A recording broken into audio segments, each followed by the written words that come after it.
A History of the United States. By Cecil Chesterton. Introduction. The author of this book, my brother, died in a French military hospital of the effects of exposure in the last fierce fighting that broke the Prussian power over Christendom. Fighting for which he had volunteered after being invalided home. Any notes I can jot down about him must necessarily seem jerky and incongruous, for in such a relation memory is a medley of generalization and detail, not to be uttered in words. One thing at least may fitly be said here. Before he died he did at least two things that he desired.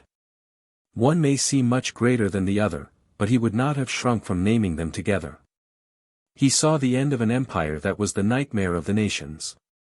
But I believe it pleased him almost as much that he had been able, often in the intervals of bitter warfare and by the aid of a brilliant memory, to put together these pages on the history, so necessary and so strangely neglected, of the great democracy which he never patronized, which he not only loved but honored.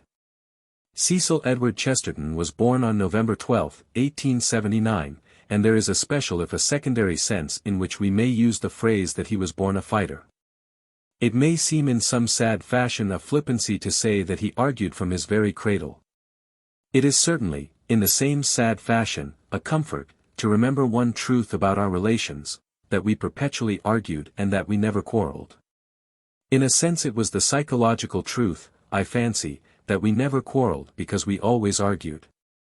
His lucidity and love of truth kept things so much on the level of logic, that the rest of our relations remained, thank God, in solid sympathy. Long before that later time when, in substance, our argument had become an agreement. Nor, I think, was the process valueless, for at least we learnt how to argue in defense of our agreement.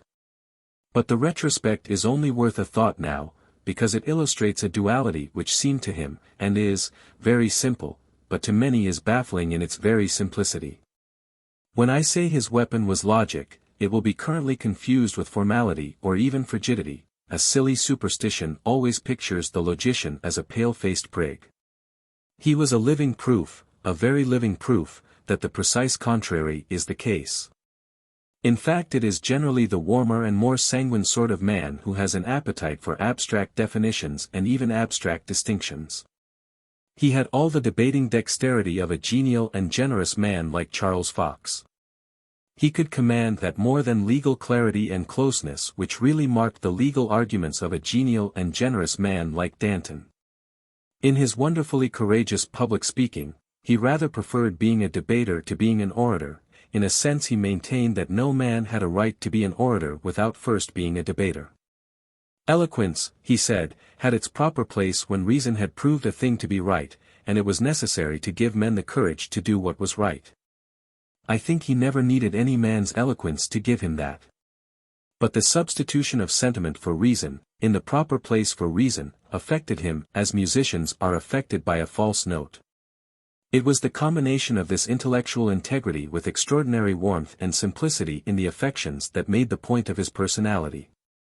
The snobs and servile apologists of the regime he resisted seem to think they can atone for being hard-hearted by being soft-headed. He reversed, if ever a man did, that relation in the organs. The opposite condition really covers all that can be said of him in this brief study. It is the clue not only to his character but to his career. If rationalism meant being rational, which it hardly ever does, he might at every stage of his life be called a red-hot rationalist. Thus, for instance, he very early became a socialist and joined the Fabian Society, on the executive of which he played a prominent part for some years. But he afterwards gave the explanation, very characteristic for those who could understand it, that what he liked about the Fabian sort of socialism was its hardness. He meant intellectual hardness. The fact that the society avoided sentimentalism, and dealt in affirmations and not mere associations.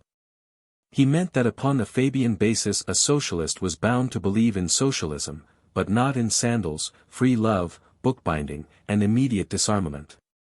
But he also added that, while he liked their hardness, he disliked their moderation.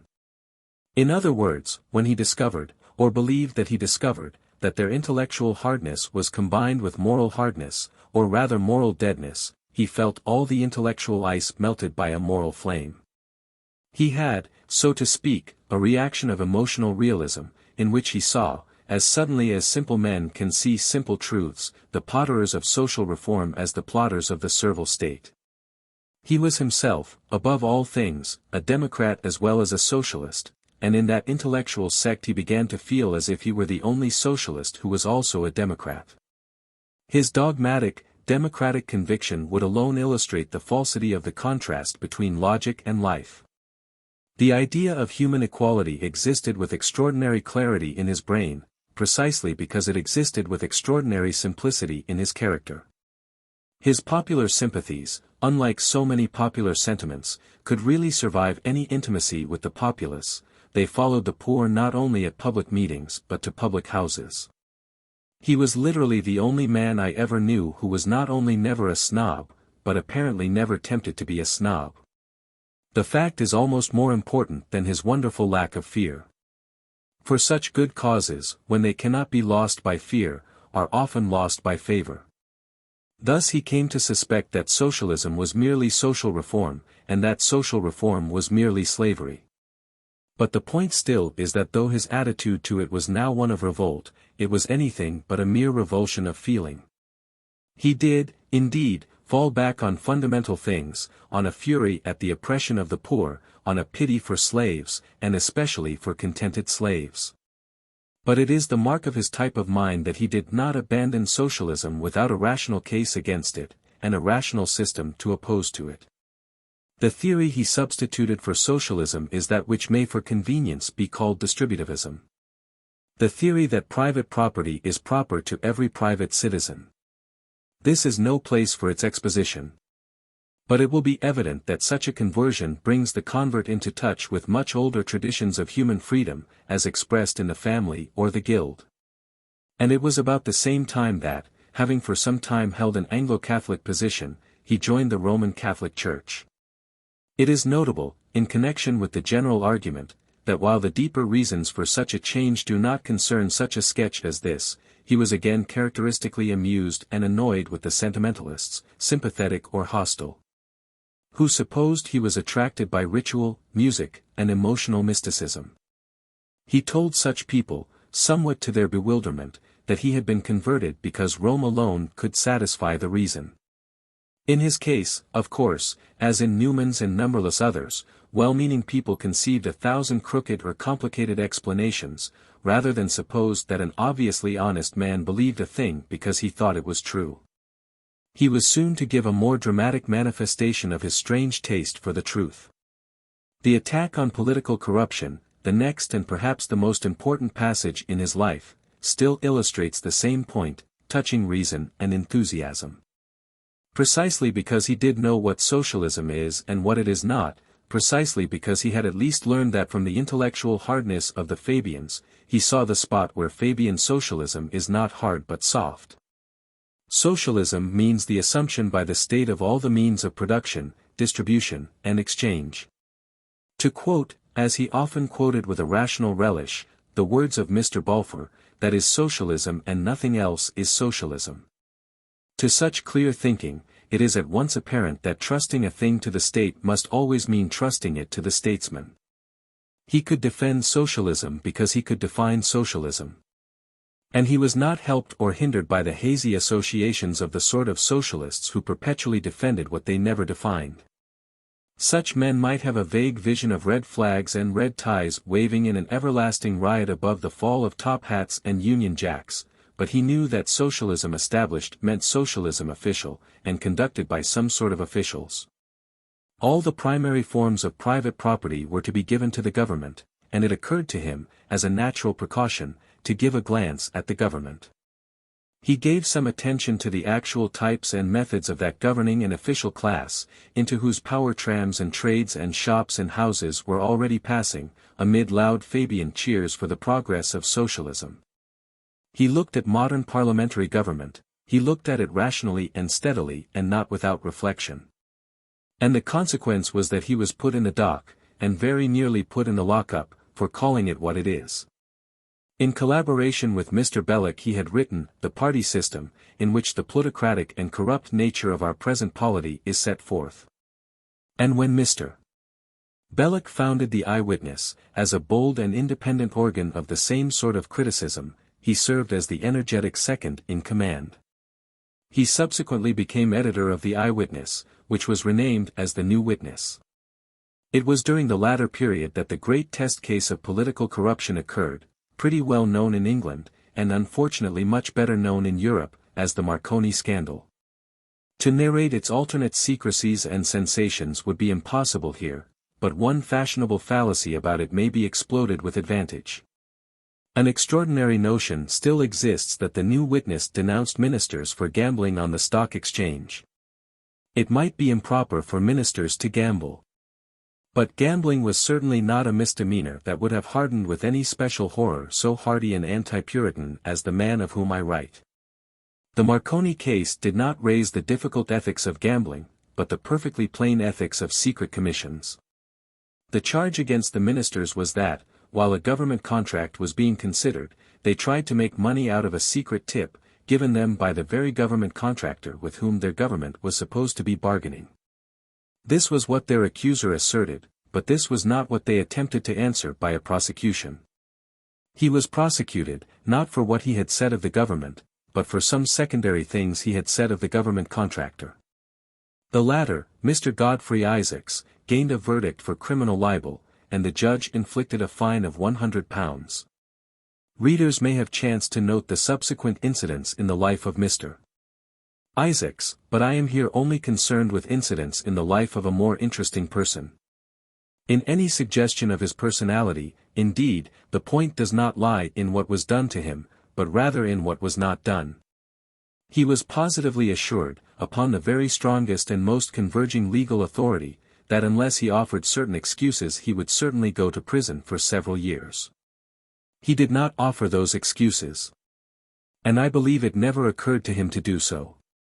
His freedom from fear of all kinds had about it a sort of solid unconsciousness and even innocence. This homogeneous quality in it has been admirably seized and summed up by Mr. Belloc in a tribute of great truth and power. His courage was heroic, native, positive and equal, always at the highest potentiality of courage. He never in his life checked an action or a word from a consideration of personal caution, and that is more than can be said of any other man of his time. After the more or less nominal fine, however, his moral victory was proved in the one way in which a military victory can ever be proved. It is the successful general who continues his own plan of campaign. Whether a battle be ticketed in the history books as lost or won, the test is which side can continue to strike. He continued to strike, and to strike harder than ever, up to the very moment of that yet greater experience which changed all such military symbols into military facts. A man with instincts unspoiled and in that sense almost untouched, he would have always answered quite naturally to the autochthonous appeal of patriotism. But it is again characteristic of him that he desired, in his own phrase, to rationalize patriotism, which he did upon the principles of Rousseau, that contractual theory which, in these pages, he connects with the great name of Jefferson. But things even deeper than patriotism impelled him against Prussianism. His enemy was the barbarian when he enslaves, as something more hellish even than the barbarian when he slays. His was the spiritual instinct by which Prussian order was worse than Prussian anarchy, and nothing was so inhuman as an inhuman humanitarianism. If you had asked him for what he fought and died amid the wasted fields of France and Flanders, he might very probably have answered that it was to save the world from German social reforms. This note, necessarily so broken and bemused, must reach its useless end. I have said nothing of numberless things that should be remembered at the mention of his name, of his books, which were great pamphlets and may yet be permanent pamphlets. Of his journalistic exposures of other evils besides the Marconi, exposures that have made a new political atmosphere in the very election that is stirring around us. Of his visit to America, which initiated him into an international friendship which is the foundation of this book. Least of all can I write of him apart from his work. Of that loss nothing can be said by those who do not suffer it, and less still by those who do. And his experiences in life and death were so much greater even than my experiences of him, that a double incapacity makes me dumb. A portrait is impossible, as a friend he is too near me, and as a hero too far away. G. K. Chesterton. How do you find this book? Any thoughts about the book or the author? Any suggestion for improvement? Please take a moment to share your thoughts in a comment. If you like it, share it with your friends who might enjoy it as well. Subscribe to keep in touch. Visit CompleteAudiobooks.com for more quality content. Author's Preface. I have taken advantage of a very brief respite from other, and in my judgment more valuable, employment, to produce this short sketch of the story of a great people, now our ally. My motive has been mainly that I do not think that any such sketch, concentrated enough to be readable by the average layman who has other things to do, especially in these days, than to study more elaborate and authoritative histories, at present exists. And I have thought that in writing it I might perhaps be discharging some little part of the heavy debt of gratitude which I owe to America for the hospitality I received from her when I visited her shores during the early months of the war. This book is in another sense the product of that visit. What I then saw and heard of contemporary America so fascinated me that, believing as I do that the key to every people is in its past, I could not rest until I had mastered all that I could of the history of my delightful hosts. This I sought as much as possible from the original sources, reading voraciously, and at the time merely for my pleasure, such records as I could get of old debates and of the speech and correspondence of the dead. The two existing histories, which I also read, and upon which I have drawn most freely, are that of the present President of the United States and that of Professor Rhodes, dealing with the period from 1850 to 1876. With the conclusions of the latter authority it will be obvious that I am in many respects by no means at one. But I think it the more necessary to say that without a careful study of his book I could neither have formed my own conclusions nor ventured to challenge his. The reading that I did at the time of which I speak is the foundation of what I have now written. It will be well understood that a private in the British Army, even when invalid home for a season, has not very great opportunities for research. I think it very likely that errors of detail may be discovered in these pages. I am quite sure that I could have made the book a better one if I had been able to give more time to revising my studies. Yet I believe that the story told here is substantially true, and I am very sure that it is worth the telling. If I am asked why I think it desirable at this moment to attempt, however inadequately, a history of our latest ally, I answer that at this moment the whole future of our civilization may depend upon a thoroughly good understanding between those nations which are now joined in battle for its defense. And that ignorance of each other's history is perhaps the greatest menace to such an understanding. To take one instance at random, how many English writers have censured, sometimes in terms of friendly sorrow, sometimes in a manner somewhat pharisaical, the treatment of Negroes in Southern states in all its phases, varying from the provision of separate waiting rooms to sporadic outbreaks of lynching. How few ever mention, or seem to have even heard the word Reconstruction, a word which, in its historical connotation, explains all. I should, perhaps, add a word to those Americans who may chance to read this book. To them, of course, I must offer a somewhat different apology. I believe that, with all my limitations, I can tell my fellow countrymen things about the history of America which they do not know. It would be absurd effrontery to pretend that I can tell Americans what they do not know. For them, whatever interest this book may possess must depend upon the value of a foreigner's interpretation of the facts. I know that I should be extraordinarily interested in an American's view of the story of England since the separation, and I can only hope that some degree of such interest may attach to these pages in American eyes. It will be obvious to Americans that in some respects my view of their history is individual. For instance, I give Andrew Jackson both a greater place in the development of American democracy and a higher meed of personal praise than do most modern American historians and writers whom I have read. I give my judgment for what it is worth. In my view, the victory of Jackson over the Whigs was the turning point of American history and finally decided that the United States should be a democracy and not a parliamentary oligarchy. And I am further of opinion that, both as soldier and ruler, Old Hickory was a hero of whom any nation might well be proud. I am afraid that some offense may be given by my portrait of Charles Sumner. I cannot help it. I do not think that between his admirers and myself there is any real difference as to the kind of man he was. It is a kind that some people revere. It is a kind that I detest, absolutely leprous scoundrels excepted, more than I can bring myself to detest any other of God's creatures. Cecil Chesterton. Somewhere in France. May 1, 1918. I. The English Colonies. In the year of our Lord 1492, 39 years after the taking of Constantinople by the Turks and 18 years after the establishment of Caxton's printing press, one Christopher Columbus, an Italian sailor, set sail from Spain with the laudable object of converting the Khan of Tartary to the Christian faith, and on his way discovered the continent of America. The islands on which Columbus first landed and the adjacent stretch of mainland from Mexico to Patagonia which the Spaniards who followed him colonized lay outside the territory which is now known as the United States. Nevertheless, the instinct of the American democracy has always looked back to him as a sort of ancestor, and popular American tradition conceives of him as in some shadowy fashion a founder.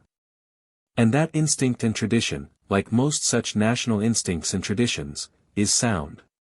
In the epoch which most of us can remember pretty vividly, for it came to an abrupt end less than 5 years ago, when people were anxious to prove that everything important in human history had been done by Teutons, there was a great effort to show that Columbus was not really the first European discoverer of America.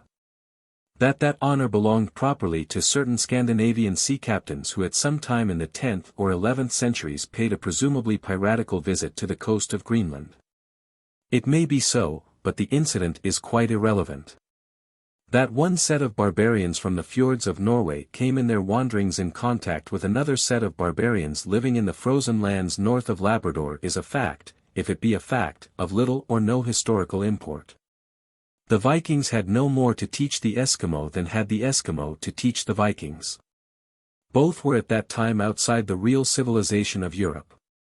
Columbus, on the other hand, came from the very center of European civilization, and that at a time when that civilization was approaching the summit of one of its constantly recurrent periods of youth and renewal.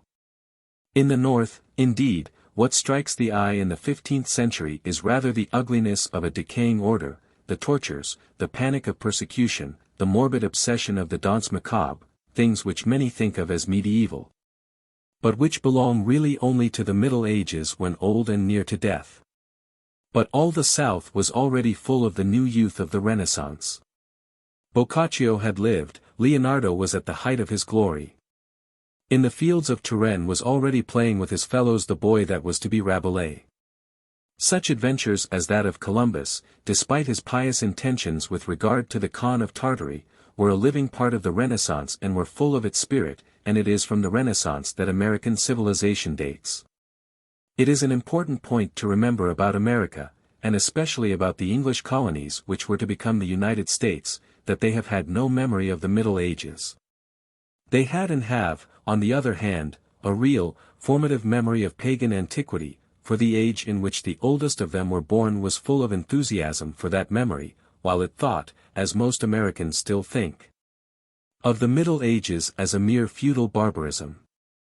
Youth and adventurousness were not the only notes of the Renaissance, nor the only ones which we shall see affecting the history of America. Another note was pride, and with that pride in its reaction against the old Christian civilization went a certain unchristian scorn of poverty and still more of the ugliness and ignorance which go with poverty.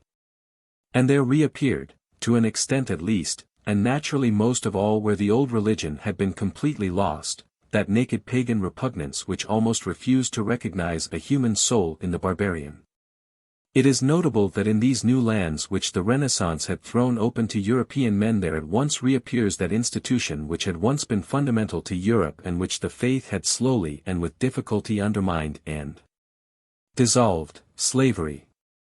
The English colonies in America owe their first origin partly to the English instinct for wandering and especially for wandering on the sea, which naturally seized on the adventurous element in the Renaissance as that most congenial to the national temper, and partly to the secular antagonism between England and Spain. Spain, whose sovereign then ruled Portugal and therefore the Portuguese as well as Spanish colonies, claimed the whole of the New World as part of her dominions, and her practical authority extended unchallenged from Florida to Cape Horn. It would have been hopeless for England to have attempted seriously to challenge that authority where it existed in view of the relative strength at that time of the two kingdoms. And in general the English seamen confined themselves to hampering and annoying the Spanish commerce by acts of privateering which the Spaniards naturally designated as piracy. But to the bold and inventive mind of the great Raleigh there occurred another conception. Spain, though she claimed the whole American continent, had not in fact made herself mistress of all its habitable parts. North of the rich lands which supplied gold and silver to the Spanish exchequer, but still well within the temperate zone of climate, lay great tracts bordering the Atlantic where no Spanish soldier or ruler had ever set his foot. To found an English colony in the region would not be an impossible task like the attempt to seize any part of the Spanish Empire, yet it would be a practical challenge to the Spanish claim.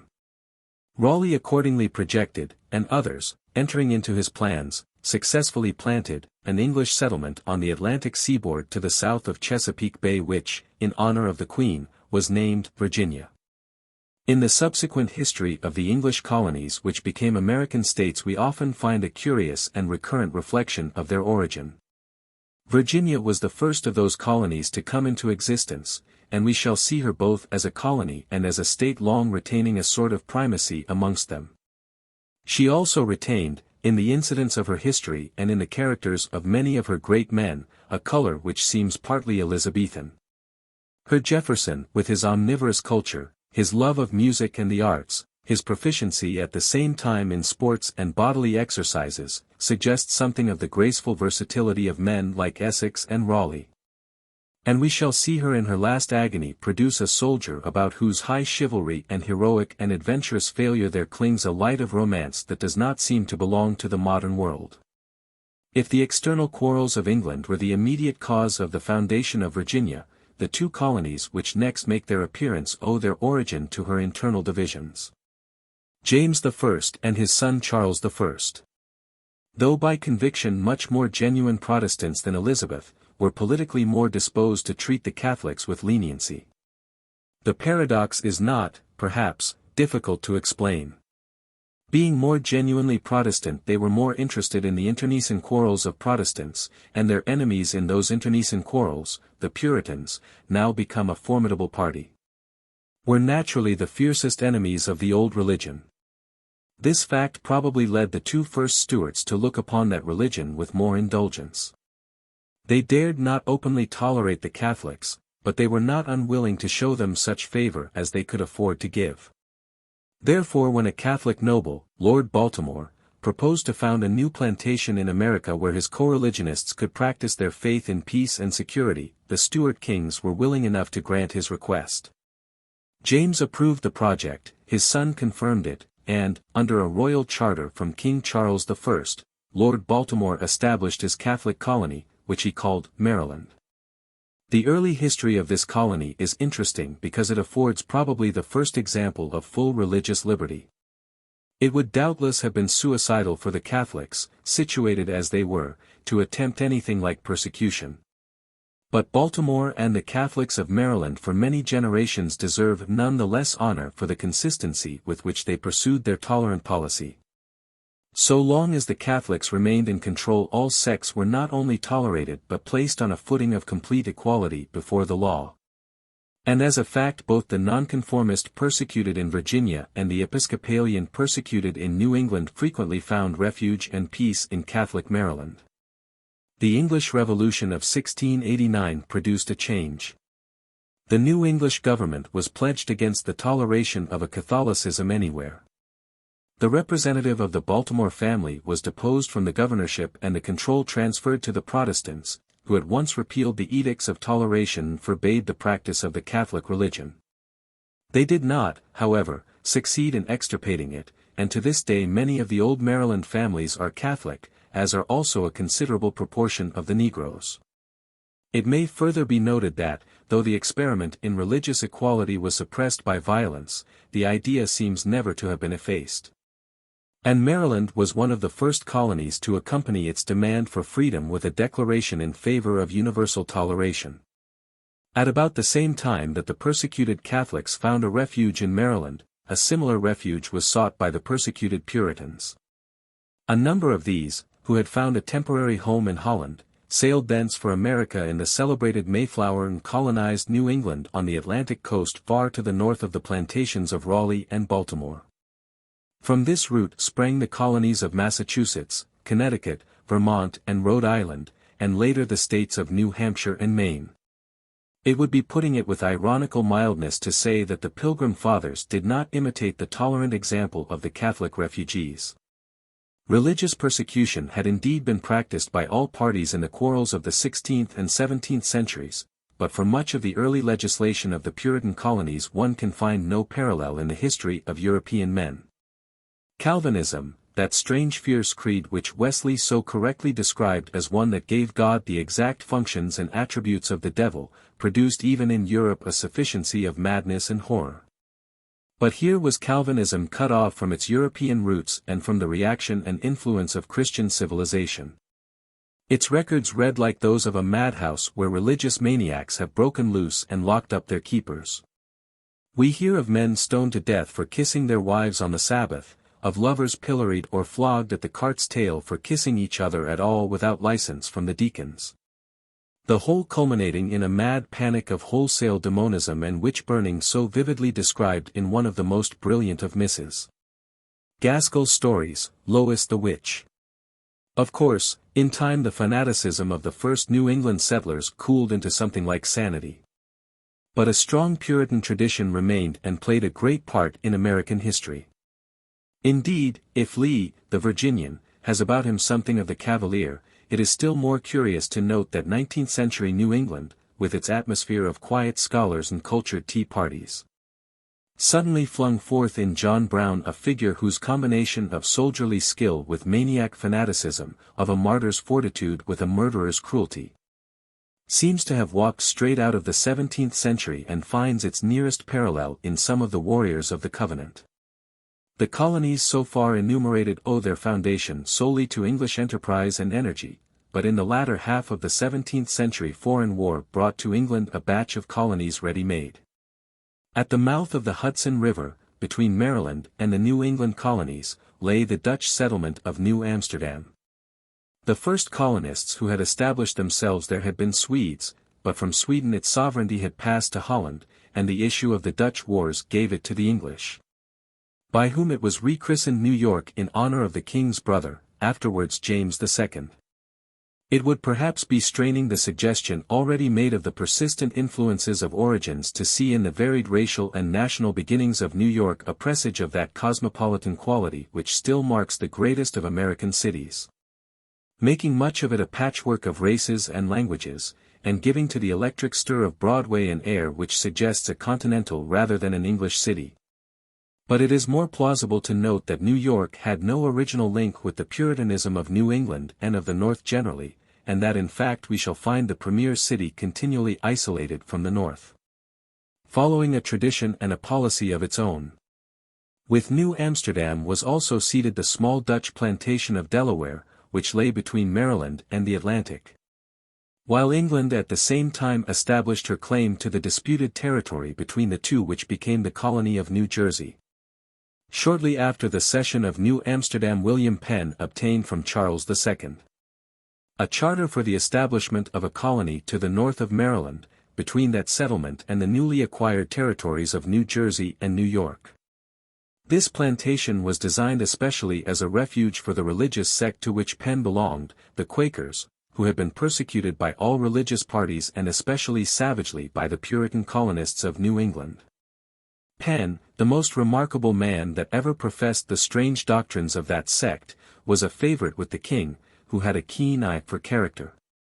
And as the son of a distinguished admiral he had a sort of hereditary claim upon the gratitude of the crown. He easily carried his point with Charles, and himself supervised the foundations of the new Commonwealth of Pennsylvania. 2 surveyors were sent out by royal authority to fix the boundary between Penn's concession and the existing colony of Maryland, Mr. Mason and Mr. Dixon by name. However elated these two gentlemen may have been by their appointment to so responsible an office, they probably little thought that their names would be immortalized. Yet so it was to be. For the line they drew became the famous Mason-Dixon line, and was to be in after years the frontier between the slave states and the free. In all that he did in the New World, Penn showed himself not only a great but a most just and wise man. He imitated, with happier issue, the liberality of Baltimore in the matter of religious freedom. And to this day the Catholics of Philadelphia boast of possessing the only church in the United States in which Mass has been said continuously since the 17th century. But it is in his dealings with the natives that Penn's humanity and honor stand out most conspicuously. None of the other founders of English colonies had ever treated the Indians except as vermin to be exterminated as quickly as possible. Penn treated them as free contracting parties with full human rights. He bought of them fairly the land he needed, and strictly observed every article of the pact that he made with them. Anyone visiting today the city which he founded will find in its center a little strip of green, still unbuilt upon, where, in theory, any passing Indians are at liberty to pitch their camp, a monument and one of the clauses of Penn's celebrated treaty. In the same reign the settlement of the lands lying to the south of Virginia had begun, under the charter granted by Charles II. To the Hyde family, and the new plantations were called after the sovereign, Carolina. But their importance dates from the next century, when they received the mainstream of a new tide of immigration due to political and economic causes. England, having planted a Protestant Anglo-Scottish colony in northeast Ireland, proceeded to ruin its own creation by a long series of commercial laws directed to the protection of English manufacturers against the competition of the colonists. Under the pressure of this tyranny a great number of these colonists, largely Scotch by original nationality and Presbyterian by religion, left Ulster for America. They poured into the Carolinas, north and south, as well as into Pennsylvania and Virginia, and overflowed into a new colony which was established further west and named Georgia. It is important to note this element in the colonization of the southern states, because it is too often loosely suggested that the later division of North and South corresponded to the division of Cavalier and Puritan. It is not so. Virginia and Maryland may be called Cavalier in their origin, but in the Carolinas and Georgia there appears a Puritan tradition, not indeed as fanatical as that of New England, but almost as persistent. Moreover, this Scotch-Irish stock, whose fathers, it may be supposed, left Ireland in no very good temper with the rulers of Great Britain, afterward supplied the most military and the most determined element in Washington's armies, and gave to the Republic some of its most striking historical personalities, Patrick Henry and John Caldwell Calhoun, Jackson, the great president, and his namesake the brilliant soldier of the Confederacy. The English colonies now formed a solid block extending from the coasts of Maine, into which northernmost region the New England colonies had overflown, to the borders of Florida.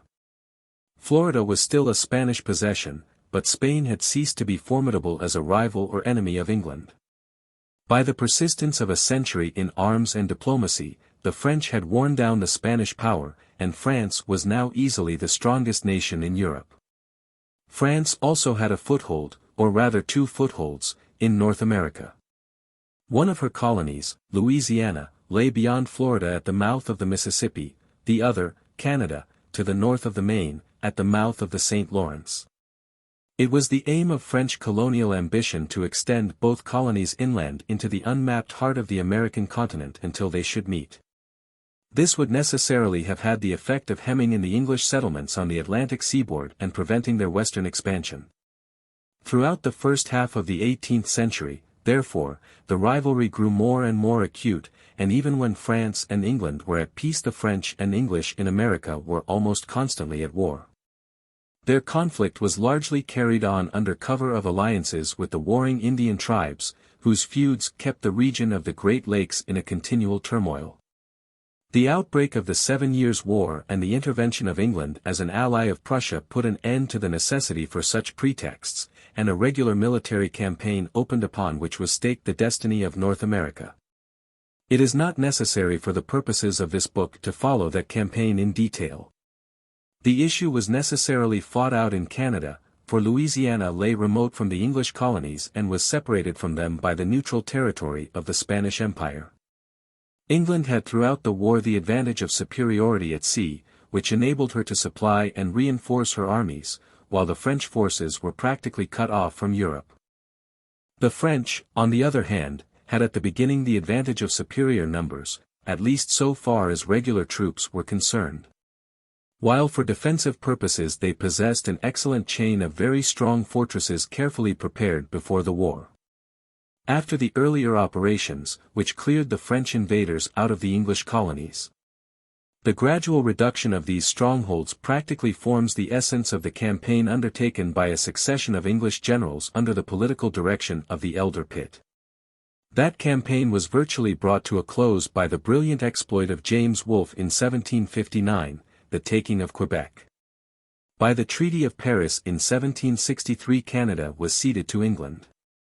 Meanwhile Louisiana had been transferred to Spain in 1762 as part of the price of a Spanish alliance, and France ceased to be a rival to England on the American continent.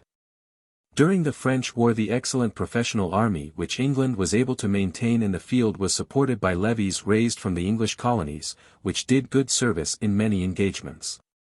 Among the officers commanding these levies one especially had attracted, by his courage and skill, and notably by the part he bore in the clearing of Pennsylvania, the notice of his superiors, George Washington of Virginia. England was now in a position to develop in peace the empire which her sword had defended with such splendid success and glory.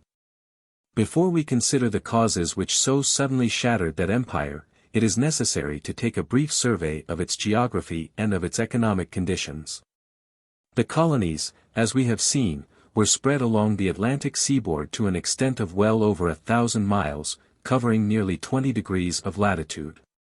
The variations of climate were naturally great, and involved marked differentiations in the character and products of labor.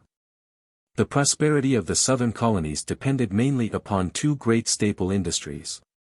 Raleigh, in the course of his voyages, had learned from the Indians the use of the tobacco plant and had introduced that admirable discovery into Europe. As Europe learned, in spite of the protests of James I, to prize the glorious indulgence now offered to it, the demand for tobacco grew, and its supply became the principal business of the colonies of Virginia and Maryland. Further to the south a yet more important and profitable industry was established.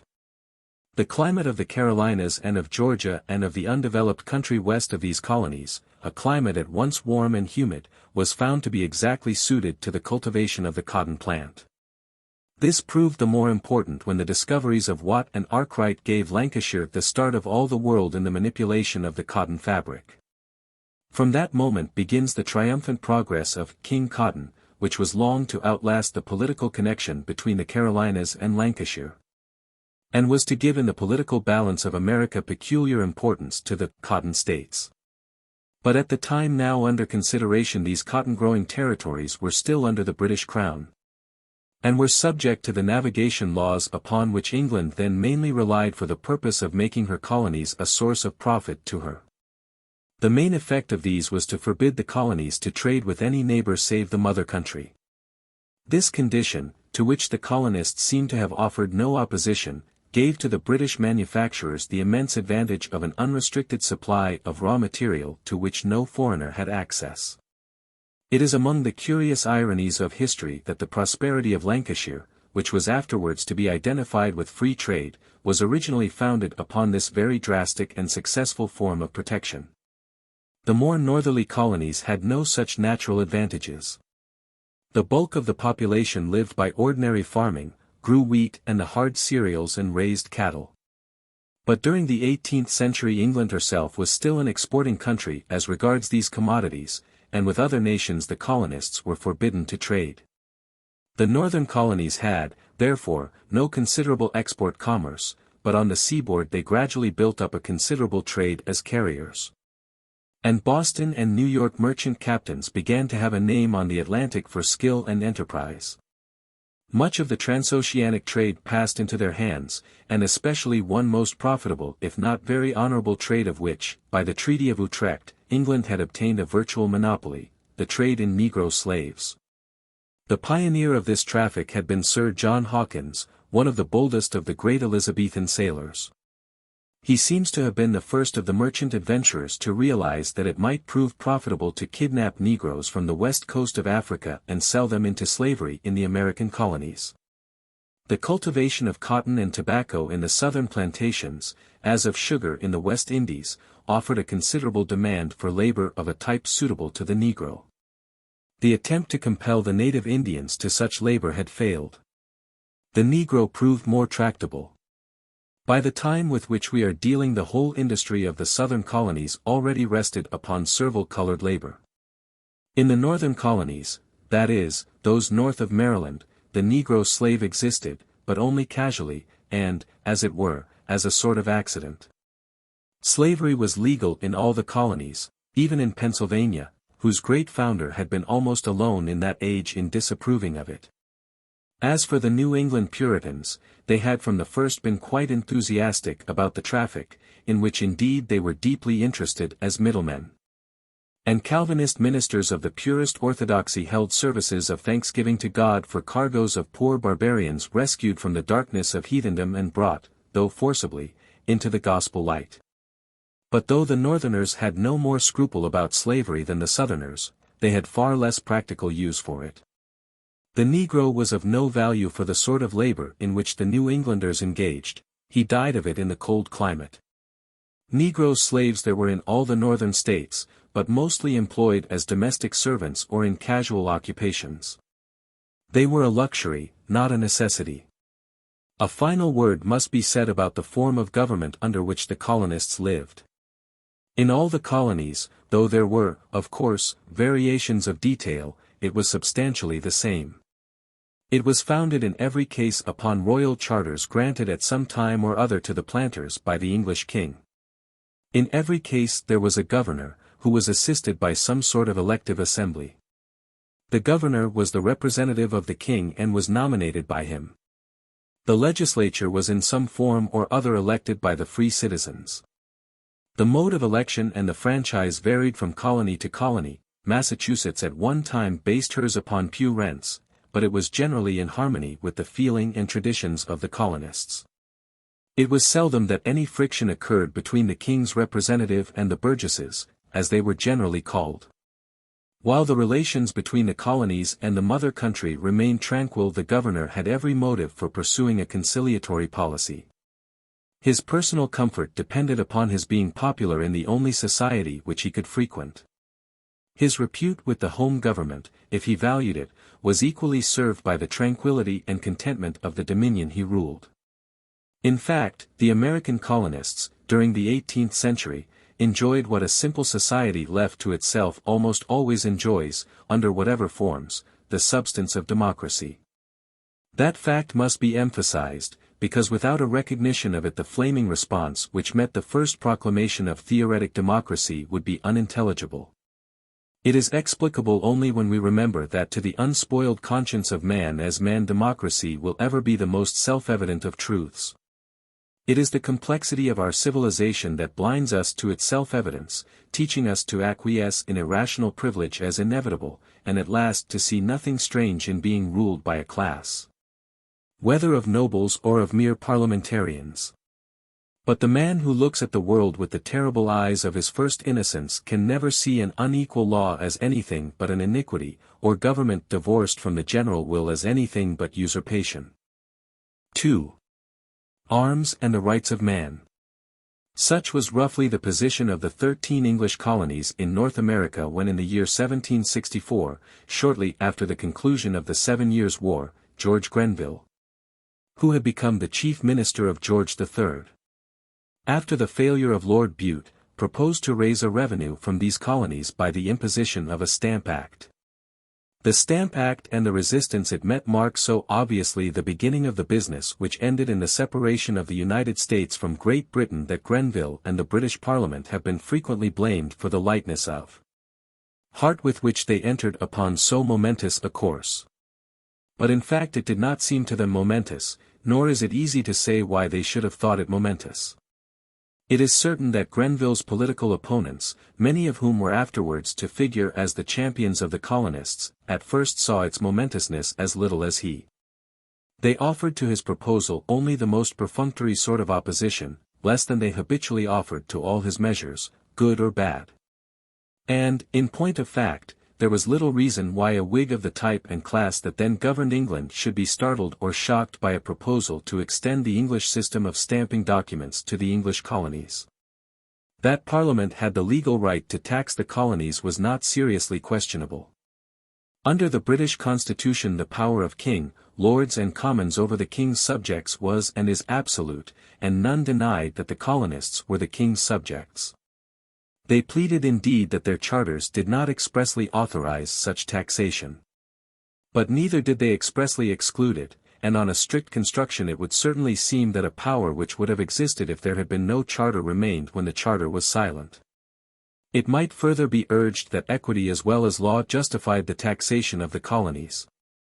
For the expenditure which these taxes were raised to meet was largely incurred in defending the colonies first against the French and then against the Indians. The method of taxation chosen was not new, neither had it been felt to be specially grievous. Much revenue is raised in Great Britain and all European countries today by that method, and there is probably no form of taxation at which men grumble less. Its introduction into America had actually been recommended on its merits by eminent Americans. It had been proposed by the governor of Pennsylvania as early as 1739. It had been approved at one time by Benjamin Franklin himself. Today it must seem to most of us both less unjust and less oppressive than the navigation laws, which the colonists bore without complaint.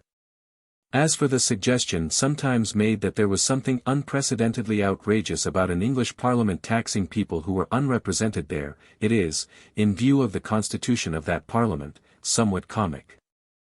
If the Parliament of 1764 could only tax those whom it represented, its field of taxation would be somewhat narrow. Indeed, the talk about taxation without representation being tyranny, however honestly it might be uttered by an American, could only be conscious or unconscious hypocrisy in men like Burke, who were not only passing their lives in governing and taxing people who were unrepresented, but who were quite impenitently determined to resist any attempt to get them represented even in the most imperfect fashion. All this is true, and yet it is equally true that the proposed tax at once excited across the Atlantic the most formidable discontent. Of this discontent we may perhaps summarize the immediate causes as follows. Firstly, no English minister or Parliament had, as a fact, ever before attempted to tax the colonies.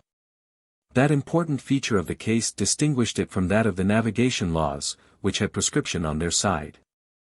Then, if the right to tax were once admitted, no one could say how far it would be pushed. Under the navigation laws the colonists knew just how far they were restricted, and they knew that within the limits of such restrictions they could still prosper.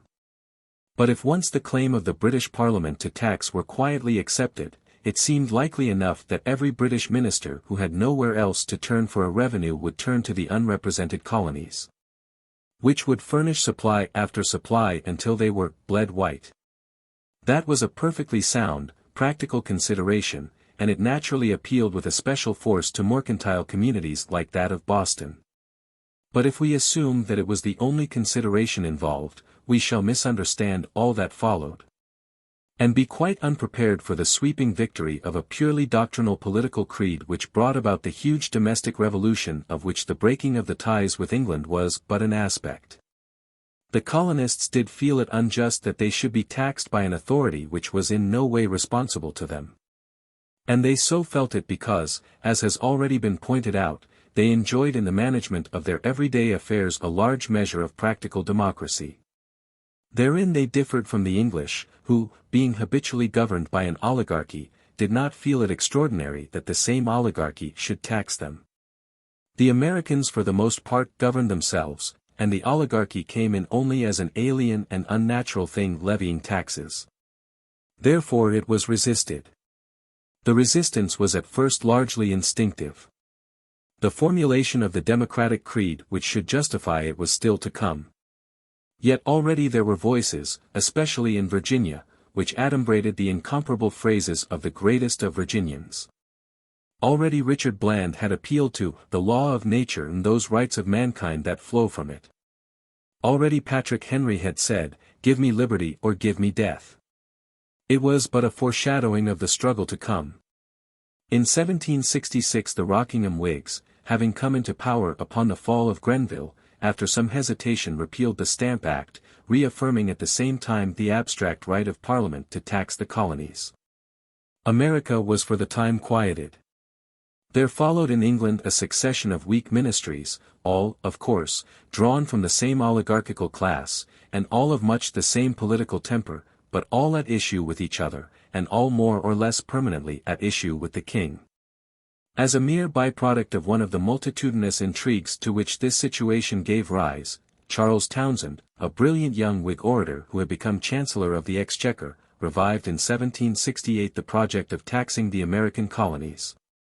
This was now proposed in the form of a series of duties levied on goods exported to those colonies, the one most obnoxious to the colonists and most jealously maintained by the ministers being a duty on tea.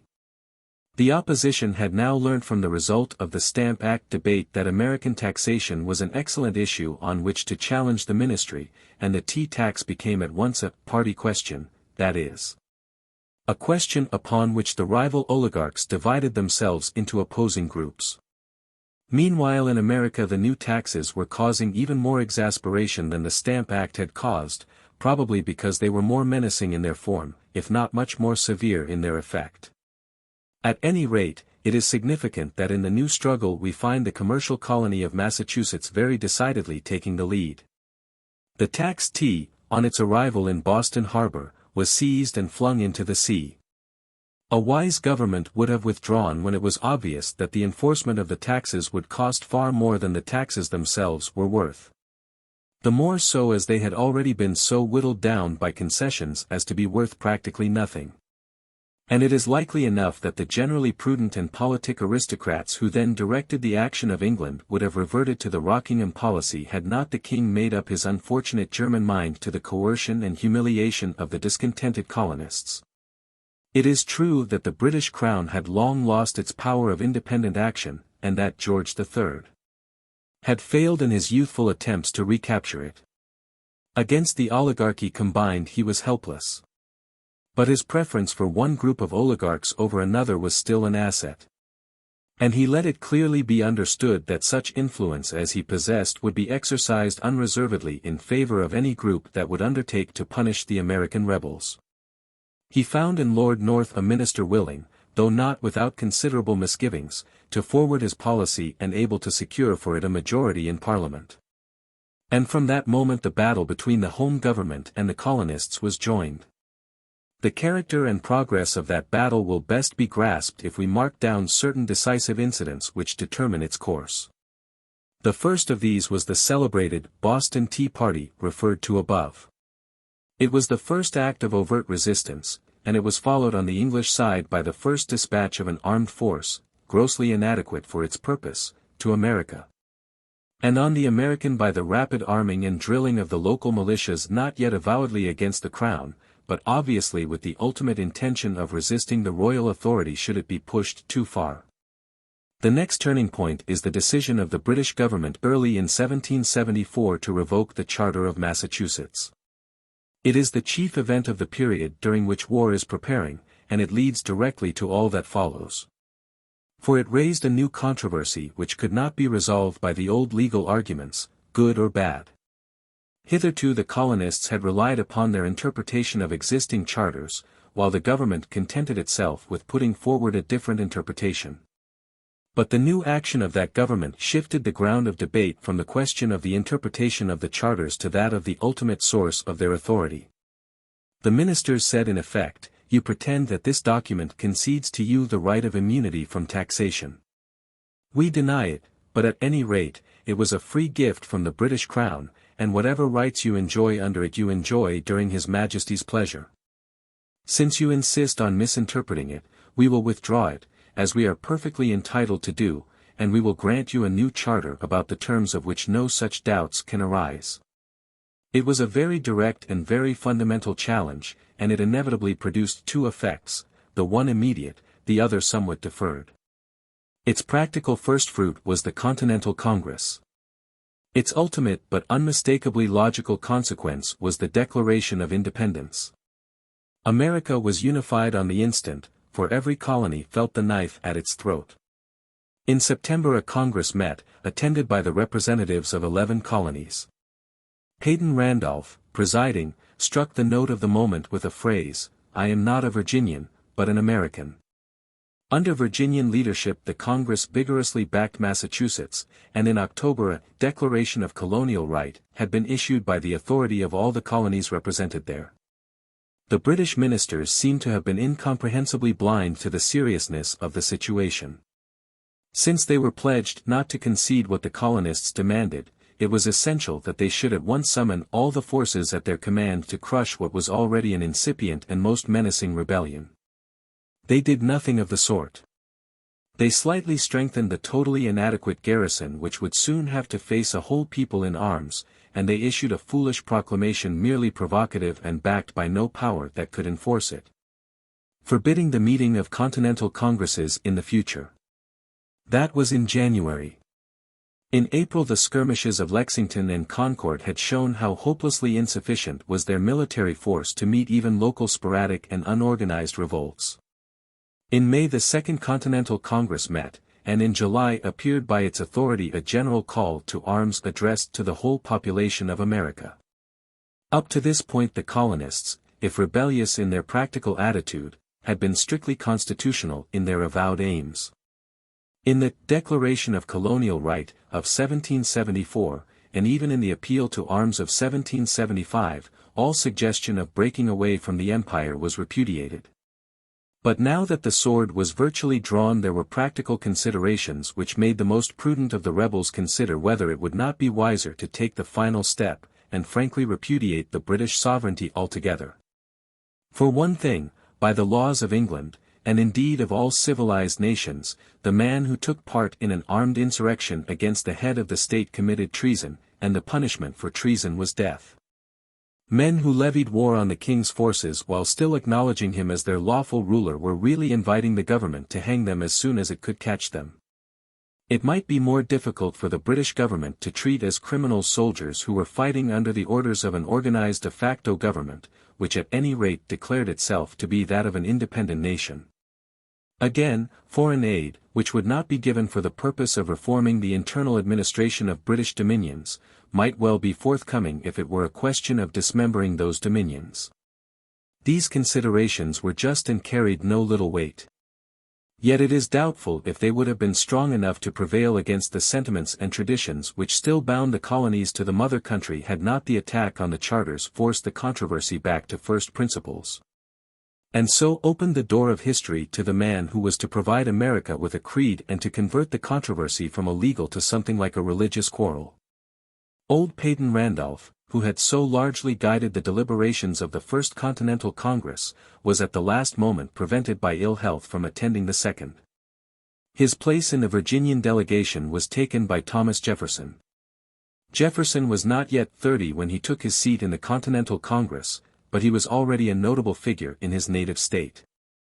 He belonged by birth to the slaveholding gentry of the South, though not to the richest and most exclusive section of that class. Physically he was long-limbed and loose-jointed, but muscular, with a strong ugly face and red hair. He was adept at the physical exercises which the Southerners cultivated most assiduously, a bold and tireless rider who could spend days in the saddle without fatigue, and a crack shot even among Virginians. In pursuit of the arts and especially of music he was equally eager, and his restless intelligence was keenly intrigued by the new wonders that physical science was beginning to reveal to men. Mocking allusions to his interest in the habits of horned frogs will be found in American pasquinades of 2 generations. He had sat in the Virginian House of Burgesses and had taken a prominent part in the resistance of that body to the royal demands. As a speaker, however, he was never highly successful, and a just knowledge of his own limitations, combined perhaps with a temperamental dislike, generally led him to rely on his pen rather than his tongue in public debate. For as a writer he had a command of a pure, lucid and noble English unequalled in his generation and equalled by Corbett alone. But for history the most important thing about the man is his creed. It was the creed of a man in the forefront of his age, an age when French thinkers were busy drawing from the heritage of Latin civilizations those fundamental principles of old Rome which custom and the corruptions of time had overgrown. The gospel of the new age had already been written. It had brought to the just mind of Jefferson a conviction which he was to communicate to all his countrymen, and through them to the new nation which the sword was creating. The Declaration of Independence is the foundation stone of the American Republic, and the Declaration of Independence in its essential part is but an incomparable translation and compression of the Contrat Social. The aid which France brought to America did not begin when a French fleet sailed into Chesapeake Bay. It began when, perhaps years before the first whisper of discontent, Thomas Jefferson sat down in his Virginian study to read the latest work of the ingenious M. Rousseau. For now the time was ripe for such intellectual leadership as Jefferson, armed by Rousseau, could supply. The challenge flung down by the British government in the matter of the Charter of Massachusetts was to be taken up. The argument that whatever rights Americans might have they derived from royal charters was to be answered by one who held that their inalienable rights were derived from a primordial charter granted not by King George but by his maker. The Second Continental Congress, after many hesitations, determined at length upon a complete severance with the mother country. A resolution to that effect was carried on the motion of Lee, the great Virginian gentleman, an ancestor of the noblest of Southern warriors. After much adroit negotiations a unanimous vote was secured for it. A committee was appointed to draft a formal announcement and defense of the step which had been taken. Jefferson was chosen a member of the committee, and to him was most wisely entrusted the drafting of the famous Declaration. The introductory paragraphs of the Declaration of Independence contain the whole substance of the faith upon which the new Commonwealth was to be built. Without a full comprehension of their contents the subsequent history of America would be unintelligible. It will therefore be well to quote them here verbatim, and I do so the more readily because, apart from their historic importance, it is a pity that more Englishmen are not acquainted with this masterpiece of English prose. When in the course of human events it becomes necessary for one people to dissolve the political bands which have connected them with another and to assume among the powers of the earth the separate and equal station to which the laws of nature and of nature's God entitle them, a decent respect for the opinion of mankind requires that they shall declare the cause that impels the separation. We hold these truths to be self-evident, that all men are created equal, that they are endowed by their Creator with certain inalienable rights, that among these are life, liberty, and the pursuit of happiness. That to secure these rights governments are instituted among men, deriving their just powers from the consent of the governed. That whenever any form of government becomes destructive of those ends it is the right of the people to alter or to abolish it, and to reinstate a new government, laying its foundation on such principles and organizing its powers in such form as to them shall seem most likely to effect their safety and happiness. The Declaration goes on to specify the causes of grievances which the colonists conceive themselves to have against the royal government, and concludes as follows. We, therefore, the representatives of the United States of America in General Congress assembled, appealing to the Supreme Judge of the world for the rectitude of our intentions, do in the name and by the authority of the good people of these colonies, solemnly publish and declare that these united colonies are and of right ought to be free and independent states. The first principles set out in the Declaration must be rightly grasped if American history is understood, for indeed the story of America is merely the story of the working out of those principles. Briefly the theses are two: first, that men are of right equal, and secondly, that the moral basis of the relations between governors and governed is contractual. Both doctrines have in this age had to stand the fire of criticisms almost too puerile to be noticed. It is gravely pointed out that men are of different heights and weights, that they vary in muscular power and mental cultivation, as if either Rousseau or Jefferson was likely to have failed to notice this occult fact.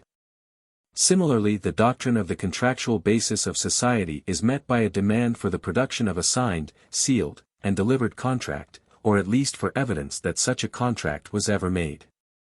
But Rousseau says, with a good sense and modesty which dealers in prehistoric history would do well to copy, that he does not know how government in fact arose. Nor does anyone else. What he maintains is that the moral sanction of government is contractual, or, as Jefferson puts it, that government derives its just powers from the consent of the governed. The doctrine of human equality is in a sense mystical. It is not apparent to the senses, nor can it be logically demonstrated as an inference from anything of which the senses can take cognizance. It can only be stated accurately, and left to make its appeal to men's minds. It may be stated theologically by saying, as the Christian theology says, that all men are equal before God. Or it may be stated in the form which Jefferson uses, that all men are equal in their inalienable rights.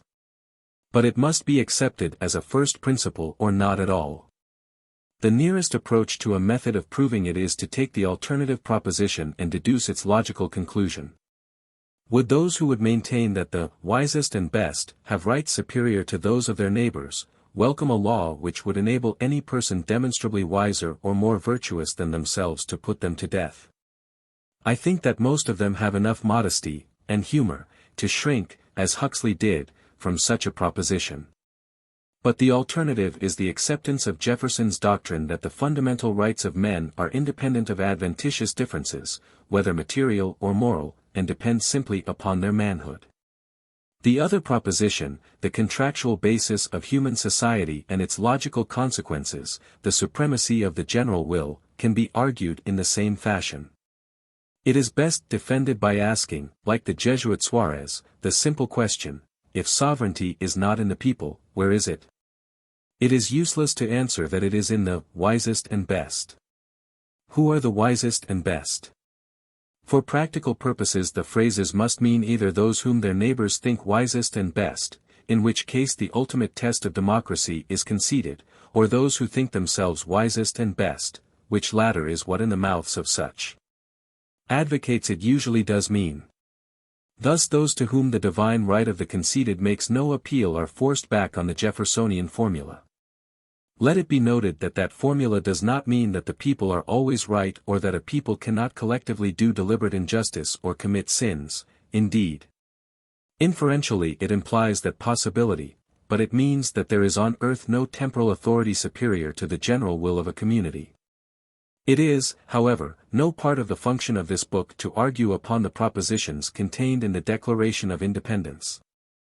It is merely necessary to chronicle the historical fact that Jefferson, as mouthpiece of the Continental Congress, put forward these propositions as self-evident, and that all America, looking at them, accepted them as such. On that acceptance, the intensity and ardent conviction of which showed itself, as will presently be seen, in 100 ways, the American Commonwealth is built. In the modern haze of doubt and amid the denial of all necessary things, there have been found plenty of sophists, even in America, to dispute these great truisms. But if the American nation as a whole ever ceases to believe in them, it will not merely decay, as all nations decay when they lose touch with eternal truths, it will drop suddenly dead. We must now turn back a little in time in order to make clear the military situation as it stood when Jefferson's Declaration turned the war into a war of doctrines. The summer of 1775 saw the first engagement which could well be dignified with the name of a battle. A small English force had been sent to Boston with the object of coercing the recalcitrant colony of Massachusetts. It was absolutely insufficient, as the event showed, even for that purpose, and before it had landed it was apparent that its real task would be nothing less than the conquest of America. The Massachusetts rebels wisely determined to avoid a combat with the guns of the British fleet, they abandoned the city and entrenched themselves in a strong position in the neighborhood known as Bunker's Hill. The British troops marched out of Boston to dislodge them. This they eventually succeeded in doing, and those who regard war as a game like billiards to be settled by scoring points may claim Bunker's Hill as a British victory. But it produced all the consequences of a defeat. The rebel army was not destroyed, it was even less weakened than the force opposed to it. It retired in good order to a position somewhat further back, and the British force had no option but to return to Boston with its essential work undone. For some time England continued to hold Boston, but the state of Massachusetts remained in American hands. At last, in the absence of any hope of any effective action, the small English garrison withdrew, leaving the original prize of war to the rebels. On the eve of this indecisive contest, the American Congress met to consider the selection of a commander-in-chief for the revolutionary armies. Their choice fell on General George Washington, a Virginian soldier who, as has been remarked, had served with some distinction in the French wars. The choice was a most fortunate one. America and England have agreed to praise Washington's character so highly that at the hands of the young and irreverent he is in some danger of the fate of Aristides. For the benefit of those who tend to weary of the cherry tree and the little hatchet, it may be well to say that Washington was a very typical Southern gentleman in his foibles as well as in his virtues. Though his temper was in large matters under strict control, it was occasionally formidable and vented itself in a free and cheerful profanity. He loved good wine, and like most 18th-century gentlemen, was not sparing in its use. He had a Southerner's admiration for the other sex, an admiration which, if gossip may be credited, was not always strictly confined within monogamic limits. He had also, in large measure, the high dignity and courtesy of his class, and an enlarged liberality of temper which usually goes with such good breeding. There is no story of him more really characteristic than that of his ceremoniously returning the salute of an aged Negro and saying to a friend who was disposed to deride his actions, "Would you have me let a poor ignorant colored man say that he had better manners than I?" For the rest, the traditional eulogy of his public character is not undeserved. It may justly be said of him, as it can be said of few of the great men who have molded the destinies of nations, that history can put its fingers on no act of his and say, "Here this man was preferring his own interest to his country's." As a military commander Washington ranks high. He had not, indeed, the genius of a Marlborough or a Napoleon. Rather he owed his success to a thorough grasp of his profession combined with just that remarkably level and unbiased judgment which distinguished his conduct of civil affairs. He understood very clearly the conditions of the war in which he was to engage.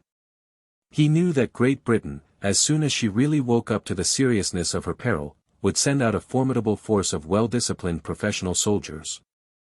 And that at the hands of such a force no mere levy of enthusiastic volunteers could expect anything but defeat. The breathing space which the incredible supineness of the British government allowed him enabled him to form something like a real army. Throughout the campaigns that followed, his primary object was not to win victories, but to keep that army in being. So long as it existed, he knew that it could be continually reinforced by the enthusiasm of the colonials, and that the recruits so obtained could be consolidated into and imbued with the spirit of a disciplined body. The moment it ceased to exist, Great Britain would have to deal simply with rebellious populations, and Washington was soldier enough to know that an army can always in time break up and keep down a mere population, however eager and courageous. And now England at last did what, if she were determined to enforce her will upon the colonists, she ought to have done at least 5 years before. She sent out an army on a scale at least reasonably adequate to the business for which it was designed. It consisted partly of excellent British troops and partly of those mercenaries whom the smaller German princes let out for hire to those who chose to employ them. It was commanded by Lord Howe. The objective of the new invasion, for the procrastination of the British government had allowed the war to assume that character, was the city of New York. New York Harbor possesses, as anyone who enters it can see, excellent natural defenses. Manhattan Island, upon which the city is built, lies at the mouth of the Hudson between two arms of that river. At the estuary are a number of small islets well suited for the emplacement of powerful guns. The southern bank runs northward into a sharp promontory, at the end of which now stands the most formidable of American fortresses. The northern approach is covered by Long Island. The British command decided on the reduction of Long Island as a preliminary to an assault upon the city. The island is long and narrow, and a ridge of high ground runs down it like a backbone. This ridge Washington's army sought to hold against the attack of the British forces. It was the first real battle of the war, and it resulted in a defeat so overwhelming that it might well have decided the fate of America had not Washington, as soon as he saw how the day was going, bent all his energies to the tough task of saving his army. It narrowly escaped complete destruction, but ultimately a great part succeeded, though with great loss and not a little demoralization, in reaching Brooklyn in safety. The Americans still held New York, the right bank of the Hudson. But their flank was dangerously threatened, and Washington, true to his policy, preferred the damaging loss of New York to the risk of his army. He retired inland, again offered battle, was again defeated and forced back into Pennsylvania. So decided did the superiority of the British army prove to be that eventually Philadelphia itself, then the capital of the Confederacy, had to be abandoned. Meanwhile another British army under the command of General Burgoyne held Canada. That province had shown no disposition to join in the revolt. An early attempt on the part of the rebels to invade it had been successfully repelled. Besides English and German troops, Burgoyne had the aid of several tribes of Indian auxiliaries, whose aid the British government had been at some pains to secure, a policy denounced by Chatham in a powerful and much-quoted speech. Burgoyne was a clever and imaginative though not a successful soldier. He conceived and suggested to his government a plan of campaign which was sound in strategic principle, which might well have succeeded, and which, if it had succeeded, would have dealt a heavy and perhaps a decisive blow to American hopes. How far its failure is to be attributed to his own faulty execution, how far to the blunders of the home government, and how far to accidents which the best general cannot always avoid, is still disputed. But that failure was certainly the turning point of the war. Burgoyne's project was this. He proposed to advance from Canada and push across the belt of high land which forms the northern portion of what is now New York State, until he struck the upper Hudson. Howe was at the same time to advance northward up the Hudson, join hands with him and cut the rebellion in two. It was a good plan. The cutting off and crushing of one isolated district after another is just the fashion in which widespread insurrectionary movements have most generally been suppressed by military force.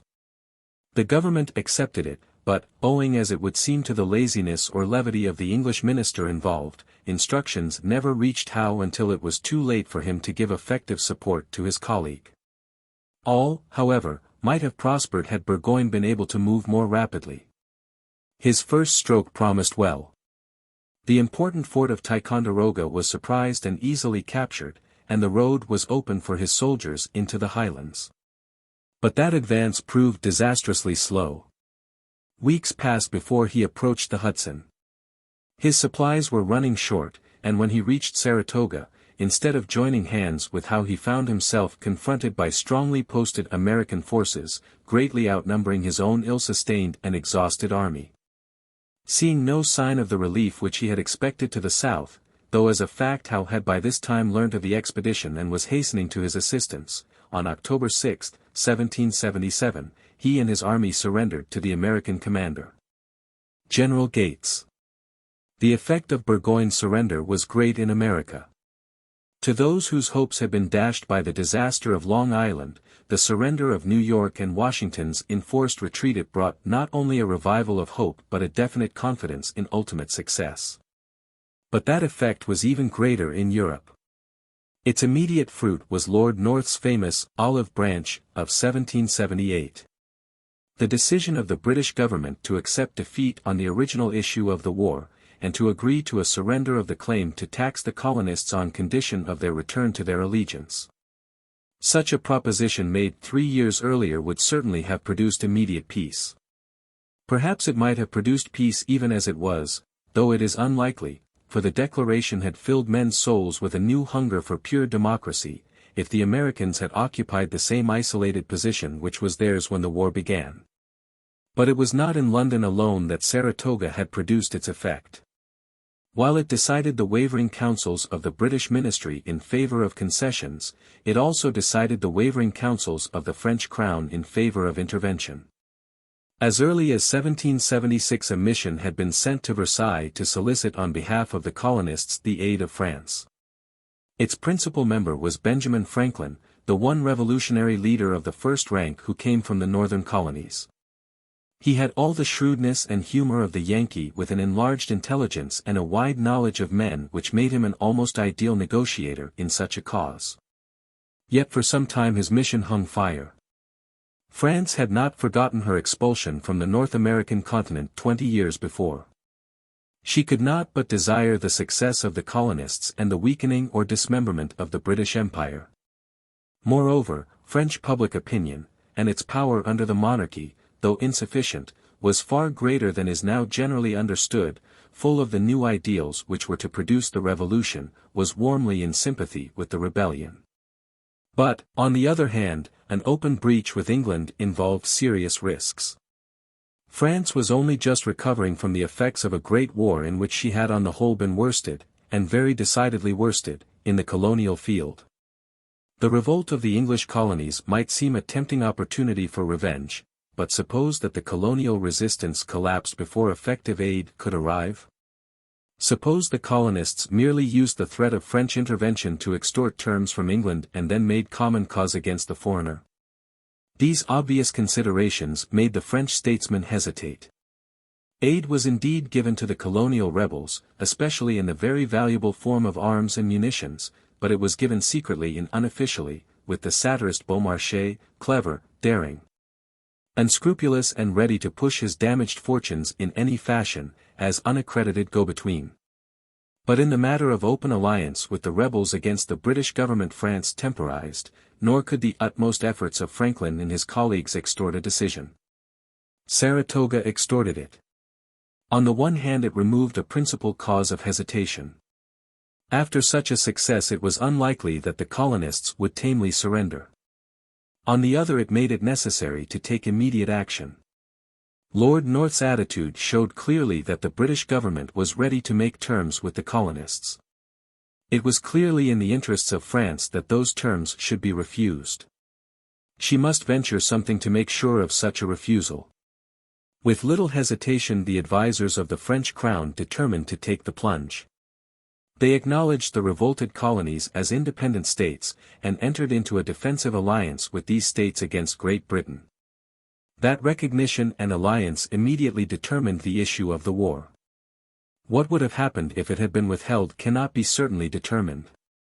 It seems not unlikely that the war would have ended as the South African War ended, in large surrenders of the substance of imperial power in return for a theoretic acknowledgement of its authority. But all this is speculative. The practical fact is that England found herself, in the middle of a laborious, and so far on the whole unsuccessful, effort to crush the rebellion of her colonies, confronted by a war with France, which, through the close alliance then existing between the two Bourbon monarchies, soon became a war with both France and Spain. This change converted the task of subjugation from a difficult but practicable one, given sufficient time and determination, to one fundamentally impossible. Yet, so far as the actual military situation was concerned, there were no darker days for the Americans than those which intervened between the promise of French help and its fulfillment. Lord Cornwallis had appeared in the South and had taken possession of Charleston, the chief port of South Carolina. In that state the inhabitants were less unanimous than elsewhere. The Tories, as the local adherents of the English crown were called, had already attempted a rebellion against the rebellion, but had been forced to yield to the Republican majority backed by the army of Washington. The presence of Cornwallis revived their courage. They boasted in Tarleton, able, enterprising and imperious, an excellent commander for the direction of irregular warfare, whose name and that of the squadron of horse which he raised and organized became to the rebels what the names of Claverhouse and his dragoons were to the Covenanters. Cornwallis and Tarleton between them completely reduced the Carolinas, save for the strip of mountainous country to the north, wherein many of those families that Tarleton had burnt out found refuge, and proceeded to overrun Georgia. Only 2 successes encouraged the rebels. At the Battle of the Cowpens Tarleton having, with the recklessness which was the defeat of his qualities as a leader, advanced too far into the hostile country, was met and completely defeated by Washington. The defeat produced little immediate result, but it was the one definite military success which the American general achieved before the advent of the French, and it helped to keep up the spirit of the insurgents. Perhaps even greater in its moral effect was the other victory, which from the military point of view was even more insignificant. In Sumter and Davie the rebels found 2 cavalry leaders fully as daring and capable as Tarleton himself. They formed from among the refugees who had sought the shelter of the Carolinian hills a troop of horse with which they made a sudden raid upon the conquered province and broke the local Tories at the Battle of the Hanging Rock. It was a small affair so far as numbers went, and Davy's troopers were a handful of irregulars drawn as best might be from the hard-riding, sharp-shooting population of the South. Many of them were mere striplings.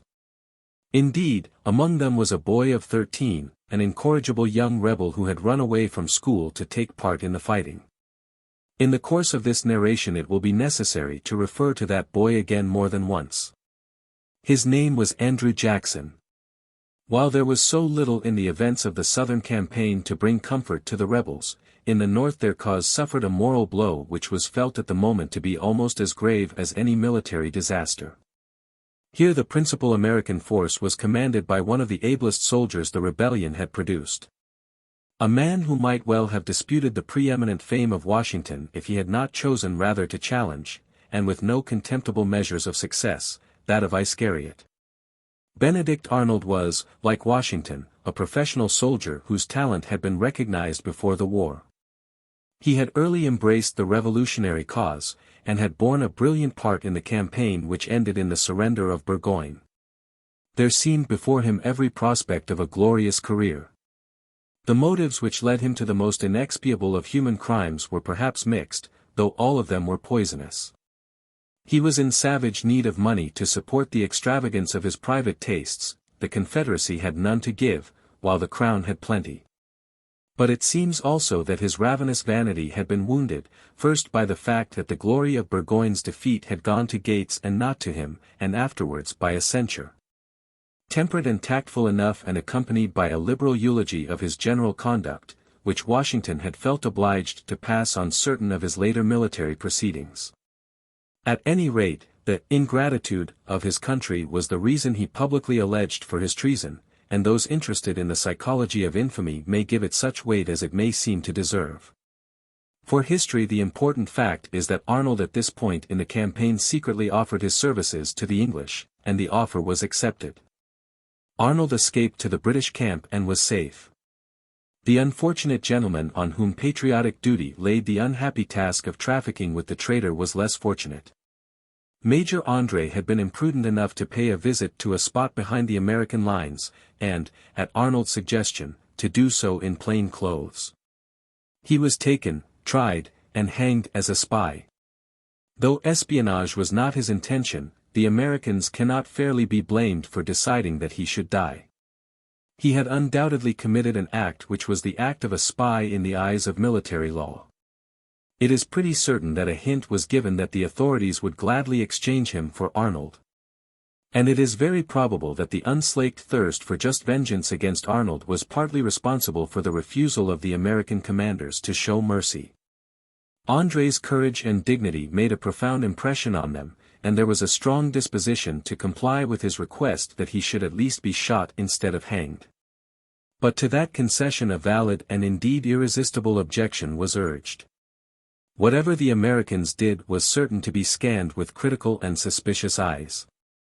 Little could be said in the face of the facts if they treated André as a spy and inflicted on him the normal fate of a spy. But if they showed that they scrupled to hang him as a spy, it would be easy to say that they had shot a prisoner of war. Arnold was given a command in the South. And the rage of the population of that region was intensified into something like torment when they saw their lands occupied and their fields devastated no longer by a stranger from overseas who was but fulfilling his military duty, but by a cynical and triumphant traitor. Virginia was invaded and a bold stroke almost resulted in the capture of the author of the Declaration of Independence himself, who had been elected governor of that state. In the course of these raids many abominable things were done which it is unnecessary to chronicle here. The regular English troops, on the whole, behaved reasonably well, but Tarleton's native Tories were inflamed by a fanaticism far fiercer than theirs, while atrocity was of course normal to the warfare of the barbarous mercenaries of England, whether Indian or German. It is equally a matter of course that such excesses provoked frequent reprisals from the irregular colonial levies. But aid was at last at hand. Already Lafayette, a young French noble of liberal leanings, had appeared in Washington's camp at the head of a band of volunteers, and the accession, small as it was, led to a distinct revival of the fortunes of the Revolution in the South. It was, however, but a beginning. England, under pressure of the war with France and Spain, lost that absolute supremacy at sea which has ever been and ever will be necessary to her conduct of a successful war. A formidable French armament was able to cross the Atlantic. A French fleet threatened the coasts. Cornwallis, not knowing at which point the blow would fall, was compelled to withdraw his forces from the country they had overrun, and to concentrate them in a strong position in the peninsula of Yorktown. Here he was threatened on both sides by Washington and Rochambeau, while the armada of de Grasse menaced him from the sea. The war took on the character of a siege. His resources were speedily exhausted, and on September 19, 1781, he surrendered. It was really the end of the war so far as America was concerned, though the struggle between England and France continued for a time with varying fortunes in other theaters, and the Americans, though approached with tempting offers, wisely as well as righteously refused to make a separate peace at the expense of their allies. But the end could no longer be in doubt. The surrender of Burgoyne had forced North to make concessions, the surrender of Cornwallis made his resignation inevitable. A new ministry was formed under Rockingham pledged to make peace. Franklin again went to Paris as representative of the Confederation and showed himself a diplomatist of the first rank. To the firmness with which he maintained the alliance against the most skillful attempts to dissolve it must largely be attributed the successful conclusion of a general peace on terms favorable to the Allies and especially favorable to America. Britain recognized the independence of her 13 revolted colonies, and peace was restored. I have said that England recognized her 13 revolted colonies. She did not recognize the American Republic, for as yet there was none to recognize. The war had been conducted on the American side nominally by the Continental Congress, an admittedly ad hoc authority not pretending to permanency. Really by Washington and his army which, with the new flag symbolically emblazoned with 13 stars and 13 stripes, was the one rallying point of unity. That also was now to be dissolved. The states had willed to be free, and they were free. Would they, in their freedom, will effectively to be a nation? That was a question which not the wisest observer could answer at the time, and which was not perhaps fully answered until well within the memory of men still living. Its solution will necessarily form the main subject of this book. Free, we, the people. An account of the American Revolution which took cognizance only of the armed conflict with England would tell much less than half the truth, and even that half would be misleading. If anyone doubts that the real inspiration which made America a nation was drawn, not from Whiggish quarrels about taxes, but from the great dogmas promulgated by Jefferson, it is sufficient to point out that the states did not even wait till their victory over England was assured before effecting a complete internal revolution on the basis of those dogmas. Before the last shot had been fired, almost the last privilege had disappeared. The process was a spontaneous one, and its fruits appear almost simultaneously in every state. They can be followed best in Virginia, where Jefferson himself took the lead in the work of revolutionary reform. Hereditary titles and privileges went first. On this point public feeling became so strong that the proposal to form after the war a society to be called the Cincinnati, which was to consist of those who had taken a prominent part in the war and afterwards of their descendants, was met. In spite of the respect in which Washington and the other military heroes were held, with so marked an expression of public disapproval that the hereditary part of the scheme had to be dropped. Franchises were simplified, equalized, broadened, so that in practically every state the whole adult male population of European race received the suffrage. Social and economic reforms having the excellent aim of securing and maintaining a wide distribution of property, especially of land, were equally prominent among the achievements of that time. Jefferson himself carried in Virginia a drastic code of land laws, which anticipated many of the essential provisions which through the code Napoleon revolutionized the system of land owning in Europe. As to the practical effect of such reforms, we have the testimony of a man whose instinct for referring all things to practice was, if anything, an excess, and whose love for England was the master passion of his life. "Every object almost that strikes my view," wrote William Cobbett many years later, "sends my mind and heart back to England. In viewing the ease and happiness of this people, the contrast fills my soul with indignation, and makes it more and more the object of my life to assist in the destruction of the diabolical usurpation which has trampled on king as well as people." Another principle, not connected by any direct logic with democracy and not set forth in the Declaration of Independence, was closely associated with the democratic thesis by the great French thinkers by whom that thesis was revived, and had a strong hold upon the mind of Jefferson, the principle of religious equality, or, as it might be more exactly defined, of the secular state. So many loose and absurd interpretations of this principle have been and are daily being propounded, that it may be well to state succinctly what it does and does not mean. It does not mean that anyone may commit any antisocial act that appeals to him, and claim immunity from the law on the ground that he is impelled to that act by his religion. Can rob as a conscientious communist, murder as a conscientious thug, or refuse military service as a conscientious objector. None understood better than Jefferson, it was the first principle of his whole political system, that there must be some basis of agreement amongst citizens as to what is right and what is wrong, and that what the consensus of citizens regards as wrong must be punished by the law. All that the doctrine of the secular state asserted was that such general agreement among citizens need not include, as in most modern states it obviously does not include, an agreement on the subject of religion. Religion is, so to speak, left out of the social contract, and consequently each individual retains his natural liberty to entertain and promulgate what views he likes concerning it, so long as such views do not bring him into conflict with those general principles of morality, patriotism and social order upon which the citizens of the state are agreed, and which form the basis of its laws. The public mind of America was for the most part well prepared for the application of this principle. We have already noted how the first experiment in the purely secular organization of society had been made in the Catholic colony of Maryland and the Quaker colony of Pennsylvania. The principle was now applied in its completeness to one state after another. The Episcopalian establishment of Jefferson's own state was the first to fall, the other states soon followed the example of Virginia. At the same time, penalties or disabilities imposed as a consequence of religious opinions were everywhere abrogated. Only in New England was there any hesitation. The Puritan states did not take kindly to the idea of tolerating popery. In the early days of the Revolution, their leaders had actually made it one of the counts of their indictment against the British government that government had made peace with Antichrist in French Canada, a fact remembered to the permanent hurt of the Confederacy when the French Canadians were afterwards invited to make common cause with the American rebels. But the tide was too strong even for Calvinists to resist. The equality of all religions before the law was recognized in every state, and became, as it remains today, a fundamental part of the American Constitution.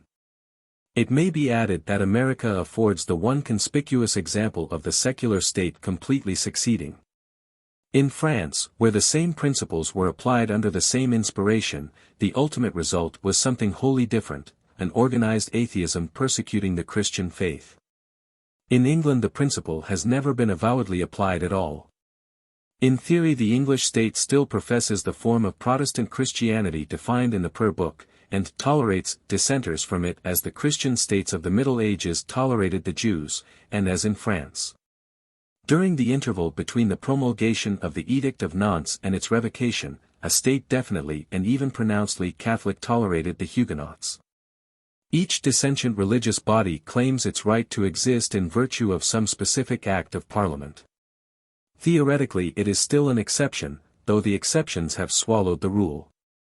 Moreover, even under this rather hazy toleration, those who believe either more or less than the bulk of their fellow countrymen and who boldly proclaim their belief usually find themselves at a political disadvantage. In America it never seems to have been so. Jefferson himself, a deist, the claim sometimes made that he was a Christian, seems to rest on nothing more solid than the fact that, like nearly all the 18th century deists, He expressed admiration for the character and teaching of Jesus Christ, never for a moment forfeited the confidence of his countrymen on that account, though attempts were made, notably by John Adams, to exploit it against him. Taney, a Catholic, was raised without objection on that score to the first judicial post in America, at a date when such an appointment would have raised a serious tumult in England. At a later date Ingersoll was able to vary the pastime of Bible smashing with the profession of an active Republican wire puller, without any of the embarrassments which that much better and honester man, Charles Bradlaugh, had to encounter. The American Republic has not escaped the difficulties and problems which are inevitable to the secular state. When some of its citizens profess a religion which brings them into conflict with the common system of morals which the nation takes for granted. The case of the Mormons is a typical example of such a problem. But there is some evidence that, as the Americans have applied the doctrine far more logically than we, they have also a keener perception of the logic of its limitations. At any rate, it is notable that Congress has refused, in its Conscription Act, to follow our amazing example and make the conscience of the criminal the judge of the validity of legal proceedings against him. Changes so momentous, made in so drastic and sweeping a fashion in the middle of a life and death struggle for national existence, show how vigorous and compelling was the popular impulse towards reform. Yet all the great things that were done seem dwarfed by one enormous thing left undone. The heroic tasks which the Americans accomplished are forgotten in the thought of the task which stared them in the face, but from which they, perhaps justifiably, shrank. All the injustices which were abolished in that superb crusade against privilege only made plainer the shape of the one huge privilege, the one typical injustice which still stood, the blacker against such a dawn, Negro slavery. It has already been mentioned that slavery was at one time universal in the English colonies and was generally approved by American opinion, North and South. Before the end of the War of Independence it was almost as generally disapproved, and in all states north of the borders of Maryland it soon ceased to exist. This was not because democratic ideals were more devotedly cherished in the North than in the South, on the whole the contrary was the case. But the institution of slavery was in no way necessary to the normal life and industry of the North. Its abrogation made little difference, and the rising tide of the new ideas to which it was necessarily odious easily swept it away. In their method of dealing with it the Northerners, it must be owned, were kinder to themselves than to the Negroes. They declared slavery illegal within their own borders, but they generally gave the slaveholder time to dispose of his human property by selling it in the states where slavery still existed. This fact is worth noting, because it became a prime cause of resentment and bitterness when, at a later date, the North began to reproach the South with the guilt of slave-owning. For the South was faced with no such easy and manageable problem. Its colored population was almost equal in number to its white colonists, in some districts it was even greatly preponderant. Its staple industries were based on slave labor. To abolish slavery would mean an industrial revolution of staggering magnitude of which the issue could not be foreseen. And even if that were faced, there remained the sinister and apparently insoluble problem of what to do with the emancipated Negroes. Jefferson, who felt the reproach of slavery keenly, proposed to the legislature of Virginia a scheme so radical and comprehensive in its character that it is not surprising if men less intrepid than he refused to adopt it. He proposed nothing less than the wholesale repatriation of the blacks, who were to set up in Africa a Negro republic of their own under American protection. Jefferson fully understood the principles and implications of democracy, and he was also thoroughly conversant with Southern conditions. And the fact that he thought, and events have certainly gone far to justify him, that so drastic a solution was the only one that offered hope of a permanent and satisfactory settlement is sufficient evidence that the problem was no easy one. For the first time Jefferson failed to carry Virginia with him, and slavery remained an institution sanctioned by law in every state south of the Mason-Dixon line. While the states were thus dealing with the problems raised by the application to their internal administration of the principles of the new democratic creed, the force of mere external fact was compelling them to attempt some sort of permanent unity. Those who had from the first a specific enthusiasm for such unity were few, though Washington was among them, and his influence counted for much. But what counted for much more was the pressure of necessity. It was soon obvious to all clear-sighted men that unless some authoritative center of union were created, the revolutionary experiment would have been saved from suppression by arms only to collapse in mere anarchic confusion. The Continental Congress, the only existing authority, was moribund, and even had it been still in its full vigor, it had not the powers which the situation demanded. It could not, for instance, levy taxes on the state. Its revenues were completely exhausted and it had no power to replenish them. The British government complained that the conditions of peace were not observed on the American side, and accordingly held on to the positions which it had occupied at the conclusion of the war. The complaint was perfectly just, but it did not arise from deliberate bad faith on the part of those who directed, as far as anyone was directing, American policy, but from the simple fact that there was no authority in America capable of enforcing obedience and carrying the provisions of the treaty into effect. The same moral was enforced by a dozen other symptoms of disorder. The Congress had disbanded the soldiers, as had been promised, on the conclusion of peace, but, having no money, could not keep its at least equally important promise to pay them. This led to much casual looting by men with arms in their hands but nowhere to turn for a meal, and the trouble culminated in a rebellion raised in New England by an old soldier of the Continental Army called Shea. Such incidents as these were the immediate cause of the summoning at Philadelphia of a convention charged with the task of framing a constitution for the United States. Of such a convention Washington was the only possible president. And he was drawn from a temporary and welcome retirement in his Virginian home to re-enter in a new fashion the service of his country. Under his presidency disputed and compromised a crowd of able men representative of the widely divergent states whose union was to be attempted. There was Alexander Hamilton, indifferent or hostile to the democratic idea but intensely patriotic, and bent above all things upon the formation of a strong central authority. Franklin with his acute practicality and his admirable tact in dealing with men, Gerry, the New Englander, Whiggish and somewhat distrustful of the populace. Pinckney of South Carolina, a soldier and the most ardent of the Federalists, representing, by a curious irony, the state which was to be the home of the most extreme dogma of state rights. Madison, the Virginian, young, ardent and intellectual, his head full of the new wine of liberty. One great name is lacking. Jefferson had been chosen to represent the Confederacy at the French court, where he had the delight of watching the first act of that tremendous drama, whereby his own accepted doctrine was to reshape France, as it had already reshaped America. The convention, therefore, lacked the valuable combination of lucid thought on the philosophy of politics and a keen appreciation of the direction of the popular will which he above all men could have supplied. The task before the convention was a hard and perilous one, and nothing about it was more hard and perilous than its definition. What were they there to do? Were they framing a treaty between independent sovereignties, which, in spite of the treaty, would retain their independence, or were they building a nation by merging these sovereignties in one general sovereignty of the American people? They began by proceeding on the first assumption, remodeling the Continental Congress, avowedly a mere alliance, and adding only such powers as it was plainly essential to add. They soon found that such a plan would not meet the difficulties of the hour. But they dared not openly adopt the alternative theory, the states would not have borne it. Had it, for example, been specifically laid down that a state once entering the Union might never after withdraw from it, quite half the states would have refused to enter it.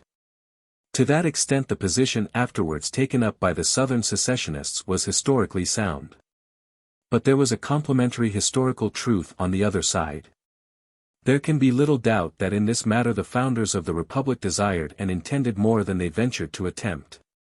The fact that men of unquestionable honesty and intelligence were in after years so sharply and sincerely divided as to what the Constitution really was in truth the result of a divided mind in those who framed the Constitution. They made an alliance and hoped it would grow into a nation. The preamble of the Constitution represents the aspirations of the American fathers, the clauses represent the furthest they dared towards those aspirations. The preamble was therefore always the rallying point of those who wished to see America one nation. Its operative clause ran, "We, the people of the United States, in order to form a more perfect union." Do ordain and establish this Constitution for the United States of America. That such language was a strong point in favor of the Federalist interpreters of the Constitution was afterwards implicitly admitted by the extreme exponents of state sovereignty themselves. For when they came to frame for their own Confederacy a constitution reflecting their own views, they made a most significant alteration. The corresponding clause in the Constitution of the Southern Confederacy ran, "We, the deputies of the sovereign and independent states, do ordain," etc., etc. For the rest, two great practical measures which involved no overbold challenge to state sovereignty were wisely planned to buttress the Union and render it permanent. A clause in the Constitution forbade tariffs between the states and established complete free trade within the limits of the Union. An even more important step was that by which the various states which claimed territory in the as yet undeveloped interior were induced to surrender such territory to the collective ownership of the Federation. This at once gave the states a new motive for unity, a common inheritance which any state refusing or abandoning union must surrender. Meanwhile, it would be unjust to the supporters of state rights to deny the excellence and importance of their contribution to the constitutional settlement.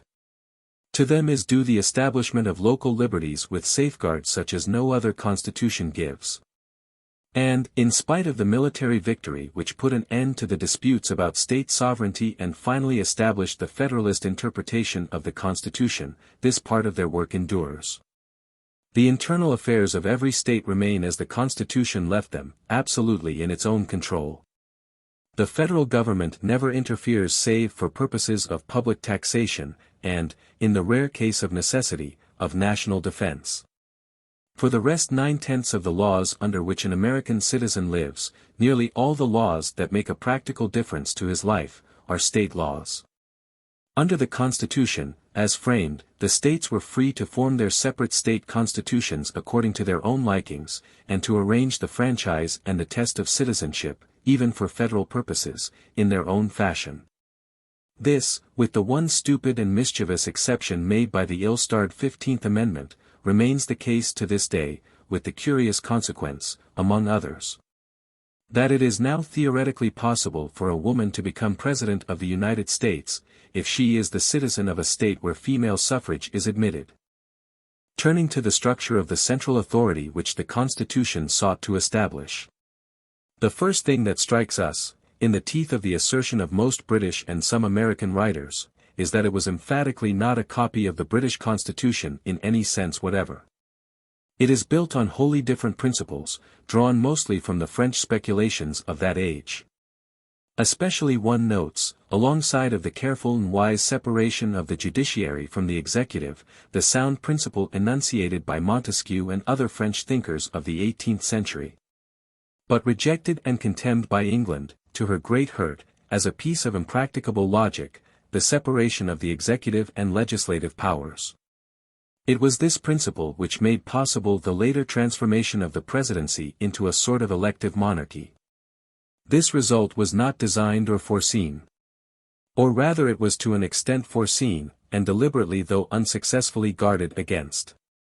The American revolutionists were almost as much under the influence of classical antiquity as the French. From it they drew the noble conception of the Republic, the public thing acting with impersonal justice towards all citizens. But with it they also drew an exaggerated dread of what they called Caesarism, and with it they mixed the curious but characteristic illusion of that age, an illusion from which, by the way, Rousseau himself was conspicuously free, that the most satisfactory because the most impersonal organ of the general will is to be found in an elected assembly. They had as yet imperfectly learnt that such an assembly must after all consist of persons, more personal because less public than an acknowledged ruler. They did not know that, while a despot may often truly represent the people, a senate, however chosen, always tends to become an oligarchy. Therefore they surrounded the presidential office with checks which in mere words made the president seem less powerful than an English king. Yet he has always in fact been much more powerful. And the reason is to be found in the separation of the executive from the legislature. The president, while his term lasted, had the full powers of a real executive. Congress could not turn him out, though it could in various ways check his actions. He could appoint his own ministers, though the Senate must ratify the choice, and they were wisely excluded from the legislature. An even wiser provision limited the appointment of members of Congress to positions under the executive. Thus both executive and legislature were kept, so far as human frailty permitted, pure in their normal functions. The presidency remained a real government. Congress remained a real check. In England, where the opposite principle was adopted, the ministry became first the committee of an oligarchical parliament and later a close corporation nominating the legislature which is supposed to check it. The same fear of arbitrary power was exhibited, and that in fashion really inconsistent with the democratic principles which the American statesmen professed. In the determination that the president should be chosen by the people only in an indirect fashion, through an electoral college. This error has been happily overruled by events. Since the Electoral College was to be chosen ad hoc for the single purpose of choosing a president, it soon became obvious that pledges could easily be exacted from its members in regard to their choice. By degrees the pretense of deliberate action by the college wore thinner and thinner. Finally it was abandoned altogether, and the president is now chosen, as the first magistrate of a democracy ought to be chosen, if election is resorted to at all, by the direct vote of the nation. At the time, however, it was supposed that the Electoral College would be an independent deliberative assembly. It was further provided that the second choice of the Electoral College should be vice president, and succeed to the presidency in the event of the president dying during his term of office. If there was a tie, or if no candidate had an absolute majority in the college, the election devolved on the House of Representatives voting in this instance by states. In connection with the election both of executive and legislature, the old state rights problem rose in another form. Were all the states to have equal weight and representation, as had been the case in the old Continental Congress, or was their weight and representation to be proportional to their population? On this point a compromise was made. The House of Representatives was to be chosen directly by the people on a numerical basis, and in the Electoral College which chose the president the same principle was adopted. In the Senate all states were to have equal representation. And the senators were to be chosen by the legislatures of the states, they were regarded rather as ambassadors than as delegates. The term of a senator was fixed for 6 years, a third of the Senate resigning in rotation every 2 years. The House of Representatives was to be elected in a body for 2 years. The president was elected for 4 years, at the end of which time he could be re-elected. Such were the main lines of the compromises which were effected between the conflicting views of the extreme Federalists and extreme state rights advocates, and the conflicting interests of the larger and smaller states. But there was another threatened conflict, more formidable and, as the event proved, more enduring, with which the framers of the Constitution had to deal. Two different types of civilization had grown up on opposite sides of the Mason-Dixon line. How far slavery was the cause and how far a symptom of this divergence will be discussed more fully in future chapters. At any rate it was its most conspicuous mark or label. North and South differed so conspicuously not only in their social organization but in every habit of life and thought that neither would tamely bear to be engulfed in a union in which the other was to be predominant. To keep an even balance between them was long the principal effort of American statesmanship. That effort began in the convention which framed the Constitution. It did not cease till the very eve of the Civil War. The problem with which the convention had to deal was defined within certain well-understood limits. No one proposed that slavery should be abolished by federal enactment. It was universally acknowledged that slavery within a state, however much of an evil it might be, was an evil with which state authority alone had a right to deal. On the other hand, no one proposed to make slavery a national institution.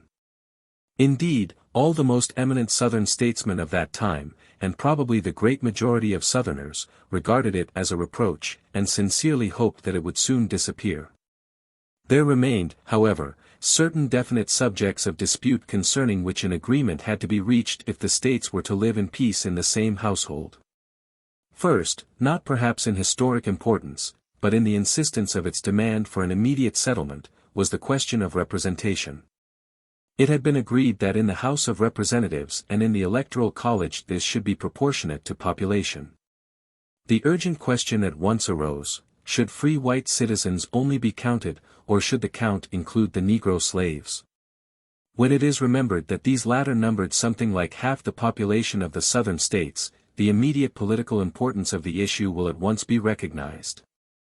If they were omitted, the weight of the South in the Federation would be halved. In the opposite alternative it would be doubled. By the compromise eventually adopted, it was agreed that the whole white population should be counted and 3/5 of the slaves. The second problem was this: if slavery was to be legal in one state and illegal in another, what was to be the status of a slave escaping from a slave state into a free? Was such an act to be tantamount to an emancipation? If such were to be the case, it was obvious that slave property, especially in the border states, would become an extremely insecure investment. The average Southerner of that period was no enthusiast for slavery. He was not unwilling to listen to plans of gradual and compensated emancipation. But he could not be expected to contemplate losing in a night property for which he had perhaps paid hundreds of dollars, without even the hope of recovery.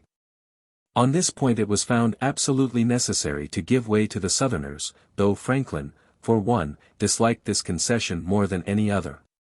It was determined that persons held to service or labor escaping into another state should be returned to those to whom such service or labor may be due.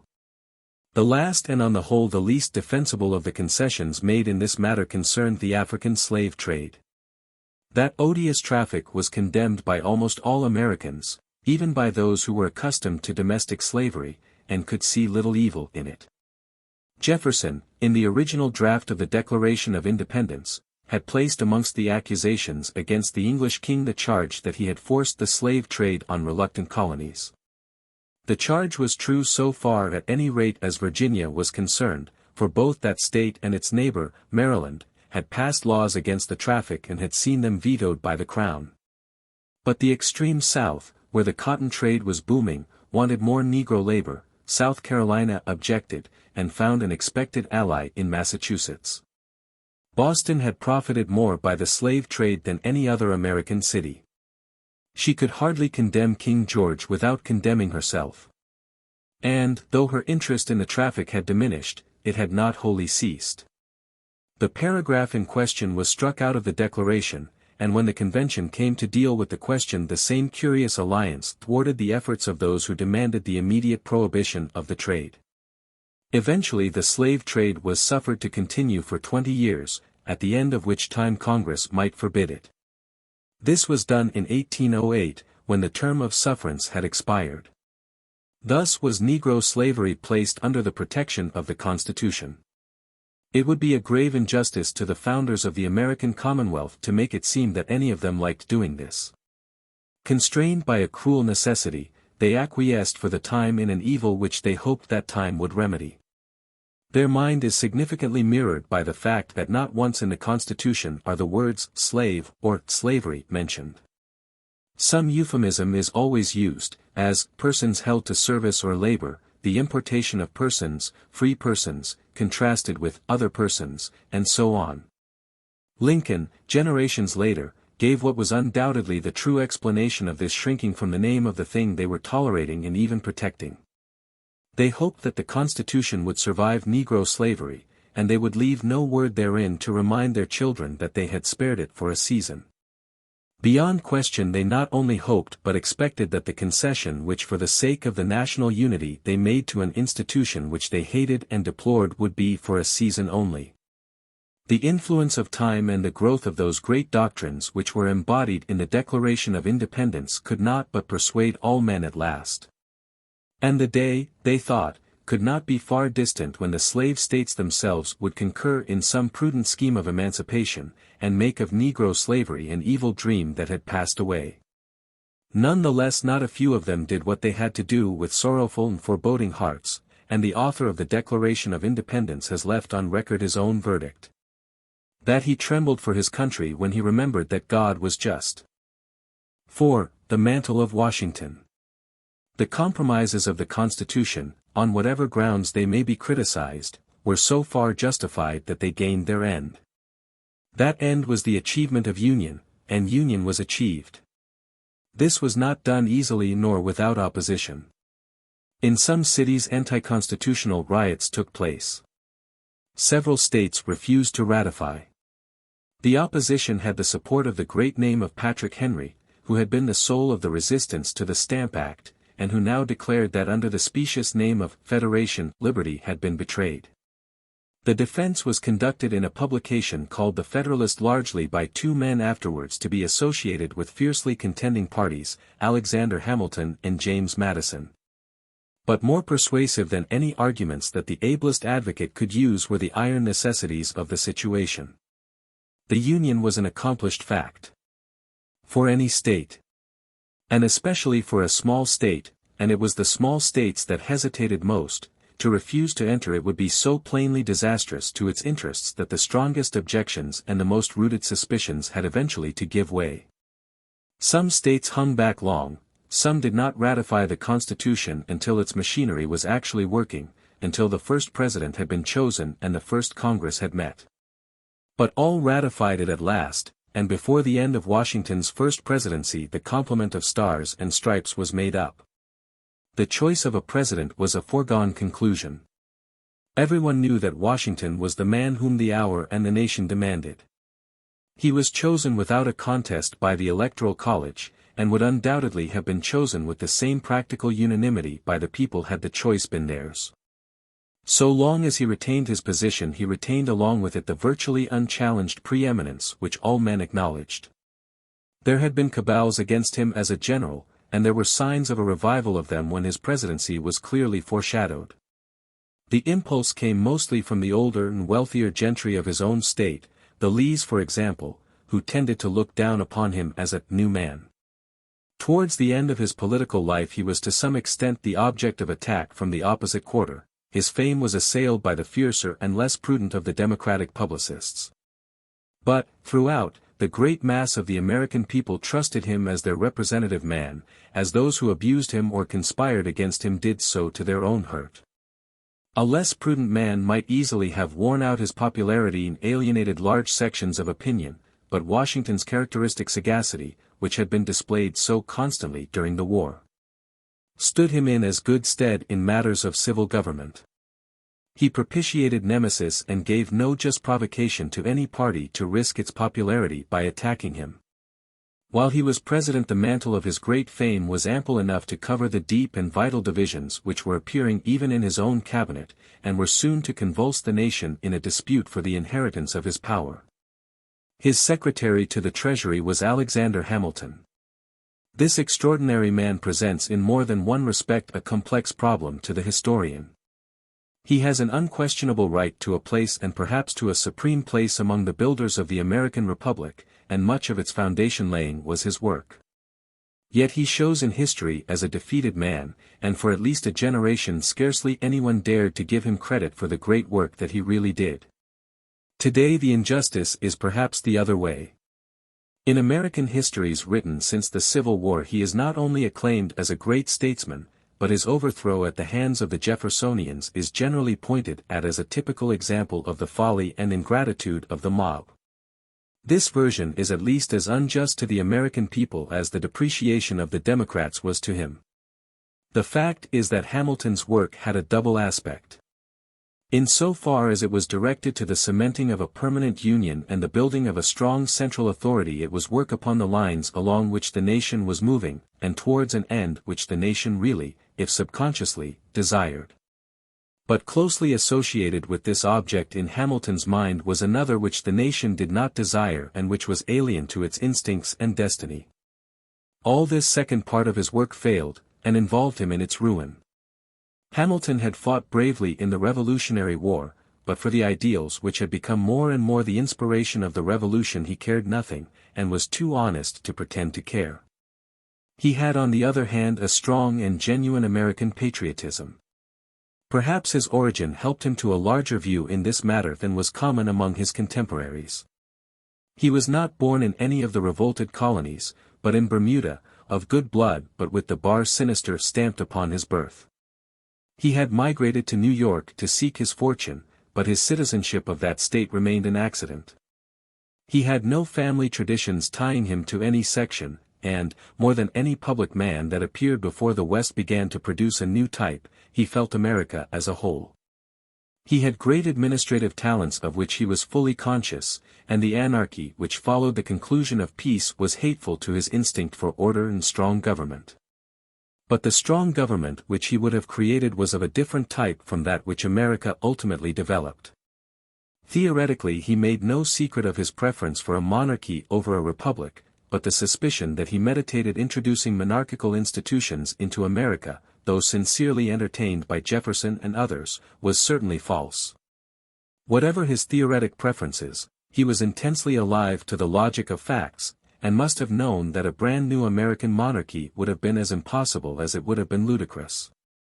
In theory and practice, however, he really was anti-democratic. Masses of men seemed to him incapable alike of judgment and of action, and he thought no enduring authority could be based upon the instincts of the great beast, as he called the mob. He looked for such authority and what seemed to him the example of history, and especially to the example of England. He knew how powerful both at home and abroad was the governing machine which the English aristocracy had established after the Revolution of 1689. And he realized more fully than most men of that age, or indeed of this, that its strength lay in a small but very national governing class wielding the people as an instrument. Such a class he wished to create in America, to connect closely, as the English oligarchy had connected itself closely, with the great moneyed interests. And to entrust with the large powers which in his judgment the central government of the Federation needed. Jefferson came back from France in the winter of 1789, and was at once offered by Washington the Secretaryship of State. The offer was not a very welcome one, for he was hot with the enthusiasm of the great French struggle, and would gladly have returned to Paris and watched its progress. He felt, however, that the President's insistence laid upon him the duty of giving the government the support of his abilities and popularity. He had accepted the Constitution which he had no share in framing, not perhaps as exactly what he would have desired, but certainly in full good faith and without reserve. It probably satisfied him at least as well as it satisfied Hamilton, who had actually at one time withdrawn from the convention in protest against its refusal to accept his views. Jefferson's criticisms, such as they were, related mostly to matters of detail, some of them were just and some were subsequently incorporated in amendments.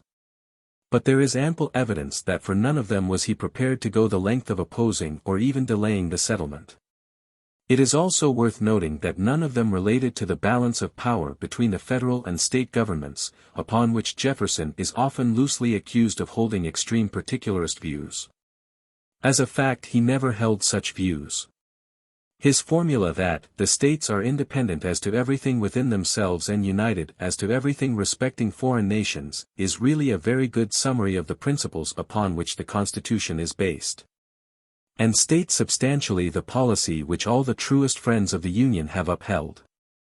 But he was committed out and out to the principle of popular government, and when it became obvious that the Federalists under Hamilton's leadership were trying to make the central government oligarchical, and that they were very near success, Jefferson quite legitimately invoked and sought to confirm the large powers secured by the Constitution itself to the states for the purpose of obstructing their program. It was some time, however, before the antagonism between the two secretaries became acute, and meanwhile the financial genius of Hamilton was reducing the economic chaos bequeathed by the war to order and solvency. All of his measures showed fertility of invention and a thorough grasp of his subject. Some of them were unquestionably beneficial to the country. But a careful examination will show how closely and deliberately he was imitating the English model which we know to have been present to his mind. He established a true national debt similar to that which Montague had created for the benefit of William of Orange. In this debt he proposed to merge the debts of the individual states contracted during the War of Independence. Jefferson saw no objection to this at the time, and indeed it was largely through his favor that a settlement was made which overcame the opposition of certain states. This settlement had another interest as being one of the perennial geographical compromises by means of which the Union was for so long preserved. The support of Hamilton's policy came mainly from the North, the opposition to it from the South. It so happened that coincidentally North and South were divided on another question, the position of the projected capital of the Federation. The Southerners wanted it to be on the Potomac between Virginia and Maryland. The Northerners would have preferred it further north. At Jefferson's house Hamilton met some of the leading Southern politicians, and a bargain was struck. The Secretary's proposal as to the state debts was accepted, and the South had its way in regard to the capital. Hamilton probably felt that he had bought a solid advantage in return for a purely sentimental concession. Neither he nor anyone else could foresee the day of peril when the position of Washington between the two Southern states would become one of the gravest of the strategic embarrassments of the federal government. Later, when Hamilton's policy and personality had become odious to him, Jefferson expressed remorse for his conduct of the occasion, and blamed his colleague for taking advantage of his ignorance of the question. His sincerity cannot be doubted, but it will appear to the impartial observer that his earlier judgment was the wiser of the two. The assumption of state debts had really nothing monocratic or anti-popular about it, nothing even tending to infringe the rights and liberties of the several states, while it was clearly a statesmanlike measure from the national standpoint, tending at once to restore the public credit and cement the Union. But Jefferson read backwards into this innocuous and beneficent stroke of policy the spirit which he justly perceived to inform the later and more dubious measures which proceeded from the same author. Of these the most important was the creation of the first United States Bank. Here Hamilton was quite certainly inspired by the example of the English Whigs. He knew how much the stability of the settlement made in 1689 had owed to the skill and foresight with which Montague, through the creation of the Bank of England, had attached to it the great moneyed interests of the city. He wished, through the United States Bank, to attach the powerful moneyed interests of the eastern and middle states in the same fashion to the federal government.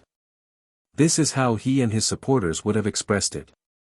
Jefferson said that he wished to fill Congress with a crowd of mercenaries bound by pecuniary ties to the Treasury and obliged to lend it, through good and evil repute, a perennial and corrupt support. The two versions are really only different ways of stating the same thing. To a Democrat such a standing alliance between the government and the rich will always seem a corrupt thing, nay, the worst and least remediable form of corruption. To a man of Hamilton's temper it seemed merely the necessary foundation of a stable political equilibrium. Thus the question of the bank really brought the two parties which were growing up in the cabinet and in the nation to an issue which revealed the irreconcilable antagonism of their principles. The majority in Congress was with Hamilton. But his opponents appealed to the Constitution. They denied the competency of Congress under that instrument to establish a national bank. When the bill was in due course sent to Washington for signature he asked the opinions of his cabinet on the constitutional question, and both Hamilton and Jefferson wrote very able state papers in defense of their respective views. After some hesitation Washington decided to sign the bill and to leave the question of constitutional law to the Supreme Court. In due course it was challenged there, but Marshall, the Chief Justice, was a decided Federalist, and gave judgment in favor of the legality of the bank. The Federalists had won the first round. Meanwhile the party which looked to Jefferson as leader was organizing itself. It took the name of Republican, as signifying its opposition to the alleged monarchical designs of Hamilton and his supporters. Later, when it appeared that such a title was really too universal to be descriptive, the Jeffersonians began to call themselves by the more genuinely characteristic title of Democratic Republicans, subsequently abbreviated into Democrats. That name the party which, alone among American parties, can boast an unbroken historic continuity of more than a century, retains to this day. At the end of his original term of 4 years, Washington was prevailed upon to give way to the universal feeling of the nation and to accept a second term. No party thought of opposing him, but a significant division appeared over the vice presidency. The Democrats ran Clinton against John Adams of Massachusetts, and though they failed there appeared in the voting a significant alliance, which was to determine the politics of a generation. New York State, breaking away from her northern neighbors, voted with the Democratic South for Clinton. And the same year saw the foundation in New York City of that dubious but very potent product of democracy, which has perhaps become the best abused institution in the civilized world. yet has somehow or other contrived to keep in that highly democratic society a power which it could never retain for a day without a genuine popular backing, Tammany Hall. Meanwhile, the destinies of every nation of European origin, and of none perhaps more, in spite of their geographical remoteness, than of the United States, were being profoundly influenced by the astonishing events that were shaping themselves in Western Europe. At first all America was enthusiastic for the French Revolution. Americans were naturally grateful for the aid given them by the French in their own struggle for freedom, and saw with eager delight the approaching liberation of their liberators. But as the drama unrolled itself a sharp, though very unequal, division of opinion appeared. In New England, especially, there were many who were shocked at the proceedings of the French, at their violence, at their latent cruelty in anger, and, above all perhaps, at that touch of levity which comes upon the Latin when he is face to face with death. Massacres and carmagnoles did not strike the typical Massachusetts merchant as the methods by which God-fearing men should protest against oppression. The strict military government which succeeded to controlled and directed in a national fashion the violent mood of the people, that necessary martial law which we call the Terror, seemed even less acceptable to his fundamentally Whiggish political creed. Yet, and it is a most significant fact, the bulk of popular American opinion was not shocked by these things. It remained steadily with the French through all those events which alienated opinion, even liberal opinion, in Europe. It was perhaps because European opinion, especially English opinion, even when liberal, was at bottom aristocratic, while the American people were already a democracy. But the fact is certain. By the admission of those American writers who deplore it and fail to comprehend it, the great mass of the democracy of America continued, through good and evil repute, to extend a vivid and indulgent sympathy to the democracy of France. The division of sympathies which had thus become apparent was converted into a matter of practical politics by the entry of England into the war which a coalition was waging against the French Republic. That intervention at once sharpened the sympathies of both sides and gave them a practical purpose. England and France were now arrayed against each other, and Americans, though their government remained neutral, arrayed themselves openly as partisans of either combatant. The division followed almost exactly the lines of the earlier quarrel which had begun to appear as the true meaning of Hamilton's policy discovered itself. The Hamiltonians were for England. The Jeffersonians were for France. A war of pamphlets and newspapers followed, into the details of which it is not necessary to go. The Federalists, with the tide going steadily against them, had the good luck to secure the aid of a pen which had no match in Europe. The greatest master of English controversial prose that ever lived was at that time in America. Normally, perhaps, his sympathies would have been with the Democrats. But love of England was ever the deepest and most compelling passion of the man who habitually abused her institutions so roundly. The Democrats were against his fatherland, and so the supporters of Hamilton found themselves defended in a series of publications over the signature of Peter Porcupine, with all the energy and genius which belonged only to William Cobbett. A piquancy of the contest was increased by the fact that it was led on either side by members of the administration. Washington had early put forth a declaration of neutrality, drawn up by Randolph, who, though leaning if anything to Jefferson's side, took up a more or less intermediate position between the parties. Both sides professed to accept the principle of neutrality, but their interpretations of it were widely different. Jefferson did not propose to intervene in favor of France, but he did not think that Americans were bound to disguise their moral sympathies. They would appear, he thought, both ungrateful and false to the first principles of their own commonwealth if, whatever limitation prudence might impose in their action, they did not desire that France should be victorious over the coalition of kings. The great majority of the American people took the same view. When Genet, the envoy of the newly constituted republic, arrived from France, he received an ovation which Washington himself at the height of his glory could hardly have obtained. 9 American citizens out of 10 hastened to mount the tricolor cockade, to learn the Marseillaise, and to take their glasses to the victory of the sister republic. So strong was the wave of popular enthusiasm that the United States might perhaps have been drawn into active cooperation with France had France been better served by her minister. Genet was a Girondin, and the Girondins, perhaps through that defect in realism which ruined them at home, were not good diplomatists. It is likely enough that the warmth of his reception deranged his judgment. At any rate he misread its significance. He failed to take due account of that sensitiveness of national feeling in a democracy which, as a Frenchman of that time, he should have been specially able to appreciate. He began to treat the resources of the United States as if they had already been placed at the disposal of France, and, when very properly rebuked, he was foolish enough to attempt to appeal to the nation against its rulers.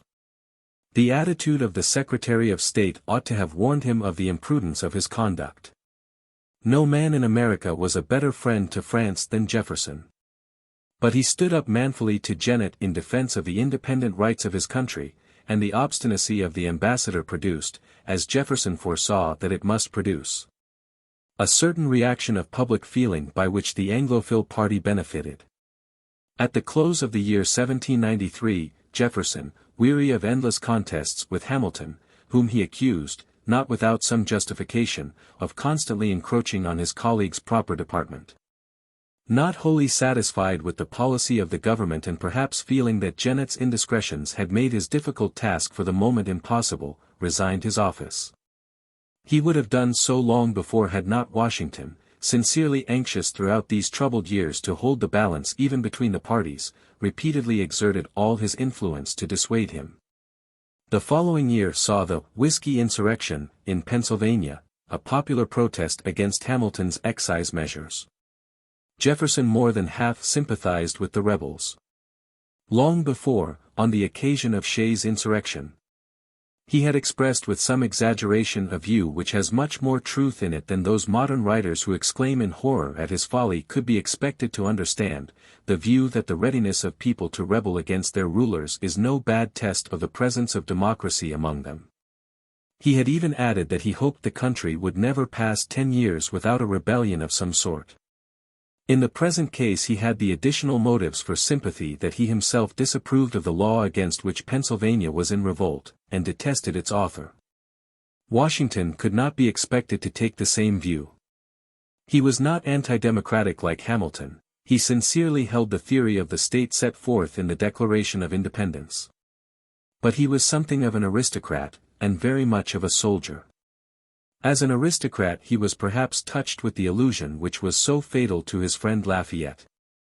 The illusion that privilege can be abolished and yet the once privileged class partially retain its ascendancy by a sort of tacit acknowledgment by others of its value. As a soldier he disliked disorder and believed in discipline. As a commander in the war he had not spared the rod, and had even complained of Congress for mitigating the severity of military punishments. It may be that the "Whiskey Insurrection," which he suppressed with prompt and drastic energy, led him for the first time to lean a little to the Hamiltonian side. At any rate he was induced, though reluctantly and only under strong pressure, to introduce into a message to Congress a passage reflecting on the democratic societies which were springing up everywhere and gaining daily in power. And in return found himself attacked, sometimes with scurrility, in the more violent organs of the democracy. Washington's personal ascendancy was, however, sufficient to prevent the storm from breaking while he was president. It was reserved for his successor. In 1797 his second term expired. He had refused a third, thereby setting an important precedent which every subsequent president has followed, and bade farewell to politics in an address which is among the great historical documents of the Republic. The 2 points especially emphasized were long the acknowledged keynotes of American policy, the avoidance at home of sectional parties, that is, of parties following geographical lines, and abroad the maintenance of a strict independence of European entanglements and alliances. Had a presidential election then been what it became later, a direct appeal to the popular vote, it is probable that Jefferson would have been the second president of the United States. But the Electoral College was still a reality, and its majority lent to federalism. Immeasurably the ablest man among the Federalists was Hamilton, but for many reasons he was not an available choice. He was not a born American. He had made many and formidable personal enemies even within the party. Perhaps the shadow on his birth was a drawback, perhaps also the notorious freedom of his private life, for the strength of the party lay in Puritan New England. At any rate, the candidate whom the Federalists backed and succeeded in electing was John Adams of Massachusetts. By the curiously unworkable rule, soon repealed, of the original Constitution, which gave the vice presidency to the candidate who had the second largest number of votes, Jefferson found himself elected to that office under a president representing everything to which he was opposed. John Adams was an honest man and sincerely loved his country. There his merits ended. He was readily quarrelsome, utterly without judgment and susceptible to that mood of panic in which mediocre persons are readily induced to act the strong man. During his administration a new quarrel arose with France, a quarrel in which once again those responsible for that country's diplomacy played the game of her enemies. Jennett had merely been an impracticable and impatient enthusiast. Talleyrand, who under the Directory took charge of foreign affairs, was a scamp, and, clever as he was unduly contemptuous of America, where he had lived for a time in exile. He attempted to use the occasion of the appearance of an American mission in Paris to wring money out of America, not only for the French treasury, but for his own private profit and that of his colleagues and accomplices. A remarkable correspondence, which fully revealed the blackmailing attempt made by the agents of the French government on the representatives of the United States, known as the XYZ letters, was published and roused the anger of the whole country. Millions for defense but not a cent for tribute was the universal catchword. Hamilton would probably have seized the opportunity to go to war with France with some likelihood of a national backing. Adams avoided war and thereby split his party, but he did not avoid steps far more certain than a war to excite the hostility of democratic America. His policy was modeled upon the worst of the panic-bred measures by means of which Pitt and his colleagues were seeking to suppress Jacobinism in England. Such a policy was odious anywhere, in a democracy it was also insane. Further, the Aliens Law and the Sedition Law which he induced Congress to pass were in flagrant and obvious violation of the letter and spirit of the Constitution. They were barely through Congress when the storm broke on their authors. Jefferson, in retirement at Monticello, saw that his hour was come. He put himself at the head of the opposition and found a whole nation behind him. Kentucky, carved out of the Western Territory and newly grown to statehood, took the lead of resistance. For her legislature Jefferson drafted the famous Kentucky Resolutions, which condemned the new laws as unconstitutional, which they were, and refused to allow them to be administered within her borders. On the strength of these resolutions Jefferson has been described as the real author of the doctrine of nullification, and technically this may be true. Nevertheless, there is all the difference in the world between the spirit of the Kentucky Resolutions and that of nullification, as South Carolina afterwards proclaimed its legitimacy. About the former there was nothing sectional. It was not pretended that Kentucky had any peculiar and local objection to the sedition law, or was standing against the other states in resisting it. She was vindicating a freedom common to all the states, valued by all and menaced in all. She claimed that she was making herself the spokesman of the other states in the same fashion as Hampton made himself the spokesman of the other great landed proprietors in resisting taxation by the Crown. The event amply justified her claim. The oppression laws which the Federalists had induced Congress to pass were virtually dead letters from the moment of their passing. And when the time came for the nation to speak, it rose as one man and flung Adams from his seat. The Federalist party virtually died of the blow. The dream of an oligarchical republic was at an end, and the will of the people, expressed with unmistakable emphasis, gave the chief magistracy to the author of the Declaration of Independence. The Virginian Dynasty. I have spoken of Jefferson's election as if it had been a direct act of the people, and morally it was so. But in the actual proceedings there was a certain hitch, which is of interest not only because it illustrated a peculiar technical defect in the original Constitution and so led to its amendment, but because it introduces here, for the first time, the dubious but not unfascinating figure of Aaron Burr. Burr was a politician of a type which democracies will always produce, and which those who dislike democracy will always use for its reproach. Yet the reproach is evidently unjust. In all societies, most of those who meddle with the government of men will do so in pursuit of their own interests, and in all societies the professional politician will reveal himself as a somewhat debased type. In a despotism he will become a courtier and obtain favor by obsequious and often dishonorable services to a prince.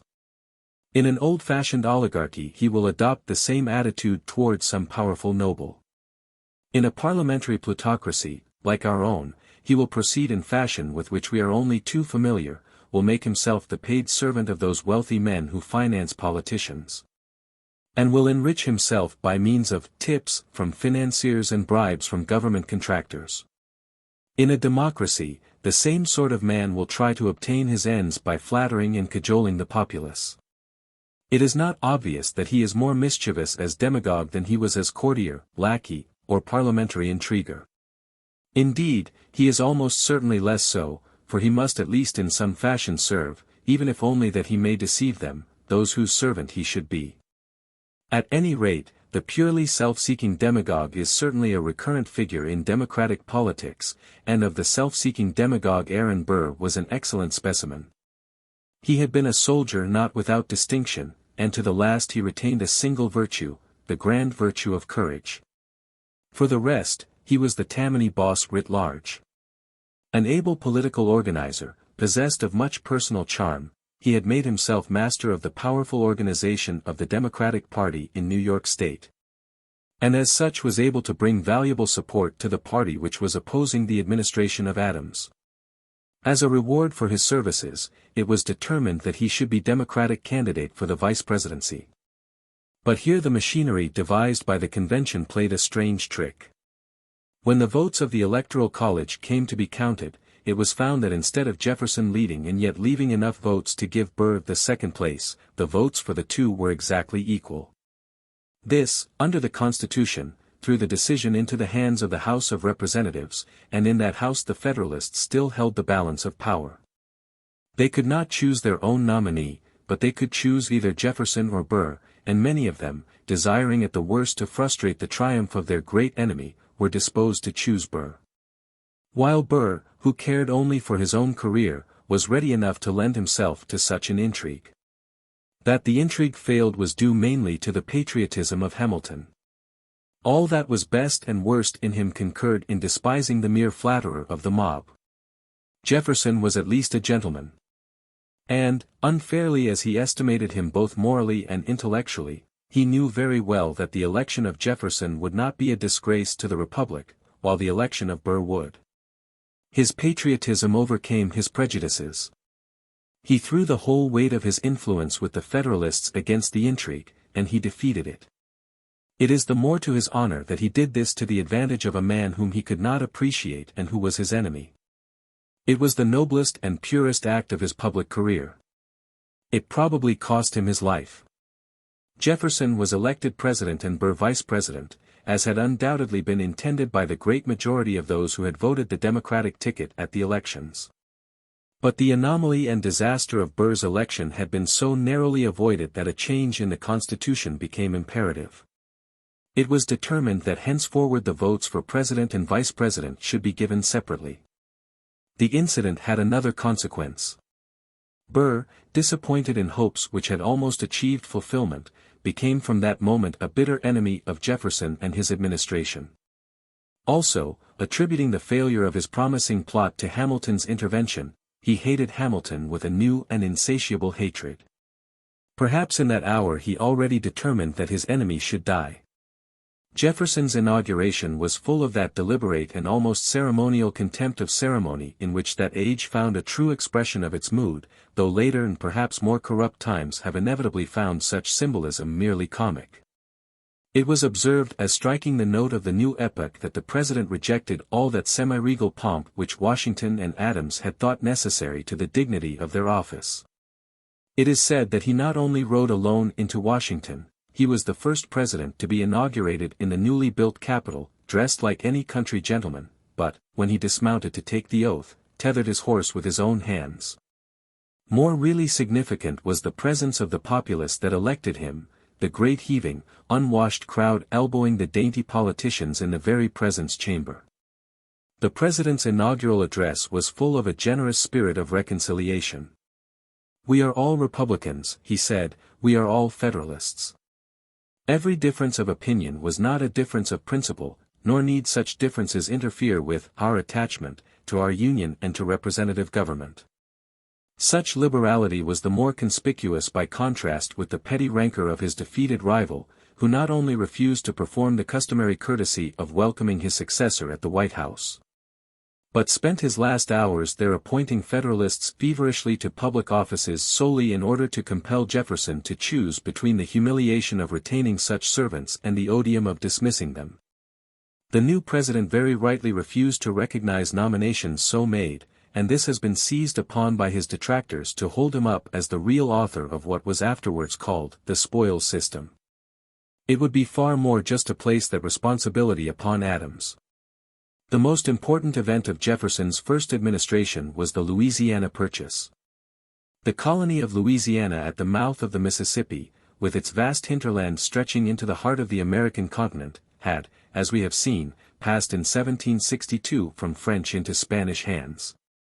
Its acquisition by the United States had been an old project of Jefferson's. When Secretary of State under Washington, he had mooted it when settling with the Spanish government the question of the navigation of the Mississippi. As president he revived it, but before negotiations could proceed far the whole situation was changed by the retrocession of Louisiana to France as part of the terms dictated by Napoleon to a Spain which had fallen completely under his control. The United States could not, in any case, have regarded the transfer without uneasiness, and to all schemes of purchase it seemed a death-blow. For it was believed that the French emperor had set his heart upon the resurrection of French colonial power in America. But Jefferson was an excellent diplomatist, at once conciliatory and unyielding. He played his cards shrewdly, and events helped him. The Peace of Amiens was broken, and, after a very brief respite, England and France were again at war. Napoleon's sagacity saw clearly enough that he could not hope to hold and develop his new colony in the face of a hostile power which was his master on the sea. It would suit his immediate purpose better to replenish his treasury with good American dollars which might soon be urgently needed. He became, therefore, as willing to sell as Jefferson was to buy, and between two men of such excellent sense a satisfactory bargain was soon struck. The colony of Louisiana and all the undeveloped country which lay behind it became the inheritance of the American Federation. Concerning the transaction, there is more than one point to be noted of importance to history. One is the light which it throws on Jefferson's personal qualities. Because this man held very firmly an abstract and reasoned theory of the state, could define and defend it with extraordinary lucidity and logic, and avowedly guided his public conduct by its light. There has been too much tendency to regard him as a mere theorist, a sort of gerundia, noble in speculation and rhetoric, but unequal to practical affairs and insufficiently alive to concrete realities. He is often contrasted unfavorably with Hamilton in this respect, and yet he had, as events proved, by far the acuter sense of the trend of American popular opinion and the practical requirements of a government that should command its respect. And he made fewer mistakes in mere political tactics than did his rival. But his diplomacy is the best answer to the charge. Let anyone who entertains it follow closely the dispatches relating to the Louisiana Purchase, and observe how shrewdly this supposed visionary can drive a good bargain for his country, even when matched against Talleyrand with Bonaparte behind him. One is reminded that before he entered politics he enjoyed among his fellow planters a reputation for exceptional business acumen. Much more plausible is the accusation that Jefferson in the matter of Louisiana forgot his principles, and acted in a manner grossly inconsistent with his attitude when the Federalists were in power. Certainly, the purchase can only be defended constitutionally by giving a much larger construction to the powers of the federal authority than even Hamilton had ever promulgated. If the silence of the Constitution on the subject must, as Jefferson had maintained, be taken as forbidding Congress and the executive to charter a bank, how much more must a similar silence forbid them to expend millions in acquiring vast new territories beyond the borders of the Confederacy? In point of fact, Jefferson himself believed the step he and Congress were taking to be beyond their present powers, and would have preferred to have asked for a constitutional amendment to authorize it. But he readily gave way on this to those who represented that such a course would give the malcontent minority their chance, and perhaps jeopardize the whole scheme. The fact is, that state rights were not to Jefferson a first principle, but a weapon which he used for the single purpose of resisting oligarchy. His first principle, in which he never wavered for a moment, was that laid down in the Declaration, the sovereignty of the general will. To him federalism was nothing and state sovereignty was nothing but the keeping of the commandments of the people. Judged by this test, both his opposition to Hamilton's bank and his purchase of the Louisiana Territory were justified. For on both occasions the nation was with him. Jefferson's inconsistency, therefore, if inconsistency it were, brought him little discredit. It was far otherwise with the inconsistency of the Federalists. For they also changed sides, and of their case it may be said that, like Milton's Satan, they rode with darkness. The most respectable part of their original political creed was their nationalism, their desire for unity, and their support of a strong central authority.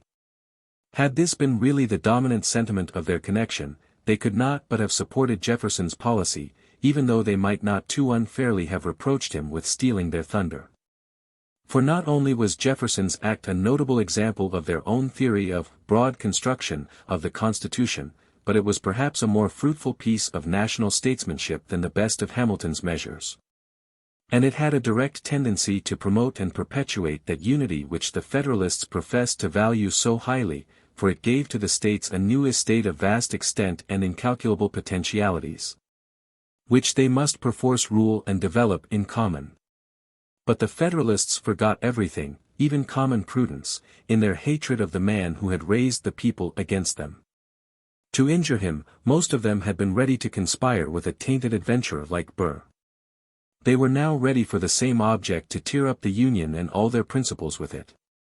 One of their ablest spokesmen, Josiah Quincy, made a speech against the purchase, in which he anticipated the most extreme pronouncements of the nullifiers of 1832 and the secessionists of 1860. Declared that his country was not America but Massachusetts, that to her alone his ultimate allegiance was due, and that if her interests were violated by the addition of new Southern territory in defiance of the Constitution, she would repudiate the Union and take her stand upon her rights as an independent sovereign state. By such an attitude the Federalists destroyed only themselves. Some of the wiser among them left the party on this issue, notably John Quincy Adams, son of the second President of the United States, and himself to be raised later, under somewhat disastrous circumstances, to the same position. The rump that remained true, not to their principles but rather to their vendetta, could make no headway against a virtually unanimous nation. They merely completed and endorsed the general judgment on their party by an act of suicide. But the chief historical importance of the Louisiana Purchase lies in the fact that it gave a new and for long years an unlimited scope to that irresistible movement of expansion westward which is the key to all that age in American history. In the new lands a new kind of American was growing up. Within a generation he was to come by his own, and a Westerner in the chair of Washington was to revolutionize the Commonwealth. Of the governing conditions of the West, two stand out as of especial importance to history. One was the presence of unsubdued and hostile Indian tribes. Ever since that extraordinary man, Daniel Boone, whose strange career would make an epic for which there is no room in this book, crossed the Alleghanies a decade before the beginning of the Revolution and made an opening for the white race into the rich valleys of Kentucky, the history of the western frontier of European culture had been a cycle of Indian wars. The native race had not yet been either tamed or corrupted by civilization. Powerful chiefs still ruled great territories as independent potentates, and made peace and war with the white men on equal terms. From such a condition it followed that courage and skill in arms were in the West not merely virtues and accomplishments to be admired, but necessities which a man must acquire or perish. The Westerner was born a fighter, trained as a fighter, and the fighting instinct was ever dominant in him. So also was the instinct of loyalty to his fellow citizens, a desperate, necessary loyalty as to comrades in a besieged city, as, indeed, they often were. The other condition was the product partly of natural circumstances and partly of that wise stroke of statesmanship which had pledged the new lands in trust to the whole Confederacy. The Westerner was American, perhaps he was the first absolutely instinctive American. The older states looked with much pride to a long historical record which stretched back far beyond the Union into colonial times. The Massachusetts man would still boast of the Pilgrim Fathers. The Virginian still spoke lovingly of the old plantation. But Kentucky and Tennessee, Ohio and Indiana were children of the Union. They had grown to statehood within it, and they had no memories outside it. They were peopled from all the old states, and the pioneers who peopled them were hammered into an intense and instinctive homogeneity by the constant need of fighting together against savage nature and savage man. Thus, while in the older settlements one man was conscious above all things that he was a New Englander, and another that he was a Carolinian, the Western pioneer was primarily conscious that he was a white man and not a red Indian, nay, often that he was a man and not a grizzly bear. Hence grew up in the West that sense of national unity which was to be the inspiration of so many celebrated Westerners of widely different types and opinions, of Clay, of Jackson, of Stephen Douglas, and of Abraham Lincoln. But this was not to take place until the loyalty of the West had first been tried by a strange and sinister temptation. Aaron Burr had been elected vice president coincidentally with Jefferson's election as president. But his ambition was far from satisfied. He was determined to make another bid for the higher place, and as a preliminary he put himself forward as candidate for the governorship of New York State.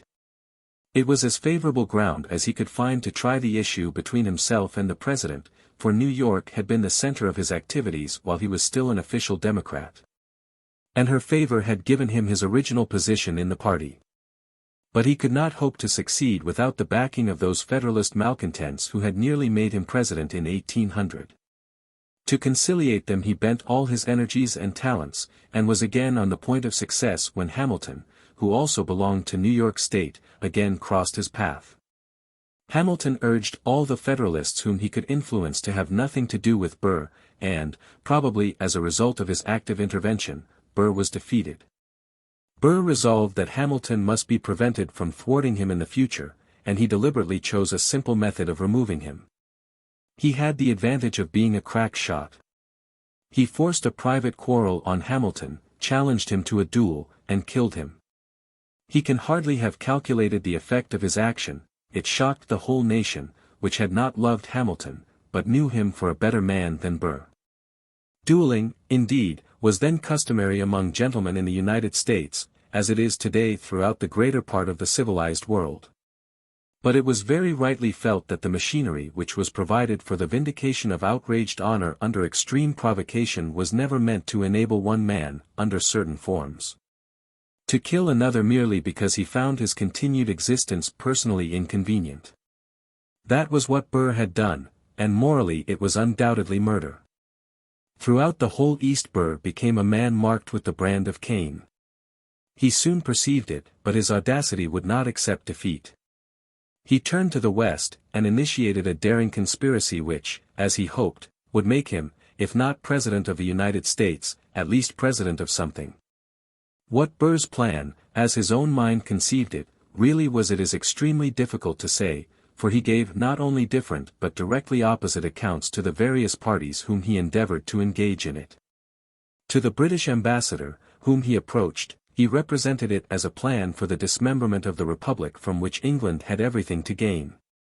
Louisiana was to secede, carrying the whole West with her, and the new confederacy was to become the ally of the mother country. For the Spanish ambassador he had another story. Spain was to recover predominant influence in Louisiana by detaching it from the American Republic, and recognizing it as an independent state. To the French Americans of Louisiana he promised complete independence of both America and Spain. To the Westerners, whom he tried to seduce, exactly the opposite color was given to the scheme. It was represented as a design to provoke a war with Spain by the invasion and conquest of Mexico. And only if the federal government refused to support the filibusters was the West to secede. Even this hint of hypothetical secession was only whispered to those whom it might attract. To others all thought of disunion was disclaimed. And yet another complexion was put on the plot. The West was merely to make legitimate preparations for the invasion of Mexico and Florida in the event of certain disputes then pending with Spain resulting in war. It was apparently in this form that the design was half disclosed to the most influential citizen and commander of the militia in the newly created state of Tennessee, Andrew Jackson. The same that we saw as a mere schoolboy riding and fighting at Hanging Rock.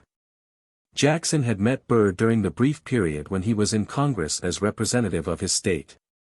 He had been entertained by him and liked him, and when Burr visited Tennessee he was received by Jackson with all the hospitality of the West.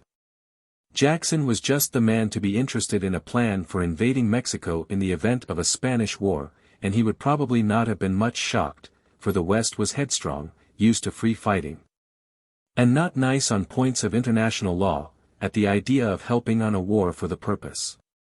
But he loved the Union as he loved his own life. Burr said nothing to him of his separatist schemes. When later he heard rumors of them, he wrote peremptorily to Burr for an explanation. Burr, who, to do him justice, was not the man to shuffle or prevaricate, lied so vigorously and explicitly that Jackson for the moment believed him. Later clearer proof came of his treason, and close on it followed the President's proclamation apprehending him, for Burr had been betrayed by an accomplice to Jefferson.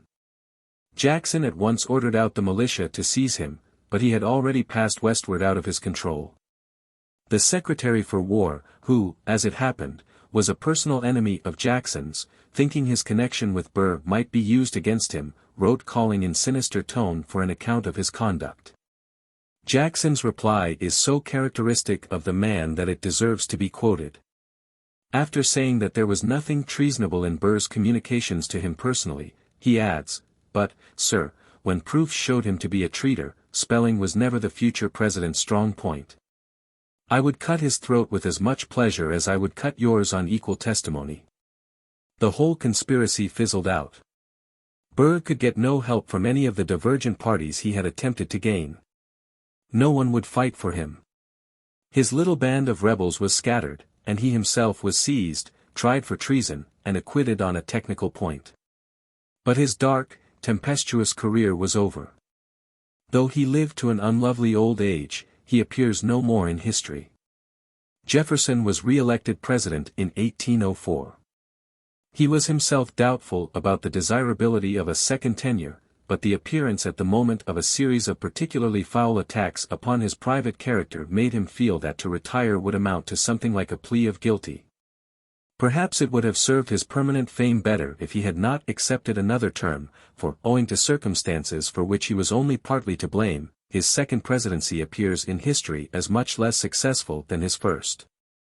Its chief problem was the maintenance of peace and neutrality during the colossal struggle between France under Napoleon and the kings and aristocracies of Europe who had endeavored to crush the French Revolution, and who now found themselves in imminent peril of being crushed by its armed and amazing child. Jefferson sincerely loved peace. Moreover, the sympathy for France, of which he had at one time made no disguise, was somewhat damped by the latest change which had taken place in the French government. Large as was his vision compared with most of his contemporaries, he was too much soaked in the republican tradition of antiquity, which was so living a thing in that age, to see in the decision of a nation of soldiers to have a soldier for their ruler and representative the fulfillment of democracy and not its denial. But his desire for peace was not made easier of fulfillment by either of the belligerent governments. Neither thought the power of the United States to help or hinder of serious account, and both committed constant acts of aggression against American rights. Nor was his position any stronger in that he had made it a charge against the Federalists that they had provided in an unnecessarily lavish fashion for the national defense. In accordance with his pledges he had reduced the army. His own conception of the best defensive system for America was the building of a large number of small but well-appointed frigates to guard her coasts and her commerce. It is fair to him to say that when war came these frigates of his gave a good account of themselves. Yet his own position was a highly embarrassing one, anxious from every motive to avoid war and yet placed between an enemy, or rather two enemies, who would yield nothing to his expostulations, and the rising clamor, especially in the West. For the vindication of American rights by an appeal to arms. Jefferson attempted to meet the difficulty by a weapon which proved altogether inadequate for the purpose intended, while it was bound to react almost as seriously as a war could have done on the prosperity of America. He proposed to interdict all commerce with either of the belligerents so long as both persisted in disregarding American rights. While promising to raise the interdict in favor of the one which first showed a disposition to treat the United States fairly. Such a policy steadily pursued by such an America as we see today would probably have succeeded. But at that time neither combatant was dependent upon American products for the essentials of vitality. The suppression of the American trade might cause widespread inconvenience, and even bring individual merchants to ruin. But it could not hit the warring nations hard enough to compel governments struggling on either side for their very lives in a contest which seemed to hang on a hair to surrender anything that might look like a military advantage. On the other hand, the embargo, as it was called, hit the Americans themselves very hard indeed. So great was the outcry of the commercial classes, that the President was compelled to retrace his steps and remove the interdict. The problem he handed over unsolved to his successor. That successor was James Madison, another Virginian, Jefferson's lieutenant ever since the great struggle with the Federalists and his intimate friend from a still earlier period. His talents as a writer were great, he did not lack practical sagacity, and his opinions were Jefferson's almost without a single point of divergence. But he lacked Jefferson's personal prestige, and consequently the policy followed during his presidency was less markedly his own than that of his great predecessor had been. Another turn of the war wheel in Europe had left America with only one antagonist in place of two. Trafalgar had destroyed, once and for all, the power of France on the sea, and she was now powerless to injure American interests, did she wish to do so. England, on the other hand, was stronger for that purpose than ever, and was less restrained than ever in the exercise of her strength. A new dispute, especially provocative to the feelings of Americans, had arisen over the question of the impressment of seamen. The press gang was active in England at the time, and pursued its victims on the high seas. It even claimed the right to search the ships of neutrals for fugitives. Many American vessels were violated in this fashion, and it was claimed that some of the men thus carried off to forced service, though originally English, had become American citizens. England was clearly in the wrong, but she refused all redress. One minister, sent by us to Washington, Erskine, did indeed almost bring matters to a satisfactory settlement, but his momentary success only made the ultimate anger of America more bitter, for he was disowned and recalled, and, as if in deliberate insult, was replaced by a certain Jackson who, as England's ambassador to Denmark in 1804, had borne a prominent part in the most sensational violation of the rights of a neutral country that the Napoleonic struggle had produced. There seemed no chance of peace from any conciliatory action on the part of Great Britain. The sole chance hung on the new president's inheritance of Jefferson's strong leaning in that direction. But Madison was by no means for peace at any price. And indeed Jefferson himself, from his retreat at Monticello, hailed the war, when it ultimately came, as unmistakably just. For a long time, however, the president alone held the nation back from war. The war party included the Vice President Monroe, who had been largely instrumental in bringing about the Louisiana Purchase. But its greatest strength was in the newly populated West, and its chief spokesman in Congress was Henry Clay of Kentucky. This man fills so large a space in American politics for a full generation that some attempt must be made to give a picture of him. Yet a just account of his character is not easy to give. It would be simple enough to offer a superficial description, favorable or hostile, but not one that would account for all his actions. Perhaps the best analysis would begin by showing him as half the aboriginal Westerner and half the Washington politician. In many ways he was very Western. He had a Westerner's pugnacity, and at the same time a Westerner's geniality and capacity for comradeship with men. He had to the last a Westerner's private tastes, especially a taste for gambling, and a Westerner's readiness to fight duels. Above all, from the time that he entered Congress as the fiercest of the war hawks who clamored for vengeance on England, to the time when, an old and broken man, He expended the last of his enormous physical energy in an attempt to bridge the widening gulf between North and South. He showed through many grievous faults and errors that intense national feeling and that passion for the Union which were growing so vigorously in the fertile soil beyond the Alleghanies. But he was a Western shoot early engrafted on the political society of Washington, the most political of all cities, for it is a political capital and nothing else. He entered Congress young and found there exactly the atmosphere that suited his tastes and temperament. He was as much the perfect parliamentarian as Gladstone. For how much his tact and instinct for the tone of the political assembly in which he moved counted may be guessed from this fact, that while there is no speech of his that has come down to us that one could place for a moment beside some of extant contemporary speeches of Webster and Calhoun, yet it is unquestionable that he was considered fully a match for either Webster or Calhoun in debate, and in fact attained an ascendancy over Congress which neither of those great orators ever possessed. At the management of the minds of men with whom he was actually in contact he was unrivaled. No man was so skillful in harmonizing apparently irreconcilable differences and choosing the exact line of policy which opposing factions could agree to support. 3 times he rode what seemed the most devastating political storms, and 3 times he imposed a peace. But with the strength of a great parliamentarian he had much of the weakness that goes with it. He thought too much as a professional. And in his own skilled work of matching measures, arranging parties, and moving politicians about like pawns, he came more and more to forget the silent drive of the popular will. All this, however, belongs to a later stage of Clay's development. At the moment, we have to deal with him as the ablest of those who were bent upon compelling the President to war.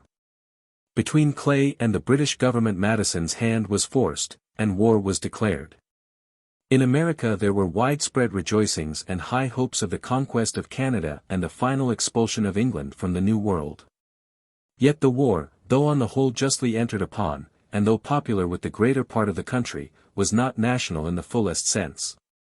It did not unite, rather it dangerously divided, the Federation, and that, unfortunately, on geographical lines.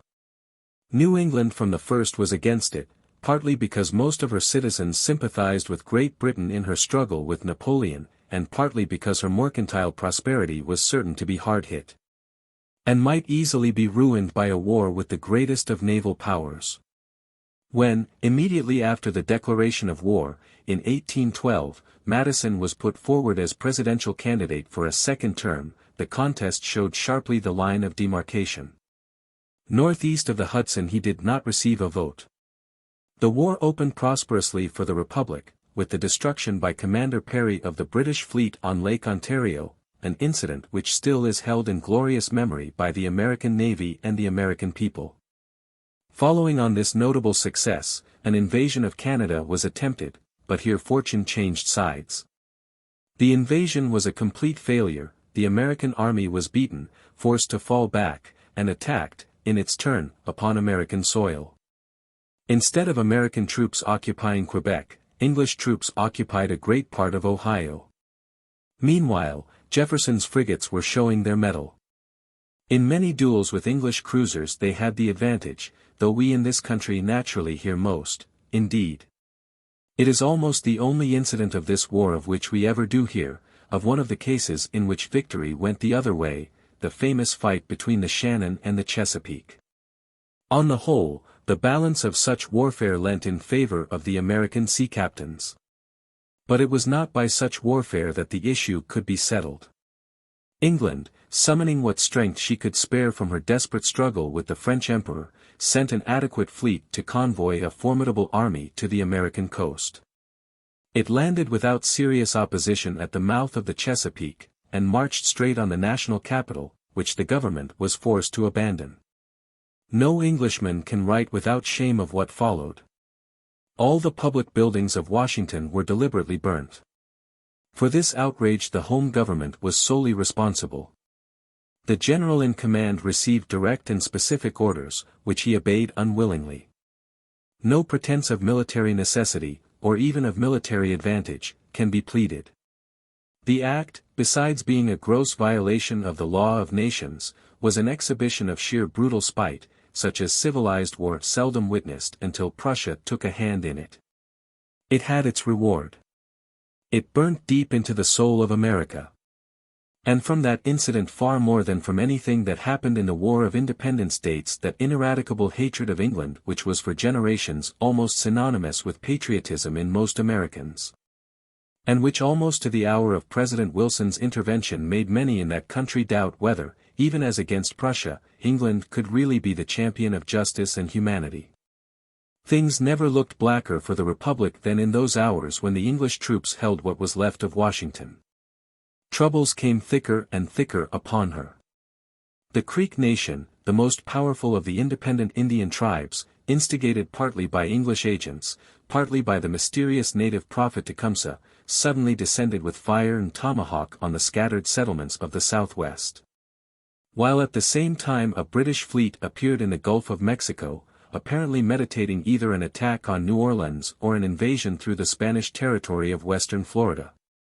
And in that darkest hour when it seemed that only the utmost exertions of every American could save the United States from disaster, treason threatened to detach an important section of the Federation from its allegiance. The discontent of New England is intelligible enough. No part of the Union had suffered so terribly from the war, and the suffering was the bitterer for being incurred in a contest which was none of her making, which she had desired to avoid. And which had been forced on her by other sections which had suffered far less. Her commerce, by which she largely lived, had been swept from the seas. Her people, deeply distressed, demanded an immediate peace. Taking ground as discontented sections, North and South, always did before 1864, on the doctrine of state sovereignty, one at least, and at the greatest of the New England states, began a movement which seemed to point straight to the dilemma of surrender to the foreigner or secession and dismemberment from within. Massachusetts invited representatives of her sister states to a convention at Hartford. The convention was to be consultative, but its direct and avowed aim was to force the conclusion of peace on any terms. Some of its promoters were certainly prepared, if they did not get their way, to secede and make a separate peace for their own state. The response of New England was not as unanimous as the conspirators had hoped. Vermont and New Hampshire refused to send delegates. Rhode Island consented, but qualified her consent with the phrase, consistently with her obligations, implying that she would be no party to a separate peace or to the breakup of the Union. Connecticut alone came in without reservation. Perhaps this partial failure led the plotters to lend a more moderate color to their policy. At any rate, secession was not directly advocated at Hartford.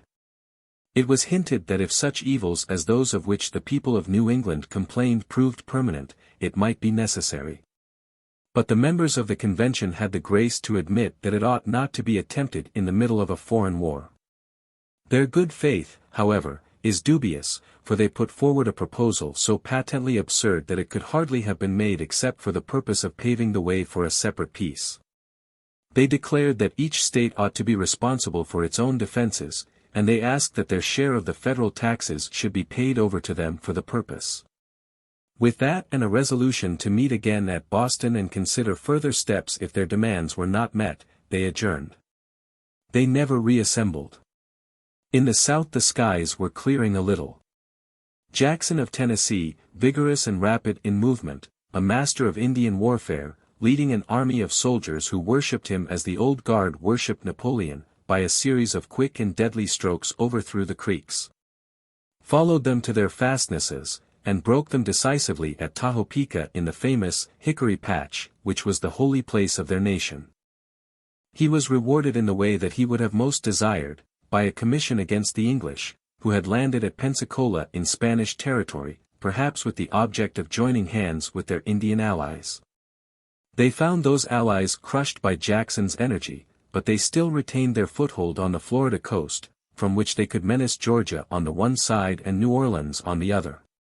Spain was the ally of England in Europe, but in the American war she professed neutrality.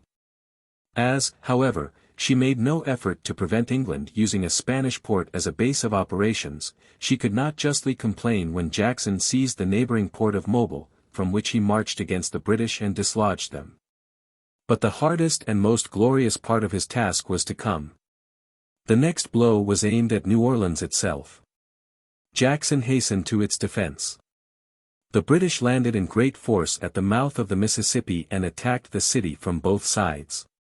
Jackson's little army was greatly outnumbered. But the skill with which he planned the defense and the spirit which he infused into his soldiers, the British themselves said that Jackson's men seemed of a different stuff from all other American troops they had encountered, prevailed against heavy odds. 3 times Jackson's lines were attacked, in one place they were nearly carried, but his energy just repaired the disaster. At length the British retired with heavy losses and took to their ships. New Orleans was saved. Before this last and most brilliant of American victories had been fought and won, peace had been signed at Ghent. News traveled slowly across the Atlantic, and neither British nor American commanders knew of it for months later. But early in the year negotiations had been opened, and before Christmas they reached a conclusion. Great Britain was more weary of the war than her antagonist. If she had gone on she might have won a complete victory, or might have seen fortune turn decisively against her. She had no wish to try the alternative.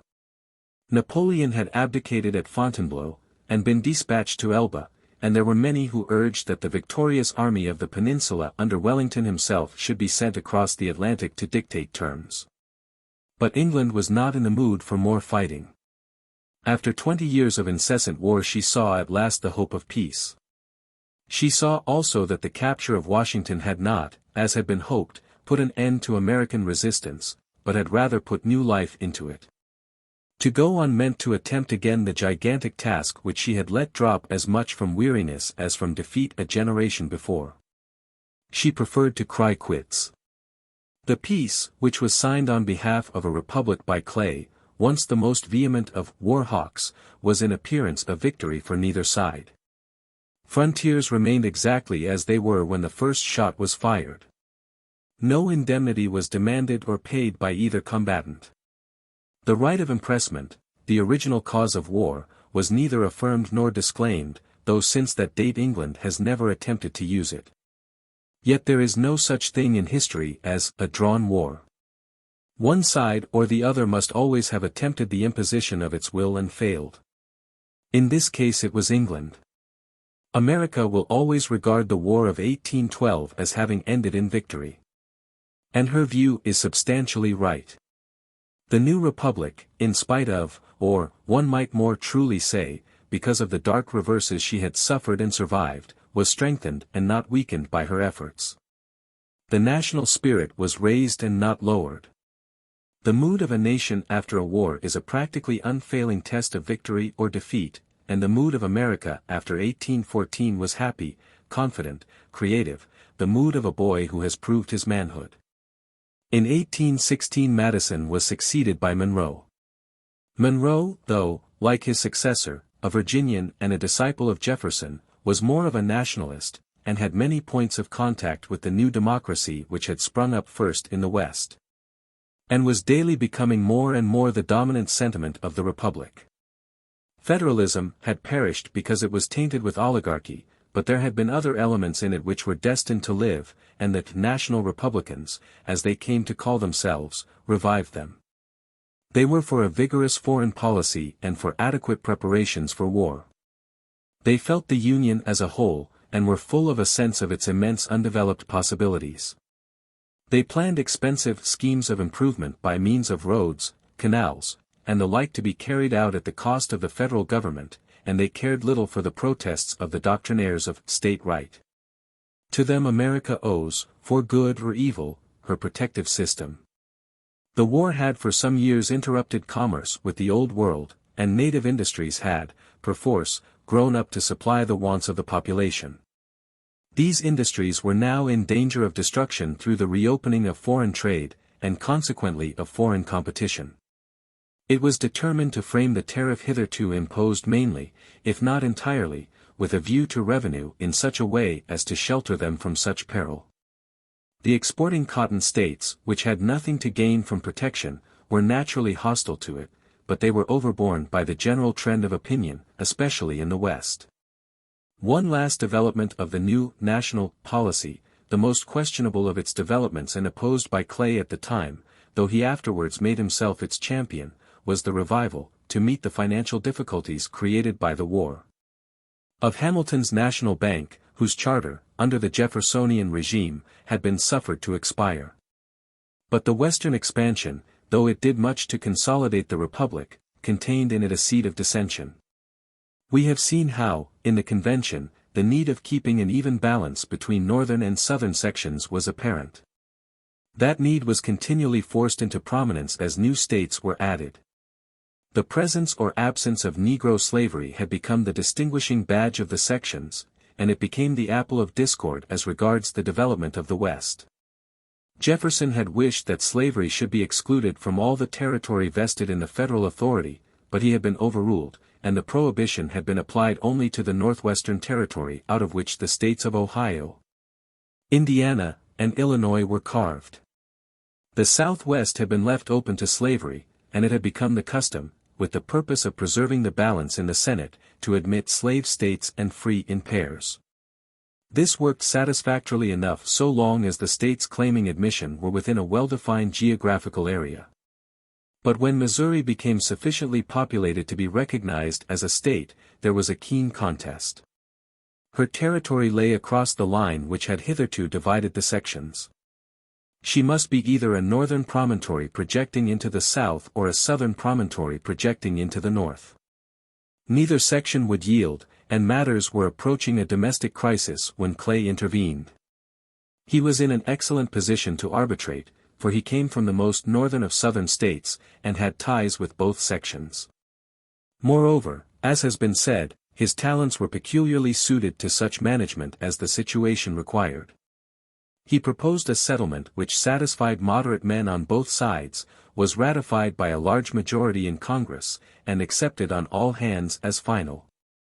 Missouri was to enter the Union, as she apparently desired to do, as a slave state, but to the west of her territory the line 36 degrees 30 minutes longitude, very little above her southern border, was to be the dividing line of the sections.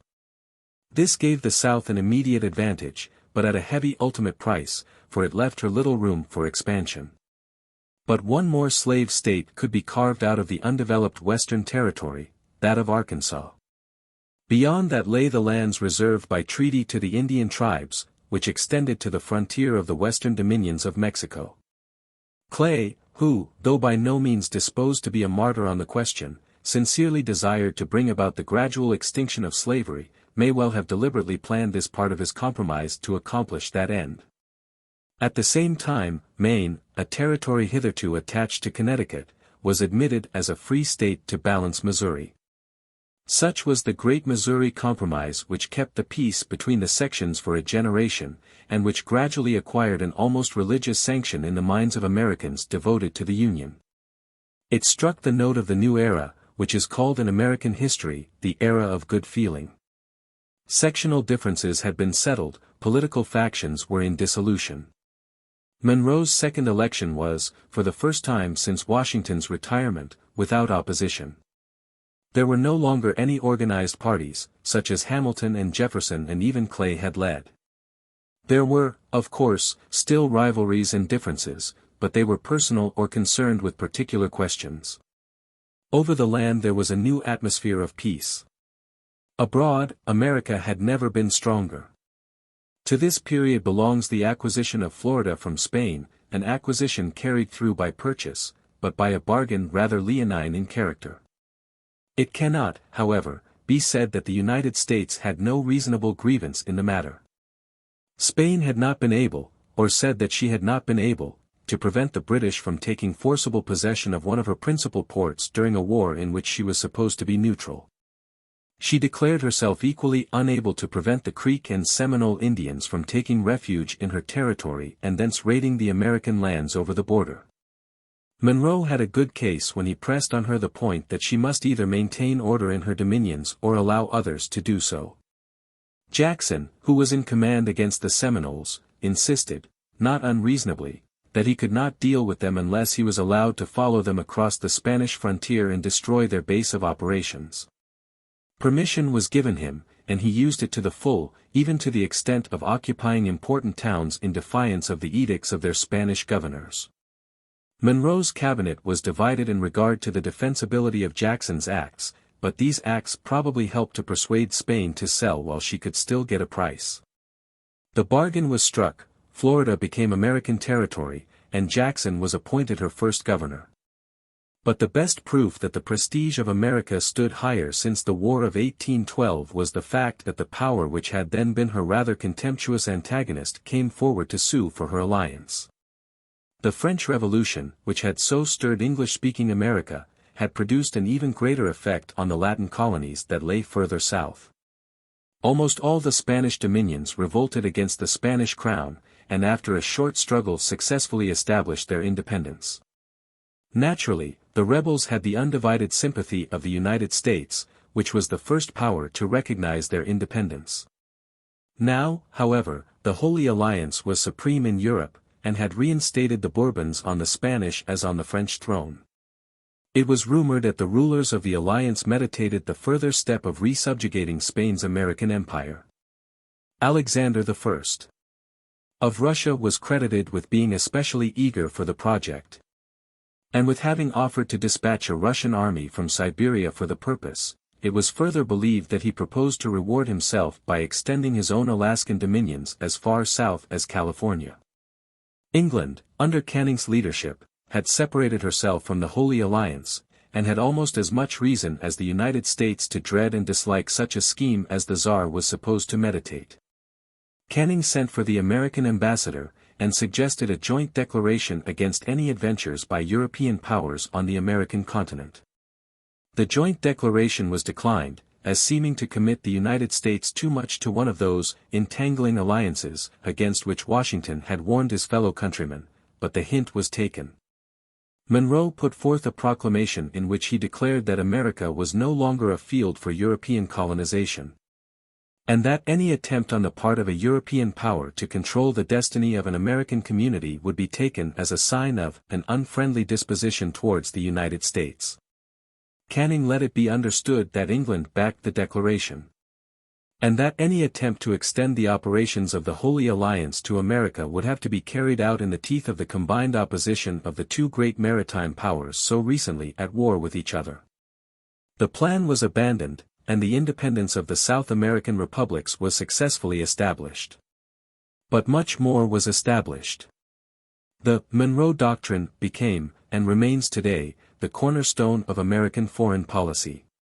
It has been greatly extended in scope, but no American government has ever, for a moment, wavered in its support. None could afford to do so. To many Englishmen the doctrine itself, and still more the interpretation placed upon it by the United States in later times, seems arrogant, just as to many Americans the British postulate of unchallengeable supremacy at sea seems arrogant. But both claims, arrogant or no, are absolutely indispensable to the nation that puts them forward.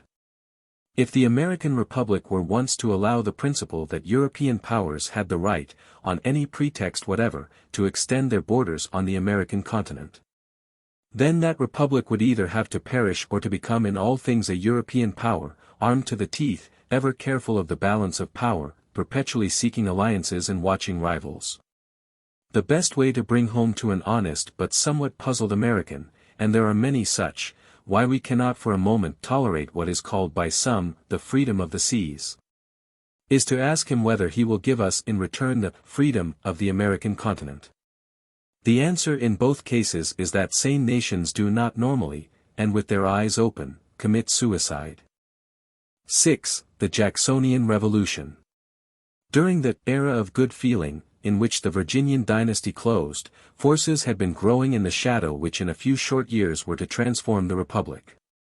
The addition to these forces of a personality completed the transformation which, though it made little or no change in the laws, we may justly call a revolution. The government of Jefferson and his successors was a government based on popular principles and administered by democratically minded gentlemen. The dreams of an aristocratic republic, which had been the half-avowed objective of Hamilton, were dissipated forever by the democratic triumph of 1800. The party which had become identified with such ideas was dead. No politician any longer dared to call himself a Federalist. The dogmas of the Declaration of Independence were everywhere recognized as the foundation of the state, recognized and translated into practice in that government was by consent, and in the main faithfully reflected the general will. But the administration, in the higher branches at least, was exclusively in the hands of gentlemen. When a word is popularly used in more than one sense, the best course is perhaps to define clearly the sense in which one uses it, and then to use it unvaryingly in that sense. The word gentleman, then, will here always be used in its strictly impartial class significance without thought of association with the idea of good man or quietly conducted person. And without any more intention of compliment than if one said peasant or mechanic. A gentleman is one who has that kind of culture and habit of life which usually go with some measure of inheritance in wealth and status. That, at any rate, is what is meant when it is here said that Jefferson and his immediate successors were gentlemen, while the growing impulses to which they appealed and on which they relied came from men who were not gentlemen. This peculiar position endured because the intense sincerity and single-mindedness of Jefferson's democracy impressed the populace and made them accept him as their natural leader, while his status as a well-bred Virginian squire, like Washington, veiled the revolution that was really taking place. The mantle of his prestige was large enough to cover not only his friend Madison, but Madison's successor Monroe. But at that point the direct inheritance failed. Among Monroe's possible successors there was no one plainly marked out as the heir of the Jeffersonian tradition. Thus, though no American public man saw it at the time, America had come to a most important parting of the ways. The Virginian dynasty had failed. The chief power in the Federation must now either be scrambled for by the politicians or assumed by the people. Among the politicians who must be considered in the running for the presidency, the ablest was Henry Clay of Kentucky. He was the greatest parliamentary leader that America has known. He was unrivaled in the art of reconciling conflicting views and managing conflicting wills. We have already seen him as the triumphant author of the Missouri Compromise. He was a Westerner, and was supposed to possess great influence in the new states. Politically he stood for protection, and for an interpretation of the Constitution which leaned to federalism and away from state sovereignty. Second only to Clay, if, indeed, second to him, in abilities was John Caldwell Calhoun of South Carolina. Calhoun was not yet the Calhoun of the 40s, the lucid fanatic of a fixed political dogma. At this time he was a brilliant orator, an able and ambitious politician whose political system was unsettled, but tended at the time rather in a nationalist than in a particularist direction. The other two candidates were of less intellectual distinction, but each had something in his favor. William Crawford of Georgia was the favorite candidate of the state rights men. He was supposed to be able to command the support of the combination of Virginia and New York, which had elected every president since 1800, and there lingered about him a sort of shadow of the Jeffersonian inheritance. John Quincy Adams of Massachusetts was the grandson of Washington's successor, but a professed convert to democratic republicanism, a man of moderate abilities, but of good personal character and a reputation for honesty. He was Monroe's Secretary of State, and had naturally a certain hereditary hold on New England. Into the various intrigues and counter-intrigues of these politicians it is not necessary to enter here, for from the point of view of American history the epoch-making event was the sudden entry of a fifth man who was not a politician. To the confusion of all their arrangements the great western state of Tennessee nominated as her candidate for the presidency General Andrew Jackson, the deliverer of New Orleans. Jackson was a frontiersman and a soldier. Because he was a frontiersman he tended to be at once democratic in temper and despotic in action. In the rough and tumble of life in the back blocks a man must often act without careful inquiry into constitutional privileges, but he must always treat men as men and equals. It has already been noted that men left to themselves always tend to be roughly democratic, and that even before the Revolution the English colonies had much of the substance of democracy. They had naturally more of it after the Revolution. But even after the Revolution something like an aristocracy was to be noted in the older states, North and South, consisting in the North of the old New England families with their mercantile wealth and their Puritan traditions. In the South of the great slave-owning squires. In the new lands, in the constant and necessary fight with savage nature and savage man, such distinctions were obliterated. Before a massacre all men are equal. In the presence of a grizzly bear, these truths are quite unmistakably self-evident. The West was in a quite new and peculiar sense democratic, and was to give to America the great men who should complete the work of democracy. The other side of Jackson's character, as it influenced his public life, was the outlook which belonged to him as a soldier. He had the soldier's special virtue of loyalty. He was, throughout his long life, almost fanatically loyal in word and deed to his wife, to his friends, to his country. But above all he was loyal to the Jeffersonian dogma of popular sovereignty, which he accepted quite simply and unquestioningly, as soldiers are often found to accept a religion. And, accepting it, he acted upon it with the same simplicity. Sophistications of it moved him to contempt and anger. Sovereignty was in the people. Therefore those ought to rule whom the people chose, and these were the servants of the people and ought to act as the people willed. All of which is quite unassailable. But anyone who has ever mixed in the smallest degree in politics will understand how appalling must have been the effect of the sudden intrusion in that atmosphere of such truisms by a man who really acted as if they were true. With this simplicity of outlook Jackson possessed in an almost unparalleled degree the quality which makes a true leader, the capacity to sum up and interpret the inarticulate will of the mass. His eye for the direction of popular feeling was unerring, perhaps largely because he snared or rather incarnated the instincts, the traditions, what others would call the prejudices, of those who followed him. As a military leader his soldiers adored him, and he carried into civil politics a good general's capacity for identifying himself with the army he leads. He had also, of course, the advantage of a picturesque personality and of a high repute acquired in arms. The populace called him Old Hickory, a nickname originally invented by the soldiers who followed him in the frontier wars of Tennessee. They loved to tell the tale of his victories, his duels, his romantic marriage, and to recall and perhaps exaggerate his soldiers' profanity of speech. But this aspect of Jackson's personality has been too much stressed. It was stressed by his friends to advertise his personality and by his enemies to disparage it. It is not false, but it may lead us to read history falsely. Just as Danton's loud voice, large gesture and occasional violence tend to produce a portrait of him which ignores the lucidity of his mind and the practicality of his instincts, making him a mere chaotic demagogue. So the Old Hickory legend makes Jackson too much the peppery old soldier and ignores his sagacity, which was in essential matters remarkable. His strong prejudices and his hasty temper often led him wrong in his estimate of individuals, but he was hardly ever at fault in his judgment of masses of men, presenting therein an almost exact contrast to his rival and enemy, Clay. With all his limitations, Jackson stands out for history as one of the 2 or 3 genuine creative statesmen that America has produced, and you cannot become a creative statesman merely by swearing and fighting duels. Jackson accepted the nomination for the presidency.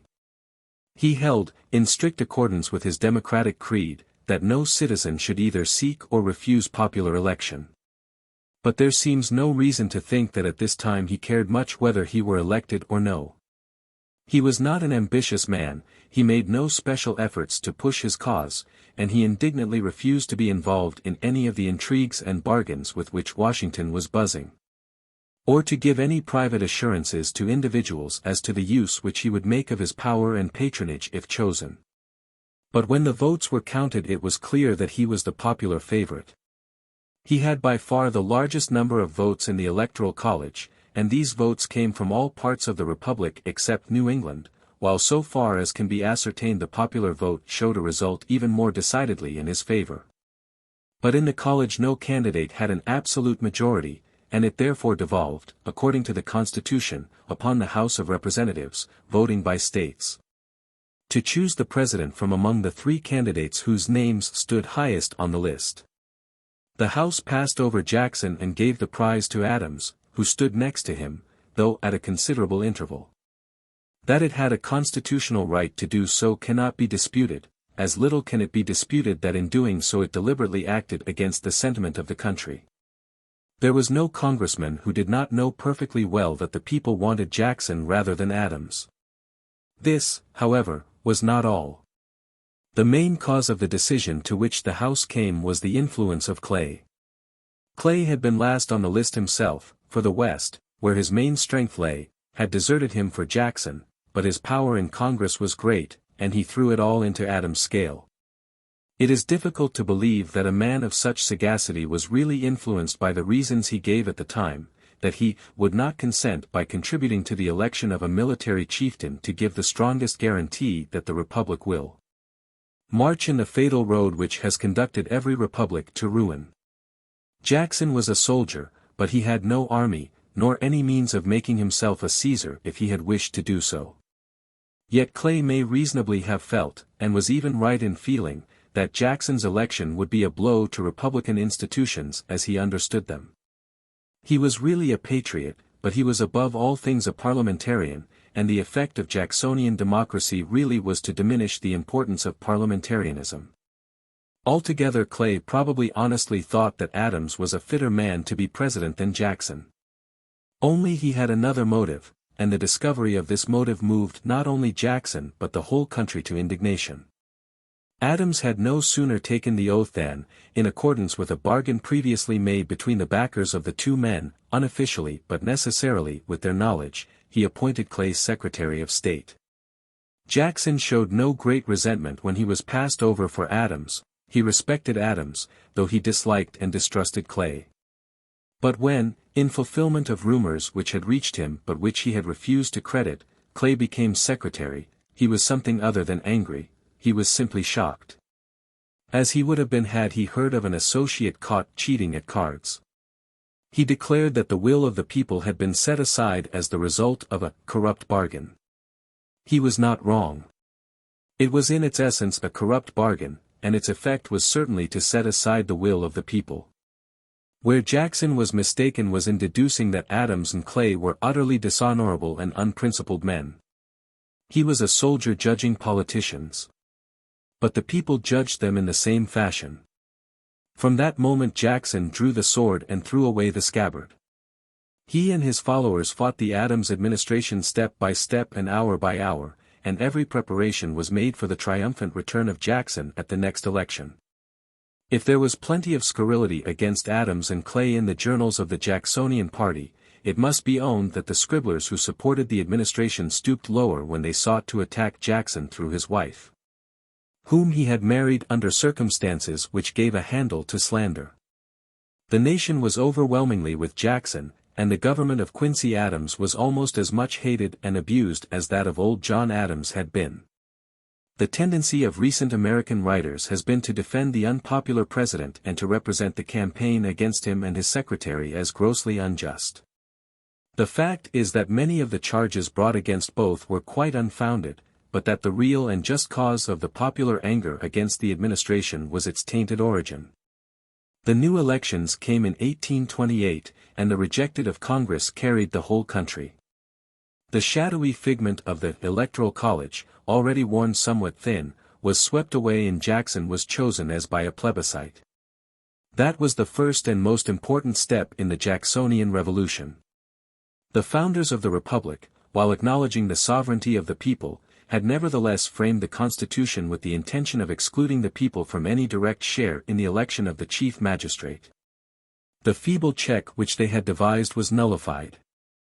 The sovereign people, balked in 1824, claimed its own in 1828, and Jackson went to the White House as its direct nominee. His first step was to make a pretty thorough clearance of the departmental offices from the highest to the lowest. This action, which inaugurated what is called in America the spoils system, and has been imitated by subsequent presidents down to the present time, is legitimately regarded as the least defensible part of Jackson's policy. There can be little doubt that the ultimate effect was bad, especially as an example, but in Jackson's case there were extenuating circumstances. He was justly conscious of a mandate from the people to govern. He had against him a coalition of the politicians who had till that moment monopolized power, and the public offices were naturally full of their creatures. He knew that he would have a hard fight in any case with the Senate against him and no very certain majority in the House of Representation. If the machinery of the executive failed him he could not win, and, from his point of view, the popular mandate would be betrayed. For the most drastic measures he could take to strengthen himself and to weaken his enemies left those enemies still very formidable. Of the leading politicians, only Calhoun, who had been chosen as vice president, was his ally, and that alliance was not to endure for long. The beginning of the trouble was, perhaps, the celebrated Eaton affair, which is of historic importance only as being illustrative of Jackson's character. Of all his cabinet, Eaton, an old Tennessee friend and comrade in arms, probably enjoyed the highest place in the president's personal affections. Eaton had recently married the daughter of an Irish boarding-house keeper at whose establishment he stayed when in Washington. She had previously been the wife of a tipsy merchant captain who committed suicide, some said from melancholia produced by strong drink, others from jealousy occasioned by the levity of his wife's behavior. There seems no real evidence that she was more than flirtatious with her husband's guests, but scandal had been somewhat busy with her name, and when Eaton married her the ladies of Washington showed a strong disposition to boycott the bride. The matrons of the South were especially proud of the unblemished correctitude of their social code, and Calhoun's wife put herself ostentatiously at the head of the movement. Jackson took the other side with fiery animation. He was ever a staunch friend, and Eaton had appealed to his friendship. Moreover, his own wife, recently dead, had received Mrs. Eaton and shown a strong disposition to be friends with her, and he considered the reflections on his colleague's wife were a slur on her, whose memory he honored almost as that of a saint, but who, as he could not but remember, had herself not been spared by slanderers. He not only extended in the most conspicuous manner the protection of his official countenance to his friend's wife, but almost insisted upon his cabinet taking oath, one by one, at the point of the sword, that they believed Mrs. Eaton to be as chaste as a virgin. But the ministers, even when overborne by their chivalrous chief, could not control the social behavior of their wives, who continued to cold-shoulder the Eatons, to the president's great indignation and disgust. Van Buren, who regarded Calhoun as his rival, and who, as a bachelor, was free to pay his respects to Mrs. Eaton without prejudice or hindrance, seems to have suggested to Jackson that Calhoun had planned the whole campaign to ruin Eaton. Jackson hesitated to believe this, but close on the heels of the affair came another cause of quarrel, arising from the disclosure of the fact that Calhoun, when Secretary for War in Monroe's cabinet, had been one of those who wished to censure Jackson for his proceedings in Florida, a circumstance which he had certainly withheld, and, according to Jackson, deliberately lied about in his personal dealings with the general. Private relations between the two men were completely broken off, and they were soon to be ranged on opposite sides in the public quarrel of the utmost import to the future of the Republic. We have seen how the strong nationalist movement which had sprung from the War of 1812 had produced, among other effects, a demand for the protection of American industries. The movement culminated in the Tariff of 1828, which the South called the Tariff of Abominations. This policy, popular in the North and West, was naturally unpopular in the Cotton States, which lived by their vast export trade and had nothing to gain by a tariff. South Carolina, Calhoun's state, took the lead in opposition, and her representatives, advancing a step beyond the condemnation of the taxes themselves, challenged the constitutional right of Congress to impose them. The argument was not altogether without plausibility. Congress was undoubtedly empowered by the Constitution to raise a revenue, nor was there any stipulation as to how this revenue was to be raised. But it was urged that no power was given to levy taxes for any other purpose than the raising of such revenue. The new import duties were, by the admission of their advocates, intended to serve a wholly different purpose not mentioned in the Constitution, the protection of native industries. Therefore, urged the Carolinian free traders, they were unconstitutional and could not be lawfully imposed. This argument, though ingenious, was not likely to convince the Supreme Court, the leanings of which were at this time decidedly in favor of nationalism. The Carolinians therefore took their stand upon another principle, for which they found a precedent in the Kentucky resolutions. They declared that a state had, in virtue of its sovereignty, the right to judge as an independent nation would of the extent of its obligations under the Treaty of Union, and, having arrived at its own interpretation, to act upon it regardless of any federal authority. This was the celebrated doctrine of nullification, and in pursuance of it South Carolina announced her intention of refusing to allow the protective taxes in question to be collected at her ports.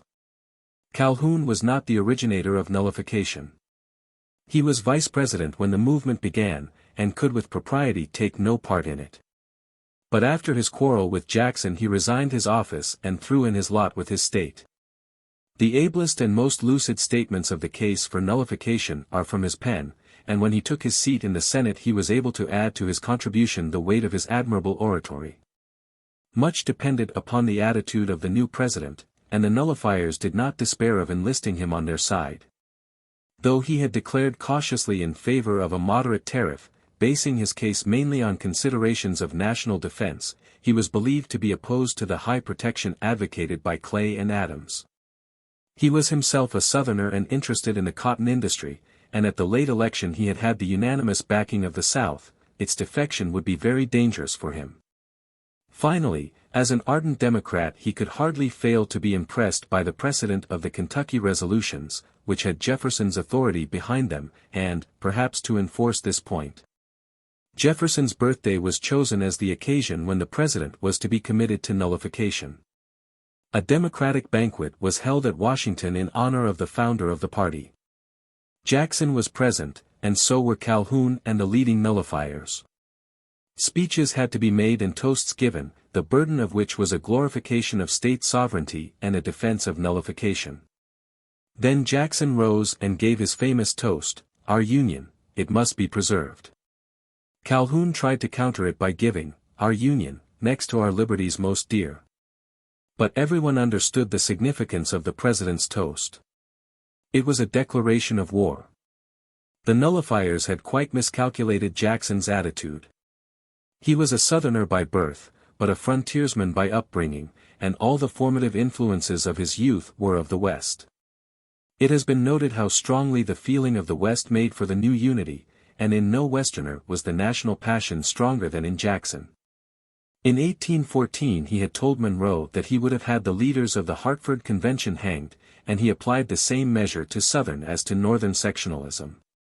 To the summoning of the nullifying convention in South Carolina, he replied by a message to Congress asking for powers to coerce the recalcitrant state. He further told his cabinet that if Congress refused him the powers he thought necessary he should have no hesitation in assuming them. He would call for volunteers to maintain the Union, and would soon have a force at his disposal that should invade South Carolina, disperse the state forces, arrest the leading nullifiers and bring them to trial before the federal courts. If the energy of Jackson was a menace to South Carolina, it was a grave embarrassment to the party regularly opposed to him in Congress and elsewhere. That this party could make common cause with the nullifiers seemed impossible. The whole policy of high protection against which South Carolina had revolted was Clay's. Adams had signed the Tariff of Administrations. Daniel Webster of Massachusetts, the leading orator of the party and the greatest forensic speaker that America has produced, had at one time been a free trader. But he was deeply committed against the nullifiers, and had denounced the separatist doctrines which found favor in South Carolina in a speech the fine peroration of which American schoolboys still learn by heart. Webster, indeed, whether from shame or from conviction, separated himself to some extent from his associates and gave strenuous support to the force bill which the president had demanded. But Clay was determined that Jackson should not have the added power and prestige which would result from the suppression of nullification by the strong hand of the executive. His own bias was in favor of a strong and unified federal authority, but he would have made Congress that authority rather than the president, a policy even less favorable than Jackson's to state rights, but more favorable to the parliamentarianism in which Clay delighted and in which his peculiar talents shone. At all costs the Kentucky politician resolved to discount the intervention of the president, and his mind was peculiarly fertile in devising and peculiarly skillful in executing such maneuvers as the situation required. The sacrifice of his commercial policy was involved, but he loved protection less than he hated Jackson, and less, to do him justice, than he loved the Union. Negotiations were opened with Calhoun, and a compromise tariff proposed, greatly modified in the direction of free trade and free of the abominations, of which South Carolina specially complained. This compromise the nullifiers, awed perhaps by the vigor of Jackson, and doubtful of the issue if matters were pushed too far, accepted.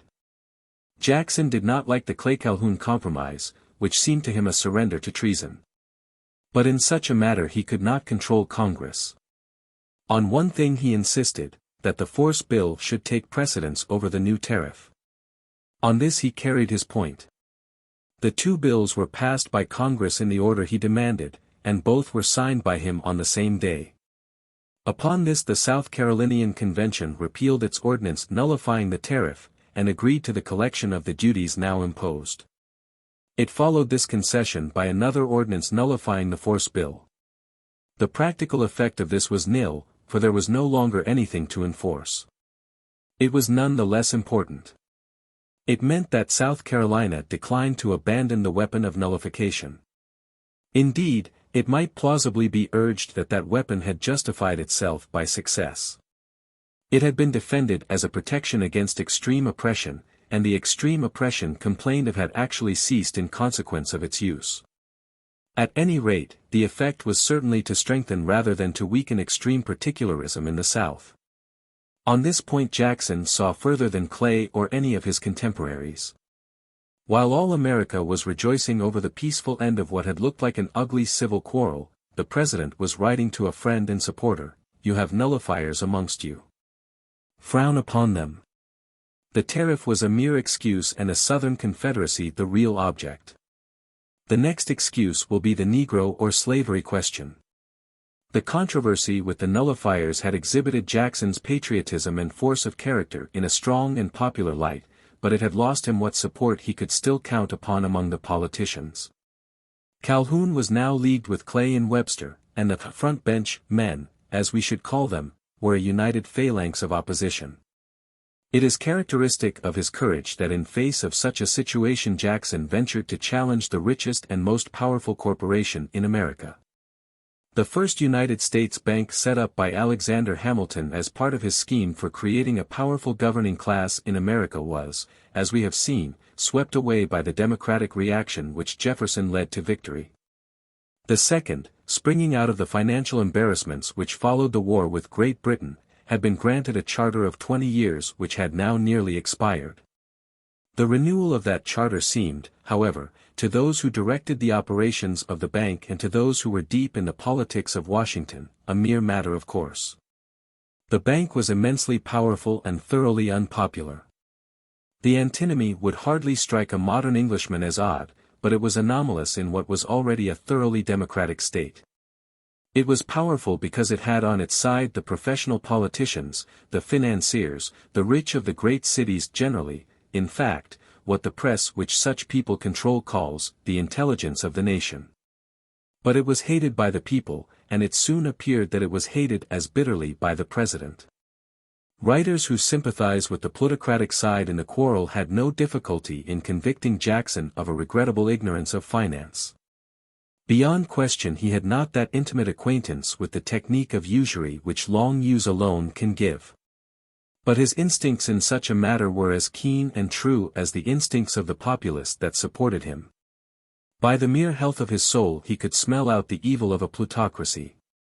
He knew that the bank was a typical monopoly, and he knew that such monopolies ever grind the faces of the poor and fill politics with corruption. And the corruption with which the bank was filling America might have been apparent to duller eyes. The curious will find ample evidence in the records of the time, especially in the excuses of the bank itself. The point at which insolence becomes comic being reached when it was gravely pleaded that loans on easy terms were made to members of Congress because it was in the public interest that such persons should have practical instruction in the principles of banking. Meanwhile everything was done to corner the press. Journals favorable to the bank were financed with loans issued on the security of their plant. Papers on the other side were, whenever possible, corrupted by the same method. As for the minor fry of politics, they were of course bought by shoals. It is seldom that such a policy, pursued with vigor and determination by a body sufficiently wealthy to stick at nothing, fails to carry a political assembly. With Congress the bank was completely successful. A bill to recharter that institution passed House and Senate by large majorities. It was immediately vetoed by the President. Up to this point, though his private correspondence shows that his mind had long been made up, there had been much uncertainty as to what Jackson would do. Biddle, the cunning, indefatigable and unscrupulous chairman of the bank, believed up to the last moment that, if Congress could be secured, he would not dare to interpose. To do so was an enterprise which certainly required courage. It meant fighting at the same time an immensely strong corporation representing 2/3 of the money power of the nation, and with tentacles in every state in the Union. And a parliamentary majority in both houses led by a coalition of all the most distinguished politicians of the day. The President had not in his cabinet any man whose name carried such public weight as those of Clay, Webster, or Calhoun, all now in alliance in support of the bank, and his cabinet, such as it was divided. The cleverest and most serviceable of his lieutenants, Van Buren, was unwilling to appear prominently in the matter. He feared the power of the bank in New York State, where his own influence lay. McLean, his Secretary of the Treasury, was openly in favor of the bank, and continued for some time to assure Biddle of his power to bring the President round to his views. But, as a fact, the attitude of Jackson was never really in doubt. He knew that the bank was corrupting public life. The very passage of the bill, against the pledges given by any congressman to their constituents, was evidence of this, if any were needed. He knew further that it was draining the productive parts of the country, especially the South and West, for the profit of a lucky financial group in the eastern states. He knew also that such financial groups are never national. He knew that the bank had foreign backers, and he showed an almost startling prescience as to the evils that were to follow in the train of cosmopolitan finance.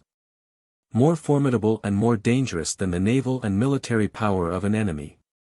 But above all he knew that the bank was odious to the people, and he was true to his political creed, whereby he, as the elect of the people, was bound to enforce its judgment without fear or favor.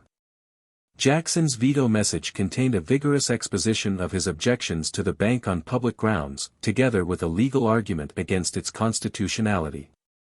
It was admitted that the Supreme Court had declared the chartering of the bank to be constitutional, but this, it was urged, could not absolve the President of the duty of following his own conscience in interpreting the Constitution he had sworn to maintain. The authority of the Supreme Court must not, therefore, be permitted to control the Congress or the executive, but have only such influence as the force of its reasoning may discover. It is believed that this part of the message, which gave scandal to legalists, was supplied by Taney, the Attorney General. It is a curious coincidence, if this be so, that more than 20 years later we shall find another great president, though bred in the anti-Jacksonian Whig tradition, compelled to take up much the same attitude in regard to a Supreme Court decision delivered by Taney himself.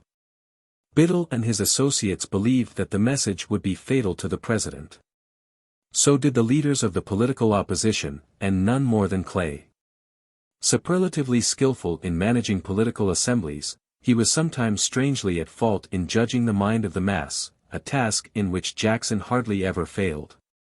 He had not foreseen the anger which his acceptance of a place for Adams would provide, and he now evidently believed that the defense of the bank would be a popular cry in the country. He forced the Whig Convention, for such was the name which the very composite party opposed to Jackson had chosen, to put it in the forefront of their program, and he seems to have looked forward complacently to a complete victory on that issue. His complacency could not last long. Seldom has a nation spoken so directly through the complex and often misleading machinery of elections as the American nation spoke in 1832 against the bank. North, South, East and West the Whigs were routed. Jackson was re-elected president by such an overwhelming expression of the popular choice as made the triumph of 1828 seem a little thing. Against all the politicians and all the interests he had dared to appeal to Caesar, and the people, his unseen ally, had in an instant made his enemies his footstool. It was characteristic of the man that he at once proceeded to carry the war into Africa. Biddle, though bitterly disappointed, was not yet resigned to despair. It was believed, and events in the main confirmed the belief, that he contemplated a new expedient, the use of what still remained of the financial power of the bank to produce deliberate scarcity and distress.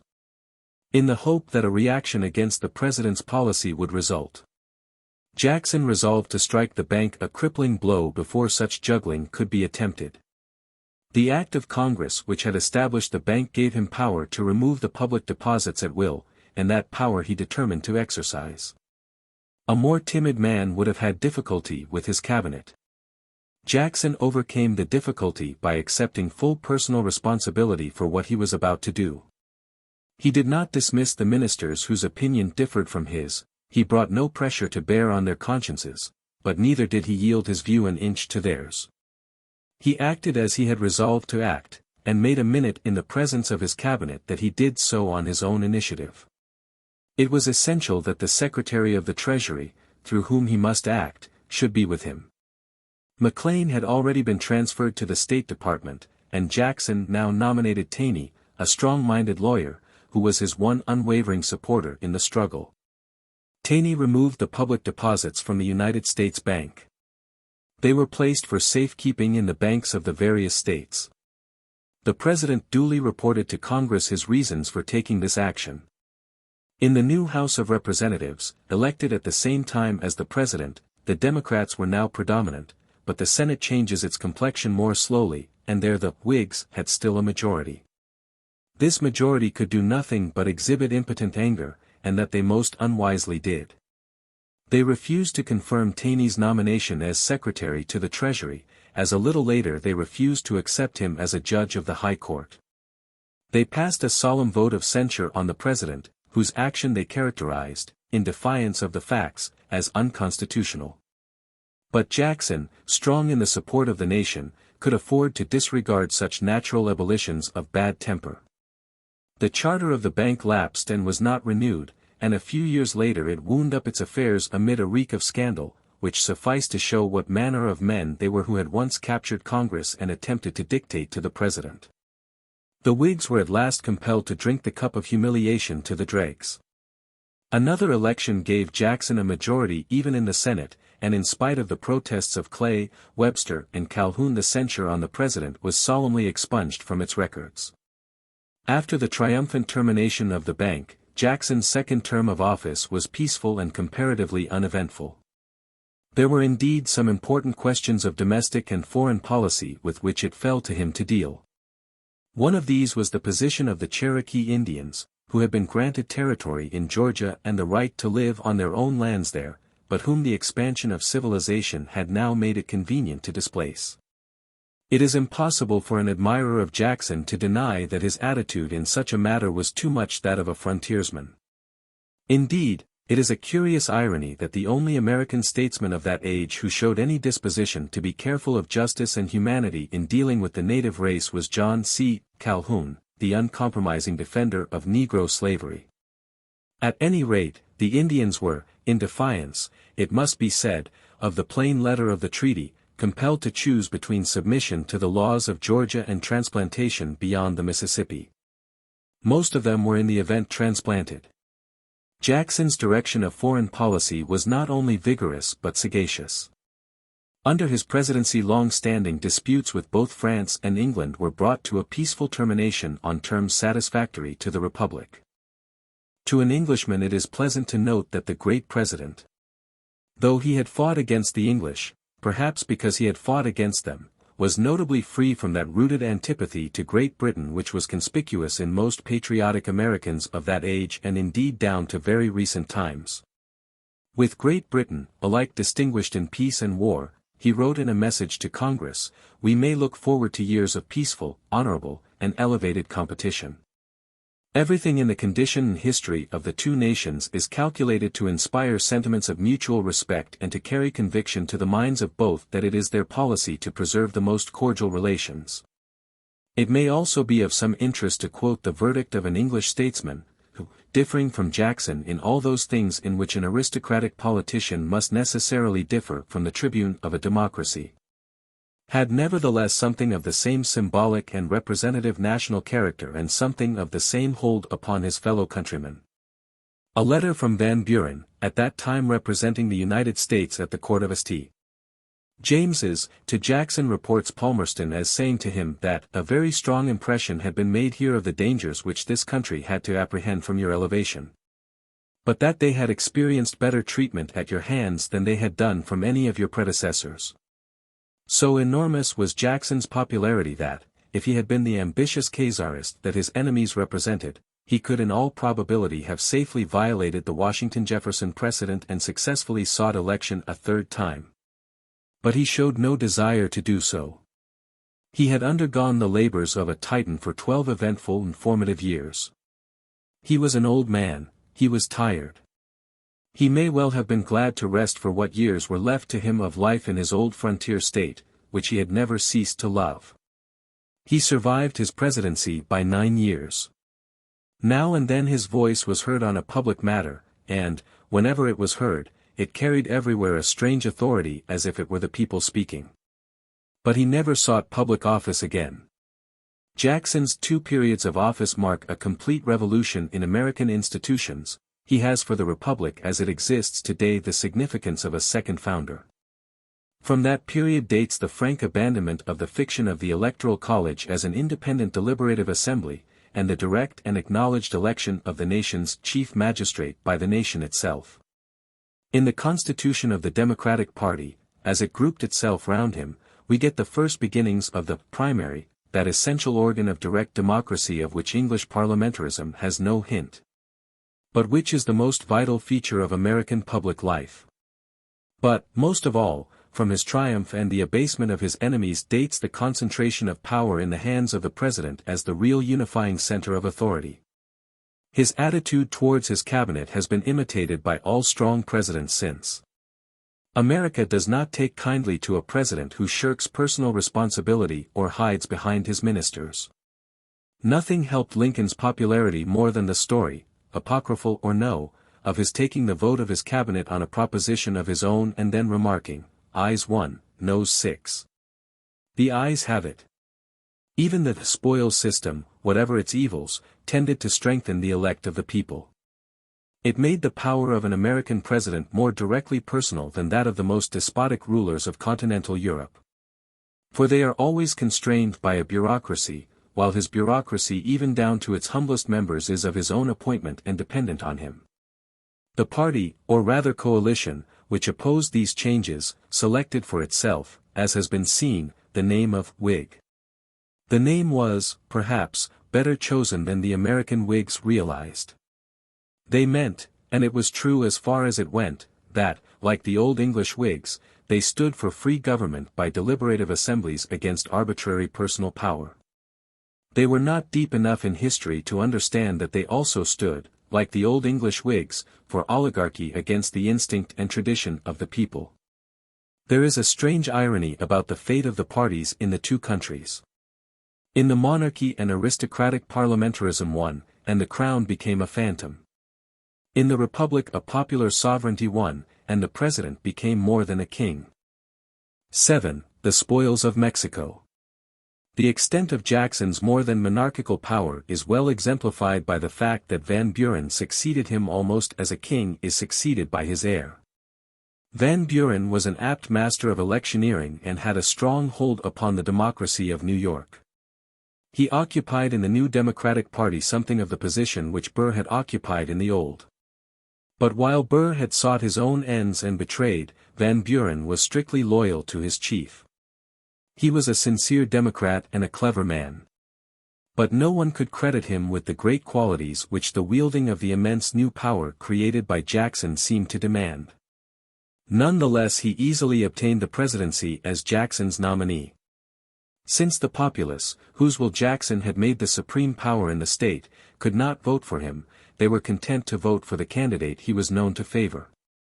Indeed, in some ways the coalition which called itself the Whig Party was weakened rather than strengthened by the substitution of a small for a great man at the head of the democracy.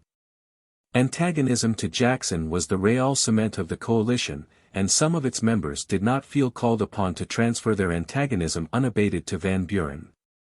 The most eminent of these was Calhoun, who now broke away from the Whigs and appeared prepared to give a measure of independent support to the administration.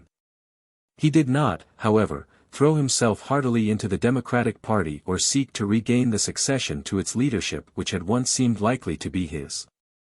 From the moment of his quarrel with Jackson the man changes out of recognition. It is one of the most curious transformations in history, like an actor stripping off his stage costume and appearing as his very self.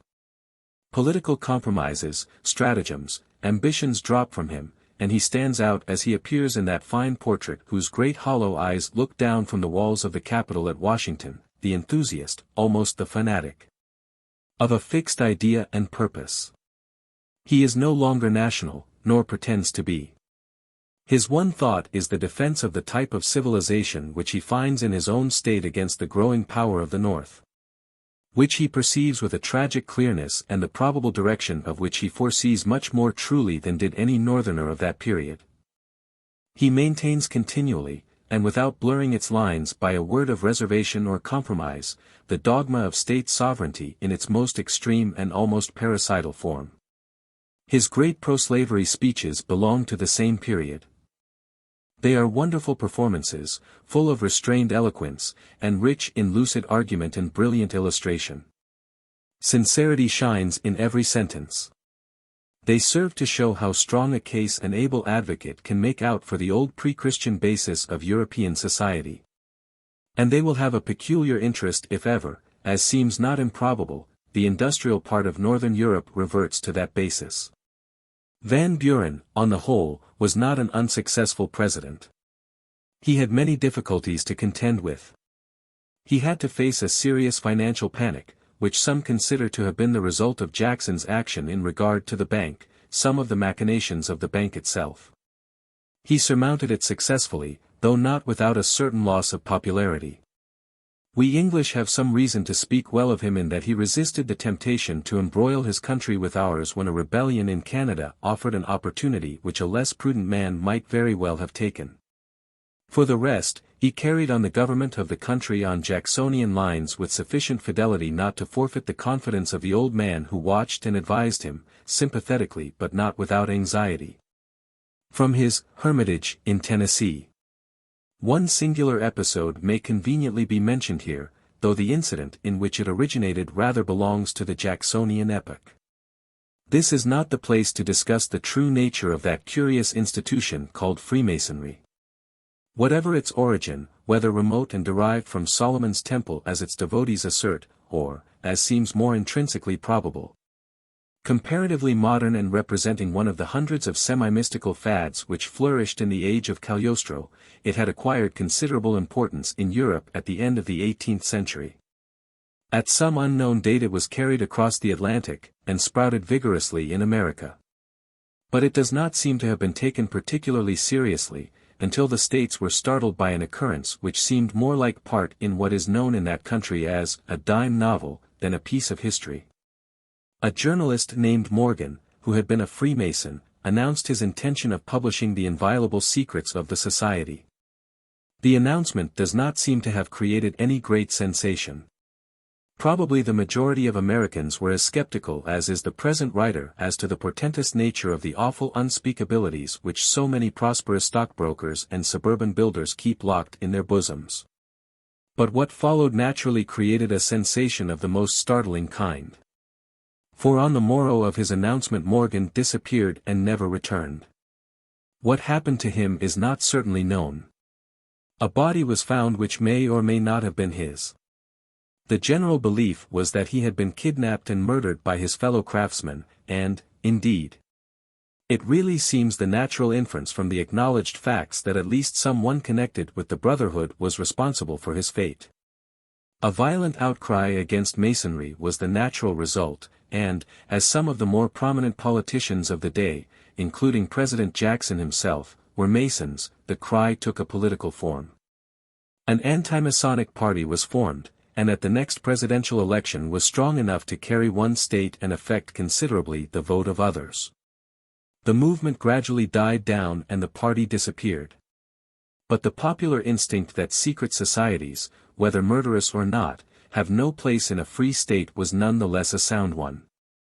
I have said that Van Buren's election was a sign of Jackson's personal influence.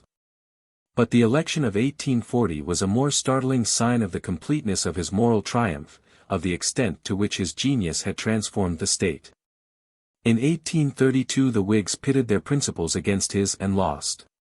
In 1840 they swallowed their principles, mimicked his, and won. The Whig theory, so far as any theory connected the group of politicians who professed that name, was that Congress and the political class which Congress represented should rule, or at least administer, the state. From that theory it seemed to follow that some illustrious senator or congressman, some prominent member of that political class, should be chosen as president. The Whigs had acted in strict accord with their theory when they had selected as their candidate their ablest and most representative politician, Clay. But the result had not been encouraging. They now frankly abandoned their theory and sought to imitate the successful practice of their adversaries. They looked round for a Whig Jackson, and they found him in an old soldier from Ohio named Harrison, who had achieved a certain military reputation in the Indian Wars. Following their model even more closely, they invented for him the nickname of Old Tippecanoe, derived from the name of one of his victories, and obviously suggested by the parallel of Old Hickory. Jackson, however, really had been called Old Hickory by his soldiers long before he took a leading part in politics, while it does not appear that Harrison was ever called Tippecanoe by anybody except for electioneering purposes.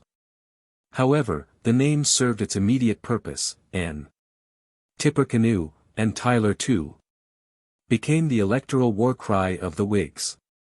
Tyler, a Southern Whig from Virginia, brought into the ticket to conciliate the Southern element in the party, was their candidate for the vice presidency. Unfortunately for themselves, the Democrats played the Whig game by assailing Harrison with very much the same taunts which had previously been used by the Whigs against Jackson.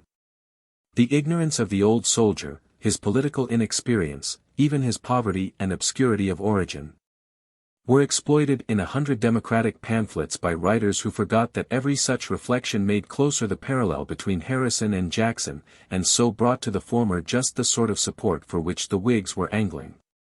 Tippecanoe proved an excellent speculation for the Whig leaders.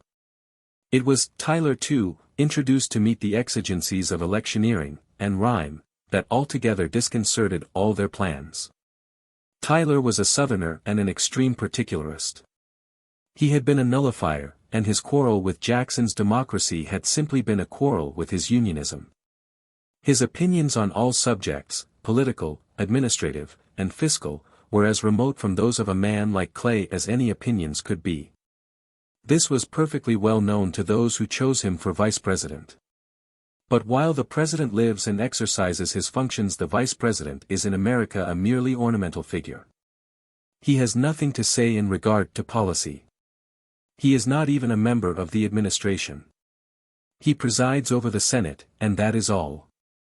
Consequently, there has always been a strong temptation for American wire pullers to put forward as candidate for the vice presidency a man acceptable to some more or less dubious and detached group of their possible supporters, whose votes it is desired to obtain, but who are not intended to have any control over the effective policy of the government. Yet more than one example has shown how perilous this particular electioneering device may turn out to be. For if the president should die before the expiration of his term, the whole of his almost despotic power passes unimpaired to a man who represents not the party, but a more or less mutinous minority in the party. It was so in this case. Harrison was elected, but barely lived to take the oath.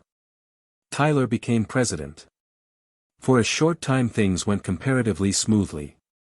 Harrison had chosen Webster as Secretary of State, and Tyler confirmed his appointment.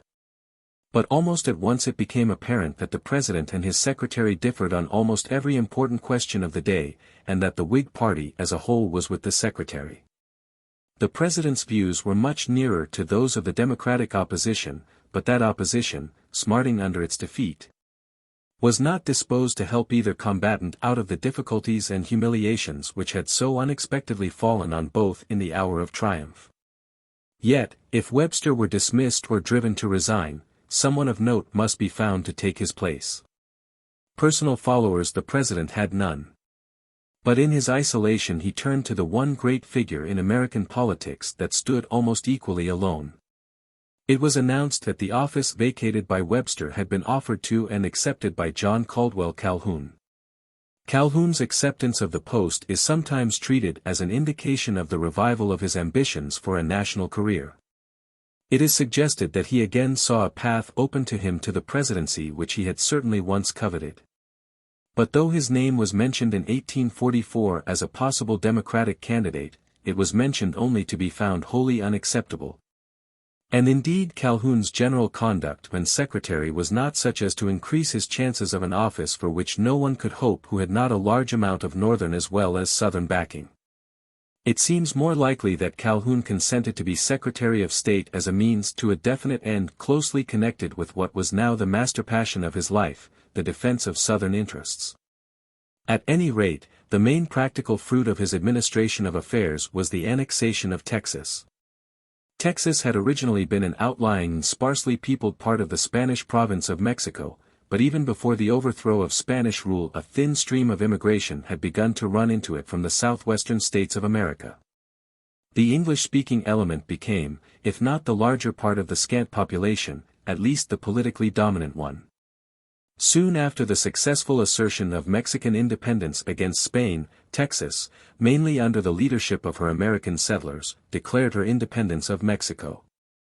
The occasion of this secession was the abolition of slavery by the native Mexican government, the Americans who settled in Texas being mostly slave owners drawn from the slave states.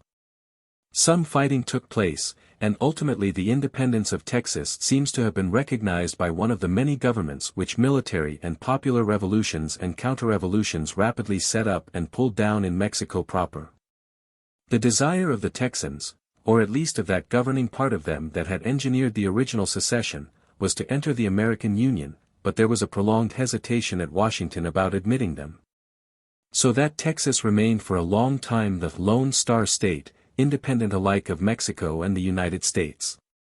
This hesitation is difficult at first sight to understand, for Texas was undoubtedly a valuable property and its inhabitants were far more willing to be incorporated than, say, the French colonists of Louisiana had been. The key is, no doubt, to be found in the internecine jealousies of the sections. The North, or at any rate New England, had been restive over the Louisiana Purchase as tending to strengthen the southern section at the expense of the northern. If Texas were added to Louisiana the balance would lean still more heavily in favor of the South. But what was a cause of hesitation to the North and to politicians who looked for support to the North was a strong recommendation to Calhoun. He had, as he himself once remarked, a remarkable gift of foresight, an uncomfortable gift, for he always foresaw most clearly the things he desired least. He alone seems to have understood fully how much the South had sacrificed by the Missouri Compromise. He saw her hemmed in and stationary while the North added territory to territory and state to state. To annex Texas would be, to an extent at least, to cut the bonds which limited her expansion. When the population should have increased sufficiently it was calculated that at least 4 considerable states could be carved out of that vast expanse of country.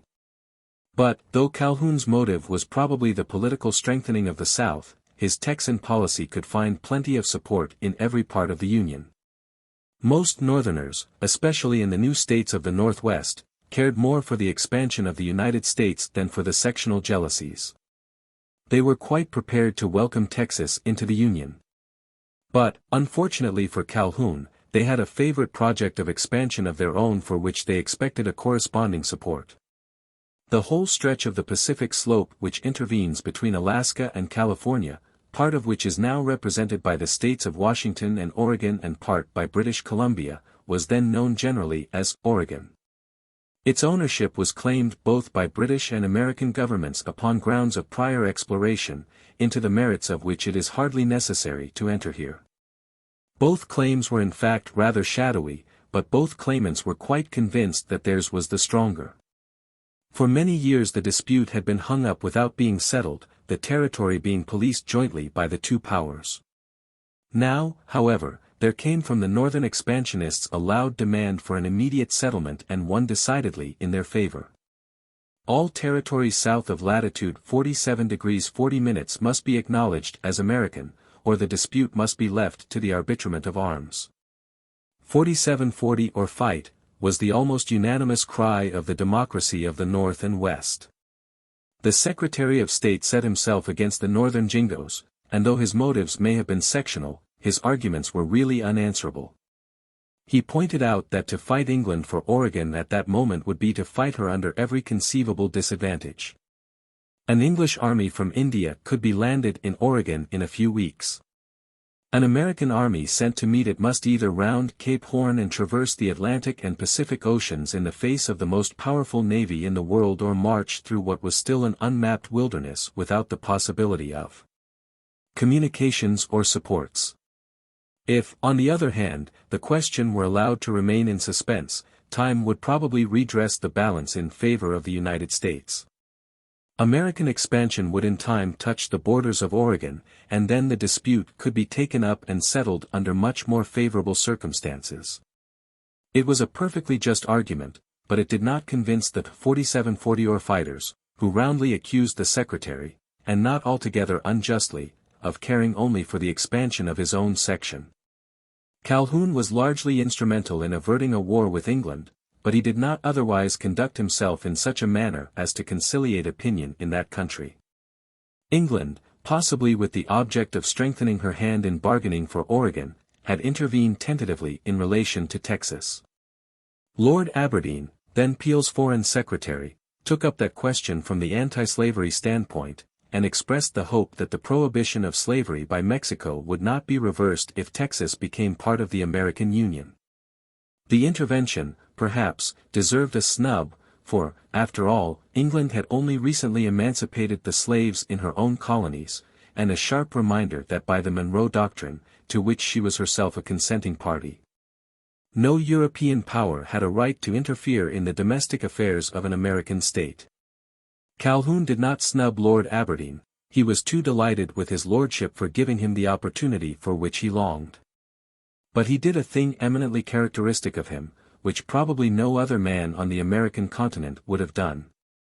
He sat down and wrote an elaborate and very able state paper setting forth the advantages of slavery as a foundation for civilization and public liberty. It was this extraordinary dispatch that led Macaulay to say in the House of Commons that the American Republic had put itself at the head of the nigger-driving interest throughout the world as Elizabeth put herself at the head of the Protestant interest. As regards Calhoun, the charge was perfectly true, and it is fair to him to add that he undoubtedly believed in slavery much more sincerely than ever Elizabeth did in Protestantism. But he did not represent truly the predominant feeling of America. Northern Democratic papers, warmly committed to the annexation of Texas, protested vehemently against the Secretary's private fad concerning the positive blessedness of slavery being put forward as part of the body of political doctrine held by the United States. Even Southerners, who accepted slavery as a more or less necessary evil, did not care to see it thus blazoned on the flag. But Calhoun was impenitent. He was proud of the international performance, and the only thing he regretted, as his private correspondence shows, was that Lord Aberdeen did not continue the debate which he had hoped would finally establish his favorite thesis before the tribunal of European opinion. Texas was duly annexed, and Tyler's presidency drew towards its close. He seems to have hoped that the Democrats whom he had helped to defeat in 1840 would accept him as their candidate for a second term in 1844. But they declined to do so, nor did they take kindly to the suggestion of nominating Calhoun. Instead, they chose one Polk, who had been a stirring though not very eminent politician in Jacksonian days. The choice is interesting as being the first example of a phenomenon recurrent in subsequent American politics, the deliberate selection of a more or less obscure man on the ground of what Americans call availability.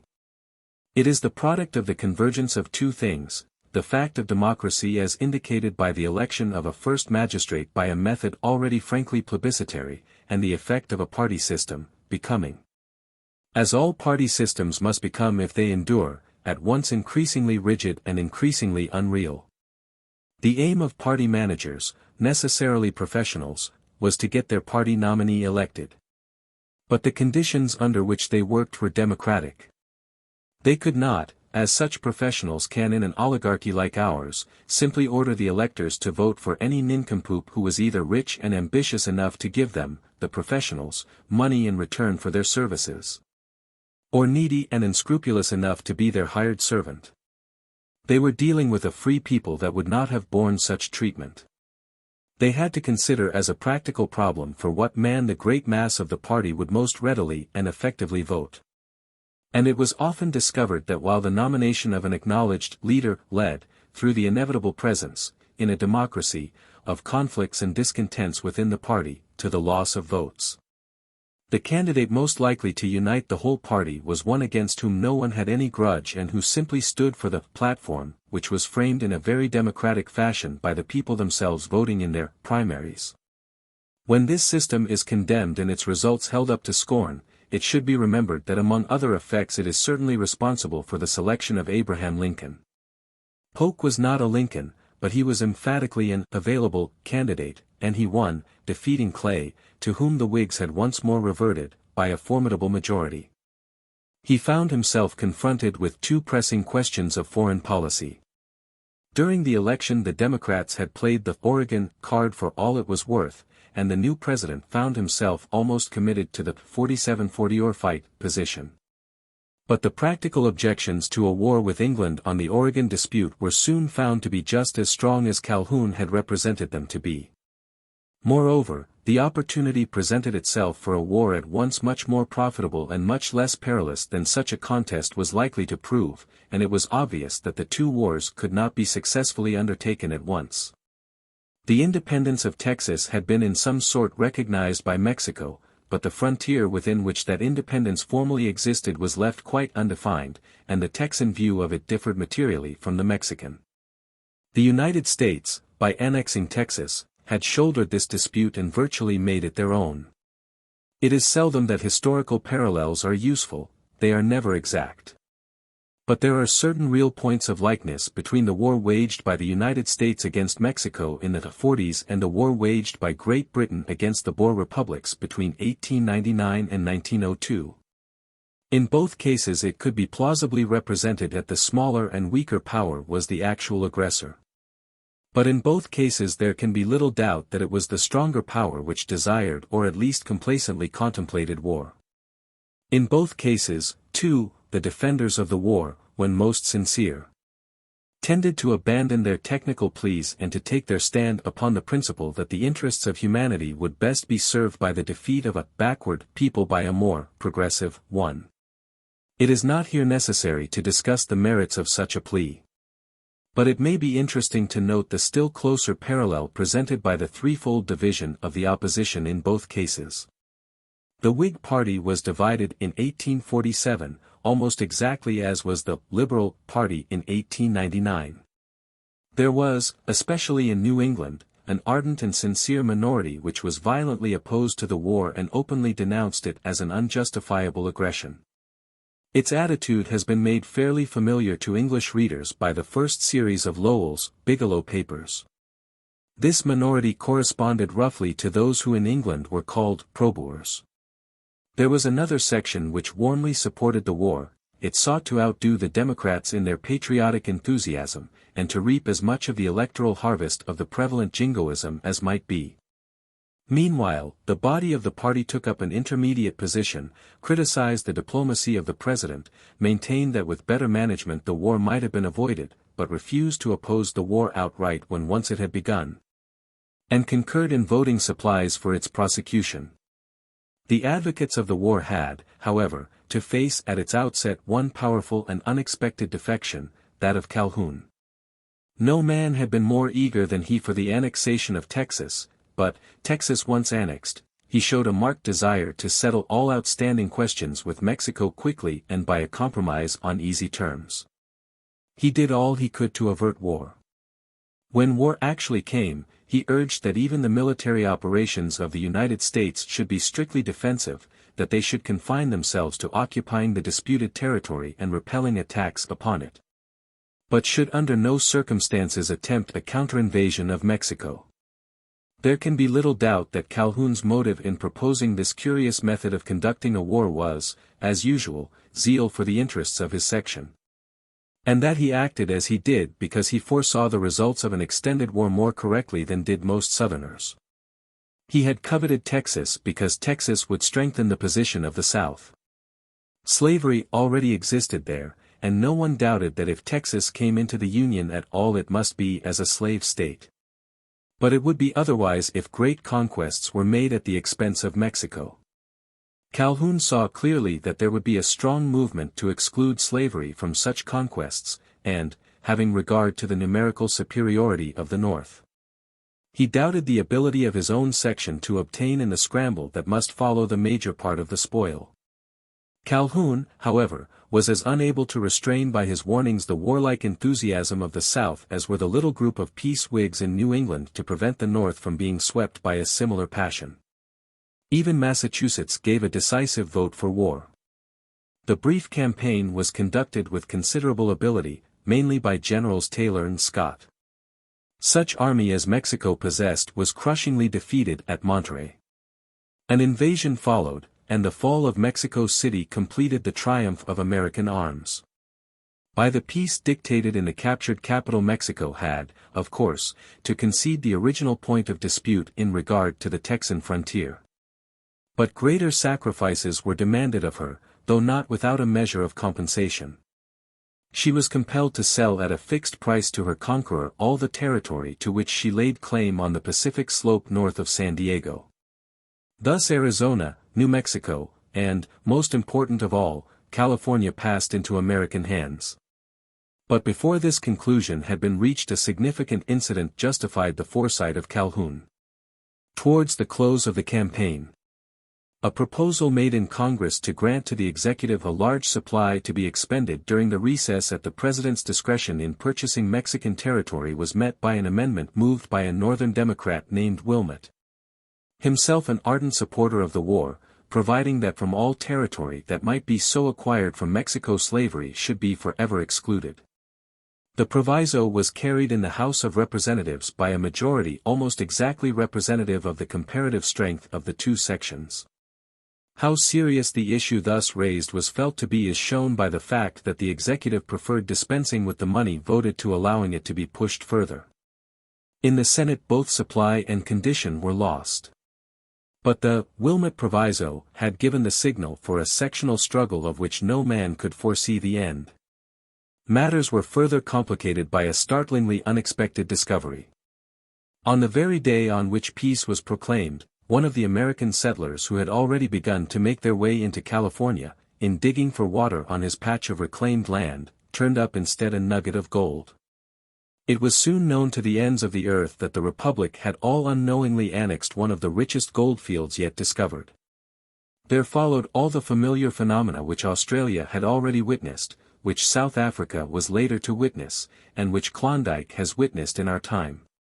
A stream of immigrants, not only from every part of the United States but from every part of the civilized world, began to pour into California drunk with the hope of immediate and enormous gains. Instead of the anticipated gradual development of the new territory, which might have permitted considerable delay and much cautious deliberation in the settlement of its destiny, one part of that territory at least found itself within a year the home of a population already numerous enough to be entitled to admission to the Union as a state, a population composed in great part of the most restless and lawless of mankind, and urgently in need of some sort of properly constituted government. A convention met to frame a plan of territorial administration, and found itself at once confronted with the problem of the admission or exclusion of slavery. Though many of the delegates were from the slave states, it was decided unanimously to exclude it. There was nothing sentimentally Negrophile about the attitude of the Californians. Indeed, they proclaimed an exceedingly sensible policy in the simple formula, no niggers, slave or free. But as regards slavery their decision was emphatic and apparently irreversible. The Southerners were at once angry and full of anxiety. It seemed that they had been trapped, that victories won largely by Southern valor were to be used to disturb still more the balance already heavily inclining to the rival section. In South Carolina, full of the tradition of nullification, men already talked freely of secession. The South, as a whole, was not yet prepared for so violent a step, but there was a feeling in the air that the type of civilization established in the slave states might soon have to fight for its life. On the top of all this vague unrest and incipient division came a presidential election, the most strangely unreal in the whole history of the United States. The issue about which alone all men, North and South, were thinking was carefully excluded from the platforms and speeches of either party. Everyone of either side professed unbounded devotion to the Union, no one dared to permit himself the faintest allusion to the hot and human passions which were patently tearing it in two. The Whigs, divided on the late war, divided on slavery, divided on almost every issue by which the minds of men were troubled, yet resolved to repeat the tactics which had succeeded in 1840. And the amazing thing is that they did in fact repeat them, and with complete success.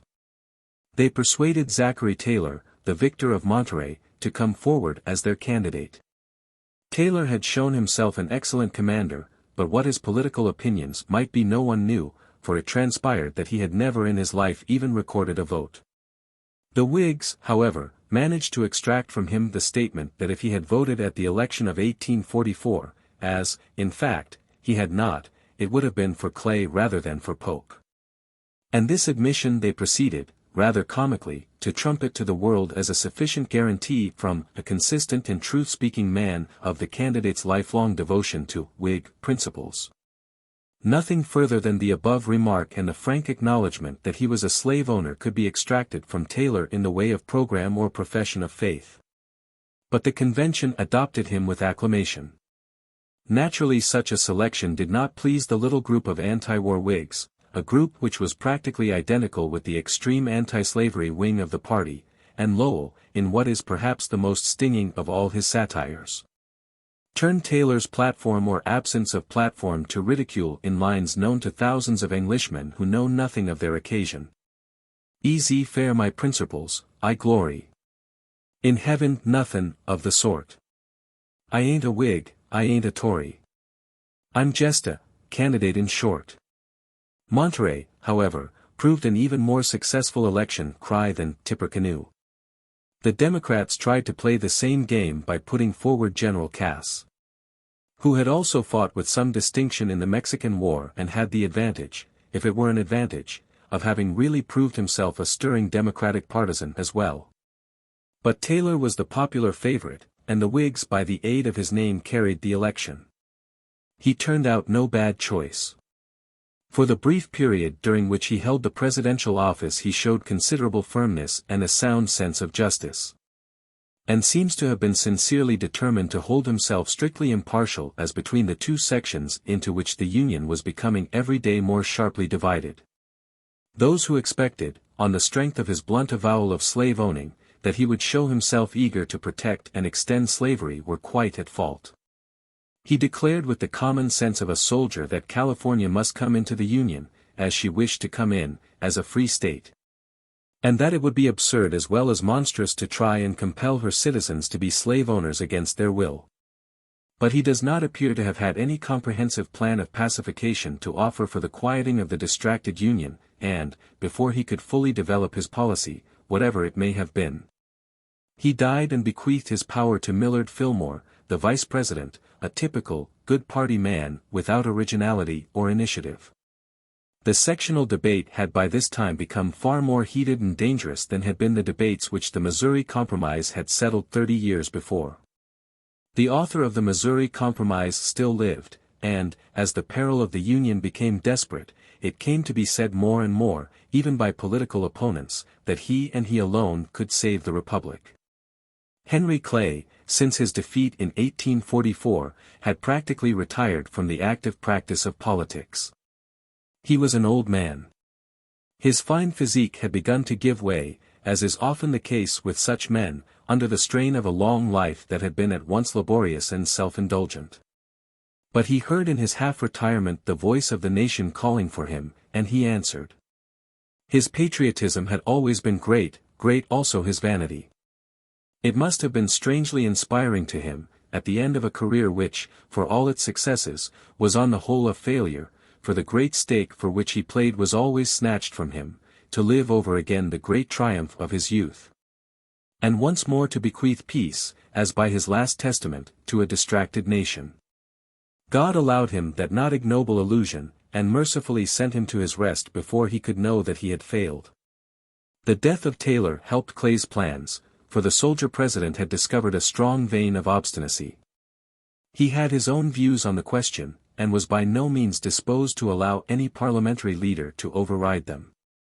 Fillmore was quite content to be an instrument in the hands of a stronger man, and, after his succession, Clay had the advantage of the full support of the executive in framing the lines of the last of his great compromises. In the rough, those lines were as follows: California was to be admitted at once, and on her own terms, as a free state. Arizona and New Mexico were to be open to slavery if they should desire its introduction. Their territorial governments, when formed, were to decide the question. This adjustment of territory was to be accompanied by two balancing measures dealing with two other troublesome problems which had been found productive of much friction and bitterness. The District of Columbia, that neutralized territory in which the city of Washington stood, having been carved out of two slave states, was itself within the area of legalized slavery. But it was more than that. It was what we are coming to call, in England, a labor exchange. In fact, it was the principal slave mart of the South, and slave auctions were carried on at the very doors of the capital, to the disgust of many who were not violent in their opposition to slavery as a domestic institution. To this scandal Clay proposed to put an end by abolishing the slave trade in the District of Columbia. Slavery was still to be lawful there, but the public sale and purchase of slaves was forbidden. In return for this concession to anti-slavery sentiment, a very large counter-concession was demanded. As has already been said, the Constitution had provided in general terms for the return of fugitive slaves who escaped from slave states into the free. But for reasons and in a fashion which it will be more convenient to examine in the next chapter, this provision of the Constitution had been virtually nullified by the domestic legislation of many northern states. To put an end to this, Clay proposed a fugitive slave law which imposed on the federal government the duty of recovering escaped slaves, and authorized the agents of that government to do so without reference to the courts or legislature of the state in which the slave might be seized.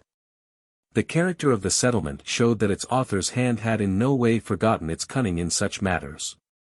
As in the Missouri Compromise, every clause shows how well he had weighed and judged the conditions under which he was working, how acutely he guessed the points upon which either side could be persuaded to give way, and the concessions for which either would think worth paying a high price. And in fact his settlement was at the time accepted by the great mass of Union-loving men, North and South.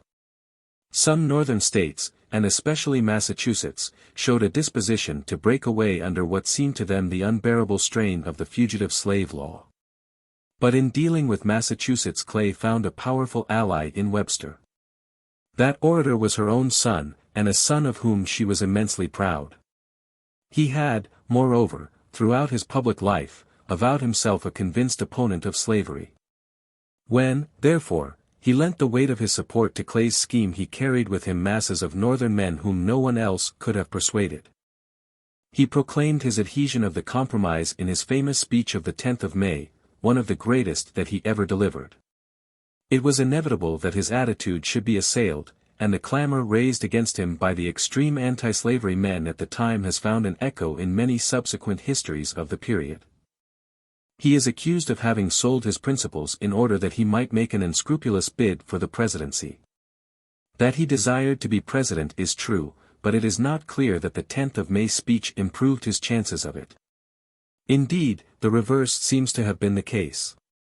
A candid examination of the man and his acts will rather lead to the conclusion that throughout his life he was, in spite of his really noble gift of rhetoric, a good deal more of the professional lawyer-politician than his admirers have generally been disposed to admit, but that his apostasy of 1850 was, perhaps, the one act of that life which was least influenced by professional motives and most by a genuine conviction of the pressing need of saving the Union. The support of a Southern statesman of like authority might have done much to give finality to the settlement. But the one Southerner who carried weight comparable to that of Webster in the North was found among its opponents. A few days after Webster had spoken, the Senate listened to the last words of Calhoun. He was already a dying man. He could not even deliver his final protest with his own lips. He sat, as we can picture him, those great, awful eyes staring haggardly without hope into nothingness, while a younger colleague read that protest for him to the assembly that he had so often moved, yet never persuaded. Calhoun rejected the settlement. Indeed, he rejected the whole idea of a territorial settlement on Missouri lines. It is fair to his sagacity to remember that the mania for trying to force slavery on unsuitable and unwilling communities which afterwards took possession of those who led the South to disaster could claim no authority from him. His own solution is to be found in the Testament, published after his death, an amazing solution, based on the precedent of the 2 Roman consuls, whereby 2 presidents were to be elected, one by the North and one by the South, with a veto on each other's acts. He probably did not expect that the wild proposal would be accepted. Indeed, he did not expect that anything that he loved would survive. With all his many errors on his head, there was this heroic thing about the man, that he was one of those who can despair of the Republic and yet not desert it. With an awful clearness he saw the future as it was to be, the division becoming ever wider, the contest more bitter, the sword drawn, and at the last, defeat. In the sad pride and defiance of his dying speech one catches continually an echo of the tragic avowal of Hector, for in my heart and in my mind I know that Troy shall fall. He delivered his soul, and went away to die. And the state to which he had given up everything showed its thought of him by carving above his bones, as sufficient epitaph, the single word, Calhoun. 8. The Slavery Question. The Compromise of 1850, though welcomed on all sides as a final settlement, failed as completely as the Missouri Compromise had succeeded. It has already been said that the fault was not in any lack of skill in the actual framing of the plan. As a piece of political workmanship it was even superior to Clay's earlier masterpiece, as the rally to it at the moment of all but the extreme factions, North and South, sufficiently proves. That it did not stand the wear of a few years as well as the earlier settlement had stood the wear of 20 was due to a change in conditions. And to understand that change it is necessary to take up again the history of the slavery question where the founders of the Republic left it. It can hardly be said that these great men were wrong in tolerating slavery. Without such toleration at the time the Union could not have been achieved and the American Republic could not have come into being. But it can certainly be said that they were wrong in the calculation by means of which they largely justified such toleration not so much to their critics as to their own consciences. They certainly expected, when they permitted slavery for a season, that slavery would gradually weaken and disappear. But as a fact it strengthened itself, drove its roots deeper, gained a measure of moral prestige, and became every year harder to destroy. Whence came their miscalculation? In part no doubt it was connected with that curious and recurrent illusion which postulates in human affairs, a thing called progress. This illusion, though both logically and practically the enemy of reform, for if things of themselves tend to grow better, why sweat and agonize to improve them?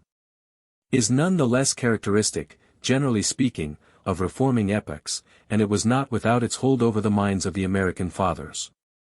But there were also certain definite causes, some of which they could hardly have foreseen, some of which they might. Which account for the fact that slavery occupied a distinctly stronger position halfway through the 19th century than it had seemed to do at the end of the 18th. The main cause was an observable fact of psychology, of which 1,000 examples could be quoted, and which of itself disposes of the whole progressive thesis, the ease with which the human conscience gets used to an evil. Time, so far from being a remedy, as the progressives do vainly talk, is always, while no remedy is attempted, a factor in favor of the disease. We have seen this exemplified in the course of the present war. The mere delay in the punishment of certain gross outrages against the moral traditions of Europe has made those outrages seem just a little less horrible than they seemed at first. So that men can even bear to contemplate a peace by which their authors should escape punishment, a thing which would have been impossible while the anger of decent men retained its virginity. So it was with slavery. Accepted at first as an unquestionable blot on American democracy, but one which could not at the moment be removed, it came gradually to seem something normal. A single illustration will show the extent of this decline in moral sensitiveness. In the first days of the Republic, Jefferson, a Southerner and a slave owner, could declare, even while compromising with slavery, that he trembled for his country when he remembered that God was just. Could use of the peril of a slave insurrection. This fine phrase, "The Almighty has no attribute that could be our ally in such a contest." Some 60 years later, Stephen Douglas, as sincere a Democrat as Jefferson, and withal a Northerner with no personal interest in slavery, could ask contemptuously whether if Americans were fit to rule themselves they were not fit to rule a few niggers. The next factor to be noticed was that to which Jefferson referred in the passage quoted above, the constant dread of a Negro rising. Such a rising actually took place in Virginia in the first quarter of the 19th century. It was a small affair, but the ghastly massacre of whites which accompanied it was suggestive of the horrors that might be in store for the South in the event of a more general movement among the slaves. The debates which this crisis produced in the Virginian legislature are of remarkable interest. They show how strong the feeling against slavery as an institution still was in the greatest of slave states. Speaker after speaker described it as a curse, as a permanent peril, as a upas tree which must be uprooted before the state could know peace and security. Nevertheless, they did not uproot it. And from the moment of their refusal to uproot it or even to make a beginning of uprooting it, they found themselves committed to the opposite policy which could only lead to its perpetuation. From the panic of that moment date the generality of the slave codes which so many of the Southern states adopted, codes deliberately framed to prevent any improvement in the condition of the slave population and to make impossible even their peaceful and voluntary emancipation. There was yet another factor, the economic one, which to most modern writers, starting from the basis of historical materialism, has necessarily seemed the chief of all. It was really, I think, subsidiary, but it was present, and it certainly helped to intensify the evil. It consisted in the increased profitableness of slavery, due, on the one hand, to the invention in America of Whitney's machine for extracting cotton, and, on the other, to the Industrial Revolution in England, and the consequent creation in Lancashire of a huge and expanding market for the products of American slave labor. This had a double effect. It not only strengthened slavery, but also worsened its character. In place of the generally mild and paternal rule of the old gentleman planters came in many parts of the South a brutally commercial regime, which exploited and used up the Negro for mere profit. It was said that in this further degradation of slavery the agents were often men from the commercial North, nor can this be pronounced a mere sectional slander in view of the testimony of two such remarkable witnesses as Abraham Lincoln and Mrs. Beecher Stowe. All these things tended to establish the institution of slavery in the Southern states. Another factor which, whatever its other effects, certainly consolidated Southern opinion in its defense, was to be found in the activities of the Northern abolitionists. In the early days of the Republic abolition societies had existed mainly, if not exclusively, in the South. This was only natural, for, slavery having disappeared from the Northern states, there was no obvious motive for agitating or discussing its merits, while south of the Mason-Dixon line the question was still a practical one. The Southern abolitionists do not appear to have been particularly unpopular with their fellow citizens. They are perhaps regarded as something of cranks, but as well-meaning cranks whose object was almost everywhere admitted to be theoretically desirable. At any rate, there is not the suspicion of any attempt to suppress them. Indeed, the very year before the first number of The Liberator was published in Boston, a great conference of anti-slavery societies, comprising delegates from every part of the South, met at Baltimore, the capital city of the slave state of Maryland. Northern abolitionism was, however, quite a different thing. It owed its inception to William Lloyd Garrison, one of those enthusiasts who profoundly affect history solely by the tenacity with which they hold to and continually enforce a burning personal conviction. But for that tenacity and the unquestionable influence which his conviction exerted upon men, he would be a rather ridiculous figure, for he was almost every sort of crank, certainly a non-resistor, and, I think, a vegetarian and teetotaler as well. But his burning conviction was the immorality of slavery, and by this he meant something quite other than was meant by Jefferson or later by Lincoln. When these great men spoke of slavery as a wrong, they regarded it as a social and political wrong, an evil and unjust system which the community as a community ought as soon as possible to abolish and replace by a better. But by Garrison slaveholding was accounted a personal sin like murder or adultery. The owner of slaves, unless he at once emancipated them at whatever cost to his own fortunes, was by that fact a wicked man, and if he professed a desire for ultimate extinction of the institution, that only made him a hypocrite as well. This, of course, was absurd, fully as absurd as the suggestion sometimes made in regard to wealthy socialists, that if they were consistent they would give up all their property to the community. A man living under an economic system reposing on slavery can no more help availing himself of its fruits than in a capitalist society he can help availing himself of capitalist organization. Obviously, unless he is a multimillionaire, he cannot buy up all the slaves in the state and set them free, while, if he buys some and treats them with justice and humanity, he is clearly making things better for them than if he left them in the hands of masters possibly less scrupulous. But, absurd as the thesis was, Garrison pushed it to its wildest logical conclusions. No Christian church ought, he maintained, to admit a slave owner to communion. No honest man ought to count a slave owner among his friends.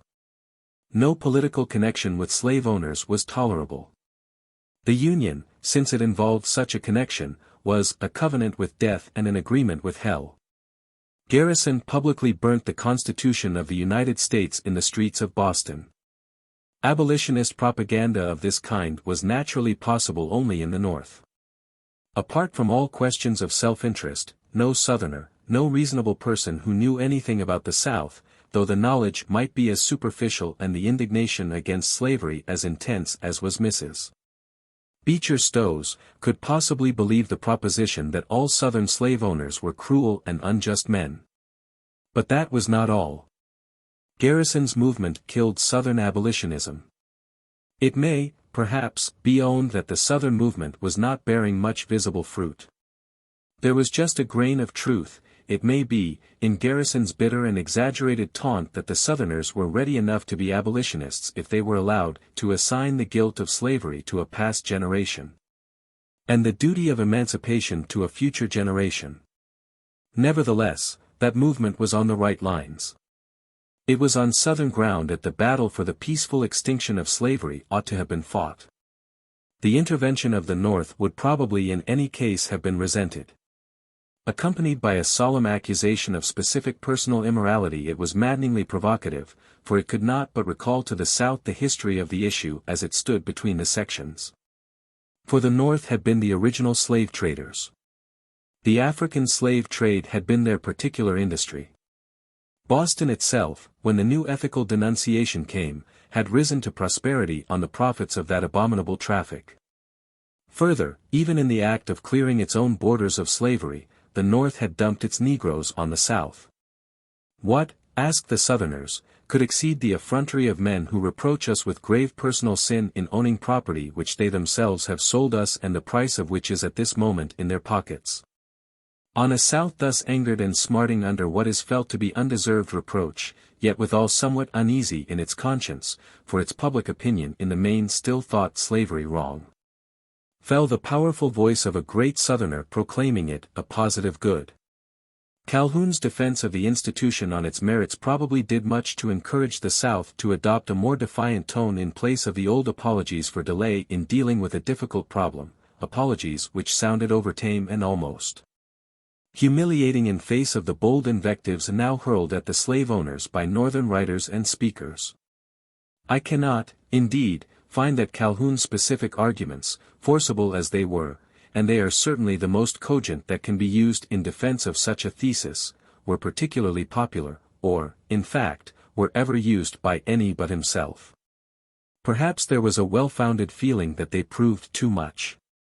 For Calhoun's case was as strong for white servitude as for black. It was a defense, not especially of Negro slavery, but of what Mr. Belloc has called the servile state. More general, in the later Southern defenses, was the appeal to religious sanctions, which in a nation Protestant and mainly Puritan in its traditions naturally became an appeal to Bible texts. St. Paul was claimed as a supporter of the fugitive slave law on the strength of his dealings of Onesimus. But the favorite text was that which condemns Ham, assumed to be the ancestor of the Negro race, to be a servant of servants. The abolitionist text-slingers were not a whit more intelligent. Indeed, I think it must be admitted that on the whole the pro-slavery men had the best of this absurd form of controversy. Apart from isolated texts, they had on their side the really unquestionable fact that both Old and New Testaments describe a civilization based on slavery. And that in neither is there anything like a clear pronouncement that such a basis is immoral or displeasing to God. It is true that in the Gospels are to be found general principles or, at any rate, indications of general principles, which afterwards, in the hands of the Church, proved largely subversive of the servile organization of society. But that is a matter of historical, not of biblical testimony, and would, if followed out, have led both Northern and Southern controversialists further than either of them wanted to go. It would, however, be hasty, I think, to affirm that even to the very end of these processes a majority of Southerners thought with Calhoun that slavery was a positive good. The furthest, perhaps, that most of them went was the proposition that it represented the only relationship in which white and black races could safely live together in the same community, a proposition which was countenanced by Jefferson and, to a considerable extent at least, by Lincoln. To the last the full Jeffersonian view of the inherent moral and social evil of slavery was held by many Southerners who were none the less wholeheartedly on the side of their own section in the sectional dispute. The chief soldier of the South in the war in which that dispute culminated both held that view and acted consistently upon it. On the North the effect of the new propaganda was different, but there also it tended to increase the antagonism of the sections. The actual abolitionists of the school of Garrison were neither numerous nor popular. Even in Boston, where they were strongest, they were often mobbed and their meetings broken up. In Illinois, a northern state, one of them, Lovejoy, was murdered by the crowd. Such exhibitions of popular anger were not, of course, due to any love of slavery. The abolitionists were disliked in the North, not as enemies of slavery but as enemies of the Union and the Constitution, which they avowedly were. But while the extreme doctrine of Garrison and his friends met with little acceptance, the renewed agitation of the question did bring into prominence the unquestionable fact that the great mass of sober Northern opinion thought slavery a wrong, and in any controversy between master and slave was inclined to sympathize with the slave. This feeling was probably somewhat strengthened by the publication in 1852 and the subsequent huge international sale of Mrs. Stowe's Uncle Tom's Cabin. The practical effect of this book on history is generally exaggerated, partially in consequence of the false view which would make of the Civil War a crusade against slavery. But a certain effect it undoubtedly had. To such natural sympathy in the main, and not, as the South believed, to sectional jealousy and deliberate bad faith, must be attributed those personal liberty laws, by which in many Northern states the provision of the Constitution guaranteeing the return of fugitive slaves was virtually nullified. For some of the provisions of those laws an arguable constitutional case might be made, particularly for the provision which assured a jury trial to the escaped slave. The Negro, it was urged, was either a citizen or a piece of property. If he were a citizen, the Constitution expressly safeguarded him against imprisonment without such a trial. If, on the other hand, he were property, then he was property of the value of more than $50, and in cases where property of that value was concerned, a jury was also legally required. If two masters laid claim to the same Negro, the dispute between them would have to be settled by a jury. Why should it not be so where a master claimed to own a Negro and the Negro claimed to own himself? Nevertheless, the effect, and to a great extent the intention, of these laws was to defeat the claim of bona fide owners to fugitive slaves, and as such they violated at least the spirit of the constitutional compact. They therefore afforded a justification for Clay's proposal to transfer the power of recovering fugitive slaves to the federal authorities. But they also afforded an even stronger justification for Lincoln's doubt as to whether the American Commonwealth could exist permanently half slave and half free. Finally, among the causes which made a sectional struggle the more inevitable must be counted one to which allusion has already been made in connection with the presidential election of 1848, the increasingly patent unreality of the existing party system. I have already said that a party system can endure only if it becomes unreal, and it may be well here to make clear how this is so. Fundamental debates in a commonwealth must be settled, or the commonwealth dies. How, for instance, could England have endured if, throughout the 18th century, the Stuarts had alternately been restored and deposed every 7 years? Or, again, suppose a dispute so fundamental as that between collectivism and the philosophy of private property. How could a nation continue to exist if a collectivist government spent 5 years in attempting the concentration of all the means of production in the hands of the state and an anti-collectivist government spent the next 5 years in dispersing them again? And so on for a generation. American history, being the history of a democracy, illustrates this truth with peculiar force. The controversy between Jefferson and Hamilton was about realities.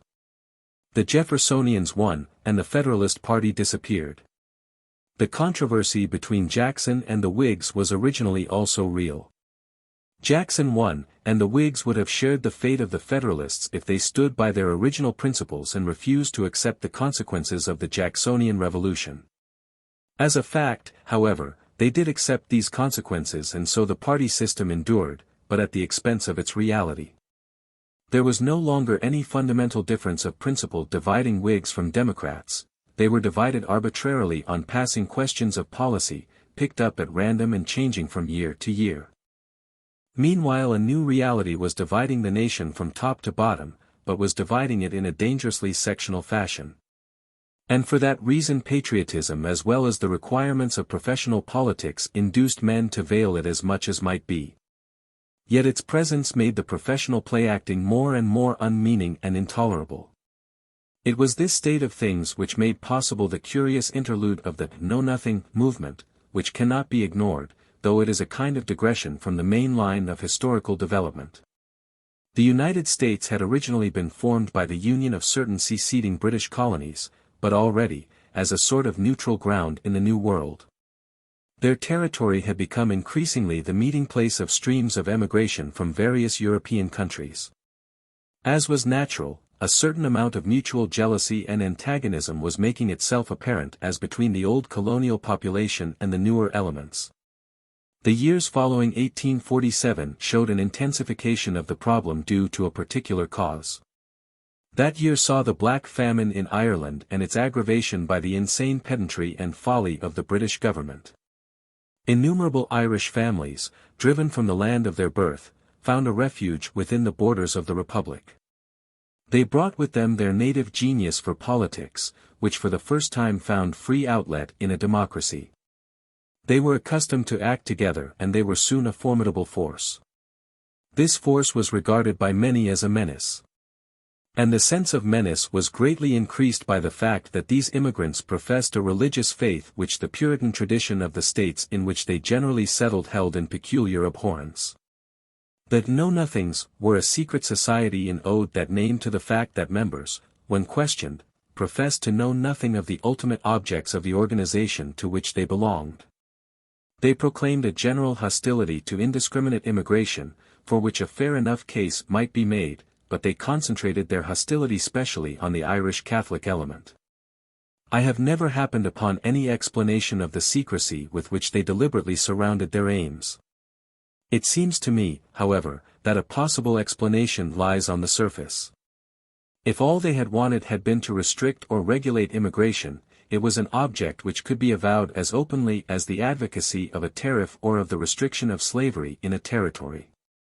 But if, as their practical operations and the general impression concerning their intentions seem to indicate, the real object of those who directed the movement was the exclusion from public trust of persons professing the Catholic religion, then, of course, it was an object which could not be avowed without bringing them into open conflict with the Constitution, which expressly forbade such differentiation on religious grounds. Between the jealousy of new immigrants felt by the descendants of the original colonists and the religious antagonism of Puritan New England to the Catholic population growing up within its borders. Intensified by the absence of any genuine issue of debate between the official candidates, the Know-Nothing secured at the congressional election of 1854 a quite startling measure of success. But such success had no promise of permanence. The movement lived long enough to deal a death blow to the Whig Party, already practically annihilated by the presidential election of 1852, wherein the Democrats, benefiting by the division and confusion of their enemies, easily returned their candidate, Franklin Pierce. It is now necessary to return to the Compromise of 1850, hailed at the time as a final settlement of the sectional quarrel and accepted as such in the platforms of both the regular political parties. That compromise was made by one generation. It was to be administered by another. Henry Clay, as has already been noted, lived long enough to enjoy his triumph, not long enough to outlive it. Before a year was out the grave had closed over Webster. Calhoun had already passed away, bequeathing to posterity his last hopeless protest against the triumph of all that he most feared. Congress was full of new faces. In the Senate among the rising men was Seward of New York, a Northern Whig, whose speech in opposition to the Fugitive Slave Clause in Clay's Compromise had given him the leadership of the growing anti-slavery opinion of the North. He was soon to be joined by Charles Sumner of Massachusetts, null in judgment, a pedant without clearness of thought or vision, but gifted with a copious command of all the rhetoric of sectional hate. The place of Calhoun in the leadership of the South had been more and more assumed by a soldier who had been forced to change his profession by reason of a crippling wound received at Monterey.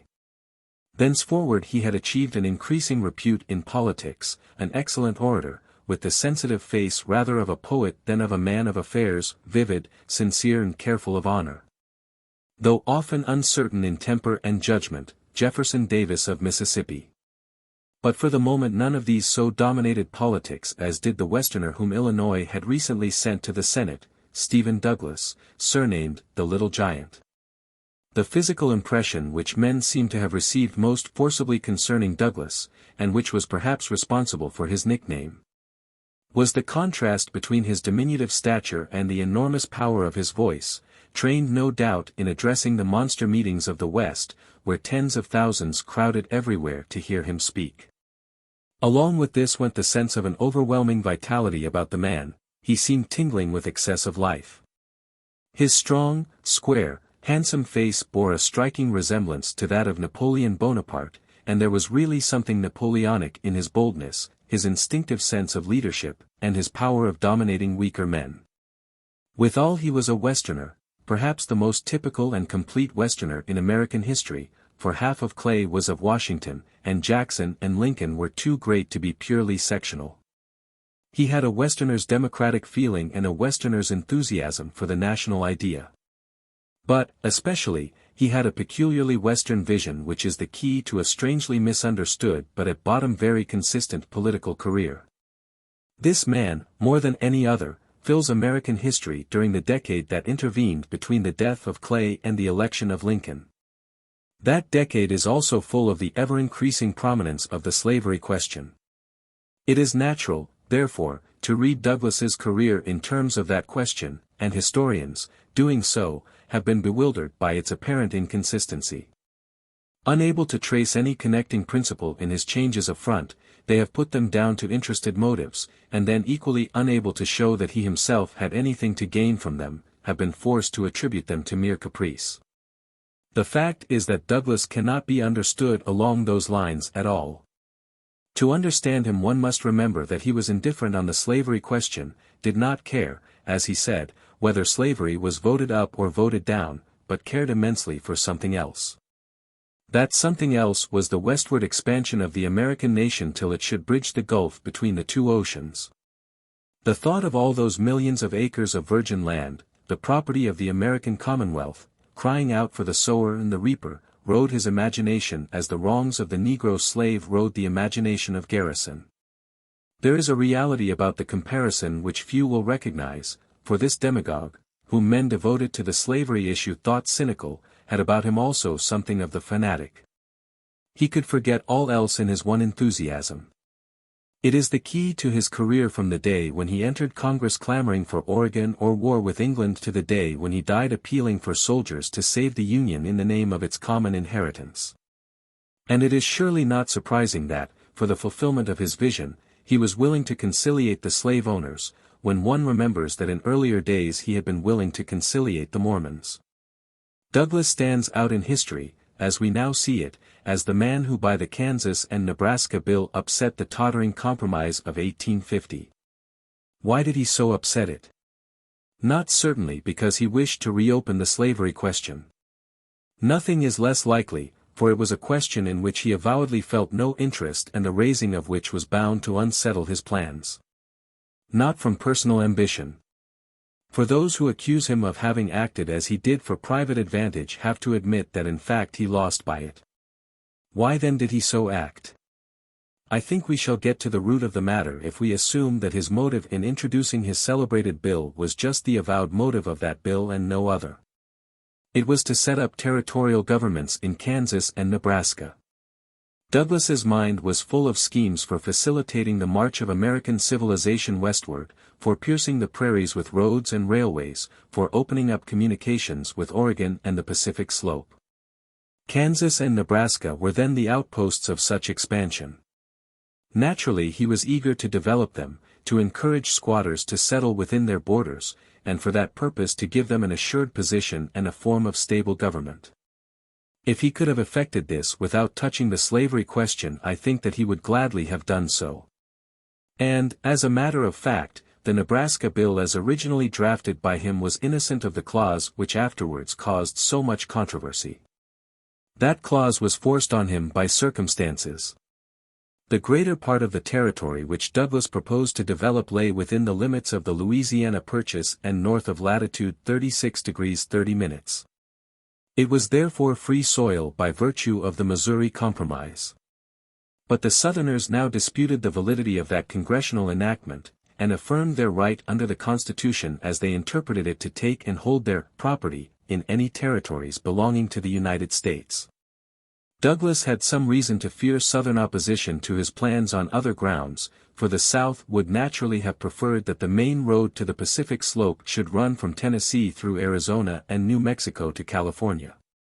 If Kansas and Nebraska were declared closed against slave property, their opposition would be given a rallying cry and would certainly harden. Douglas therefore proposed a solution which would at any rate get rid of the slavery debate so far as Congress was concerned, and which had also a democratic ring about it acceptable to his Western instincts and, as he hoped, to his Western following. The new doctrine, called by him that of popular sovereignty, and by his critics that of squatter sovereignty, amounted to this, that the existing settlers in the territories concerned should, in the act of forming their territorial governments, decide whether they would admit or exclude slavery. It was a plausible doctrine, but one can only vindicate Douglas's motives, as I have endeavored to do, at the expense of his judgment, for his policy had all the consequences which he most desired to avoid.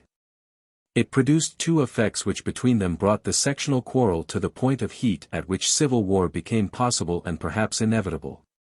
It threw the new territories down as stakes to be scrambled for by the rival sections, and it created by reaction a new party, necessarily sectional, having for its object the maintenance and reinforcement of the Missouri Compromise. It will be well to take the 2 points separately. Up to the passing of Kansas and Nebraska law, these territories had been populated exactly as such frontier communities had theretofore been populated, by immigrants from all the states and from Europe who mingled freely, felt no ill will to each other, and were early consolidated by the fact of proximity into a homogeneous community. But from the moment of its passage the whole situation was altered. It became a political object to both sections to get a majority in Kansas. Societies were formed in Boston and other northern cities to finance emigrants who proposed to settle there. The South was equally active, and, to set off against the disadvantage of a less fluid population, had the advantage of the immediate proximity of the slave state of Missouri. Such a contest, even if peaceably conducted, was not calculated to promote either the reconciliation of the sections or the solidarity and stability of the new community. But in a frontier community without a settled government, and with a population necessarily armed for self-defense, it was not likely to be peaceably conducted. Nor was it. For years Kansas was the scene of what can only be described as spasmodic civil war. The free soil settlement of Lawrence was, after some bloodshed, seized and burnt by border ruffians, as they were called, from Missouri. The North cried out loudly against Southern outrages, but it is fair to say that the outrages were not all on one side. In fact, the most amazing crime in the record of Kansas was committed by a Northerner, the notorious John Brown. This man presents rather a pathological than a historical problem. He had considerable military talents, and a curious power of persuading men. But he was certainly mad. A New England Puritan by extraction, he was inflamed on the subject of slavery by a fanaticism somewhat similar to that of Garrison. But while Garrison blended his abolitionism with the Quaker dogma of non-resistance, Brown blended his with the ethics of a 17th-century Covenanter who thought himself divinely commanded to hew the Amalekites in pieces before the Lord. In obedience to his peculiar code of morals he not only murdered Southern immigrants without provocation, but savagely mutilated their bodies. If his act did not prove him insane his apology would. In defense of his conduct he explained that, disguised as a surveyor, he had interviewed his victims and discovered that every one of them had committed murder in his heart. The other effect of the Kansas-Nebraska policy was the rise of a new party formed for the single purpose of opposing it. Anti-slavery parties had already come into being from time to time in the North, and had at different times exerted a certain influence on elections, but they made little headway because they were composed mainly of extremists. And their aim appeared to moderate men inconsistent with the Constitution. The attack on the time-honored Missouri Compromise rallied such men to the opposition, for it appeared to them clearly that theirs was now the legal, constitutional, and even conservative side. And that the slave power was now making itself responsible for a revolutionary change to its own advantage. Nor was the change on the whole unjust. The program to which the South committed itself after the direction of its policy fell from the hands of Calhoun was one which the North could not fail to resent. It involved the tearing up of all the compromises so elaborately devised and so nicely balanced, and it aimed at making slavery legal certainly in all the new territories and possibly even in the free states. It was, indeed, argued that this did not involve any aggravating of the evil of slavery, if it were an evil. The argument will be found very ingeniously stated in the book which Jefferson Davis subsequently wrote, professedly a history of the Southern Confederacy, really rather an apologia pro vida sua. Davis argues that since the African slave trade was prohibited, there could be no increase in the number of slaves saved by the ordinary process of propagation. The opening of Kansas to slavery would not therefore mean that there would be more slaves. It would merely mean that men already and in any case slaves would be living in Kansas instead of in Tennessee. And it is further suggested, that the taking of a Negro slave from Tennessee, where slavery was rooted and normal, to Kansas, where it was new and exceptional, would be a positive advantage to him as giving him a much better chance of emancipation. The argument reads plausibly enough, but it is, like so much of Davis's book, out of touch with realities. Plainly it would make all the difference in the world whether the practice of, say, the Catholic religion were permitted only in Lancashire or were lawful throughout England, and that even though there were no conversions. And the same Catholics who had previously lived in Lancashire lived wherever they chose. The former provision would imply that the British government disapproved of the Catholic religion, and would tolerate it only where it was obliged to do so. The latter would indicate an attitude of indifference towards it. Those who disapproved of slavery naturally wished it to remain a sectional thing and objected to its being made national. But the primary feeling was that it was the South that had broken the truce. The Northerners had much justification in saying that their opponents, if not the aggressors in the Civil War, were at least the aggressors in the controversy of which the Civil War was the ultimate outcome. Under the impulse of such feelings a party was formed which, adopting, without, it must be owned, any particular appropriateness, the old Jeffersonian name of Republican, took the field at the presidential election of 1856. Its real leader was Seward of New York, but it was thought that electioneering exigencies would be better served by the selection of Captain Fremont of California, who, as a wandering discoverer and soldier of fortune, could be made a picturesque figure in the public eye. Later, when Fremont was entrusted with high military command, he was discovered to be neither capable nor honest, but in 1856 he made as effective a figure as any candidate could have done. And the results were on the whole encouraging to the new party. Buchanan, the Democratic candidate, was elected, but the Republicans showed greater strength in the northern states than had been anticipated. The Whig Party was at this election finally annihilated. The Republicans might have done even better had the decision of the Supreme Court on an issue which made clear the full scope of the new Southern claim been known just before instead of just after the election. This decision was the judgment of Roger Taney, whom we have seen at an earlier date as Jackson's Attorney General and Secretary to the Treasury, in the famous Dred Scott case. Dred Scott was a Negro slave owned by a doctor of Missouri.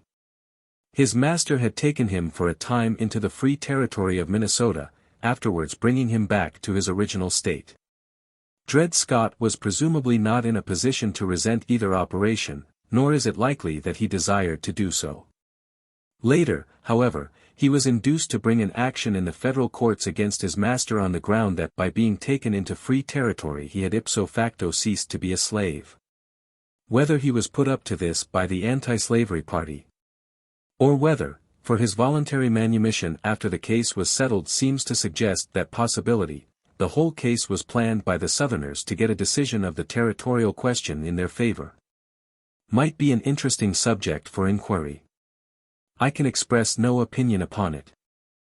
The main fact is that Taney, supported by a bare majority of the judges, not only decided for the master, but laid down two important principles. One was that no Negro could be an American citizen or sue in the American courts. The other, and more important, that the Constitution guaranteed the right of the slaveholder to his slaves in all United States territories, and that Congress had no power to annul this right. The Missouri Compromise was therefore declared invalid. Much of the Northern outcry against Taney seems to me unjust. He was professedly a judge pronouncing on the law, and in giving his ruling he used language which seems to imply that his ethical judgment, if he had been called upon to give it, would have been quite different. But, though he was a great lawyer as well as a sincere patriot, and though his opinion is therefore entitled to respect, especially from a foreigner ignorant of American law, it is impossible to feel that his decision was not open to criticism on purely legal grounds. It rested upon the assertion that property in slaves was explicitly recognized by the Constitution. If this were so, it would seem to follow that since under the Constitution a man's property could not be taken from him without due process of law, he could not without such process lose his slaves. But was it so? It is difficult, for a layman at any rate, to find in the Constitution any such explicit recognition. The slave is there called a person and defined as a person bound to service or labor, while his master is spoken of as one to whom such service or labor may be due. This language seems to suggest the relation of creditor and debtor rather than that of owner and owned. At any rate, the Republicans refused to accept the judgment except so far as it determined the individual case of Dred Scott, taking up in regard to Taney's decision the position which, in accordance with Taney's own counsel, Jackson had taken up in regard to the decision which affirmed the constitutionality of a bank. Douglas impetuously accepted the decision and, forgetting the precedent of his own hero Jackson, denounced all who challenged it as wicked impugners of lawful authority. Yet, in fact, the decision was as fatal to his own policy as to that of the Republicans. It really made popular sovereignty a farce, for what was the good of leaving the question of slavery to be settled by the territories when the Supreme Court declared that they could only lawfully settle it one way? This obvious point was not lost upon the acute intelligence of one man, a citizen of Douglas's own state and one of the moderates, who had joined the Republican Party on the Nebraska issue. Abraham Lincoln was by birth a Southerner and a native of Kentucky, a fact which he never forgot and of which he was exceedingly proud. After the wandering boyhood of a pioneer and a period of manual labor as a rail splitter, he had settled in Illinois, where he had picked up his own education and become a successful lawyer. He had sat in the House of Representatives as a Whig from 1846 to 1848, the period of the Mexican War, during which he had acted with the main body of his party. Neither defending the whole of the policy which led to the war nor opposing it to the extent of refusing supplies for its prosecution. He had voted, as he said, for the Wilmot Proviso, as good as 50 times, and had made a moderate proposition in relation to slavery in the District of Columbia, for which Garrison's Liberator had pilloried him as the slave-hound of Illinois.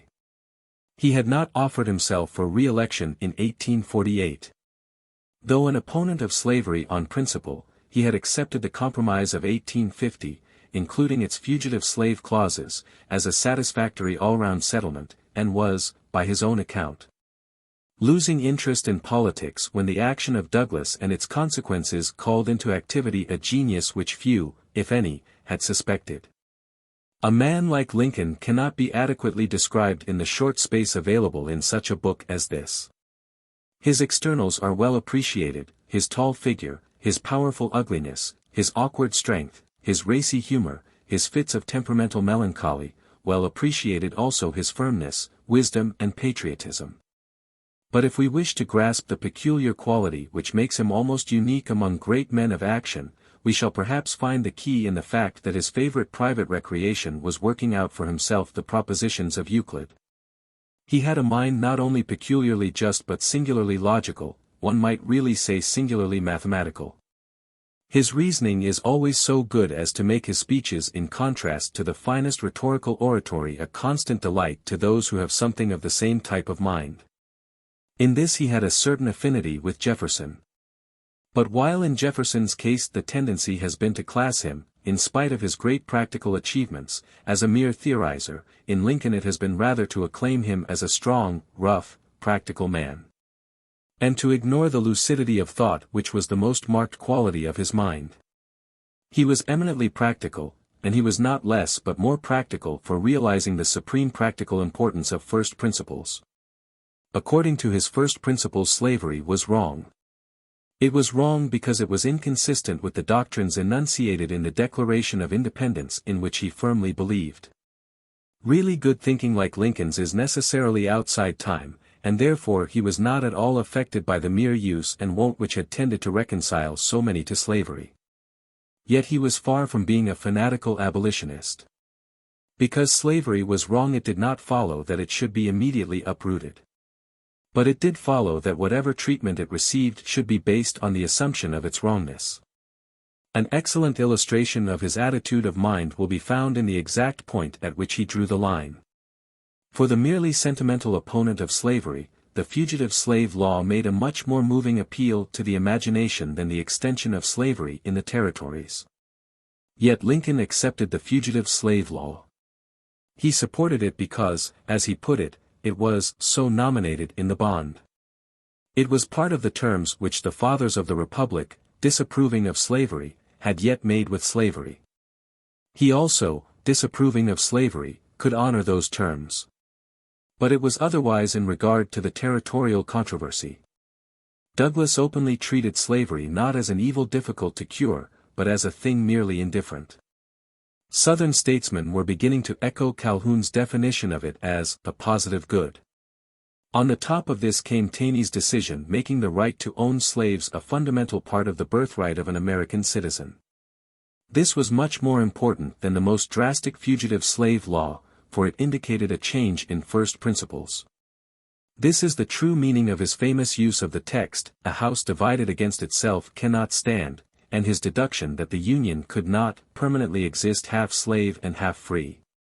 That it had so existed for 80 years he admitted, but it had so existed, he considered, because the government had acted on the first principle that slavery was an evil to be tolerated but curbed. And the public mind had rested in the belief that it was in process of ultimate extinction. It was now, as it seemed, proposed to abandon that principle and assume it to be good or at least indifferent. If that principle were accepted there was nothing to prevent the institution being introduced not only into the free territories but into the free states. And indeed the reasoning of Taney's judgment, though not the judgment itself, really seemed to point to such a conclusion. Lincoln soon became the leader of the Illinois Republicans, and made ready to match himself against Douglas when the "Little Giant" should next seek re-election. Meanwhile, a new development of the Kansas affair had split the Democratic Party and ranged Senator Douglas and President Buchanan on opposite sides in an open quarrel. The majority of the population now settled in Kansas was of Northern origin, for the conditions of life in the North were much more favorable to emigration into new lands than those of the slave-owning states. Had a free ballot been taken of the genuine settlers, there would certainly have been a large majority against slavery. But in the scarcely disguised Civil War into which the competition for Kansas had developed, the slave state party had the support of bands of "border ruffians" from the neighboring state, who could appear as citizens of Kansas one day and return to their homes in Missouri the next. With such aid, that party succeeded in silencing the voices of the Free State men while they held a bogus convention at Lecompton, consisting largely of men who were not really inhabitants of Kansas at all, adopted a slave constitution, and under it applied for admission to the Union. Buchanan, who, though a Northerner, was strongly biased in favor of the slavery party, readily accepted this as a bona fide application, and recommended Congress to accede to it. Douglas was much better informed as to how things were actually going in Kansas, and he felt that if the Lecompton Constitution were acknowledged, his favorite doctrine of popular sovereignty would be justly covered with odium and contempt. He therefore set himself against the President, and his personal followers combined with the Republicans to defeat the Lecompton proposition. The struggle in Illinois thus became for Douglas a struggle for political life or death. At war with the President and with a large section of his party, if he could not keep a grip on his own state, his political career was over. Nor did he underrate his Republican opponent. Indeed, he seems to have had a keener perception of the great qualities which were hidden under Lincoln's rough and awkward exterior than anyone else at that time exhibited. When he heard of his candidature, he looked grave. "He is the strongest man of his party," he said, "and thoroughly honest. It will take us all our time to beat him." It did. Douglas was victorious, but only narrowly and after a hard-fought contest. The most striking feature of that contest was the series of Lincoln-Douglas debates in which, by an interesting innovation in electioneering, the two candidates for the senatorship contended face to face in the principal political centers of the state. In reading these debates, one is impressed not only with the ability of both combatants, but with their remarkable candor, good temper, and even magnanimity. It is very seldom, if ever, that either displays malice or fails in dignity and courtesy to his opponent.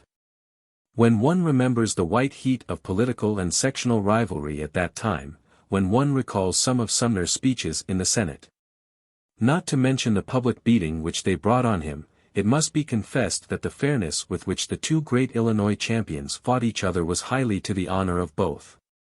Where the controversy turned on practical or legal matters, the combatants were not ill-matched, and both scored many telling points. When the general philosophy of government came into the question, Lincoln's great superiority in seriousness and clarity of thought was at once apparent. A good example of this will be found in their dispute as to the true meaning of the Declaration of Independence. Douglas denied that the expression, "all men," could be meant to include Negroes.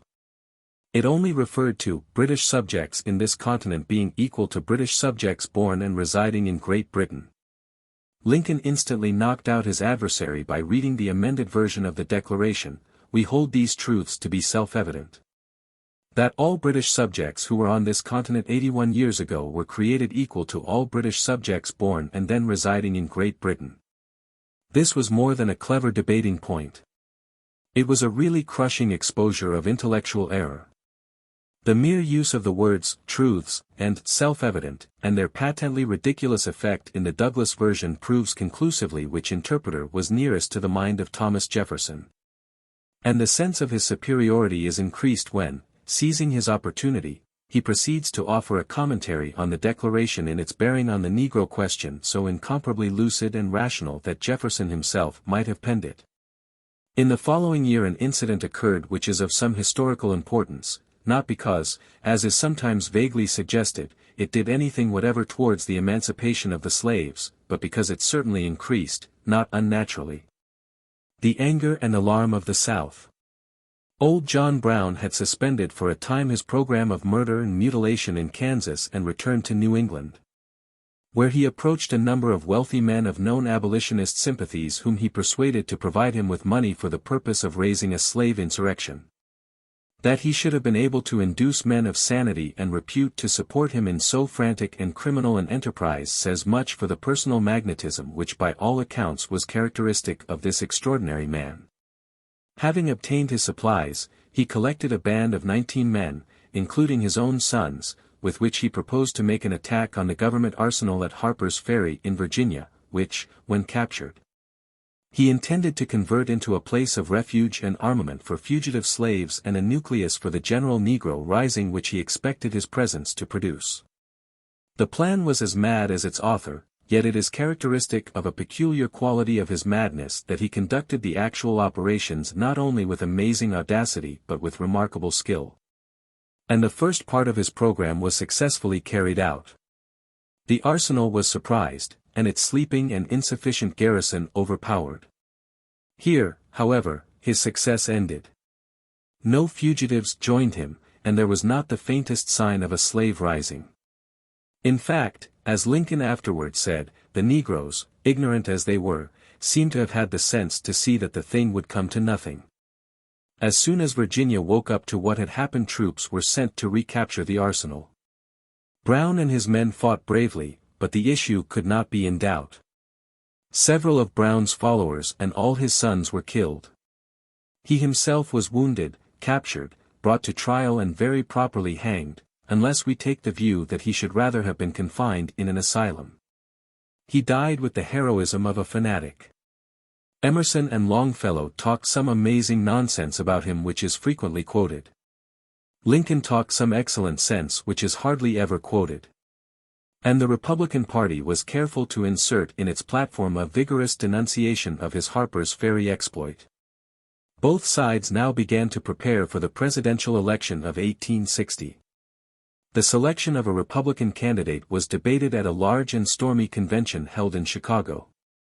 Seward was the most prominent Republican politician, but he had enemies, and for many reasons it was thought that his adoption would mean the loss of available votes. Chase was the favorite of the radical wing of the party, but it was feared that the selection of a man who was thought to lean to abolitionism would alienate the moderates. To secure the West was an important element in the electoral problem, and this, together with the zealous backing of his own state, within whose borders the convention met, and the fact that he was recognized as a moderate, probably determined the choice of Lincoln. It does not appear that any of those who chose him knew that they were choosing a great man. Some acute observers had doubtless noted the ability he displayed in his debates with Douglas, but in the main he seems to have been recommended to the Chicago Convention, as afterwards to the country, mainly on the strength of his humble origin. His skill as a rail splitter, and his alleged ability to bend a poker between his fingers. While the Republicans were thus choosing their champion, much fiercer quarrels were rending the opposite party, whose convention met at Charleston. The great majority of the Northern delegates were for choosing Douglas as candidate, and fighting on a program of popular sovereignty. But the Southerners would not hear of either candidate or program. His attitude on the Lecompton business was no longer the only count against Douglas. The excellent controversial strategy of Lincoln had forced from him during the Illinois debates an interpretation of popular sovereignty equally offensive to the South. Lincoln had asked him how a territory whose inhabitants desired to exclude slavery could, if the Dred Scott decision were to be accepted, lawfully exclude it.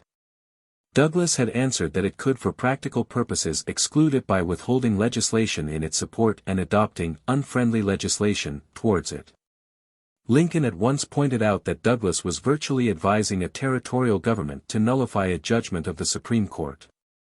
The cry was caught up in the South and was fatal to Douglas's hopes of support from that section. The Charleston Convention, split into two hostile sections, broke up without a decision. The Douglas men, who were the majority, met at Baltimore, acclaimed him as Democratic candidate and adopted his program. The dissentients held another convention at Charleston and adopted Breckinridge with a program based upon the widest interpretation of the Dred Scott judgment. To add to the multiplicity of voices, the rump of the old Whig party, calling themselves the party of the Union, the Constitution and the Laws, nominated Everett and Bell.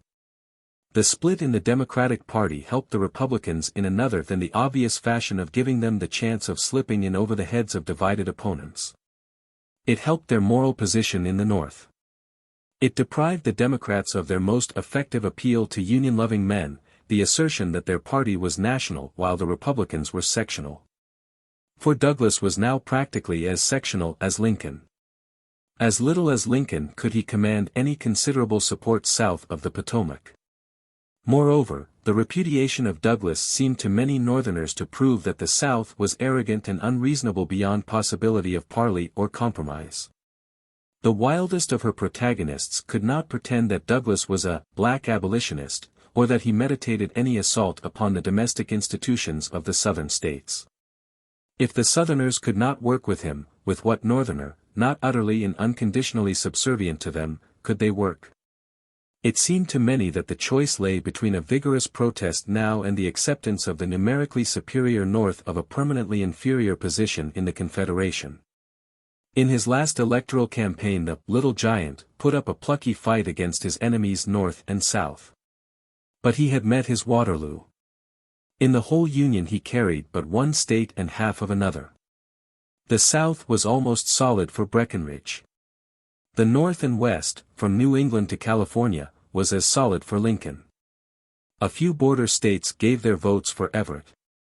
But, owing to the now overwhelming numerical superiority of the free states, the Republicans had in the Electoral College a decided majority over all other parties. Thus was Abraham Lincoln elected President of the United States. But many who voted for him had hardly recorded their votes before they became a little afraid of the thing they had done.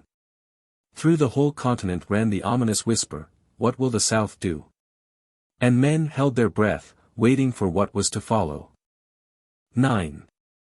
Secession and Civil War. It is a significant fact that the news of Lincoln's election which caused so much dismay and searching of heart throughout the southern border states was received with defiant cheers in Charleston, the chief port of South Carolina. Those cheers meant that there was one southern state that was ready to answer on the instant the whispered question which was troubling the North, and to answer it by no means in a whisper. South Carolina occupied a position not exactly parallel to that of any other state. Her peculiarity was not merely that her citizens held the dogma of state sovereignty. All the states from Virginia southward, at any rate, held that dogma in one form or another. But South Carolina held it in an extreme form, and habitually acted on it in an extreme fashion. It is not historically true to say that she learnt her political creed from Calhoun. It would be truer to say that he learnt it from her. But it may be that the leadership of a man of genius, who could codify and expound her thought, and whose bold intellect shrank from no conclusion to which his principles led, helped to give a peculiar simplicity and completeness to her interpretation of the dogma in question. The peculiarity of her attitude must be expressed by saying that most Americans had two loyalties, while the South Carolinian had only one. Whether in the last resort a citizen should prefer loyalty to his state or loyalty to the Union was a question concerning which man differed from man and state from state. There were men, and indeed whole states, for whom the conflict was a torturing, personal tragedy, and a tearing of the heart in two. But practically all Americans believed that some measure of loyalty was due to both connections. The South Carolinian did not. All his loyalty was to his state. He scarcely pretended to anything like national feeling. The Union was at best a useful treaty of alliance with foreigners to be preserved only so far as the interests of the Palmetto State were advantaged thereby. His representatives in House and Senate, the men he sent to take part as electors in the choosing of a president, had rather the air of ambassadors than of legislators. They were in Congress to fight the battles of their state, and avowed quite frankly that if it should ever appear that the treaty called the Constitution of the United States, as South Carolina afterwards designated it in her Declaration of Independence, were working to its disadvantage, they would denounce it with as little scruple or heartburning as the Washington government might denounce a commercial treaty with England or Spain. South Carolina had been talking freely of secession for 30 years. As I have said, she regarded the Union simply as a diplomatic arrangement to be maintained while it was advantageous, and again doubts have been expressed as to whether in fact it was advantageous. The fiscal question, which had been the ostensible cause of the nullification movement in the 30s, was still considered a matter of grievance. As an independent nation, it was pointed out, South Carolina would be free to meet England on the basis of reciprocal free trade, to market her cotton in Lancashire to the best advantage, and to receive in return a cheap and plentiful supply of British manufactures. At any moment since 1832 a good opportunity might have led her to attempt to break away. The election of Lincoln was to her not so much a grievance as a signal, and not altogether an unwelcome one. No time was lost in discussion, for the state was unanimous. The legislature had been in session choosing presidential electors, for in South Carolina these were chosen by the legislature and not by the people. When the results of the voting in Pennsylvania and Indiana made it probable that the Republicans would have a majority, the governor intimated that it should continue to sit in order to consider the probable necessity of taking action to save the state. The news of Lincoln's election reached Charleston on the 7th of November. On the 10th of November the legislature unanimously voted for the holding of a specific convention to consider the relations of South Carolina with the United States. The convention met early in December, and before the month was out South Carolina had in her own view taken her place in the world as an independent nation. The Stars and Stripes was hauled down, and the new palmetto flag, a palm tree and a single star, raised over the public buildings throughout the state. Many Southerners, including not a few who were inclined to secession as the only course in the face of the Republican victory, considered the precipitancy of South Carolina unwise and unjustifiable. She should, they thought, rather have awaited a conference with the other Southern states and the determination of a common policy. But in fact there can be little doubt that the audacity of her action was a distinct spur to the secessionist movement. It gave it a focus, a point round which to rally. The idea of a Southern Confederacy was undoubtedly already in the air. But it might have remained long and perhaps permanently in the air if no state had been ready at once to take the first definite and material step. It was now no longer a mere abstract conception or inspiration. The nucleus of the thing actually existed in the Republic of South Carolina, which every believer in state sovereignty was bound to recognize as a present independent state. It acted, so to speak, as a magnet to draw other alarmed and discontented states out of the Union. The energy of the South Carolinian secessionists might have produced less effect had anything like a corresponding energy been displayed by the government of the United States. But when men impatiently looked to Washington for counsel and decision they found neither. The conduct of President Buchanan moved men at the time to contemptuous impatience, and history has echoed the contemporary verdict. Just one fact may perhaps be urged in extenuation: if he was a weak man he was also in a weak position. A real and very practical defect, as it seems to me, in the Constitution of the United States is the 4 months interval between the election of a president and his installation. The origin of the practice is obvious enough. It is a relic of the fiction of the Electoral College, which is supposed to be spending those months in searching America for the fittest man to be chief magistrate.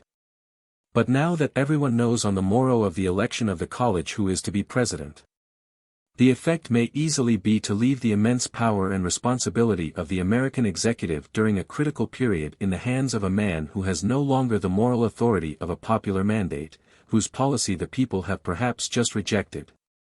So it was in this case. Buchanan was called upon to face a crisis produced by the defeat of his own party, followed by the threatened rebellion of the men to whom he largely owed his election, and with it what moral authority he might be supposed to possess. Had Lincoln been able to take command in November he might, by a combination of firmness and conciliation, have checked the secessionist movement. Buchanan, perhaps, could do little, but that little he did not do. When all fair allowance has been made for the real difficulties of his position it must be owned that the president cut a pitiable figure. What was wanted was a strong lead for the Union sentiment of all the states to rally to. What Buchanan gave was the most self-confessedly futile manifesto that any American president has ever penned. His message to the Congress began by lecturing the North for having voted Republican. It went on to lecture the people of South Carolina for seceding, and to develop in a lawyer-like manner the thesis that they had no constitutional right to do so. This was not likely to produce much effect in any case, but any effect that it might have produced was nullified by the conclusion which appeared to be intended to show, in the same legal fashion, that though South Carolina had no constitutional right to secede, no one had any constitutional right to prevent her from seceding. The whole wound up with a tearful demonstration of the President's own innocence of any responsibility for the troubles with which he was surrounded. It was not surprising if throughout the nation there stirred a name and memory, and to many thousands of lips sprang instinctively and simultaneously a single sentence, "Oh, for 1 hour of Jackson." General Scott, who was in supreme command of the armed forces of the Union, had, as a young man, received Jackson's instructions for the execution of the laws in South Carolina. He sent a detailed specification of them to Buchanan. But it was of no avail. The great engine of democratic personal power which Jackson had created and bequeathed to his successors was in trembling and incapable hands. With a divided cabinet, for his Secretary of State, Cass, was for vigorous action against the rebellious state, while his Secretary for War, Floyd, was an almost avowed sympathizer with secession, and with a president apparently unable to make up his own mind, or to keep to one policy from hour to hour, it was clear that South Carolina was not to be dealt with in Jackson's fashion. Clay's alternative method remained to be tried. It was a disciple of Clay's, Senator Crittenden, who made the attempt, a Whig and a Kentuckian like his master. He proposed a compromise very much in Clay's manner, made up for the most part of carefully balanced concessions to either section. But its essence lay in its proposed settlement of the territorial problem, which consisted of a constitutional amendment whereby territories lying south of latitude 36 degrees 30 minutes should be open to slavery, and those north of that line closed against it. This was virtually the extension of the Missouri Compromise line to the Pacific, save that California, already accepted as a free state, was not affected.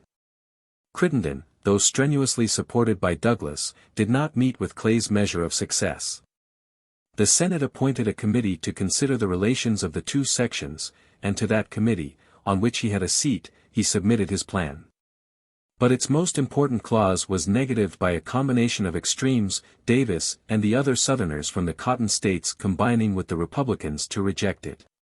There is, however, some reason to believe that the Southerners would have accepted the plan if the Republicans had done so.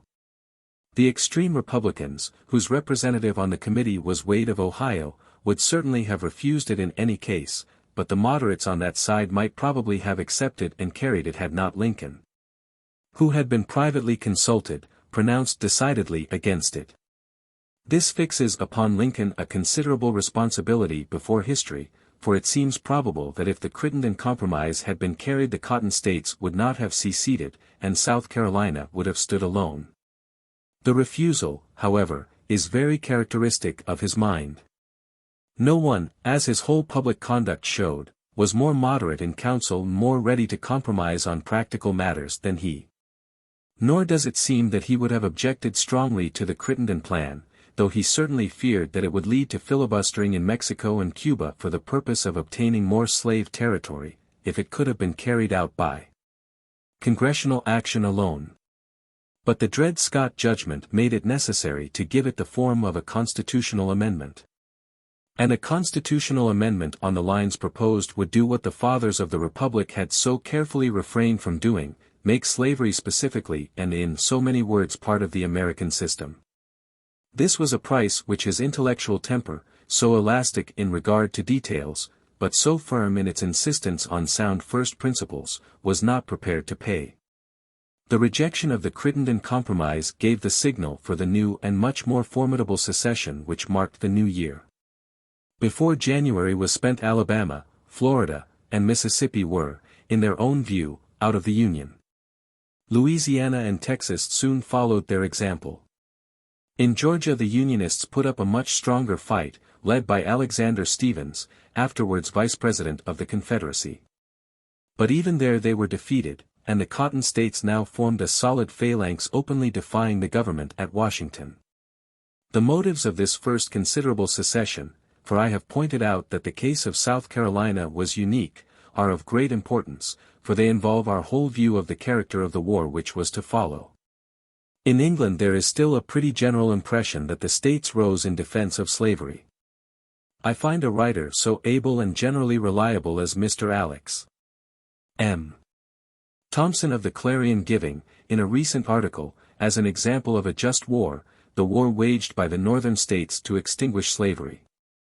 This view is, of course, patently false.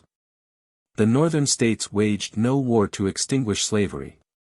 And, had they done so, it would not have been a just but a flagrantly unjust war. No one could deny for a moment that under the terms of union the southern states had a right to keep their slaves as long as they chose. If anyone thought such a bargain too immoral to be kept, his proper place was with Garrison, and his proper program the repudiation of the bargain and the consequent disruption of the Union. But the North had clearly no shadow of right to coerce the Southerners into remaining in the Union and at the same time to deny them the rights expressly reserved to them under the Treaty of Union. And of such a grossly immoral attempt every fair-minded historian must entirely acquit the victorious section. The Northerners did not go to war to abolish slavery. The original basis of the Republican Party, its platform of 1860, the resolutions passed by Congress, and the explicit declarations of Lincoln, both before and after election, all recognize specifically and without reserve the immunity of slavery in the slave states from all interference by the federal government. American writers are, of course, well acquainted with such elementary facts, and, if they would attempt to make slavery the cause of the rebellion, they are compelled to use a different but, I think, equally misleading phrase. I find, for instance, Professor Rhodes saying that the South went to war for the extension of slavery. This sounds more plausible, because the extension of the geographical area over which slavery should be lawful had been a Southern policy, and because the victory of the party organized to oppose this policy was in fact the signal for secession. But neither will this statement bear examination, for it must surely be obvious that the act of secession put a final end to any hope of the extension of slavery. How could Georgia and Alabama, outside the Union, effect anything to legalize slavery in the Union territories of Kansas and New Mexico? A true statement of the case would, I think, be this: the South felt itself threatened with a certain peril. Against that peril the extension of the slave area had been one attempted method of protection. Secession was an alternative method. The peril was to be found in the increasing numerical superiority of the North, which must, it was feared, reduce the South to a position of impotence in the Union if once the rival section were politically united.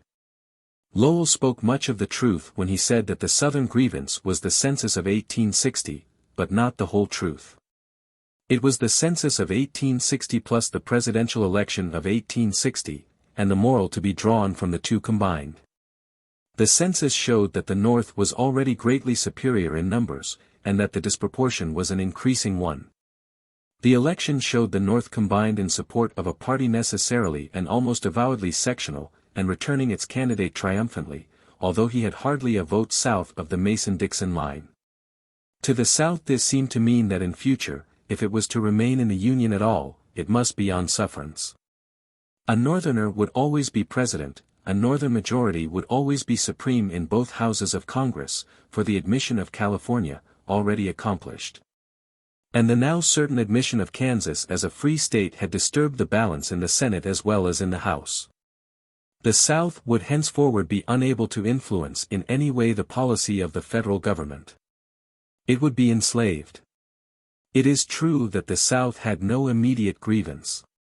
The only action of the North of which she had any sort of right to complain was the infringement of the spirit of the constitutional compact by the personal liberty laws. But these laws there was now a decided disposition to amend or repeal, a disposition strongly supported by the man whom the North had elected as president. It is also true, that this man would never have lent himself to any unfair depression of the southern part of the Union. This last fact, however, the South may be pardoned for not knowing. Even those Northerners who had elected Lincoln knew little about him except that he was the Republican nominee and had been a rail-splitter. In the South, so far as one can judge, all that was heard about him was that he was a black abolitionist, which was false, and that in appearance he resembled a gorilla, which was, at least by comparison, true. But, even if Lincoln's fairness of mind and his conciliatory disposition towards the South had been fully appreciated, it is not clear that the logic of the secessionist case would have been greatly weakened. The essential point was that the North, by virtue of its numerical superiority, had elected a purely Northern candidate on a purely Northern program. Though both candidate and program were in fact moderate, there was no longer any security save the will of the North that such moderation would continue. If the conditions remained unaltered, there was nothing to prevent the North at a subsequent election from making Charles Sumner president with a program conceived in the spirit of John Brown's raid. It must be admitted that the policy adopted by the dominant North after the Civil War might well appear to afford a measure of posthumous justification for these fears. In the North at first all seemed panic and confusion of voices. To many, and among them were some of those who had been keenest in prosecuting the sectional quarrel of which secession was the outcome, it appeared the wisest course to accept the situation and acquiesce in the peaceable withdrawal of the seceding states. This was the position adopted almost unanimously by the abolitionists, and it must be owned that they at least were strictly consistent in taking it.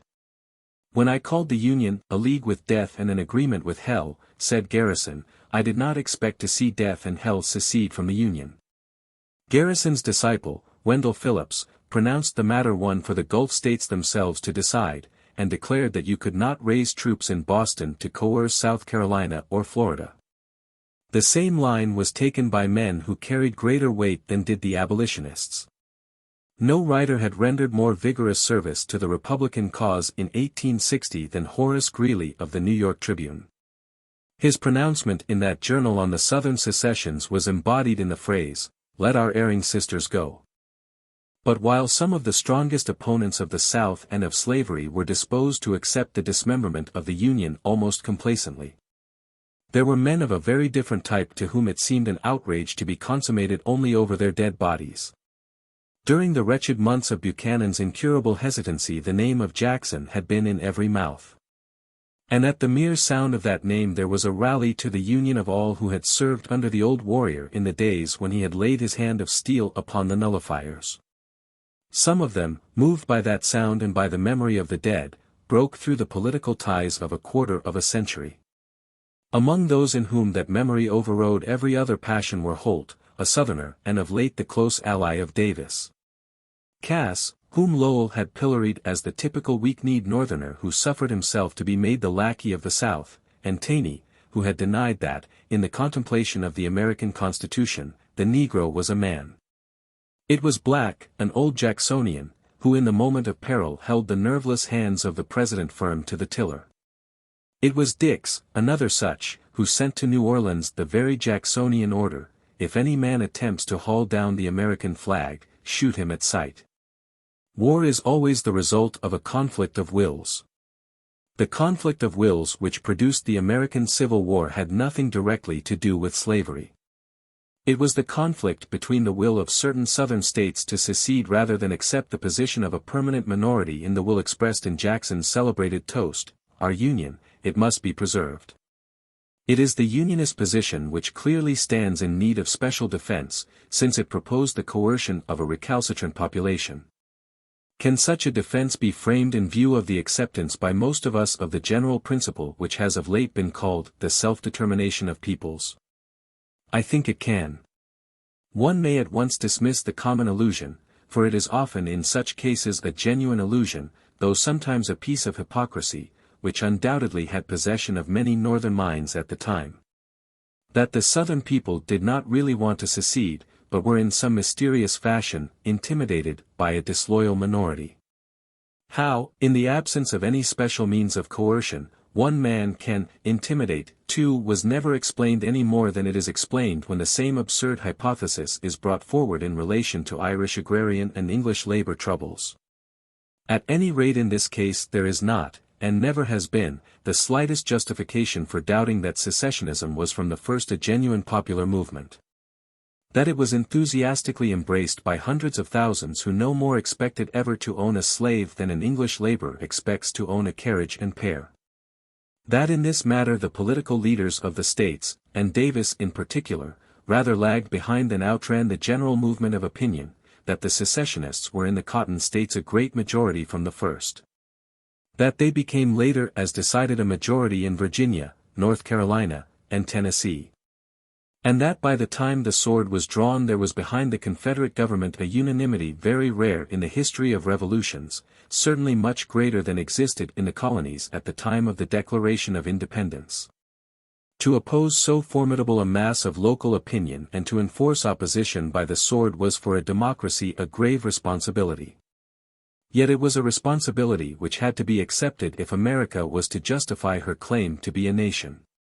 To understand this certain further propositions must be grasped. First, the resistance of the South, though so nearly universal, was not strictly national. You cannot compare the case with that of Ireland or Poland. The Confederacy was never a nation, though, had the war had a different conclusion, it might perhaps have become one. It is important to remember that the extreme Southern view did not profess to regard the South as a nationality. It professed to regard South Carolina as one nationality, Florida as another, Virginia as another. But this view, though it had a strong hold on very noble minds, was at bottom a legalism out of touch with reality. It may be doubted whether any man felt it in his bones as men feel a genuine national sentiment. On the other hand, American national sentiment was a reality. It had been baptized in blood. It was a reality for Southerners as well as for Northerners, for secessionists as well as for Union men. There was probably no American, outside South Carolina, who did not feel it as a reality, though it might be temporarily obscured and overborne by local loyalties, angers, and fears. The President of the Confederacy had himself fought under the Stars and Stripes, and loved it so well that he could not bear to part with it and wished to retain it as the flag of the South. Had one generation of excited men, without any cognate and definable grievance, moved only by anger at a political reverse and the dread of unrealized and dubious evils, the right to undo the mighty work of consolidation now so nearly accomplished. To throw away at once the inheritance of their fathers and the birthright of their children? Nor would they and their children be the only losers. It was the great principles on which the American Commonwealth was built that seemed to many to be on trial for their life. If the Union were broken up, what could men say but that democracy had failed? The ghost of Hamilton might grin from his grave, though his rival had won the laurel, it was he who would seem to have proved his case. For the first successful secession would not necessarily have been the last. The thesis of state sovereignty established by victory in arms, which always does in practice establish any thesis for good or evil, meant the breakup of the free and proud American nation into smaller and smaller fragments as new disputes arose. Until the whole fabric planned by the fathers of the Republic had disappeared. It is impossible to put this argument better than in the words of Lincoln himself. Must a government, of necessity, be too strong for the liberties of its own people, or too weak to maintain its own existence? That was the issue as he saw it, an issue which he was determined should be decided in the negative, even at the cost of a long and bloody civil war. I have endeavored to state fairly the nature of the conflict of wills which was to produce civil war, and to explain how each side justified morally its appeal to arms. Further than that I do not think it necessary to go. But I will add just this one historical fact which, I think, supplies some degree of further justification for the attitude of the North, that concerning this matter of the Union, which was the real question in debate. Though not in regard to other subsidiary matters which will demand our attention in the next chapter, the South was ultimately not only conquered but persuaded. There are among the millions of Southerners alive today few who will admit that their fathers fought in an unjust cause, but there are probably still fewer, if any at all, who would still wish to secede if they had the power. Jefferson Davis himself could, at the last, close his record of his own defeat and of the triumph of the Union with the words Esto Perpetua. Lincoln took the oath as president on March 4, 1861. His inaugural address breathes the essential spirit of his policy, firmness in things fundamental, conciliation in things dispensable. He reiterated his declaration that he had neither right nor inclination to interfere with slavery in the slave states. He quoted the plank in the Republican platform which affirmed the right of each state to control its own affairs, and vigorously condemned John Brown's insane escapade. He declared for an effective fugitive slave law, and pledged himself to its faithful execution. He expressed his approval of the amendment to the Constitution which Congress had just resolved to recommend, forbidding the federal government ever to interfere with the domestic institutions of the several states, including that of persons held to service. But on the question of secession he took firm ground. I hold that, in contemplation of universal law and of the Constitution, the union of these states is perpetual. It follows from these views that no state upon its own mere motion can lawfully get out of the union, that resolves and ordinances to that effect are legally void, and that acts of violence within any state or states, against the authority of the United States, are insurrectionary or revolutionary, according to circumstances. He accepted the obligation which the Constitution expressly enjoined on him, to see that the laws of the Union be faithfully executed in all the states. He would use his power to hold, occupy, and possess the property in places belonging to the government and to collect the duties and imposts, but beyond that there would be no interference or coercion. There could be no conflict or bloodshed unless the secessionists were themselves the aggressors. In your hands, my dissatisfied fellow countrymen, and not in mine is the momentous issue of civil war. You have no oath registered in heaven to destroy the government, while I have the most solemn one to preserve, protect and defend it. He ended with the one piece of rhetoric in the whole address, rhetoric deliberately framed to stir those emotions of loyalty to the national past and future which he knew to endure, howsoever overshadowed by anger and misunderstanding, even in southern breasts. We are not enemies, but friends. We must not be enemies. Though passion may have strained, it must not break our bonds of affection. The mystic cords of memory, stretching from every battlefield and patriot grave to every living heart and hearthstone all over this broad land, will yet swell the chorus of union, when again touched, as surely they will be, by the better angels of our nature. But there was not much evidence of the active operation of such better angels at the moment. Half the southern states had not only seceded, but had already formed themselves into a hostile confederacy. They framed a constitution modeled in essentials on that of the United States, but with the important difference that, we the deputies of the sovereign and independent states, was substituted for, we the people of the United States. And with certain minor amendments, some of which were generally thought even in the North to be improvements. They elected Jefferson Davis as president, and as vice president Alexander Stephens of Georgia, who had been a Unionist, but had accepted the contrary verdict of his state. The choice was, perhaps, as good as could have been made. Davis was in some ways well fitted to represent the new Commonwealth before the world. He had a strong sense of what befitted his own dignity and that of his office. He had a keen eye for what would attract the respect and sympathy of foreign nations. It is notable, for instance, that in his inaugural address, in setting forth the grounds on which secession was to be justified, he made no allusion to the institution of slavery. There he may be contrasted favorably with Stephens, whose unfortunate speech declaring slavery to be the stone which the builders of the old Constitution rejected, and which was to become the cornerstone of the new Confederacy, was naturally seized upon by Northern sympathizers at the time, and has been as continually brought forward since by historians and writers who wish to emphasize the connection between slavery and the Southern cause. Davis had other qualifications which might seem to render him eminently fit to direct the policy of a confederation which must necessarily begin its existence by fighting and winning a great and hazardous war. He had been a soldier and served with distinction. Later he had been, by common consent, one of the best war secretaries that the United States had possessed. It was under his administration that both Lee and McClellan, later to be arrayed against each other, were sent to the Crimea to study modern war at first hand.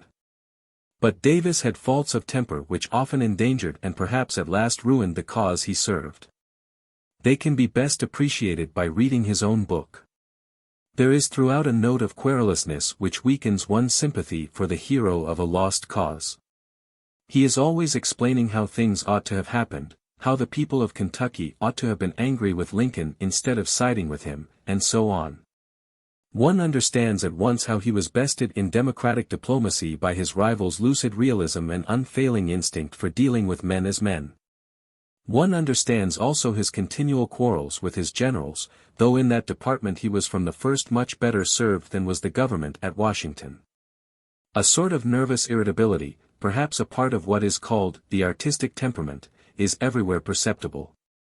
Nowhere does one find a touch of that spirit which made Lincoln say, after an almost insolent rebuff to his personal and official dignity from McClellan, "Well, I will hold his horse for him if he will give us a victory."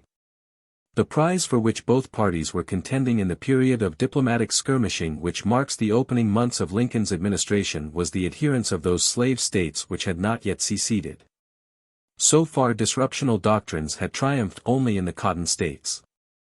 In Virginia secession had been rejected by a very decided majority, and the rejection had been confirmed by the result of the subsequent elections for the state legislature. The secessionists had also seen their program defeated in Tennessee, Arkansas, and North Carolina, while Kentucky, Missouri and Maryland had as yet refused to make any motion towards it. In Texas the general feeling was on the whole secessionist, but the governor was a Unionist and succeeded for a time in preventing definite action. To keep these states loyal, while keeping at the same time his pledge to execute the laws, was Lincoln's principal problem in the first days of his presidency. His policy turned mainly on two principles. First, the South must see that the administration of the laws was really impartial, and that the President executed them because he had taken an oath to do so, not because the North wanted to trample on the South. This consideration explains the extreme rigor with which he enforced the fugitive slave law. Here was a law involving a constitutional obligation, which he, with his known views on slavery, could not possibly like executing, which the North certainly did not want him to execute. Which he could be executing only from a sense of obligation under the Constitution. Such an example would make it easier for moderate Southern opinion to accept the application of a similar strictness to the seceding states. The second principle was the strict confinement of his intervention within the limits presented by his inaugural. This was calculated to bear a double effect. On the one hand, it avoided an immediate practical challenge to the doctrine of state sovereignty, strongly held by many in the Middle States who were nevertheless opposed to secession. On the other, it tended, if prolonged, to render the Southern assumption of the role of a people risen against tyrants a trifle ridiculous. A freeman defying the edicts of the oppressor is a dignified spectacle, not so that of a man desperately anxious to defy edicts which the oppressor obstinately refuses to issue. It was possible for Lincoln to put the rebels in this position because under the American Constitution 9/10 of the laws which practically affected the citizen were state and not federal laws. When people began to talk of protesting against tyranny by refusing to allow the tyrant to deliver their mails to them, it was obvious how near the comic the sublime defiance of the Confederates was treading. There were men in the South who fully realized the disconcerting effect of the President's moderation. "Unless you baptize the Confederacy in blood," said a leading secessionist of Alabama to Jefferson Davis, "Alabama will be back in the Union within a month." Unfortunately Lincoln's attitude of masterly inactivity could not be kept up for so long, for a problem, bequeathed him by his predecessor, pressed upon him, demanding action, just where action might, as he well knew, mean a match dropped in the heart of a powder magazine. On an island in the very harbor of Charleston itself stood Fort Sumter, an arsenal held by the federal government. South Carolina, regarding herself as now an independent state, had sent an embassy to Washington to negotiate among other things for its surrender and transfer to the state authorities. Buchanan had met these emissaries and temporized without definitely committing himself. He had been on the point of ordering Major Anderson, who was in command of the garrison, to evacuate the fort, when under pressure from Black, his Secretary of State, he changed his mind and sent a United States packet, called Star of the West, with reinforcements for Anderson. The state authorities at Charleston fired on the ship, which, being unarmed, turned tail and returned to Washington without fulfilling its mission. The problem was now passed on to Lincoln, with this aggravation, that Anderson's troops had almost consumed their stores, could get no more from Charleston, and, if not supplied, must soon succumb to starvation. Lincoln determined to avoid the provocation of sending soldiers and arms, but to dispatch a ship with food and other necessaries for the garrison. This resolution was duly notified to the authorities at Charleston. Their anger was intense. They had counted on the evacuation of the fort, and seemed to have considered that they held a pledge from Seward, who was now Secretary of State, and whose conduct in the matter seems certainly to have been somewhat devious, to that effect. The stars and stripes waving in their own harbor in defiance of their edict of secession seemed to them and to all their people a daily affront. Now that the President had intimated in the clearest possible fashion that he intended it to be permanent, they and all the inhabitants of Charleston, and indeed of South Carolina, clamored loudly for the reduction of the fortress. In an evil hour Jefferson Davis, though warned by his ablest advisers that he was putting his side in the wrong, yielded to their pressure. Anderson was offered the choice between immediate surrender or the forcible reduction of the fortress. True to his military duty, though his own sympathies were largely Southern, he refused to surrender, and the guns of 3 other forts, which the Confederates had occupied, began the bombardment of Sumter. It lasted all day, the little fortress replying with great spirit, though with insufficient and continually diminishing means. It is an astonishing fact that in this, the first engagement of the Civil War, though much of the fort was wrecked, no life was lost on either side. At length Anderson's ammunition was exhausted, and he surrendered at discretion. The stars and stripes were pulled down and the new flag of the Confederacy, called the Stars and Bars, waved in its place. The effect of the news in the North was electric. Never before and never after was it so united. One cry of anger went up from 20 million throats. Whitman, in the best of his drum taps, has described the spirit in which New York received the tidings. How that great metropolitan city, which had in the past been Democrat in its votes and half Southern in its political connections, at dead of night, at news from the South, incensed, struck with clenched fist the pavement. It is important to the true comprehension of the motive power behind the war to remember what this news from the South was. It was not the news of the death of Uncle Tom or of the hanging of John Brown. It had not the remotest connection with slavery. It was an insult offered to the flag. In the view of every Northern man and woman there was but one appropriate answer: the sentence which Berear had passed upon the City of Lions, South Carolina has fired upon Old Glory, South Carolina is no more. Lincoln, feeling the tide of the popular will below him as a good boatman feels a strong and deep current, issued an appeal for 75,000 militia from the still loyal states to defend the flag and the Union which it symbolized.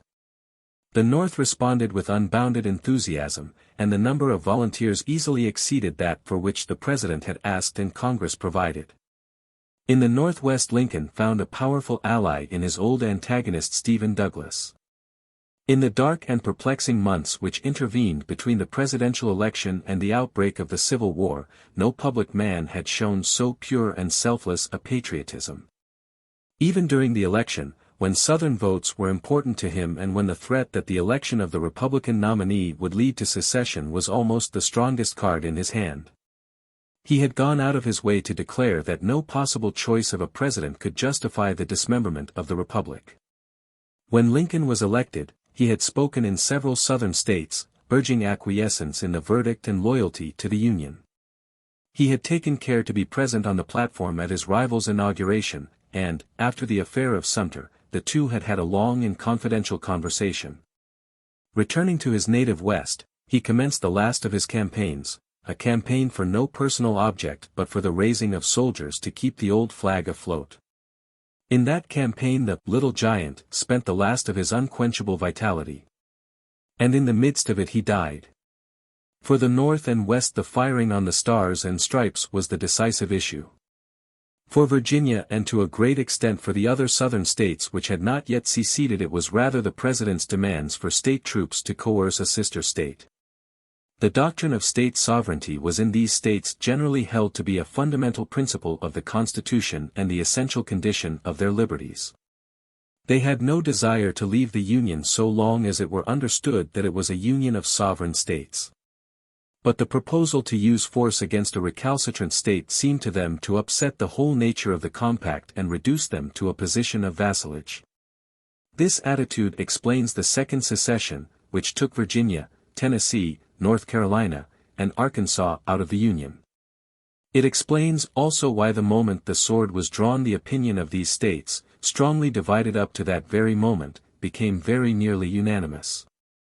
Not all their citizens, even after the virtual declaration of war against South Carolina, wanted their states to secede, but all, or nearly all, claimed that they had the right to secede if they wanted to, and therefore all, or nearly all, accepted the decision of their states even if it were contrary to their own judgment and preference. It is important to understand this attitude, not only because it was very general, but because it was the attitude of one of the noblest sons the Republic ever bore, who yet felt compelled, regretfully but with full certitude that he did right, to draw the sword against her. Robert Lee was already recognized as one of the most capable captains in the service of the United States. When it became obvious that General Scott, also a Virginian, but a strong Unionist, was too old to undertake the personal direction of the approaching campaign, Lee was sounded as to his readiness to take his place. He refused, not desiring to take part in the coercion of a state, and subsequently, when his own state became involved in the quarrel, resigned his commission. Later he accepted the chief command of the Virginian forces and became the most formidable of the rebel commanders. Yet with the institution, zeal for which is still so largely thought to have been the real motive of the South, he had no sympathy. For years before the Republican triumph, he had, in his correspondence, declared slavery to be a moral and political evil. Nor was he a secessionist. He deeply regretted and so far as he could, without meddling in politics, to which, in the fashion of good soldiers, he was strongly averse, opposed the action which his state eventually took. But he thought that she had the right to take it if she chose, and, the fatal choice having been made, he had no option in his own view but to throw in his lot with her and accept his portion of whatever fate might be in store for her armies and her people. Virginia now passed an ordinance of secession, and formed a military alliance with the Southern Confederacy. Later she was admitted to membership of that confederacy, and the importance attached to her accession may be judged by the fact that the new government at once transferred its seat to her capital, the city of Richmond. The example of Virginia was followed by the other Southern states already enumerated. There remained 4 Southern states in which the issue was undecided. One of them, Delaware, caused no appreciable anxiety. She was the smallest state in the Union in population, almost the smallest in area, and though technically a slave state, the proportion of Negroes within her borders was small. It was otherwise with the 3 formidable states which still hung in the balance, Missouri, Kentucky, and Maryland. That these were saved to the Union was due almost wholly to the far-sighted prudence and consummate diplomacy of Abraham Lincoln. Missouri was the easiest to hold. Geographically she was not really a Southern state at all, and, though she was a slave state by virtue of Clay's Compromise, the institution had not there struck such deep roots as in the true South. The mass of her people were recruited from all the older states, North and South, with a considerable contingent fresh from Europe. Union feeling was strong among them and state feeling comparatively weak. Her governor, indeed, was an ardent Southern sympathizer and returned a haughty and defiant reply to Lincoln's request for soldiers. But Francis Blair, a prominent and popular citizen, and Captain Lyon, who had raised and commanded a Union force within her borders, between them carried the state against him. He was deposed, a Unionist governor substituted, and Missouri ranged herself definitely with the North. The case of Maryland was much more critical, for it appeared to involve the fate of the capital. Washington lay between Maryland and Virginia, and if Maryland joined Virginia in rebellion it could hardly be held. Yet its abandonment might entail the most serious political consequences, certainly an enormous encouragement to the seceding Confederacy, quite probably its immediate recognition by foreign powers. At first the omens looked ugly. The populace of Baltimore, the capital of the state, were at this time pronouncedly Southern in their sentiments, and the 1st Massachusetts Regiment sent to the relief of Washington was hustled and stoned in its streets. The soldiers fired on the mob and there were casualties on both sides. Immediately afterwards the legislature of Maryland protested against the violation of its territory. Lincoln acted with admirable sense and caution. He pointed out that the Federal armies could not fly, and that therefore to reach Washington they must pass over the soil of Maryland. But he made no point of their going through Baltimore, and he wisely provided that further contingents should, for a time, proceed by water to Annapolis. Meanwhile he strained every nerve to reassure and conciliate Maryland with complete success. Within a month or two Federal troops could be brought to Baltimore without the smallest friction or disturbance. Later the loyalty of Maryland was, as we shall see, put to a much more critical test and passed it triumphantly. The President naturally felt a special interest in the attitude of his native state, Kentucky. That attitude would have perplexed and embarrassed a less discerning statesman. Taking her stand on the dogma of state sovereignty, Kentucky declared herself neutral in the impending war between the United and Confederate States, and forbade the troops of either party to cross her territory. Lincoln could not, of course, recognize the validity of such a declaration, but he was careful to avoid any act in open violation of it. Sometimes openly and sometimes secretly he worked hard to foster, consolidate, and encourage the Union Party in Kentucky. With his approval and probably at his suggestion Loyalist levies were voluntarily recruited on her soil, drilled and prepared for action.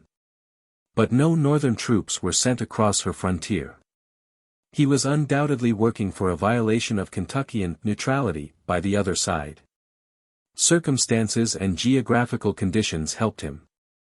The frontier between Kentucky and Tennessee was a mere degree of latitude corresponding to no militarily defensible line, nor did any such line exist to the south of it capable of covering the capital of Tennessee.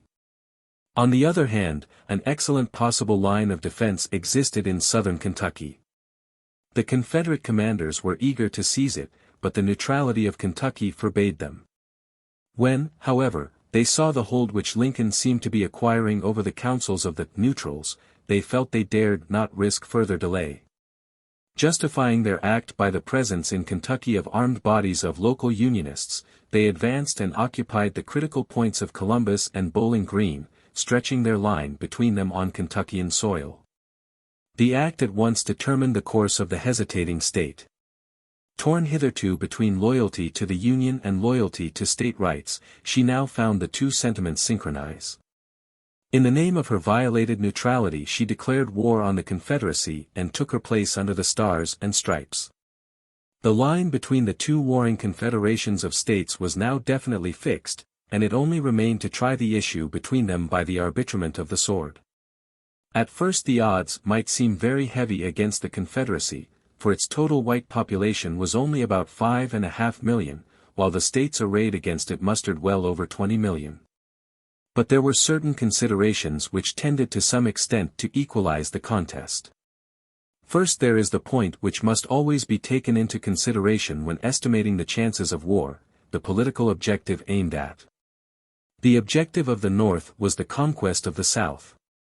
But the objective of the South was not the conquest of the North. It was the demonstration that such conquest as the North desired was impracticable, or at least so expensive as not to be worth pursuing. That the Union, if the states that composed it remained united and determined and no other factor were introduced, could eventually defeat the Confederacy was from the first almost mathematically certain. And between complete defeat and conquest there is no such distinction as some have imagined, for a military force which has destroyed all military forces opposed to it can always impose its will unconditionally on the conquered. But that these states would remain united and determined was not certain at all. If the South put up a sufficiently energetic fight, there might arise in the dominant section a considerable body of opinion which felt that too high a price was being paid for the enterprise. Moreover, there was always the possibility and often the probability of another factor, the intervention of some foreign power in favor of the South, as France had intervened in favor of the Americans in 1781. Such were the not unlikely chances upon which the South was gambling. Another factor in favor of the South was preparation. South Carolina had begun raising and drilling soldiers for a probable war as soon as Lincoln was elected. The other Southern states had at various intervals followed her example. On the Northern side there had been no preparation whatever under the Buchanan regime, and Lincoln had not much chance of attempting such preparation before the war was upon him. Further, it was probably true that, even untrained, the mass of Southerners were better fitted for war than the mass of Northerners. They were, as a community, agrarian, accustomed to an open-air life, proud of their skill in riding and shooting. The first levies of the North were drawn mostly from the urban population, and consisted largely of clerks, artisans, and men of the professional class, in whose previous modes of life there was nothing calculated to prepare them in any way for the duties of a soldier. To this general rule there was, however, an important reservation, of which the fighting at Fort Donelson and Shiloh afforded an early illustration. In dash and hardihood, and what may be called the raw materials of soldiership, the South, whatever it may have had to teach the North, had little to teach the West. In the matter of armament the South, though not exactly advantageously placed, was at the beginning not so badly off as it might well have been. Floyd, at one time Buchanan's Secretary for War, was accused, and indeed, after he had joined the secessionists, virtually admitted having deliberately distributed the arms of the federal government to the advantage of the Confederacy. Certainly the outbreak of war found some well-stocked arsenals within the grasp of the rebellion.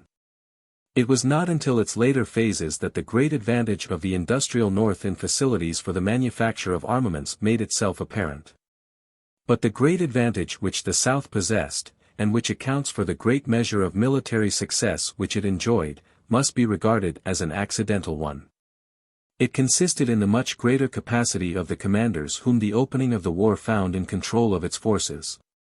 The North had to search for competent generals by a process of trial and error, almost every trial being marked by a disaster.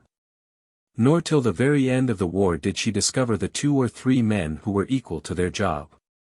The South, on the other hand, had from the beginning the good luck to possess in its higher command more than one captain whose talents were on the highest possible level.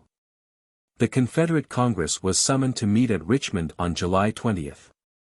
A cry went up from the North that this event should be prevented by the capture before that date of the Confederate capital.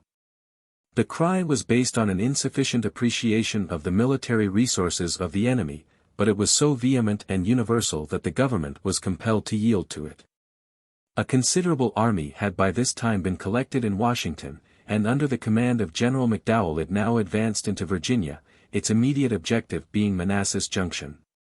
The opposing force was under the Southern commander Beauregard, a Louisianian of French extraction. The other gate of eastern Virginia, the Shenandoah Valley, was held by Joseph John Stone, who was to be kept engaged by an aged Union general named Patterson. John Stone, however, broke contact and got away from Patterson, joining Beauregard behind the line of a small river called Bull Run, to which the latter had retired. Here McDowell attacked, and the first real battle of the Civil War followed. For a time it wavered between the two sides, but the arrival in flank of the forces of John Stone's rear guard, which had arrived too late for the opening of the battle, threw the Union right wing into confusion. Panic spread to the whole army, which, with the exception of a small body of regular troops, flung away its arms and fled in panic back to Washington. Thus unauspiciously opened the campaign against the Confederacy. The impression produced on both sides was great. The North set its teeth and determined to wipe out the disgrace at the first possible moment. The South was wild with joy. The too prevalent impression that the Yankees were cowards who could not and would not fight seemed confirmed by the first practical experiment. The whole subsequent course of the war showed how false was this impression. It has been admitted that the Southerners were at first, on the whole, both better fitted and better prepared for war than their opponents. But all military history shows that what enables soldiers to face defeat and abstain from panic in the face of apparent disaster is not natural courage, but discipline. Had the fight gone the other way, the Southern recruits would probably have acted exactly as did the fugitive Northerners. Indeed, as it was, at an earlier stage of the battle a panic among the Southerners was only averted by the personal exertions of Beauregard, whose horse was shot under him, and by the good conduct of the Virginian contingent and its leader. Look at Jackson and his Virginians, cried out the Southern commander in rallying his men, standing like a stone wall. The great captain thus acclaimed bore ever after, through his brief but splendid military career, the name of Stonewall Jackson. Bull Run was fought and won in July. The only other important operations of the year consisted in the successful clearing, by the Northern commander, McClellan, of Western Virginia, where a Unionist population had seceded from the secession. Lincoln, with bold statesmanship, recognized it as a separate state, and thus further consolidated the unionism of the border. In recognition of this service McClellan was appointed, in succession to McDowell, to the command of the Army of the Potomac, as the force entrusted with the invasion of eastern Virginia was called. At the first outbreak of the war English sympathies, except perhaps for a part of the traveled and more or less cosmopolitan aristocracy which found the Southern gentleman a more socially acceptable type than the Yankee, seemed to have been decidedly with the North. Public opinion in this country was strong against slavery, and therefore tended to support the free states in the contest of which slavery was generally believed to be the cause. Later this feeling became a little confused. Our people did not understand the peculiar historical conditions which bound the northern side, and were puzzled and their enthusiasm damped by the President's declaration that he had no intention of interfering with slavery. And still more by the resolution whereby Congress specifically limited the objective of the war and the preservation of the Union, expressly guaranteeing the permanence of slavery as a domestic institution. These things made it easy for the advocates of the South to maintain that slavery had nothing to do with the issue, as, indeed, directly, it had not. Then came Bull Run, the sort of Jack the Giant Killer incident which always and in a very human fashion excites the admiration of sportsmanlike foreigners. One may add to this the fact that the intelligent governing class at that time generally regarded the Americans, as the Americans regarded us, as rivals and potential enemies, and would not have been sorry to see one strong power in the New World replaced by two weak ones. On the other hand, the British government's very proper proclamation of neutrality as between the United States and the Confederacy had been somewhat unreasonably criticized in America.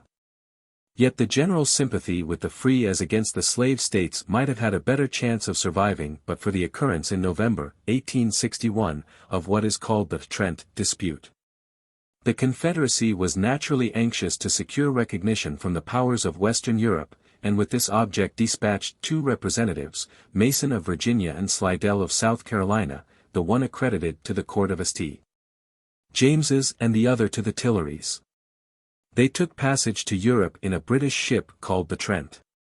The United States cruiser San Jacinto, commanded by Captain Wilkes of the American Navy, overhauled this vessel, searched it and seized and carried off the two Confederate envoys.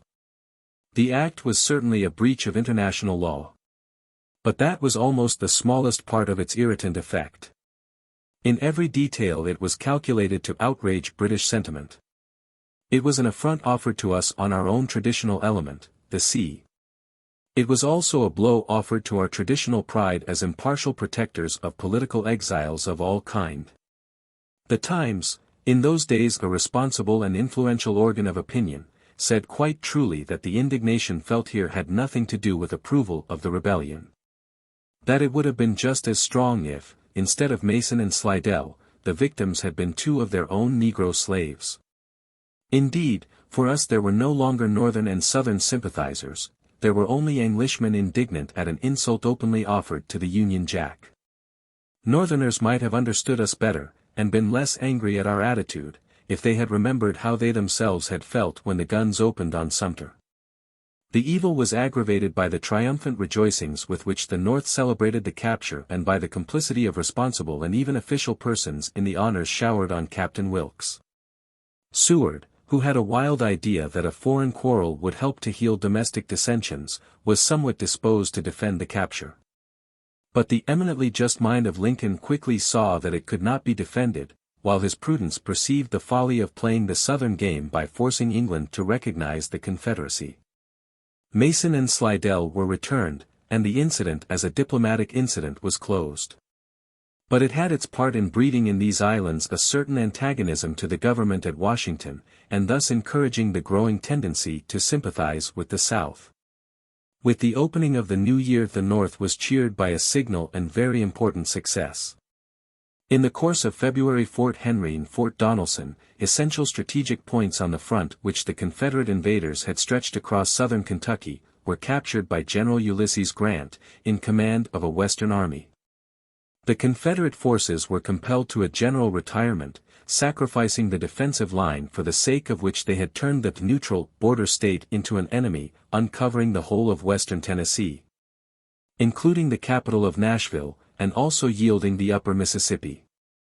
The importance of the latter gain, for the Mississippi, once mastered, would cut the Confederacy in two, was clearly apparent to Beauregard, who at once marched northward and attacked Grant at Shiloh.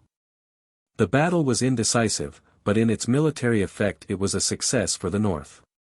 Grant was compelled to abandon the ground upon which his army stood, but he kept all the fruits of his recent campaign. Another incident, not only picturesque in itself but of great importance in the history of naval war, marks the opening months of 1862. After the failure of the first attempt to take Richmond by a coup de main, the war became in its essence a siege of the Confederacy. To give it this character, however, one thing was essential: the control of the sea by the Union forces. The regular United States Navy, unlike the regular Army, which was divided, was fully under the control of the federal government, and was able to blockade the southern ports. Davis had attempted to meet this menace by issuing letters of marque to privateers, but this could be little more than an irritant to the dominant power. It so happened, however, that a discovery had recently been made which was destined to revolutionize the whole character of naval war. Experiments in the steel plating of ships had already been made in England and in France, but the first war vessel so fitted for practical use was produced by the Southern Confederacy, the celebrated Merrimac. One fine day she steamed into Hampton Roads under the guns of the United States fleet and proceeded to sink ship after ship, the heavy round shot leaping off her like peas. It was a perilous moment, but the Union government had only been a day behind in perfecting the same experiment. Next day the Monitor arrived on the scene, and the famous duel between the first two ironclads ever constructed commenced. Each proved invulnerable to the other, for neither side had yet constructed pieces capable of piercing protection, but the victory was so far with the North that the hope that the Confederacy might obtain, by one bold and inventive stroke, the mastery of the sea was for the moment at an end. Meanwhile all eyes were fixed on McClellan, who was busy turning the mob that had fled from Bull Run into an army. His work of organization and discipline was by common consent admirable. Yet when the time came when he might be expected to take the field, that defect in his quality as a commander showed itself which was to pursue him throughout his campaigns. He was extravagantly overcautious. His unwillingness to fight, combined with the energy he put into bringing the army into an efficient state and gaining influence over its officers and men, gave rise to the wildest rumors and charges. It was suggested that he intended to use the force he was forming, not against Richmond but against Washington, to seize supreme power by military force and reconcile the warring states under the shadow of his sword. It is certain that there was no kind of foundation for such suspicions. He was a perfectly patriotic and loyal soldier who studied his profession diligently. Perhaps he had studied it too diligently. He seems to have resolved never to risk an engagement unless under conditions which according to the textbooks should assure victory. Ideal conditions of this sort were not likely to occur often in real war, especially when waged against such an antagonist as Robert Lee. McClellan remained in front of the Confederate positions throughout the winter and early spring. In reply to urgent appeals from Washington he declared the position of the enemy to be impregnable, and grossly exaggerated his numbers. When at last, at the beginning of March, he was induced to move forward, he found that the enemy had slipped away, leaving behind, as if in mockery, a large number of dummy wooden guns which had helped to impress McClellan with the hopelessness of assailing his adversaries. The wooden guns, however little damage they could do to the Federal army, did a good deal of damage to the reputation of the Federal commander. Lincoln, though pressed to replace him, refused to do so, having no one obviously better to put in his room, and knowing that the outcry against him was partly political, for McClellan was a Democrat. The general now undertook the execution of a plan of his own for the reduction of Richmond. Leaving McDowell on the Potomac, he transported the greater part of his force by water and effected a landing on the peninsula of Yorktown, where some 80 years before Cornwallis had surrendered to Washington and Rochambeau. The plan was not a bad one, but the general showed the same lack of enterprise which had made possible the escape of Johnstone. It is probable that if he had struck at once at the force opposed to him, he could have destroyed it and marched to Richmond almost unopposed. Instead of striking at a vulnerable point, he sat down in a methodical fashion to besiege Yorktown. While he was waiting for the reinforcements he had demanded, the garrison got away as Johnstone had done from before Manassas, and an attempt to push forward resulted in the defeat of his lieutenant, Hooker, at Williamsburg. McDowell, who was at Fredericksburg, was ordered to join and reinforce McClellan, but the junction was never made, for at the moment Jackson took the field and effected one of the most brilliant exploits of the war. The Union troops in the Shenandoah Valley were much more numerous than the force which Jackson had at his disposal, but they were scattered at various points. And by a series of incalculably rapid movements the Southern captain attacked and overwhelmed each in turn.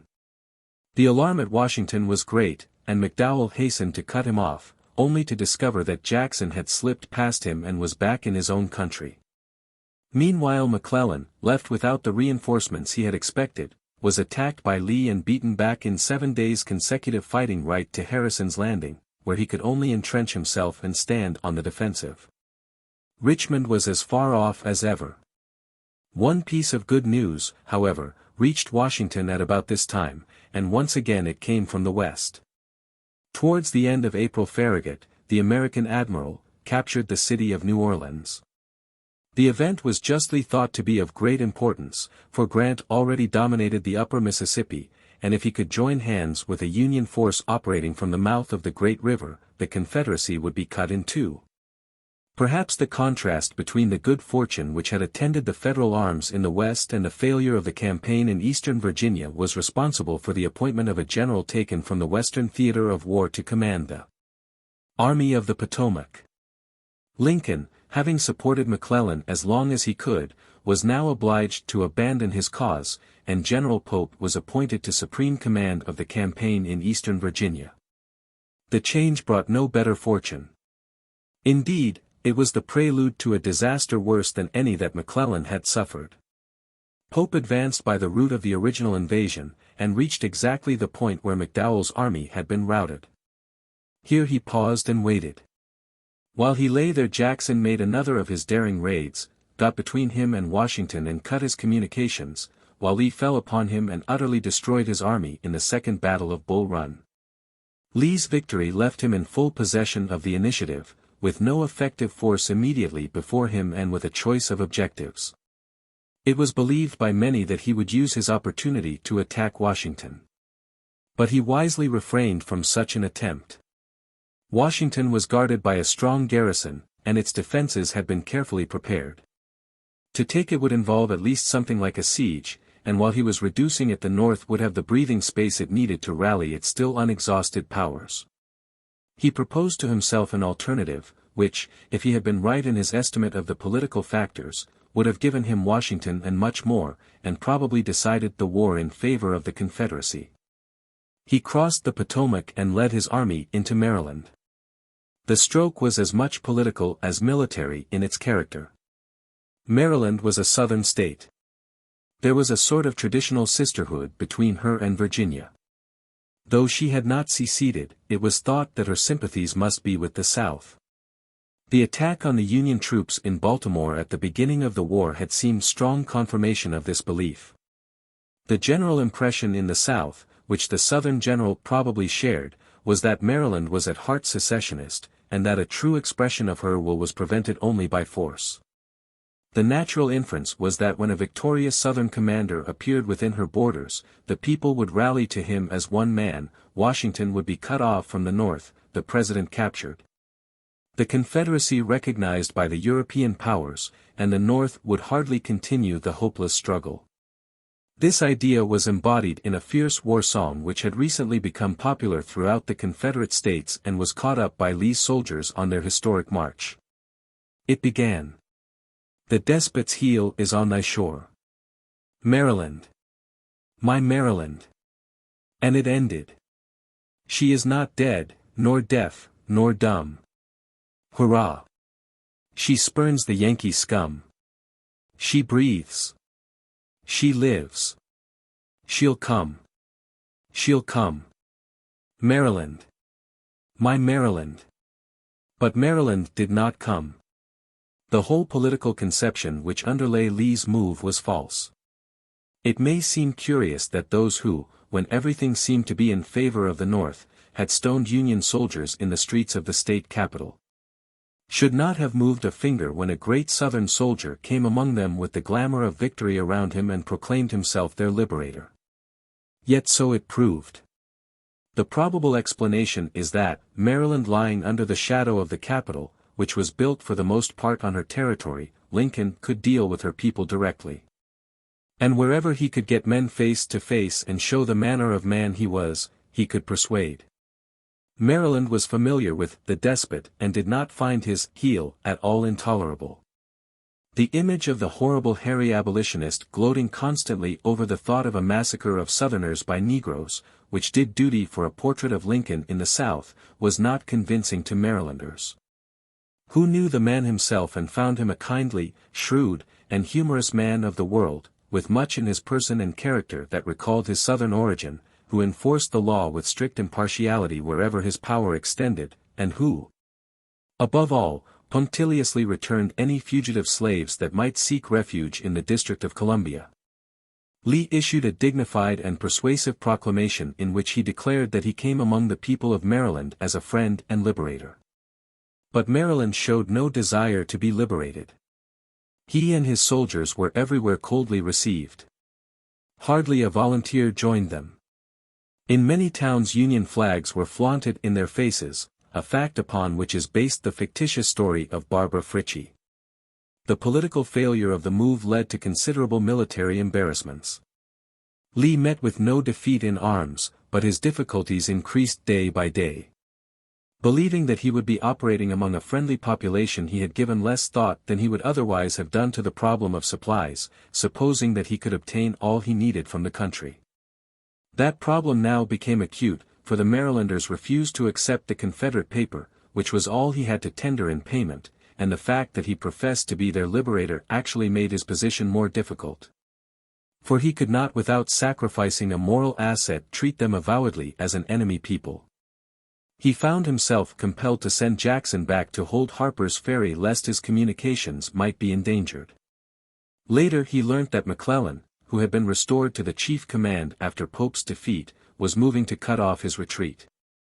He hastened back towards his base, and the two armies met by Antietam Creek. Antietam was not really a Union victory. It was followed by the retirement of Lee into Virginia, but it is certain that such retirement had been intended by him from the beginning, was indeed his objective. The objective of McClellan was, or should have been, the destruction of the Confederate army, and this was not achieved. Yet, as marking the end of the Southern commander's undoubted failure in Maryland, it offered enough of the appearance of a victory to justify in Lincoln's judgment an executive act upon which he had determined some months earlier, but which he thought would have a better effect coming after a military success than in time of military weakness and peril. We have seen that both the President and Congress had been careful to insist that the war was not undertaken on behalf of the Negroes. Yet the events of the war had forced the problem of the Negro into prominence. Fugitive slaves from the rebel states took refuge with the Union armies, and the question of what should be done with them was forced on the government. Lincoln knew that in this matter he must move with the utmost caution. When in the early days of the war, Fremont, who had been appointed to military commander in Missouri, where he showed an utter unfitness, both intellectual and moral, for his place, proclaimed on his own responsibility the emancipation of the slaves of disloyal owners, his headstrong vanity would probably have thrown both Missouri and Kentucky into the arms of the Confederacy if the President had not promptly disavowed him. Later he disavowed a similar proclamation by General Hunter. When a deputation of ministers of religion from Chicago urged on him the desirability of immediate action against slavery, he met them with a reply, the opening passage of which is one of the world's masterpieces of irony. When Horace Greeley backed the same appeal with his prayer of 20 millions, Lincoln in a brief letter summarized his policy with his usual lucidity and force. My paramount object in this struggle is to save the Union, and is not either to save or to destroy slavery. If I could save the Union without freeing any slaves, I would do it. And if I could save it by freeing some and leaving others alone, would also do that. What I do about slavery in the colored race, I do because I believe it helps to save the Union. And what I forbear because I do not believe it would help to save the Union.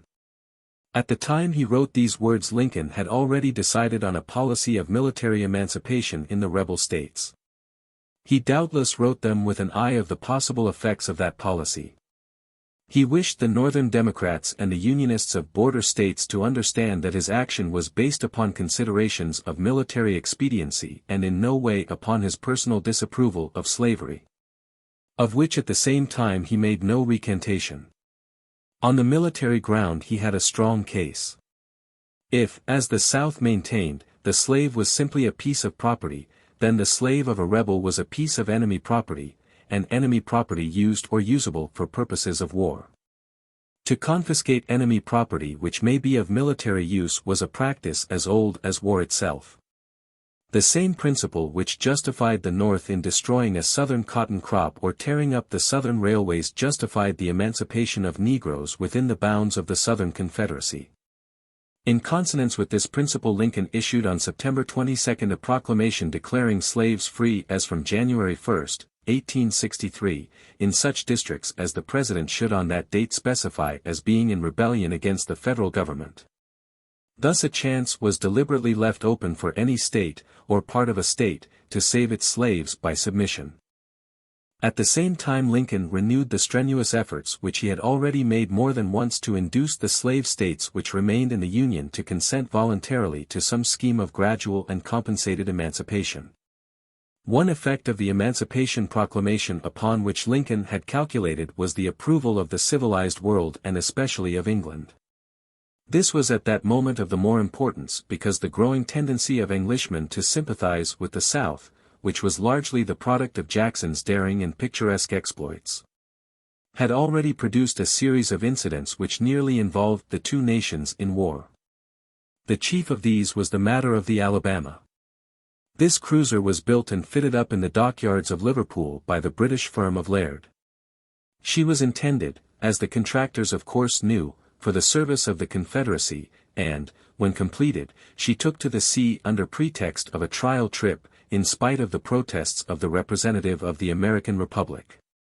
The order to detain her arrived too late, and she reached a southern port, whence she issued to become a terror to the commerce of the United States.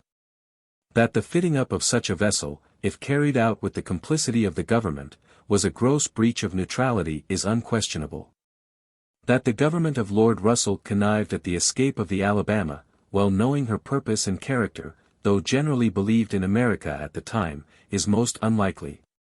That the truth was known to the authorities at Liverpool, where Southern sympathies were especially strong, is on the other hand almost certain.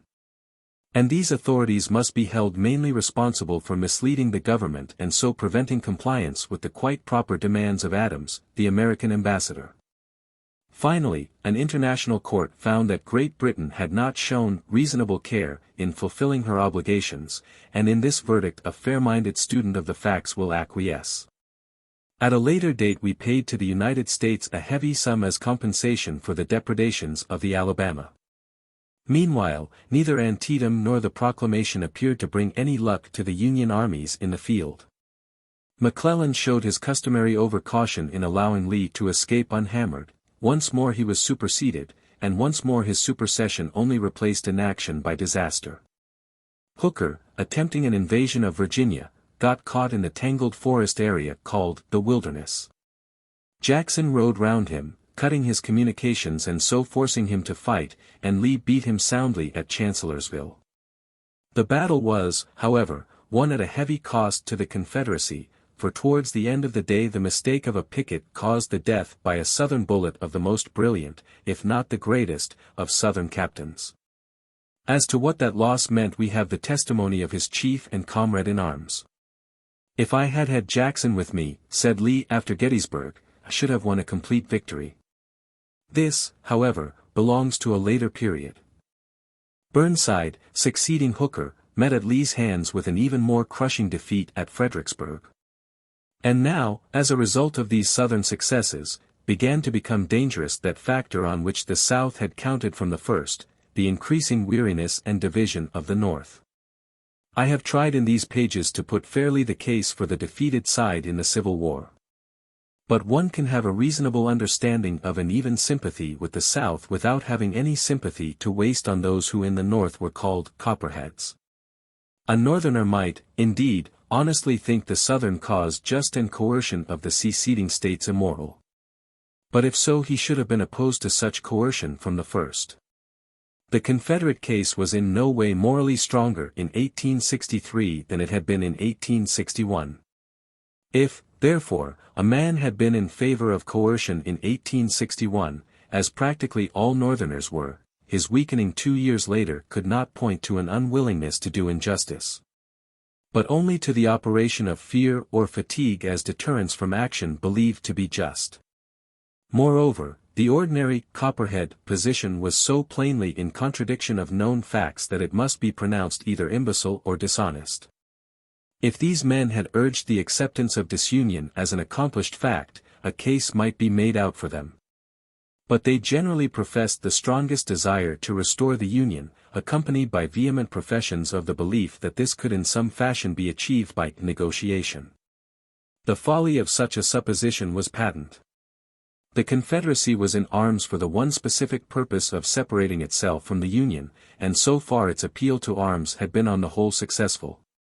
That it would give up the single object for which it was fighting for any other reason than military defeat was, on the face of it, quite insanely unlikely. And, as might have been expected, the explicit declarations of Davis and all the other Confederate leaders were at this time uniformly to the effect that peace could be had by the recognition of Southern independence and in no other fashion.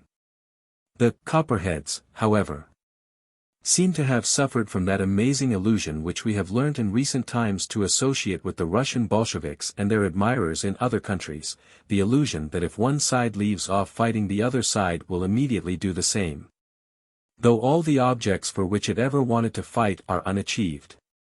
They persisted in maintaining that in some mysterious fashion the President's ambition was standing between the country and a peace based on reunion. The same folly was put forward by Greeley, perhaps the most consistently wrong-headed of American public men. In him it was the more absurd since on the one issue, other than that of union or separation, which offered any possible material for a compromise, that of slavery, he was professedly against all compromise, and blamed the President for attempting any. Little as can be said for the Copperhead temper, it spread in the Northern states during the second year of the war was a serious menace to the Union cause.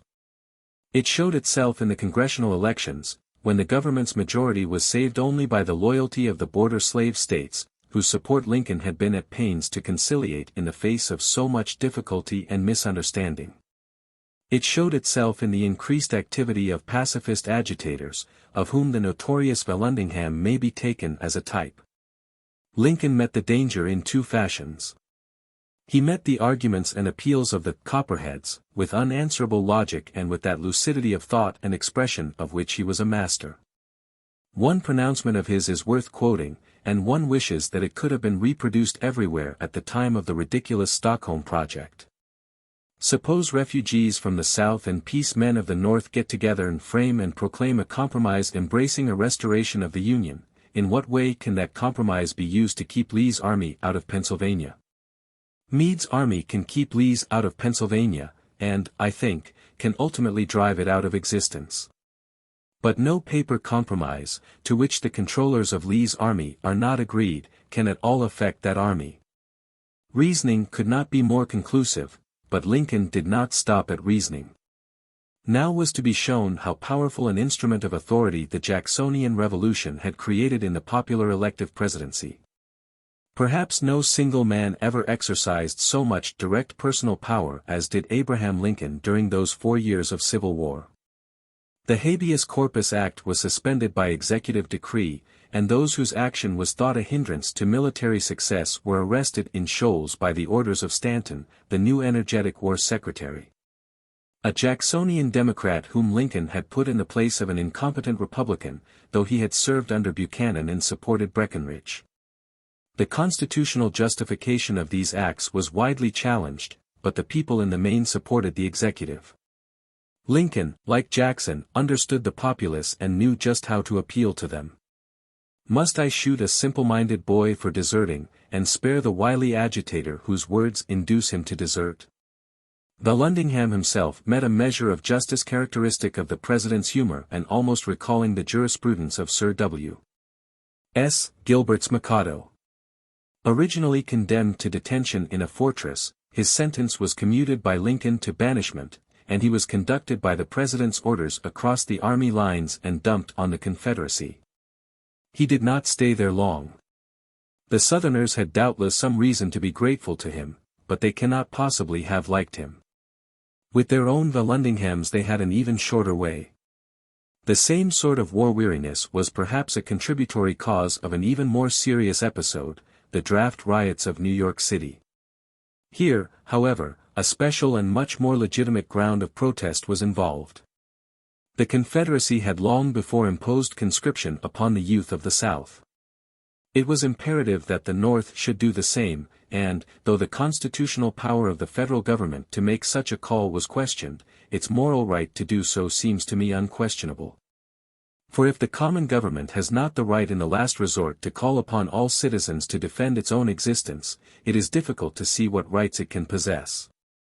Unfortunately, Congress associated with this just claim a provision for which there was plenty of historical precedent but no justification in that democratic theory upon which the American Commonwealth was built. It provided that a man whose name had been drawn could, if he chose, pay a substitute to serve in his stead. This was obviously a privilege accorded to mere wealth, odious to the morals of the Republic and especially odious to the very democratic populace of New York. The drawing of the names was there interrupted by violence, and for some days the city was virtually in the hands of the insurgents. The popular anger was complicated by a long-standing racial feud between the Irish and the Negroes, and a good many lynchings took place. At last order was restored by the police, who used to restore it a violence as savage as that of the crowd they were suppressing. We must now turn back to the military operations. Lee had once more broken through, and was able to choose the point where a sortie might most effectually be made. He resolved this time to strike directly at the North itself, and crossing a strip of Maryland he invaded Pennsylvania, his ultimate objective being probably the great bridge over the Susquehanna at Harrisburg, the destruction of which would seriously hamper communication between North and West. At first he met with no opposition, but a Federal army under Meade started in pursuit of him and caught him up at Gettysburg. In the battle which followed, as at Valmy, each side had its back to its own territory. The invader, though inferior in numbers, was obliged by the conditions of the struggle to take the offensive. The main feature of the fighting was the charge and repulse of Pickett's brigade. Both sides stood appalling losses with magnificent steadiness. The Union troops maintained their ground in spite of all that Southern valor could do to dislodge them. It is generally thought that if Meade had followed up his success by a vigorous offensive, Lee's army might have been destroyed. As things were, having failed in its purpose of breaking the ring that held the Confederacy, it got back into Virginia unbroken and almost unpunished. Gettysburg is generally considered as the turning point of the war, though perhaps from a purely military point of view more significance ought to be attached to another success which almost exactly synchronized with it. The same 4th of July whereon the North learnt of Lee's failure brought news of the capture of Vicksburg by Grant. This meant that the whole course of the Mississippi was now in Federal hands, and made possible an invasion of the Confederacy from the West such as ultimately effected its overthrow. Lincoln, whose judgment in such matters was exceptionally keen for a civilian, had long had his eye on Grant. He had noted his successes and his failures, and he had noted especially in him the quality which he could not find in McClellan or in Meade, a boldness of plan, a readiness to take risks. And above all a disposition to press a success vigorously home even at a heavy sacrifice. "I can't spare that man, he fights," he had said when some clamored for Grant's recall after Shiloh. For those who warned him that Grant was given to heavy drinking he had an even more characteristic reply: "I wish I knew what whiskey he drinks, I would send a cask to some of the other generals."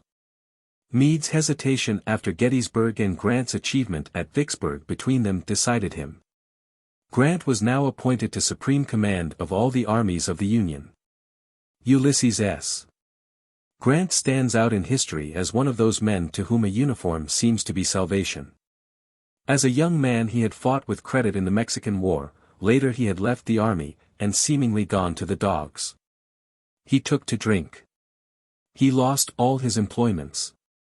He became to all appearances an incorrigible waster, a rolling stone, a man whom his old friends crossed the road to avoid because a meeting with him always meant an attempt to borrow money. Then came the war, and Grant grasped, as such broken men often do, at the chance of a new start. Not without hesitation, he was entrusted with a subordinate command in the West, and almost at once he justified those who had been ready to give him a trial by his brilliant share in the capture of Fort Donelson. From that moment he was a new man, repeatedly displaying not only the soldierly qualities of iron courage and a thorough grasp of the practice of fighting, but moral qualities of a high order, a splendid tenacity in disaster and hope deferred. And in victory a noble magnanimity towards the conquered. One wishes that the story could end there. But it must, unfortunately, be added that when at last he laid aside his sword he seemed to lay aside all that was best in him with it, while the weaknesses of character which were so conspicuous in Mr. Ulysses Grant, and which seemed so completely bled out of General Grant, made many a startling and disastrous reappearance in President Grant. Grant arrived at Washington and saw the President for the first time. The Western campaign he left in the hands of two of his ablest lieutenants, Sherman, perhaps in truth the greatest soldier that appeared on the northern side, and Thomas, a Virginian Unionist who had left his state at the call of his country. There was much work for them to do, for while the capture of Vicksburg and its consequences gave them the Mississippi, the first attempt to invade from that side under Rosecrans had suffered defeat in the bloody Battle of the Chickamauga. Sherman and Thomas resolved to reverse this unfavorable decision and attacked at the same crucial point. An action lasting 4 days and full of picturesque episodes gave them the victory which was the starting point of all that followed. To that action belongs the strange fight of Lookout Mountain fought, above the clouds, by men who could not see the wide terrain for the mastery of which they were contending, and the marvelous charge of the Westerners up Missionary Ridge. One of those cases where soldiers, raised above themselves and acting without orders, have achieved a feat which their commander had dismissed as impossible. To the whole action is given the name of the Battle of Chattanooga, and its effect was to give Sherman the base he needed from which to strike at the heart of the Confederacy. Grant in Virginia was less successful. An examination of his campaign will leave the impression that, however superior he was to previous Northern commanders in energy, as a strategist he was no match for Lee. The Southern general, with inferior forces, captured the initiative and did what he chose with him, caught him in the wilderness as he had previously caught Hooker, and kept him there on ground which gave every advantage to the Confederate forces. Who knew every inch of it, where Grant's superiority in numbers could not be brought fully into play, and where his even greater superiority in artillery was completely neutralized. At the end of a week's hard fighting, Grant had gained no advantage, while the Northern losses were appalling, as great as the total original numbers of the enemy that inflicted them. At Spotsylvania, where Grant attempted a flanking movement, the same tactics were pursued with the same success, while a final attempt of the Northern general at a frontal assault ended in a costly defeat. In the darkest hour of this campaign Grant had told the government at Washington that he would fight it out on that line if it took all the summer. It was, however, on another line that the issue was being fought out and decided against the Confederacy. From Chattanooga Sherman moved on Atlanta, the capital of Georgia. Joseph Johnstone disputed every step of the advance, making it as costly as possible, but wisely refused to risk his numerically inferior army in a general engagement. He fell back slowly, making a stand here and there, till the Northern general stood before Atlanta. It was at this moment that the leaders of the Confederacy would have acted wisely in proposing terms of peace. Their armies were still in being, and could even boast conspicuous and recent successes. If the war went on, it would probably be many months before the end came, while the North was bitterly weary of the slaughter and would not tolerate the refusal of reasonable settlement. Yet, if the war went on, the end could no longer be in doubt. Had that golden moment been seized, the seceding states might have re-entered the Union almost on their own terms. Certainly they could have avoided the abasement and humiliation which was to come upon them as the consequence of continuing their resistance till surrender had to be unconditional. It might seem at first that Emancipation Proclamation had introduced an additional obstacle to accommodation.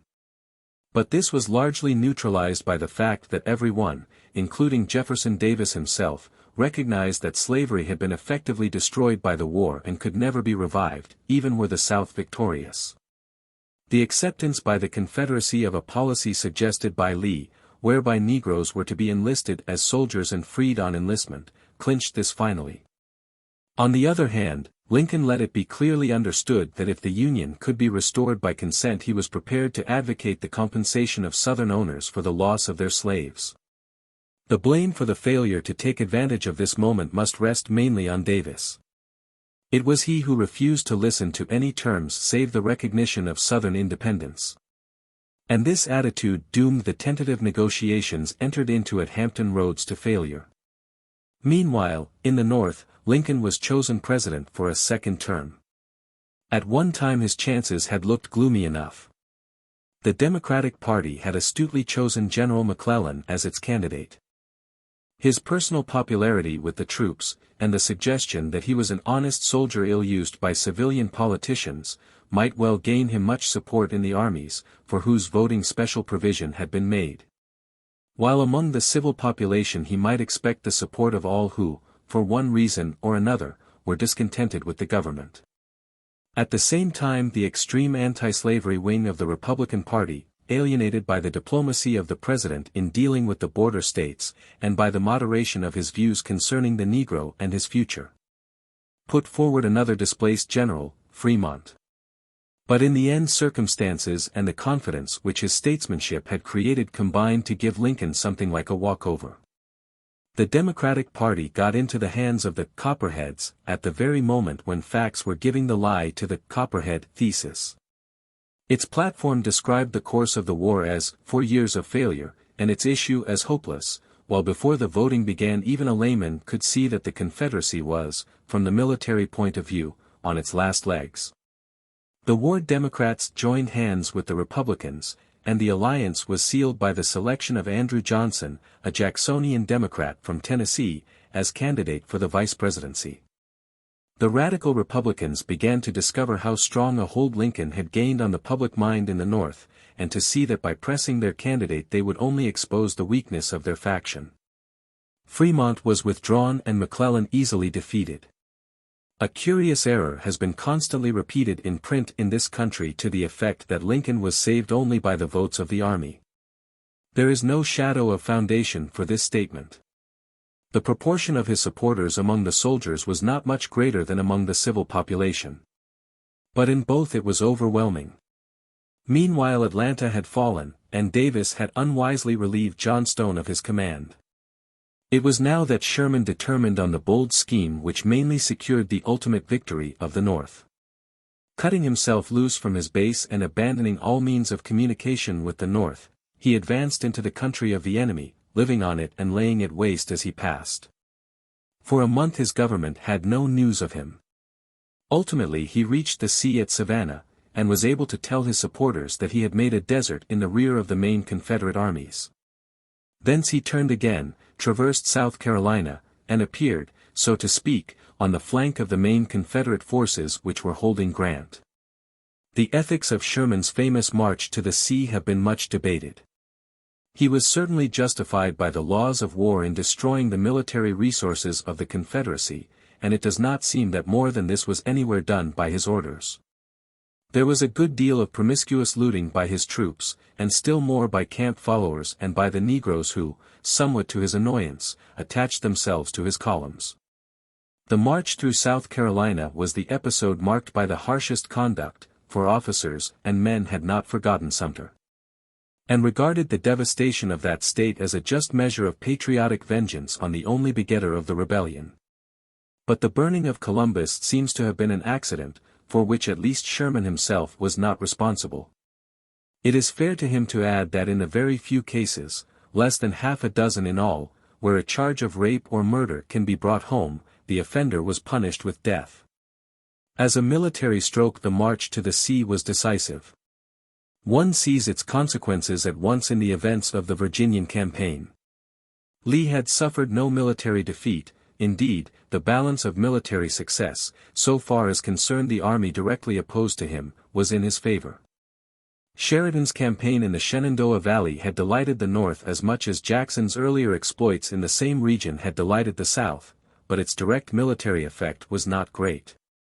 From the moment, however, of Sherman's successful completion of his march, the problem of the Southern general becomes wholly different. It is no longer whether he can defeat the enemy, but whether he can save his army. He determined to abandon Richmond, and effect, if possible, a union with John Stone, who was again watching and checking Sherman. Did space permit, it would be a noble task to chronicle the last wonderful fight of the Lion of the South.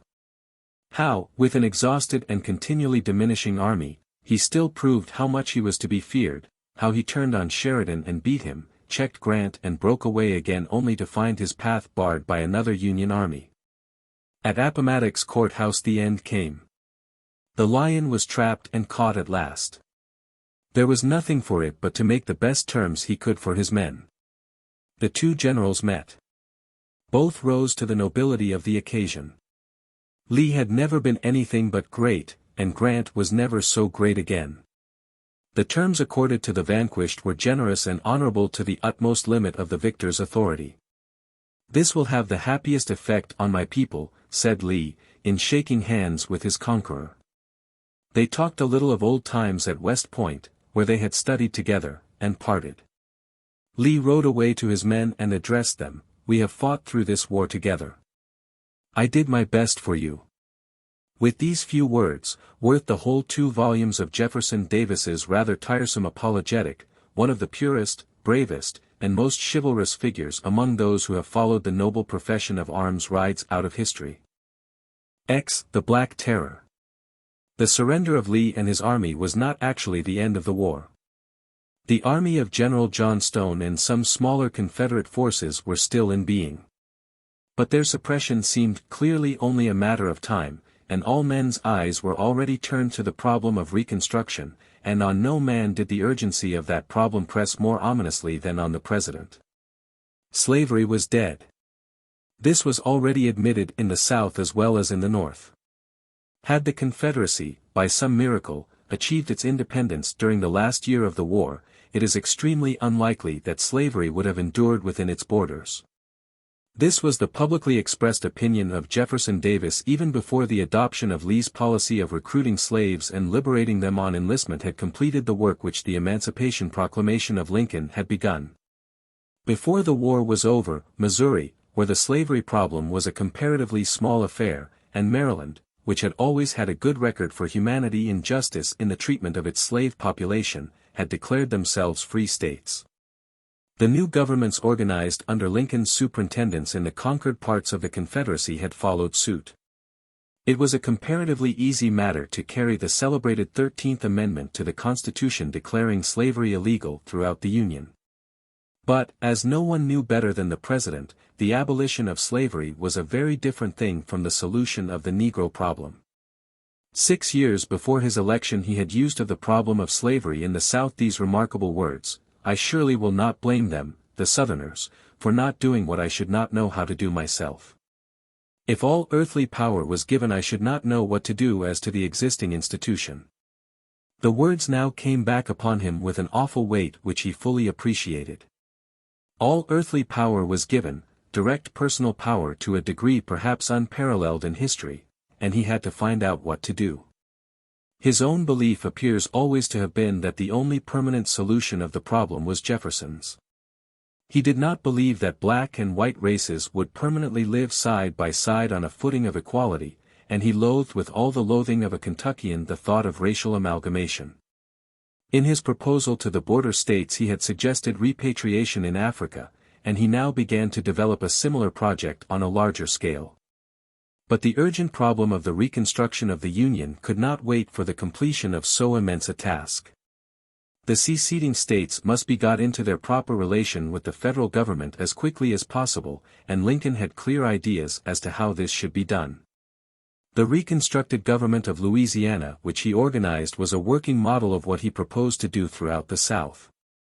All citizens of the state who were prepared to take the oath of allegiance to the federal government were to be invited to elect a convention and frame a constitution. They were required to annul the ordinances of secession, to ratify the 13th Amendment, and to repudiate the Confederate debt. The executive would then recognize the state as already restored to its proper place within the Union, with the full rights of internal self-government which the Constitution guaranteed. The freedmen were of course not citizens, and could, as such, take no part in these proceedings.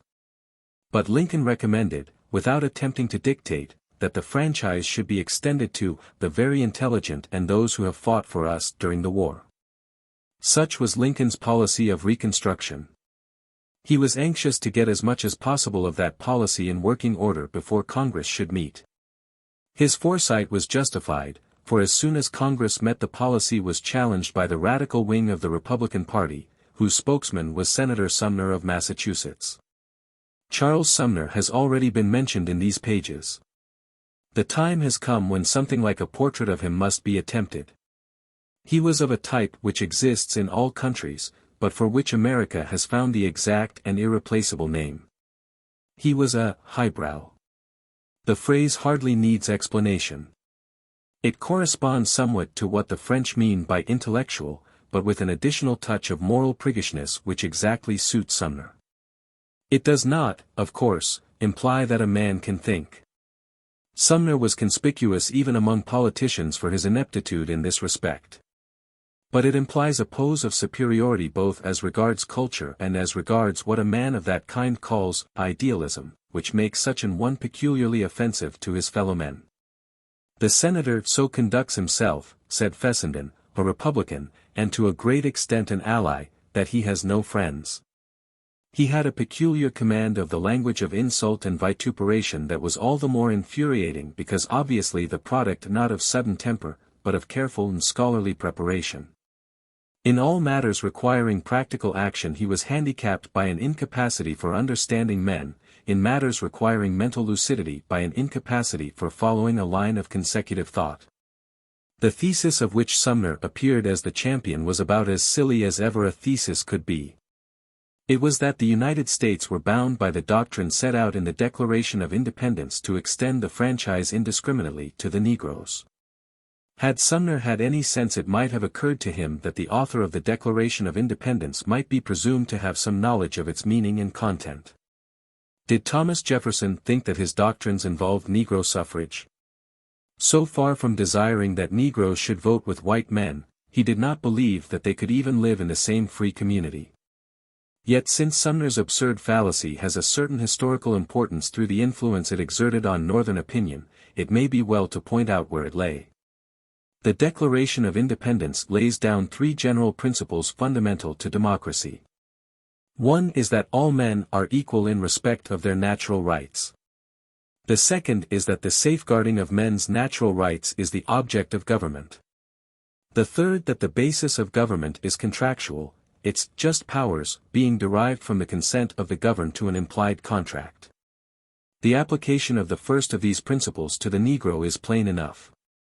Whatever else he was, the Negro was a man, and, as such, had an equal title with other men to life, liberty, and the pursuit of happiness. But neither Jefferson nor any other sane thinker ever included the electoral suffrage among the natural rights of men. Voting is part of the machinery of government in particular states. It is, in such communities, an acquired right depending according to the philosophy of the Declaration of Independence on an implied contract. Now if such a contract did really underlie American, as all human society, nothing can be more certain than that the Negro had neither part nor lot in it. When Douglas pretended that the black race was not included in the expression, all men, he was talking sophistry, but when he said that the American Republic had been made by white men for white men, he was stating, as Lincoln readily acknowledged, an indisputable historical fact. The Negro was a man and had the natural rights of a man, but he could have no claim to the special privileges of an American citizen because he was not and never had been an American citizen. He had not come to America as a citizen. No one would ever have dreamed of bringing him or even admitting him if it had been supposed that he was to be a citizen. He was brought and admitted as a slave. The fact that the servile relationship was condemned by the democratic creed could not make the actual relationship of the two races something wholly other than what it plainly was. A parallel might be found in the case of a man who, having entered into an intrigue with a woman, wholly animal and mercenary in its character, comes under the influence of a philosophy which condemns such a connection as sinful. He is bound to put an end to the connection. He is bound to act justly and humanely towards the woman. But no sane moralist would maintain that he was bound to marry the woman, that is, to treat the illicit relationship as if it were a wholly different lawful relationship such as it was never intended to be and never could have been. Such was the plain sense and logic of the situation. To drive such sense into Sumner's lofty but wooden head would have been an impossible enterprise. But the mass of Northerners could almost certainly have been persuaded to a rational policy if a sudden and tragic catastrophe had not altered at a critical moment the whole complexion of public affairs. Lincoln made his last public speech on April 11, 1865, mainly in defense of his Reconstruction policy as exemplified in the test case of Louisiana. On the following Good Friday he summoned his last cabinet, at which his ideas on the subject were still further developed. That cabinet meeting has an additional interest as presenting us with one of the best authenticated of those curious happenings which we may attribute to coincidence or to something deeper, according to our predilections. It is authenticated by the amplest testimony that Lincoln told his cabinet that he expected that that day would bring some important piece of public news. He thought it might be the surrender of Johnstone and the last of the Confederate armies, and that he gave as a reason the fact that he had had a certain dream, which had come to him on the night before Gettysburg and on the eve of almost every other decisive event in the history of the war. Certain it is that Johnstone did not surrender that day, but before midnight an event of far graver and more fatal purport had changed the destiny of the nation. Abraham Lincoln was dead. A conspiracy against his life and that of the Northern leaders had been formed by a group of exasperated and fanatical Southerners who met at the house of a Mrs. Surratt in the neighborhood of Washington. One of the conspirators was to kill Seward, who was confined to his bed by illness, but on whom an unsuccessful attempt was made. Another, it is believed, was instructed to remove Grant, but the general unexpectedly left Washington, and no direct threat was offered to him. The task of making away with the president was assigned to John Wilkes Booth, a dissolute and crack-brained actor. Lincoln and his wife were present that night at a gala performance of a popular English comedy called Our American Cousin. Booth obtained access to the presidential box and shot his victim behind the ear, causing instant loss of consciousness, which was followed within a few hours by death. The assassin leapt from the box on to the stage shouting, "Sic semper tyrannis," and, though he broke his leg in the process, succeeded, presumably by the aid of a Confederate among the theater officials, in getting away. He was later hunted down, took refuge in a bar, which was set on fire, and was shot in attempting to escape. The murder of Lincoln was the work of a handful of crazy fools. Already the South, in spite of its natural prejudices, was beginning to understand that he was its best friend. Yet on the South the retribution was to fall. It is curious to recall the words which Lincoln himself had used in repudiating on behalf of the Republican Party the folly of old John Brown, words which are curiously apposite to his own fate and its consequences. That affair, in its philosophy, he had said, corresponds to the many attempts related in history at the assassination of kings and emperors. An enthusiast broods over the oppression of a people till he fancies himself commissioned by heaven to liberate them. He ventures the attempt, which ends in little else than his own execution. Orsini's attempt on Louis Napoleon and John Brown's attempt at Harper's Ferry were, in their philosophy, precisely the same. The eagerness to cast blame on Old England in the one case and on New England in the other does not disprove the sameness of the two things. It may be added that the philosophy of Booth was also precisely the same as that of Orsini and Brown, and that the eagerness to cast blame on the conquered South was equally unjustifiable and equally inevitable. The anger of the North was terrible, and was intensified by the recollection of the late President's pleas for lenity and a forgetfulness of the past. "This is their reply to magnanimity," was the almost universal cry. The wild idea that the responsible heads of the Confederacy were privy to the deed found a wide credence which would have been impossible in cooler blood. The justifiable but unrestrained indignation which Booth's crime provoked must be counted as the first of the factors which made possible the tragic blunders of the Reconstruction. Another factor was the personality of the new president. Andrew Johnson occupied a position in some ways analogous to that of Tyler a generation earlier. He had been chosen vice president as a concession to the war Democrats and to the Unionists of the border states whose support had been thought necessary to defeat McClellan. With the Northern Republicans who now composed the great majority of Congress he had no political affinity whatever.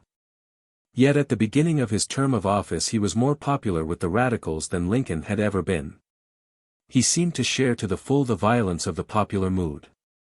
His declaration that as murder was a crime, so treason was a crime, and must be made odious, was welcomed with enthusiasm by the very men who afterwards impeached him.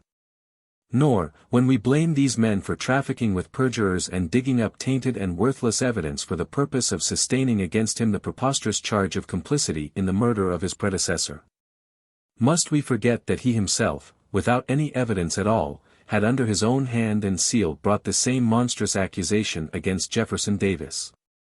Davis, when apprehended, met the affront with a cutting reply. There is one man at least who knows this accusation to be false, the man who makes it. Whatever else Andrew Johnson knows, he knows that I preferred Mr. Lincoln to him. It was true. Between Johnson and the chiefs of the Confederacy there was a bitterness greater than could be found in the heart of any Northerner. To him they were the seducers who had caught his beloved South in a net of disloyalty and disaster. To them he was a traitor who had sold himself to the Yankee oppressor. A social quarrel intensified the political one. Johnson, who had been a tailor by trade, was the one political representative of the poor whites of the South. He knew that the great slave-owning squires despised him, and he hated them in return. It was only when the issues cut deeper that it became apparent that, while he would gladly have hanged Jeff Davis and all his cabinet on a sufficient number of sour apple trees, and perhaps he was the one man in the United States who really wanted to do so, he was none the less a Southerner to the backbone. It was only when the Negro question was raised that the Northern men began to realize, what any Southerner or man acquainted with the South could have told them, that the attitude of the poor white towards the Negro was 1,000 times more hostile than that of the slave owner. Unfortunately, by the same token, the new president had not, as Lincoln would have had, the ear of the North.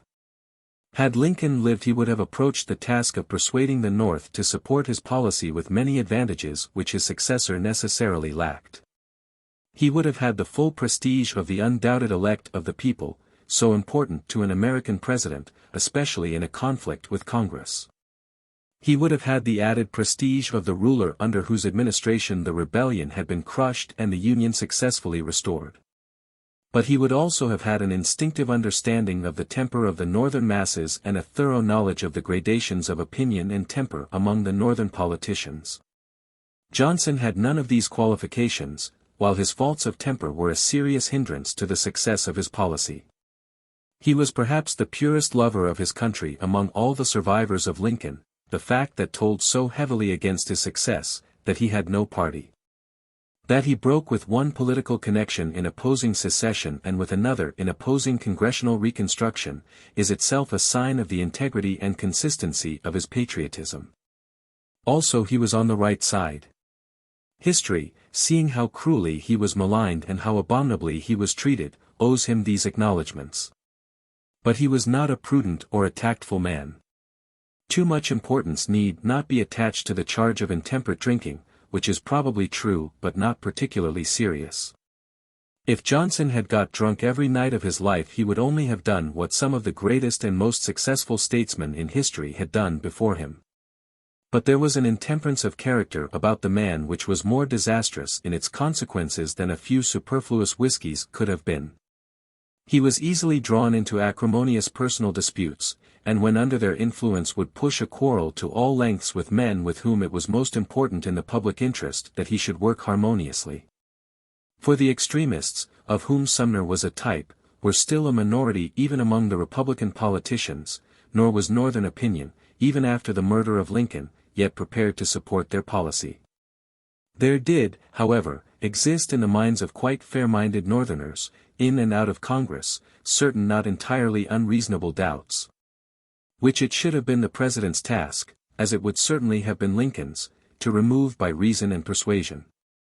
He seems to have failed to see that he had to do this, and certainly he altogether failed to do it. The fears of such men were twofold. They feared that the rebel states, if restored immediately to freedom of action and to the full enjoyment of their old privileges, would use these advantages for the purpose of preparing a new secession at some more favorable opportunity. And they feared that the emancipated Negro would not be safe under a government which his old masters controlled. It may safely be said that both fears were groundless, though they were both fears which a reasonable man quite intelligibly entertains. Naturally, the South was sore. No community likes having to admit defeat. Also, no doubt, the majority of Southerners would have refused to admit that they were in the wrong in the contest which was now closed.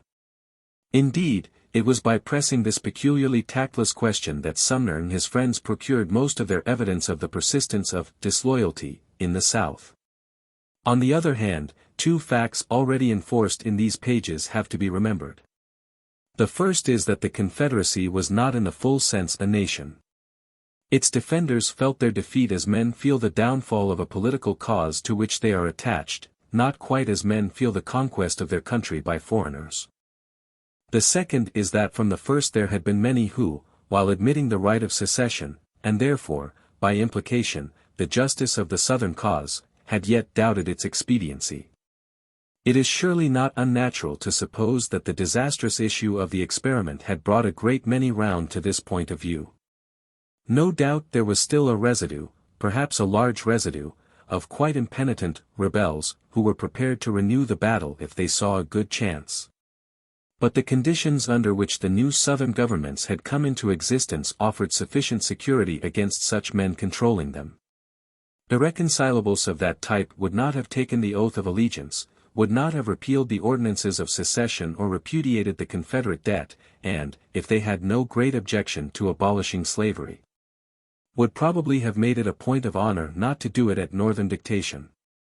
What those who were now asking for readmission to their ancient rights in the Union had already done or were prepared to do was sufficient evidence that moderation and an accessible temper were predominant in their counsels. The other fear was even more groundless. There might in the South be a certain bitterness against the Northerner, there was none at all against the Negro. Why should there be? During the late troubles the Negro had deserved very well of the South. At a time when practically every active male of the white population was in the fighting line, when a slave insurrection might have brought ruin and disaster on every Southern home, not a slave had risen. The great majority of the race had gone on working faithfully, though the ordinary means of coercion were almost necessarily in abeyance. Even when the Northern armies came among them, proclaiming their emancipation, many of them continued to perform their ordinary duties and to protect the property and secrets of their masters. Years afterwards the late Dr. Booker Washington could boast that there was no known case of one of his race betraying a trust. All this was publicly acknowledged by leading Southerners and one-time supporters of slavery like Alexander Stephens, who pressed the claims of the Negro to fair and even generous treatment at the hands of the Southern whites. It is certain that these in the main meant well of the black race. It is equally certain that, difficult as the problem was, they were more capable of dealing with it than were alien theorizers from the North, who had hardly seen a Negro save, perhaps, as a waiter at an hotel. It is a notable fact that the soldiers who conquered the South were at this time practically unanimous in support of a policy of reconciliation and confidence. Sherman, to whom Johnstone surrendered a few days after Lincoln's death, wished to offer terms for the surrender of all the Southern forces which would have guaranteed to the seceding states the full restoration of internal self-government. Grant sent to the President a reassuring report as to the temper of the South which Sumner compared to the whitewashing message of Franklin Pierce in regard to Kansas. Yet it would be absurd to deny that the cleavage between North and South, inevitable after a prolonged civil war, required time to heal. One event might indeed have ended it almost at once, and that event almost occurred.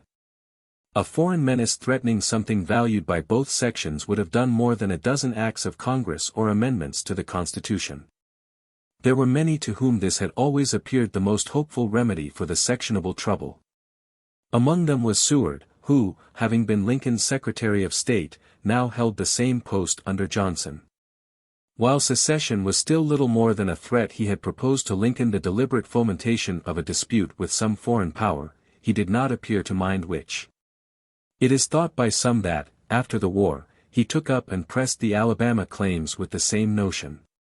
That quarrel, however, would hardly have met the case. The ex-Confederates could not be expected to throw themselves with enthusiasm into a war with England to punish her for providing them with a navy. It was otherwise with the trouble which had been brewing in Mexico. Napoleon III had taken advantage of the Civil War to violate in a very specific fashion the essential principle of the Monroe Doctrine. He had interfered in one of the innumerable Mexican revolutions and taken advantage of it to place on the throne an emperor of his own choice, Maximilian, a cadet of the Habsburg family, and to support his nominee by French bayonets. Here was a challenge which the South was even more interested in taking up than the North, and, if it had been persisted in, it is quite thinkable that an army under the joint leadership of Grant and Lee and made up of those who had learned to respect each other on 100 fields from Bull Run to Spotsylvania might have erased all bitter memories by a common campaign on behalf of the liberties of the continent. But Louis Napoleon was no fool, and in this matter he acted perhaps with more regard to prudence than to honor. He withdrew the French troops, leaving Maximilian to his fate, which he promptly met at the hands of his own subjects. The sectional quarrel remained unappeased, and the quarrel between the President and Congress began. Congress was not yet radical, but it was already decidedly, though still respectfully, opposed to Johnson's policy.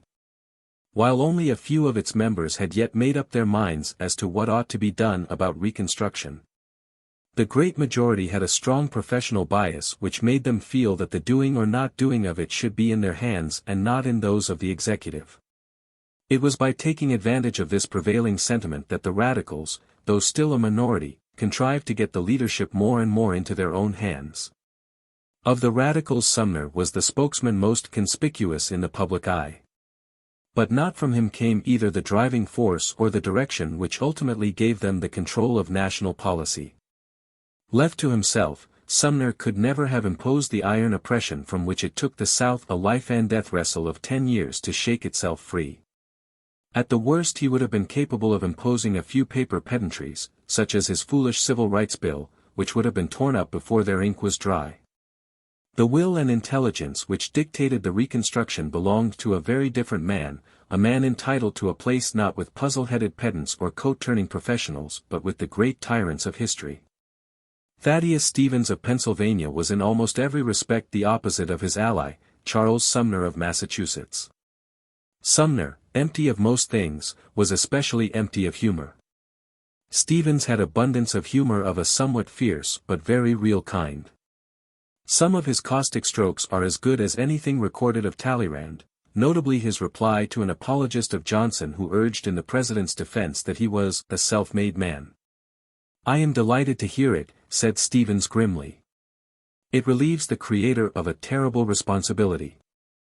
With this rather savage wit went courage which could face the most enormous of tests. Like Rabelais, like Danton, he could jest with death when death was touching him on the shoulder. In public life he was not so much careless of what he considered conventions as defiantly happy in challenging them. It gave him keen delight to outrage at once the racial sentiments of the South and the Puritanism of the North by compelling the politicians whom he dominated and despised to pay public court to his mulatto mistress. The inspiring motive of this man was hatred of the South. It seems probable that this sentiment had its origin in a genuine and honorable detestation of slavery. As a practicing lawyer in Pennsylvania, he had at an earlier period taken a prominent part in defending fugitive slaves. But by the time that he stood forward as the chief opponent of the presidential policy of conciliation, slavery had ceased to exist, yet his passion against the former slave owners seemed rather to increase than to diminish. I think it certain, though I cannot produce here all the evidence that appears to me to support such a conclusion, that it was the negative rather than the positive aspect of his policy that attracted him most. Sumner might dream of the wondrous future in store for the Negro race, of whose qualities and needs he knew literally nothing, under Bostonian tutelage. But I am sure that for Stevens the vision dearest to his heart was rather that of the proud Southern aristocracy compelled to plead for mercy on its knees at the tribunal of its hereditary bondsmen. Stevens was a great party leader. Not such a leader as Jefferson or Jackson had been, a man who sums up and expresses the will of masses of men. Nor yet such a leader as later times have accustomed us to. A man who by bribery or intrigue induces his fellow professionals to support him. He was one of those who rule by personal dominance. His courage has already been remarked.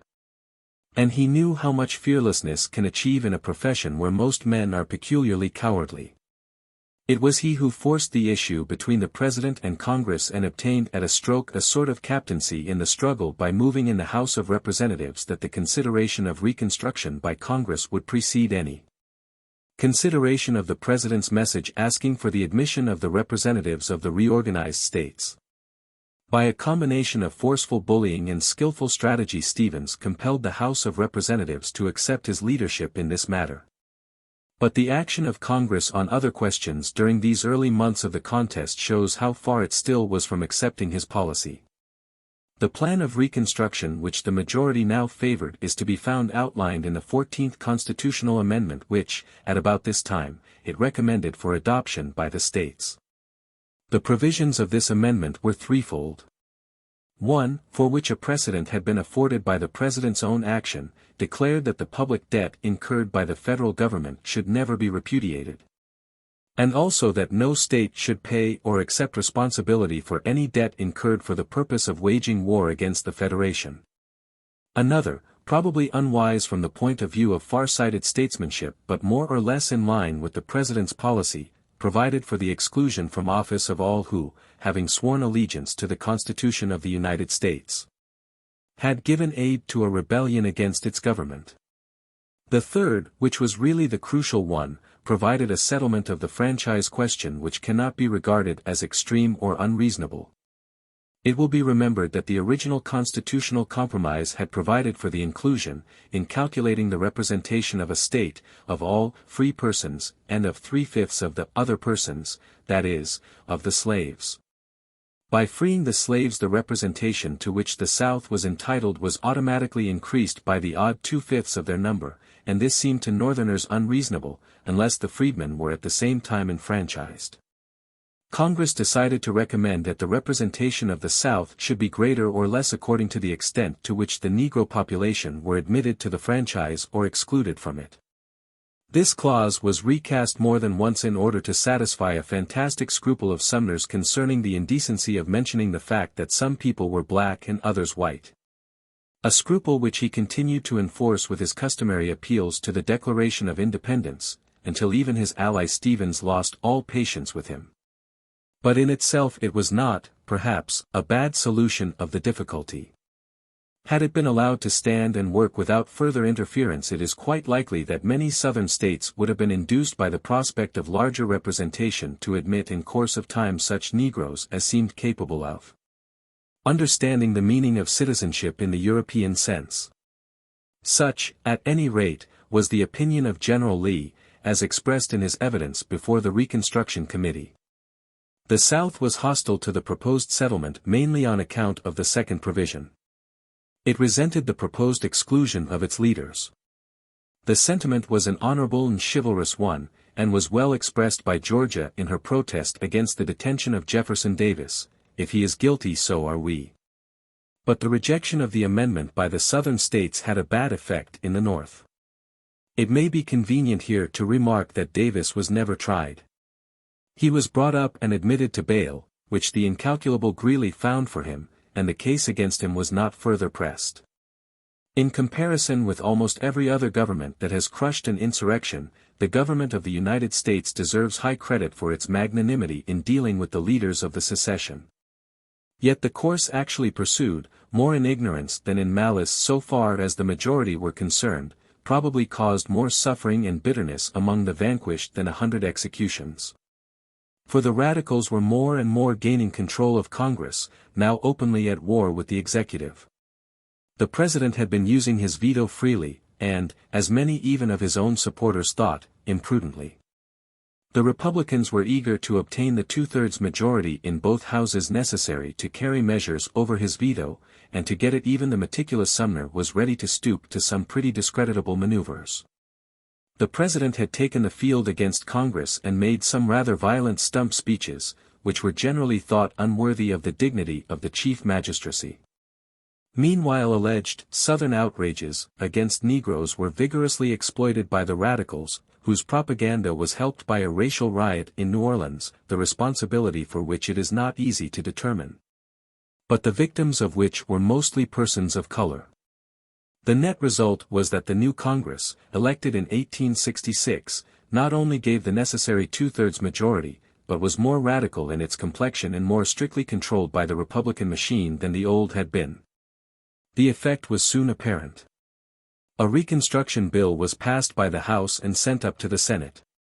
It provided for the military government of the conquered states until they should be reorganized, but was silent in regard to the conditions of their readmission. The Republican caucus met to consider amendments, and Sumner moved that in the new constitutions there should be no exclusion from voting on account of color. This was carried against the strong protest of John Sherman, the brother of the general and a distinguished Republican senator. But when the Senate met, even he submitted to the decision of the caucus, and the amendment bill was carried by the normal Republican majority. Johnson vetoed it, and it was carried by both houses over his veto. The radicals had now achieved their main object. Congress was committed to indiscriminate Negro suffrage, and the president against it. The controversy was narrowed down to that issue. From that moment they had the game in their hands. The impeachment of Johnson may be regarded as an interlude. The main mover in the matter was Stephens. The main instrument Ben Butler, a man disgraced alike in war and peace, the vilest figure in the politics of that time. It was he who, when in command at New Orleans, after braver men had captured it, issued the infamous order which virtually threatened Southern women who showed disrespect for the federal uniform with rape, an order which, to the honor of the Northern soldiers, was never carried out. He was recalled from his command, but his great political influence saved him from the public disgrace which should have been his portion. Perhaps no man, however high his character, can mix long in the business of politics and keep his hands quite clean. The leniency with which Butler was treated on this occasion must always remain an almost solitary stain upon the memory of Abraham Lincoln. On the memory of Benjamin Butler stains hardly show. At a later stage of the war Butler showed such abject cowardice that Grant begged that if his political importance required that he should have some military command he should be placed somewhere where there was no fighting. This time Butler saved himself by blackmailing his commanding officer. At the conclusion of peace the man went back to politics, a trade for which his temperament was better fitted. And it was he who was chosen as the chief impugner of the conduct and honor of Andrew Johnson. The immediate cause of the impeachment was the dismissal of Stanton, which Congress considered, wrongly as it would appear, a violation of an act which, after the quarrel became an open one. They had framed for the express purpose of limiting his prerogative in this direction. In his quarrel with Stanton the president seems to have had a good case, but he was probably unwise to pursue it, and certainly unwise to allow it to involve him in a public quarrel with Grant, the one man whose prestige in the North might have saved the president's policy. The quarrel threw Grant, who was already ambitious of the presidency, into the hands of the Republicans, and from that moment he ceased to count as a factor making for peace and conciliation. Johnson was acquitted, 2 or 3 honest Republican senators declaring in his favor, and so depriving the prosecution of the 2/3 majority. Each senator gave a separate opinion in writing. These documents are of great historical interest. Sumner's especially, which is of inordinate length and intensely characteristic, should be studied by anyone who thinks that in these pages I have given an unfair idea of his character. In the meantime, far more important work was being done in the establishment of Negro rule in the South. State after state was reconstructed under the terms of the act which had been passed over the president's veto. In every case as many white men as possible were disfranchised on one pretext or another as disloyal. In every case the whole Negro population was enfranchised. Throughout practically the whole area of what had been the Confederate States the position of the races was reversed. So far, in discussing the slavery question and all the issues which arose out of it, I have left one factor out of account, the attitude of the slaves themselves. I have done so deliberately because up to the point which we have now reached that attitude had no effect on history. The slaves had no share in the abolition movement or in the formation of the Republican Party. Even from John Brown's raid they held aloof. The President's proclamation which freed them, the acts of Congress which now gave them supreme power throughout the South, were not of their making or inspiration. In politics the Negro was still an unknown factor. There can be little doubt that under slavery the relations of the two races were for the most part kindly and free from rancor, that the master was generally humane and the slave faithful. Had it not been so, indeed, the effect of the transfer of power to the freedmen must have been much more horrible than it actually was. On the other hand, it is certain that when some Southern apologists said that the slaves did not want their freedom they were wrong. Dr. Booker Washington, himself a slave till his 6th or 7th year, has given us a picture of the vague but very real longing which was at the back of their minds which bears the stamp of truth. It is confirmed by their strange and picturesque hymnology, in which the passionate desire to be free, though generally apparently invoked in connection with a future life, is none the less indicative of their temper.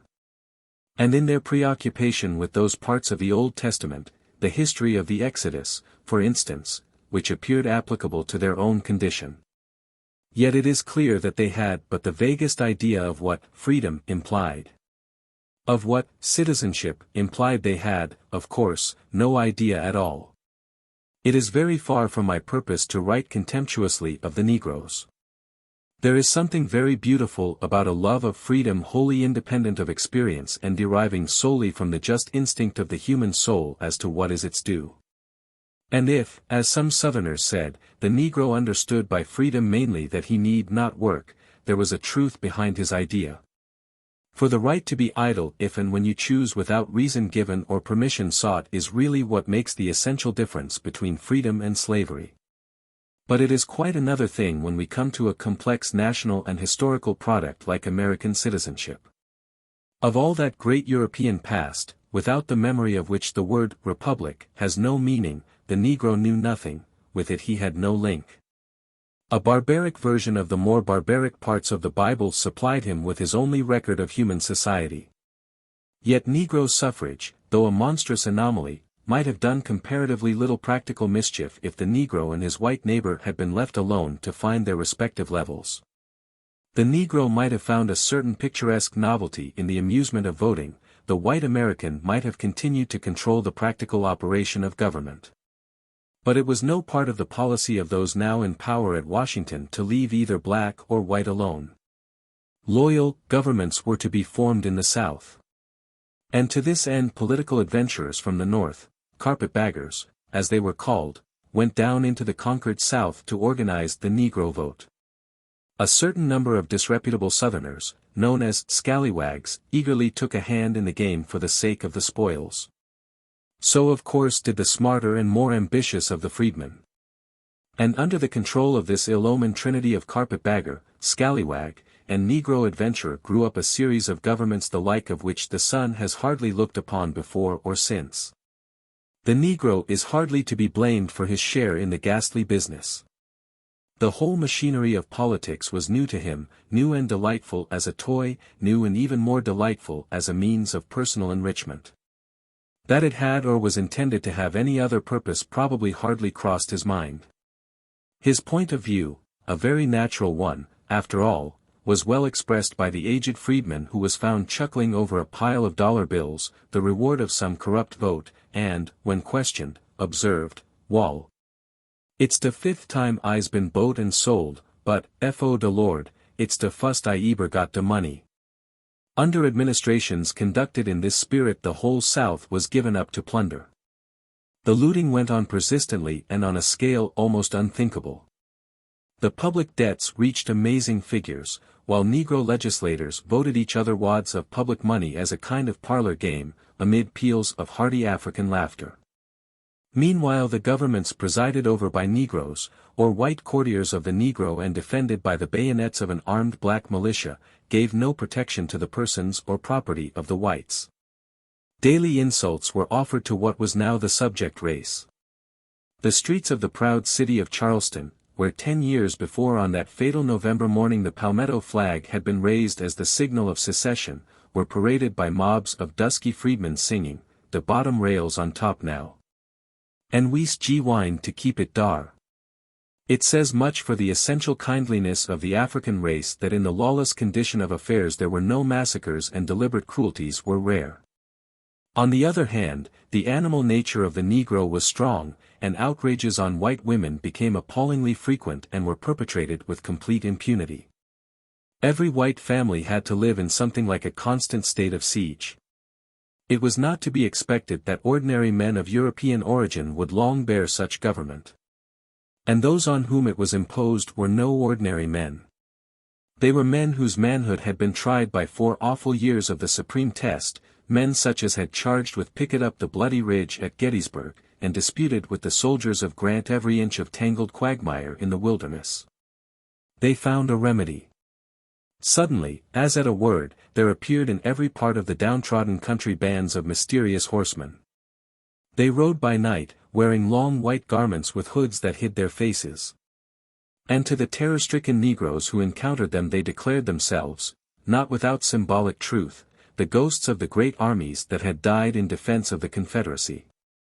But superstitious terrors were not the only ones that they employed. The mighty secret society called the Ku Klux Klan was justified by the only thing that can justify secret societies, gross tyranny and the denial of plain human rights. The method they employed was the method so often employed by oppressed peoples and rarely without success, the method by which the Irish peasantry recovered their land. It was to put fear into the heart of the oppressor. Prominent men, both black and white, who were identified with the evils which afflicted the state, were warned generally by a message signed KKK to make themselves scarce. If they neglected the warning they generally met a sudden and bloody end. At the same time the Klan unofficially tried and executed those criminals whom the official government refused to suppress. These executions had under the circumstances a clear moral justification. Unfortunately it had the effect of familiarizing the people with the irregular execution of Negroes, and so paved the way for those lynchings for which, since the proper authorities are obviously able and willing to deal adequately with such crimes, no such defense can be set up. Both sides appealed to Grant, who had been elected president on the expiration of Johnson's term in 1868. Had he been still the Grant of Appomattox and of the healing message to which reference has already been made, no man would have been better fitted to mediate between the sections and to cover with his protection those who had surrendered to his sword. But Grant was now a mere tool in the hands of the Republican politicians, and those politicians were determined that the atrocious system should be maintained. They had not even the excuse of fanaticism. Stevens was dead. He had lived just long enough to see his policy established, not long enough to see it imperiled. Sumner still lived, but he had quarreled with Grant and lost much of his influence. The men who surrounded the president cared little enough for the Negro.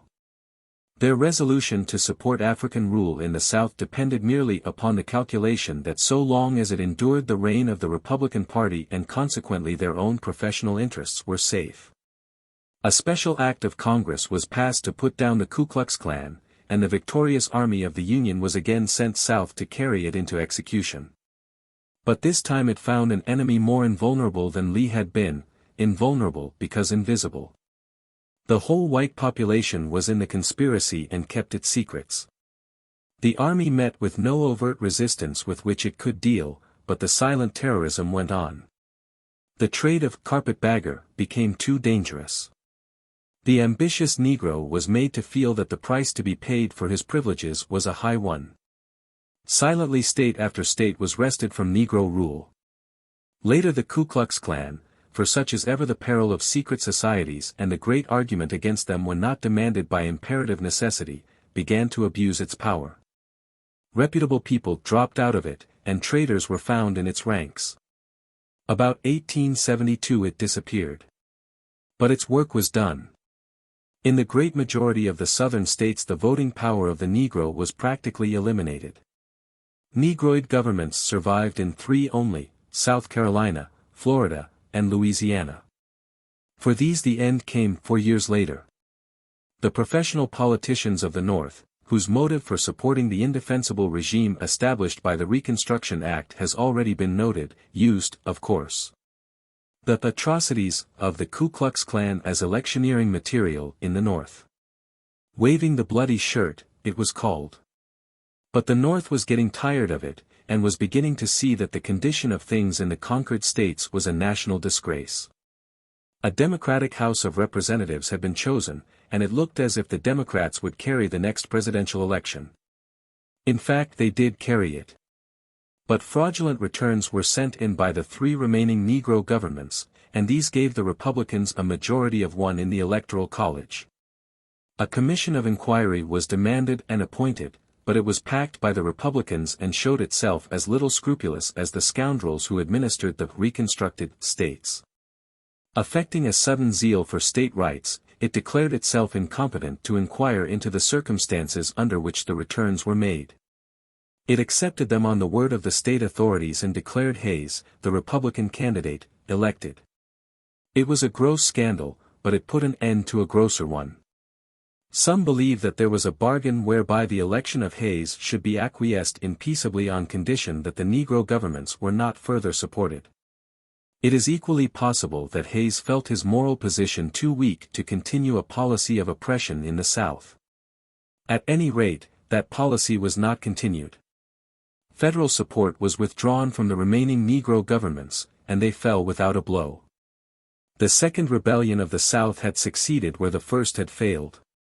11 years after Lee had surrendered to Grant at Appomattox, Grant's successor in the presidency surrendered to the ghost of Lee. Negro rule was at an end. But the Negro remained, and the problem which his existence presented was, and is, today, further from solution than when Lincoln signed the Emancipation Proclamation. The signs of the Black Terror are still visible everywhere in the South.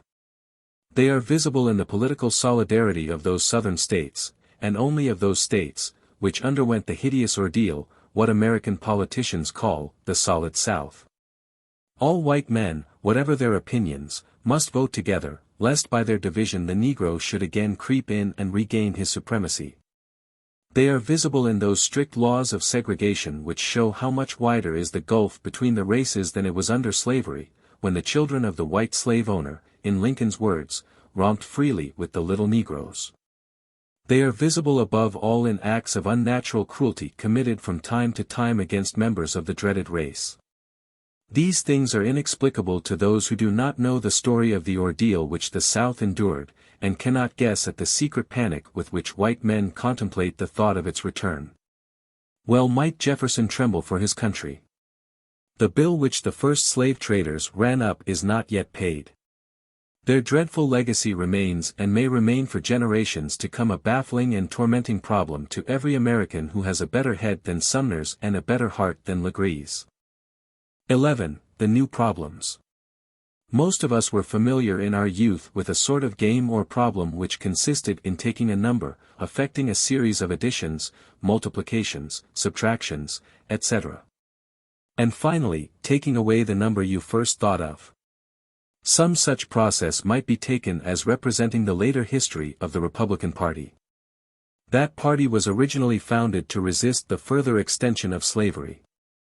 That was at first its sole policy and objective.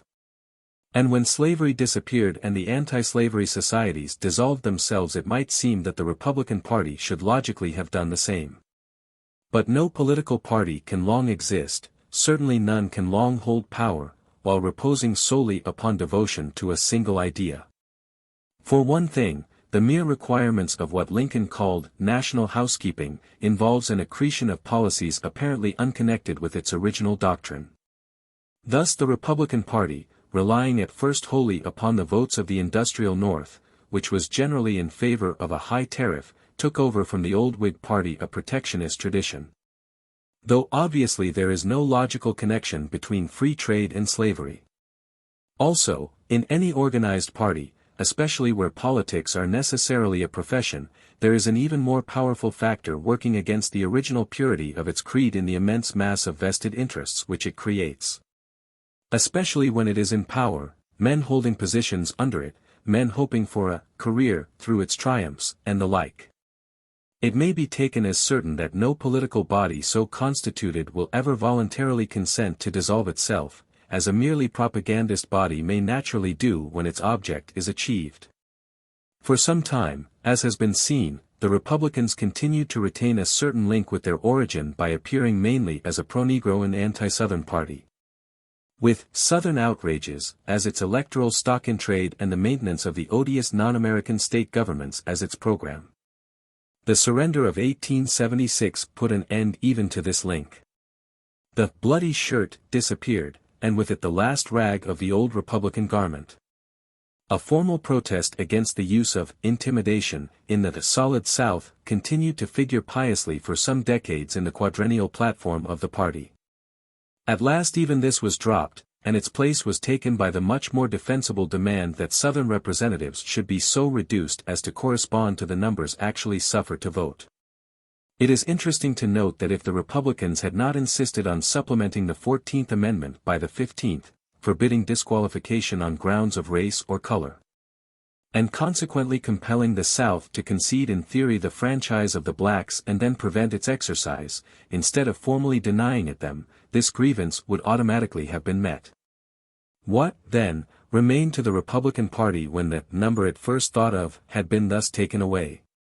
The principal thing that remained was a connection already established by its leading politicians with the industrial interests of the northeastern states and with the groups of wealthy men who, in the main, controlled and dealt in those interests. It became the party of industrial capitalism as it was rapidly developing in the more capitalist and mercantile sections of the Union. The first effect of this was an appalling increase of political corruption. During Grant's second presidency an amazing number of very flagrant scandals were brought to light, of which the most notorious were the Erie Railway scandal, in which the rising Republican congressional leader, Blaine, was implicated. And the Missouri whiskey ring, by which the president himself was not unbesmirched.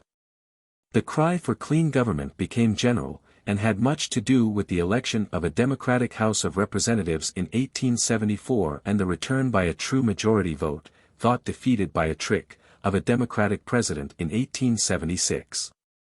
Though the issue was somewhat overshadowed in 1880. When Garfield was returned mainly on the tariff issue, to be assassinated later by a disappointed place hunter named Goutteau and succeeded by Arthur, it revived in full force in 1884 when the Republican candidate was James G. Blaine. Blaine was personally typical of the degeneration of the Republican Party after the close of the Civil War. He had plenty of brains, was a clever speaker and a clever intriguer. Principles he had none. Of course he had in his youth waved the bloody shirt vigorously enough, was even one of the last to wave it. But at the same time he had throughout his political life stood in with the great capitalist and financial interests of the Northeast, and that not a little to his personal profit. The exposure of one politico-financial transaction of his, the Erie Railway affair, had cost him the Republican nomination in 1876, in spite of Ingersoll's amazing piece of rhetoric delivered on his behalf, wherein the celebrated secularist orator declared that, like an armed warrior, like a plumed knight, James G. Blaine strode down the floor of Congress and flung his shining lance, full and fair, at those miscreants who objected to politicians using their public status for private profit. By 1884 it was hoped that the scandal had blown over and was forgotten. Fortunately, however, the traditions of the country were democratic. Democracy is no preservative against incidental corruption. You will have that wherever politics are a profession. But it is a very real preservative against the secrecy in which, in oligarchical countries like our own, such scandals can generally be buried. The Erie scandal met blame on every side.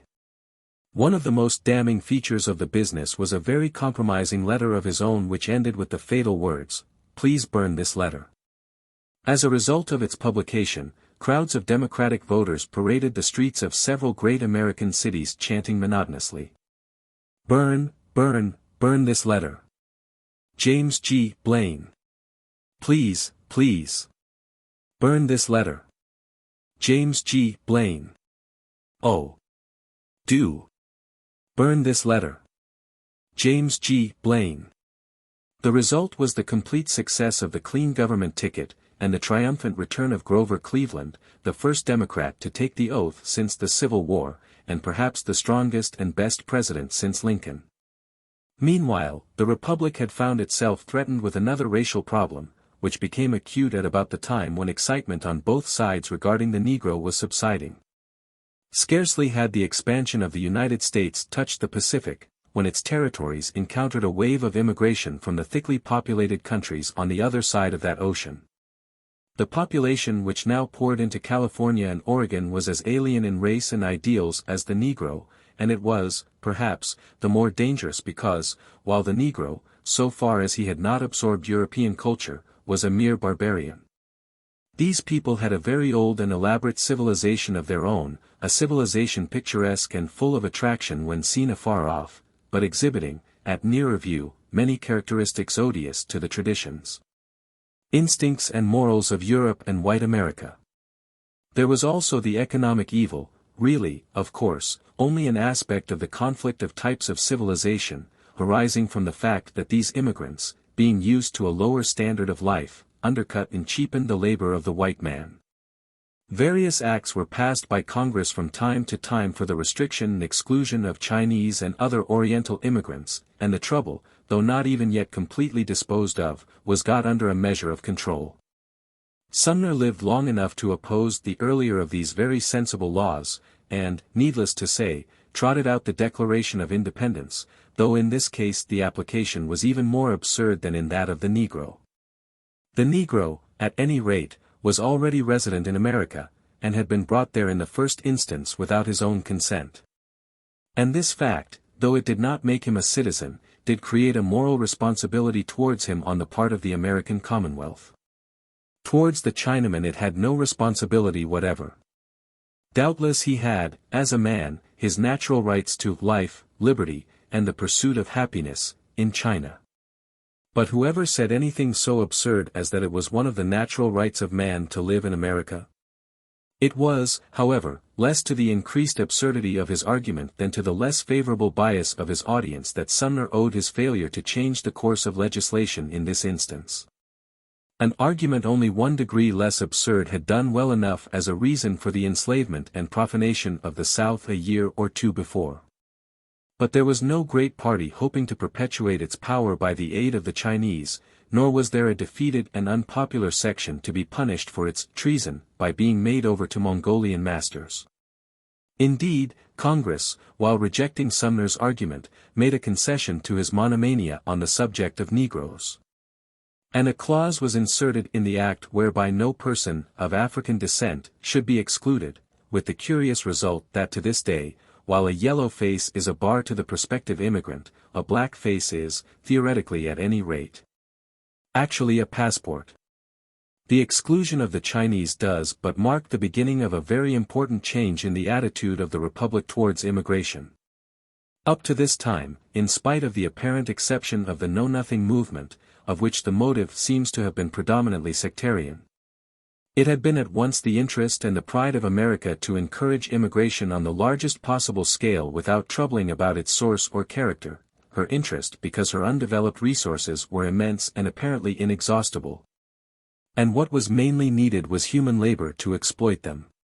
Her pride, because she boasted, and with great justice, that her democratic creed was a force strong enough to turn any man who accepted citizenship, whatever his origin, into an American.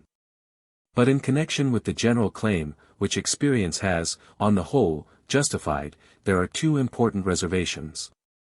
One is that such a conversion is only possible if the American idea, that is, the doctrine set forth by Jefferson, when once propounded awakens an adequate response from the man whom it is hoped to assimilate. This can generally be predicted of Europeans, since the idea is present in the root of their own civilization, it derives from Rome. But it can hardly be expected of peoples of a wholly alien tradition from which the Roman law and the gospel of Rousseau are alike remote. This consideration lies at the root of the exception of the Negro, the exception of the Mongol, and may one day produce the exception of the Jew. The other reservation is this, that if the immigration of diverse peoples proceeds at too rapid a rate, it may be impossible for absorption to keep pace with it. Nay, absorption may be grievously hindered by it. This has been shown with great force and clearness by Mr. Zangwill under his excellent image of the melting pot. Anyone even casually visiting New York, for instance, can see on every side the great masses of unmelted foreign material and their continual reinforcement from overseas, probably delaying continually the process of fusion, and New York is only typical in this of other great American cities. A new tendency to limit immigration and to seek some test of its quality has been a marked feature of the last quarter of a century. The principle is almost certainly sound. The right to act on it, to anyone who accepts the doctrine of national self-government, unquestionable. Whether the test ultimately imposed by a recent act passed by Congress over President Wilson's veto, that of literacy, is a wise one, is another question. Its tendency may well be to exclude great masses of the peasantry of the Old World, men admirably fitted to develop by their industry the resources of America, whose children at least could easily be taught to read and write the American language and would probably become excellent American citizens. On the other hand, it does not exclude the criminal, or at any rate the most dangerous type of criminal. It does not exclude the submerged population of great European cities, the exploitation of whose cheap labor is a menace to the American workman's standard of life. And it does not, generally speaking, exclude the Jew. The problem of the Jew exists in America as elsewhere, perhaps more formidably than elsewhere. This, of course, is not because Jews, as such, are worse than other people, only idiots are anti-Semites in that sense. It arises from the fact that America, more than any other nation, lives by its power of absorption, and the Jew has, ever since the Roman Empire, been found a singularly unabsorbable person. He has an intense nationalism of his own that transcends and indeed ignores frontiers, but to the nationalism of European peoples he is often consciously and almost always subconsciously hostile. In various ways he tends to act as a solvent of such nationalism. Cosmopolitan finance is one example of such a tendency. Another, more morally sympathetic but not much less dangerous to nationalism in such a country as America, is cosmopolitan revolutionary idealism. The socialist and anarchist movements of America, divided of course in philosophy, but much more akin in temper than in European countries, are almost wholly Jewish, both in origin and leadership.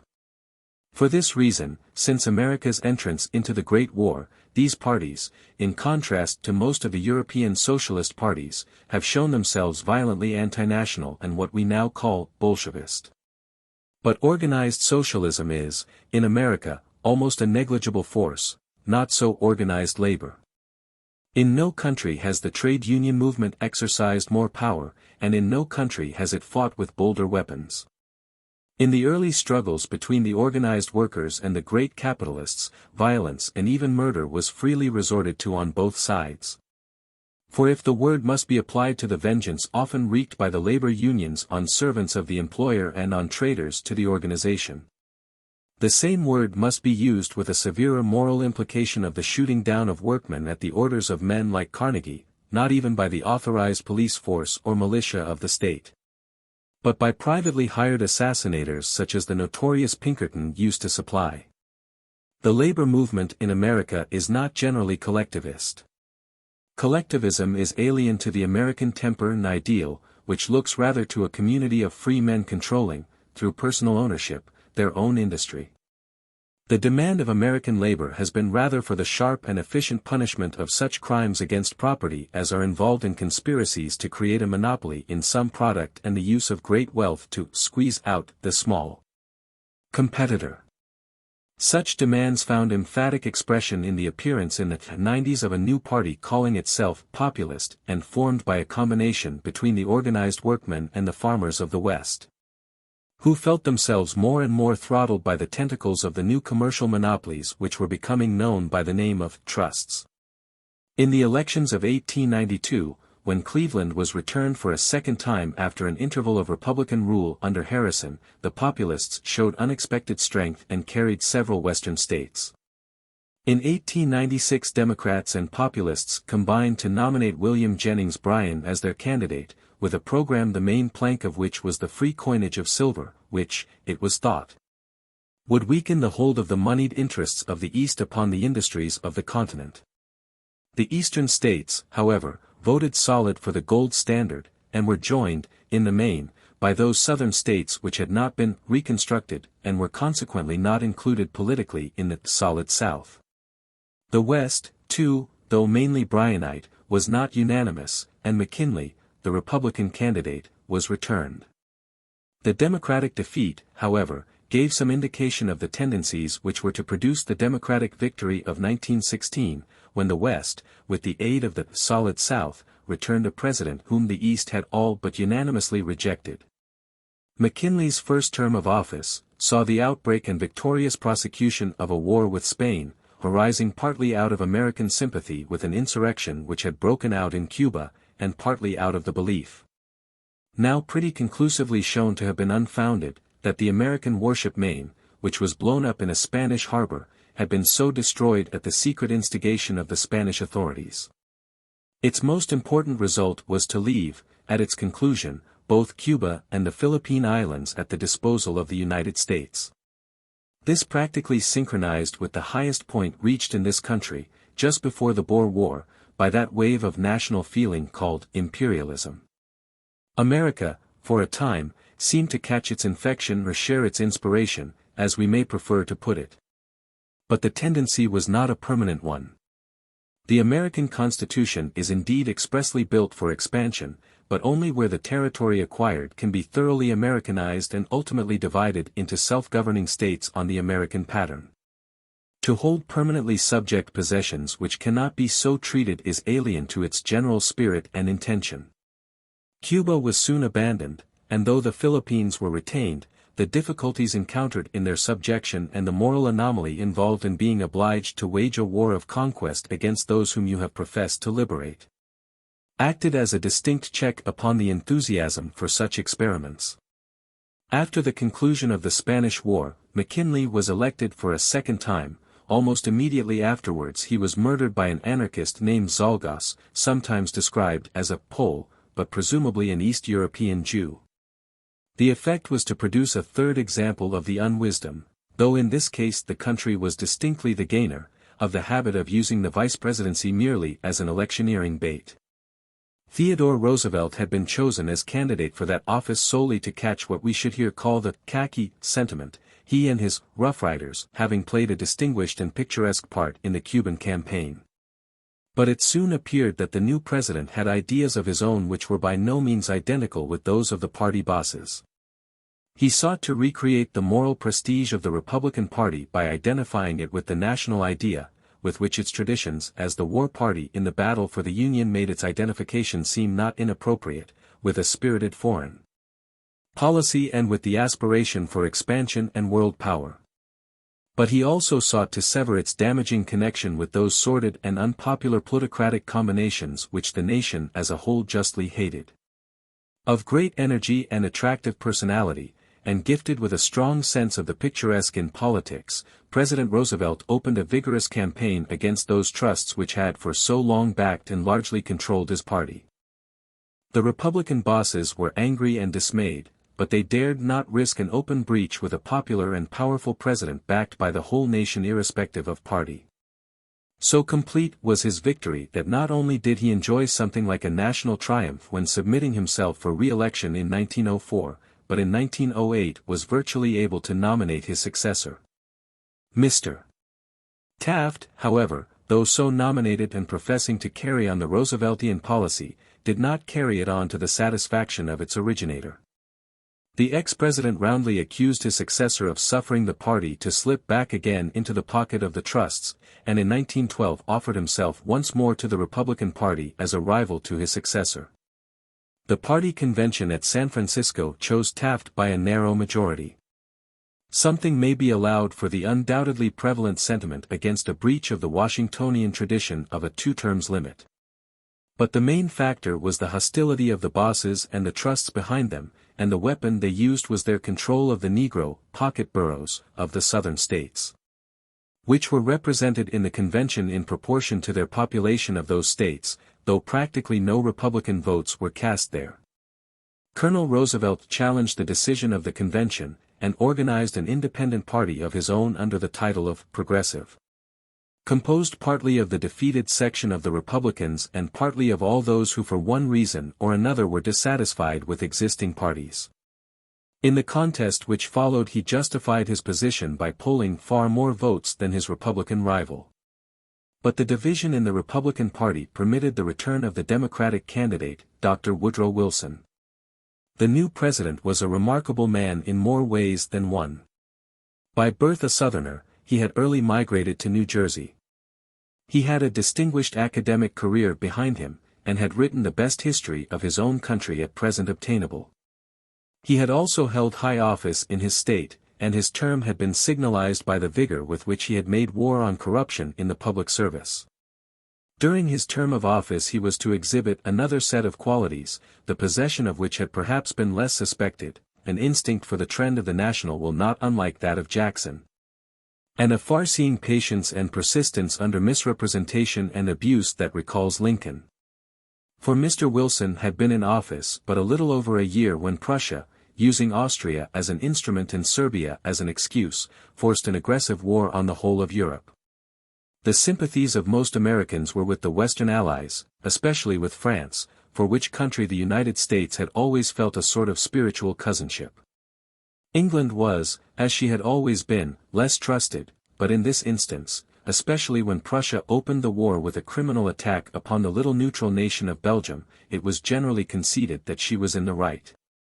Dissensions there were, especially among the large German or German-descended population of the Middle West, and the Prussian government spent money like water to further a German propaganda in the States.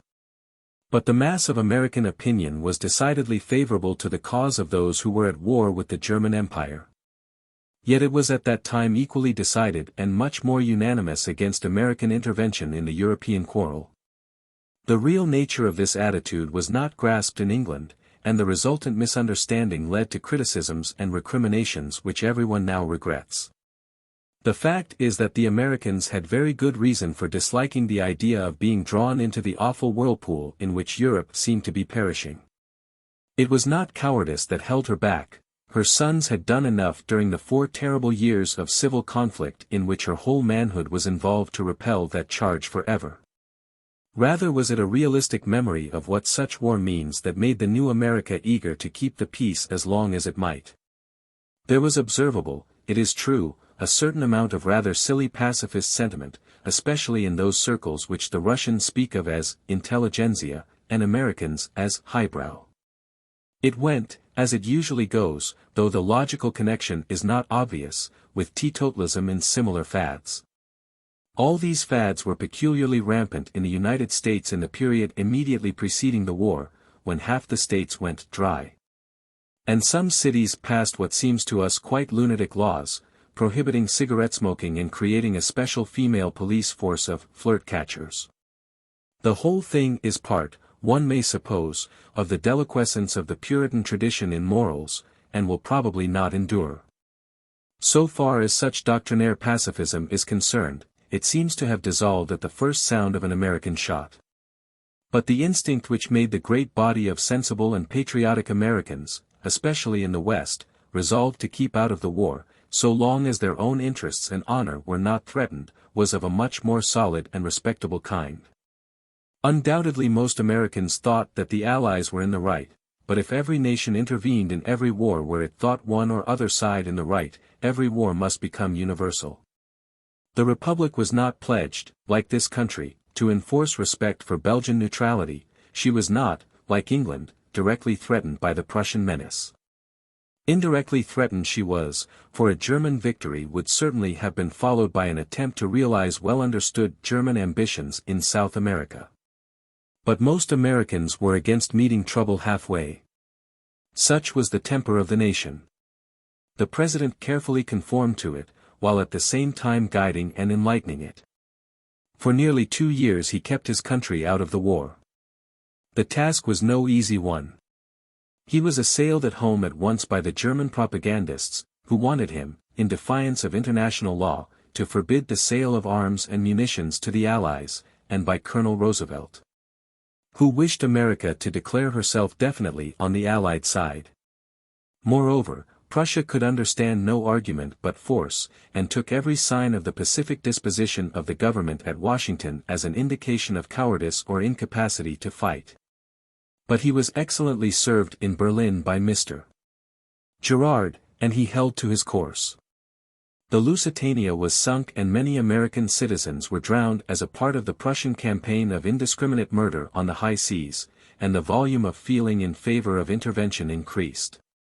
But the President still resisted the pressure put upon him, as Lincoln had so long resisted the pressure of those who wished him to use his power to declare the slaves free. He succeeded in obtaining from Germany some mitigation of her piratical policy, and with that he was for a time content. He probably knew then, as Mr. Gerard certainly did, that war must come. But he also knew that if he struck too early he would divide the nation. He waited till the current of opinion had time to develop, carefully though unobtrusively directing it in such a fashion as to prepare it for eventualities. So well did he succeed that when in the spring of 1917 Prussia proclaimed a revival of her policy of unmitigated murder directed not only against belligerents but avowedly against neutrals also, he felt the full tide of the general will below him. And when at last he declared war it was with a united America at his back.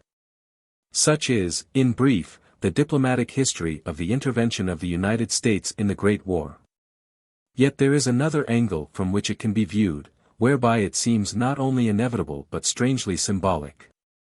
The same century that saw across the Atlantic the birth of the young republic, saw in the very center of Europe the rise of another new power.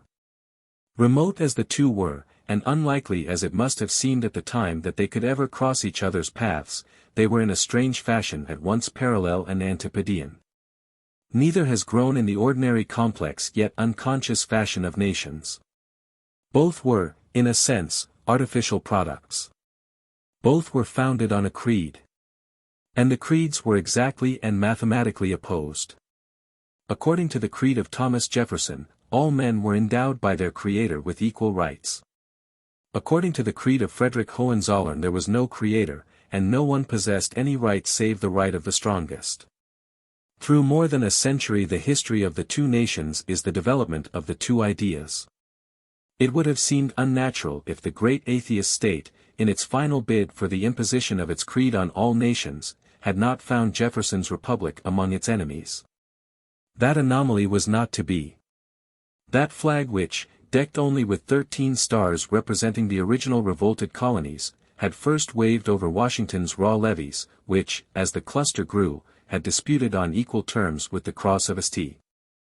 George its ancient lordship of the sea, which Jackson had kept flying over New Orleans, which Scott and Taylor had carried triumphantly to Monterey, which on a memorable afternoon had been lowered over Sumter, and on a yet more memorable morning raised once again over Richmond, which now bore its full complement of 48 stars, symbolizing great and free states stretching from ocean to ocean, appeared for the first time on a European battlefield. And received there as its new baptism of fire a salute from all the arsenals of hell. The end.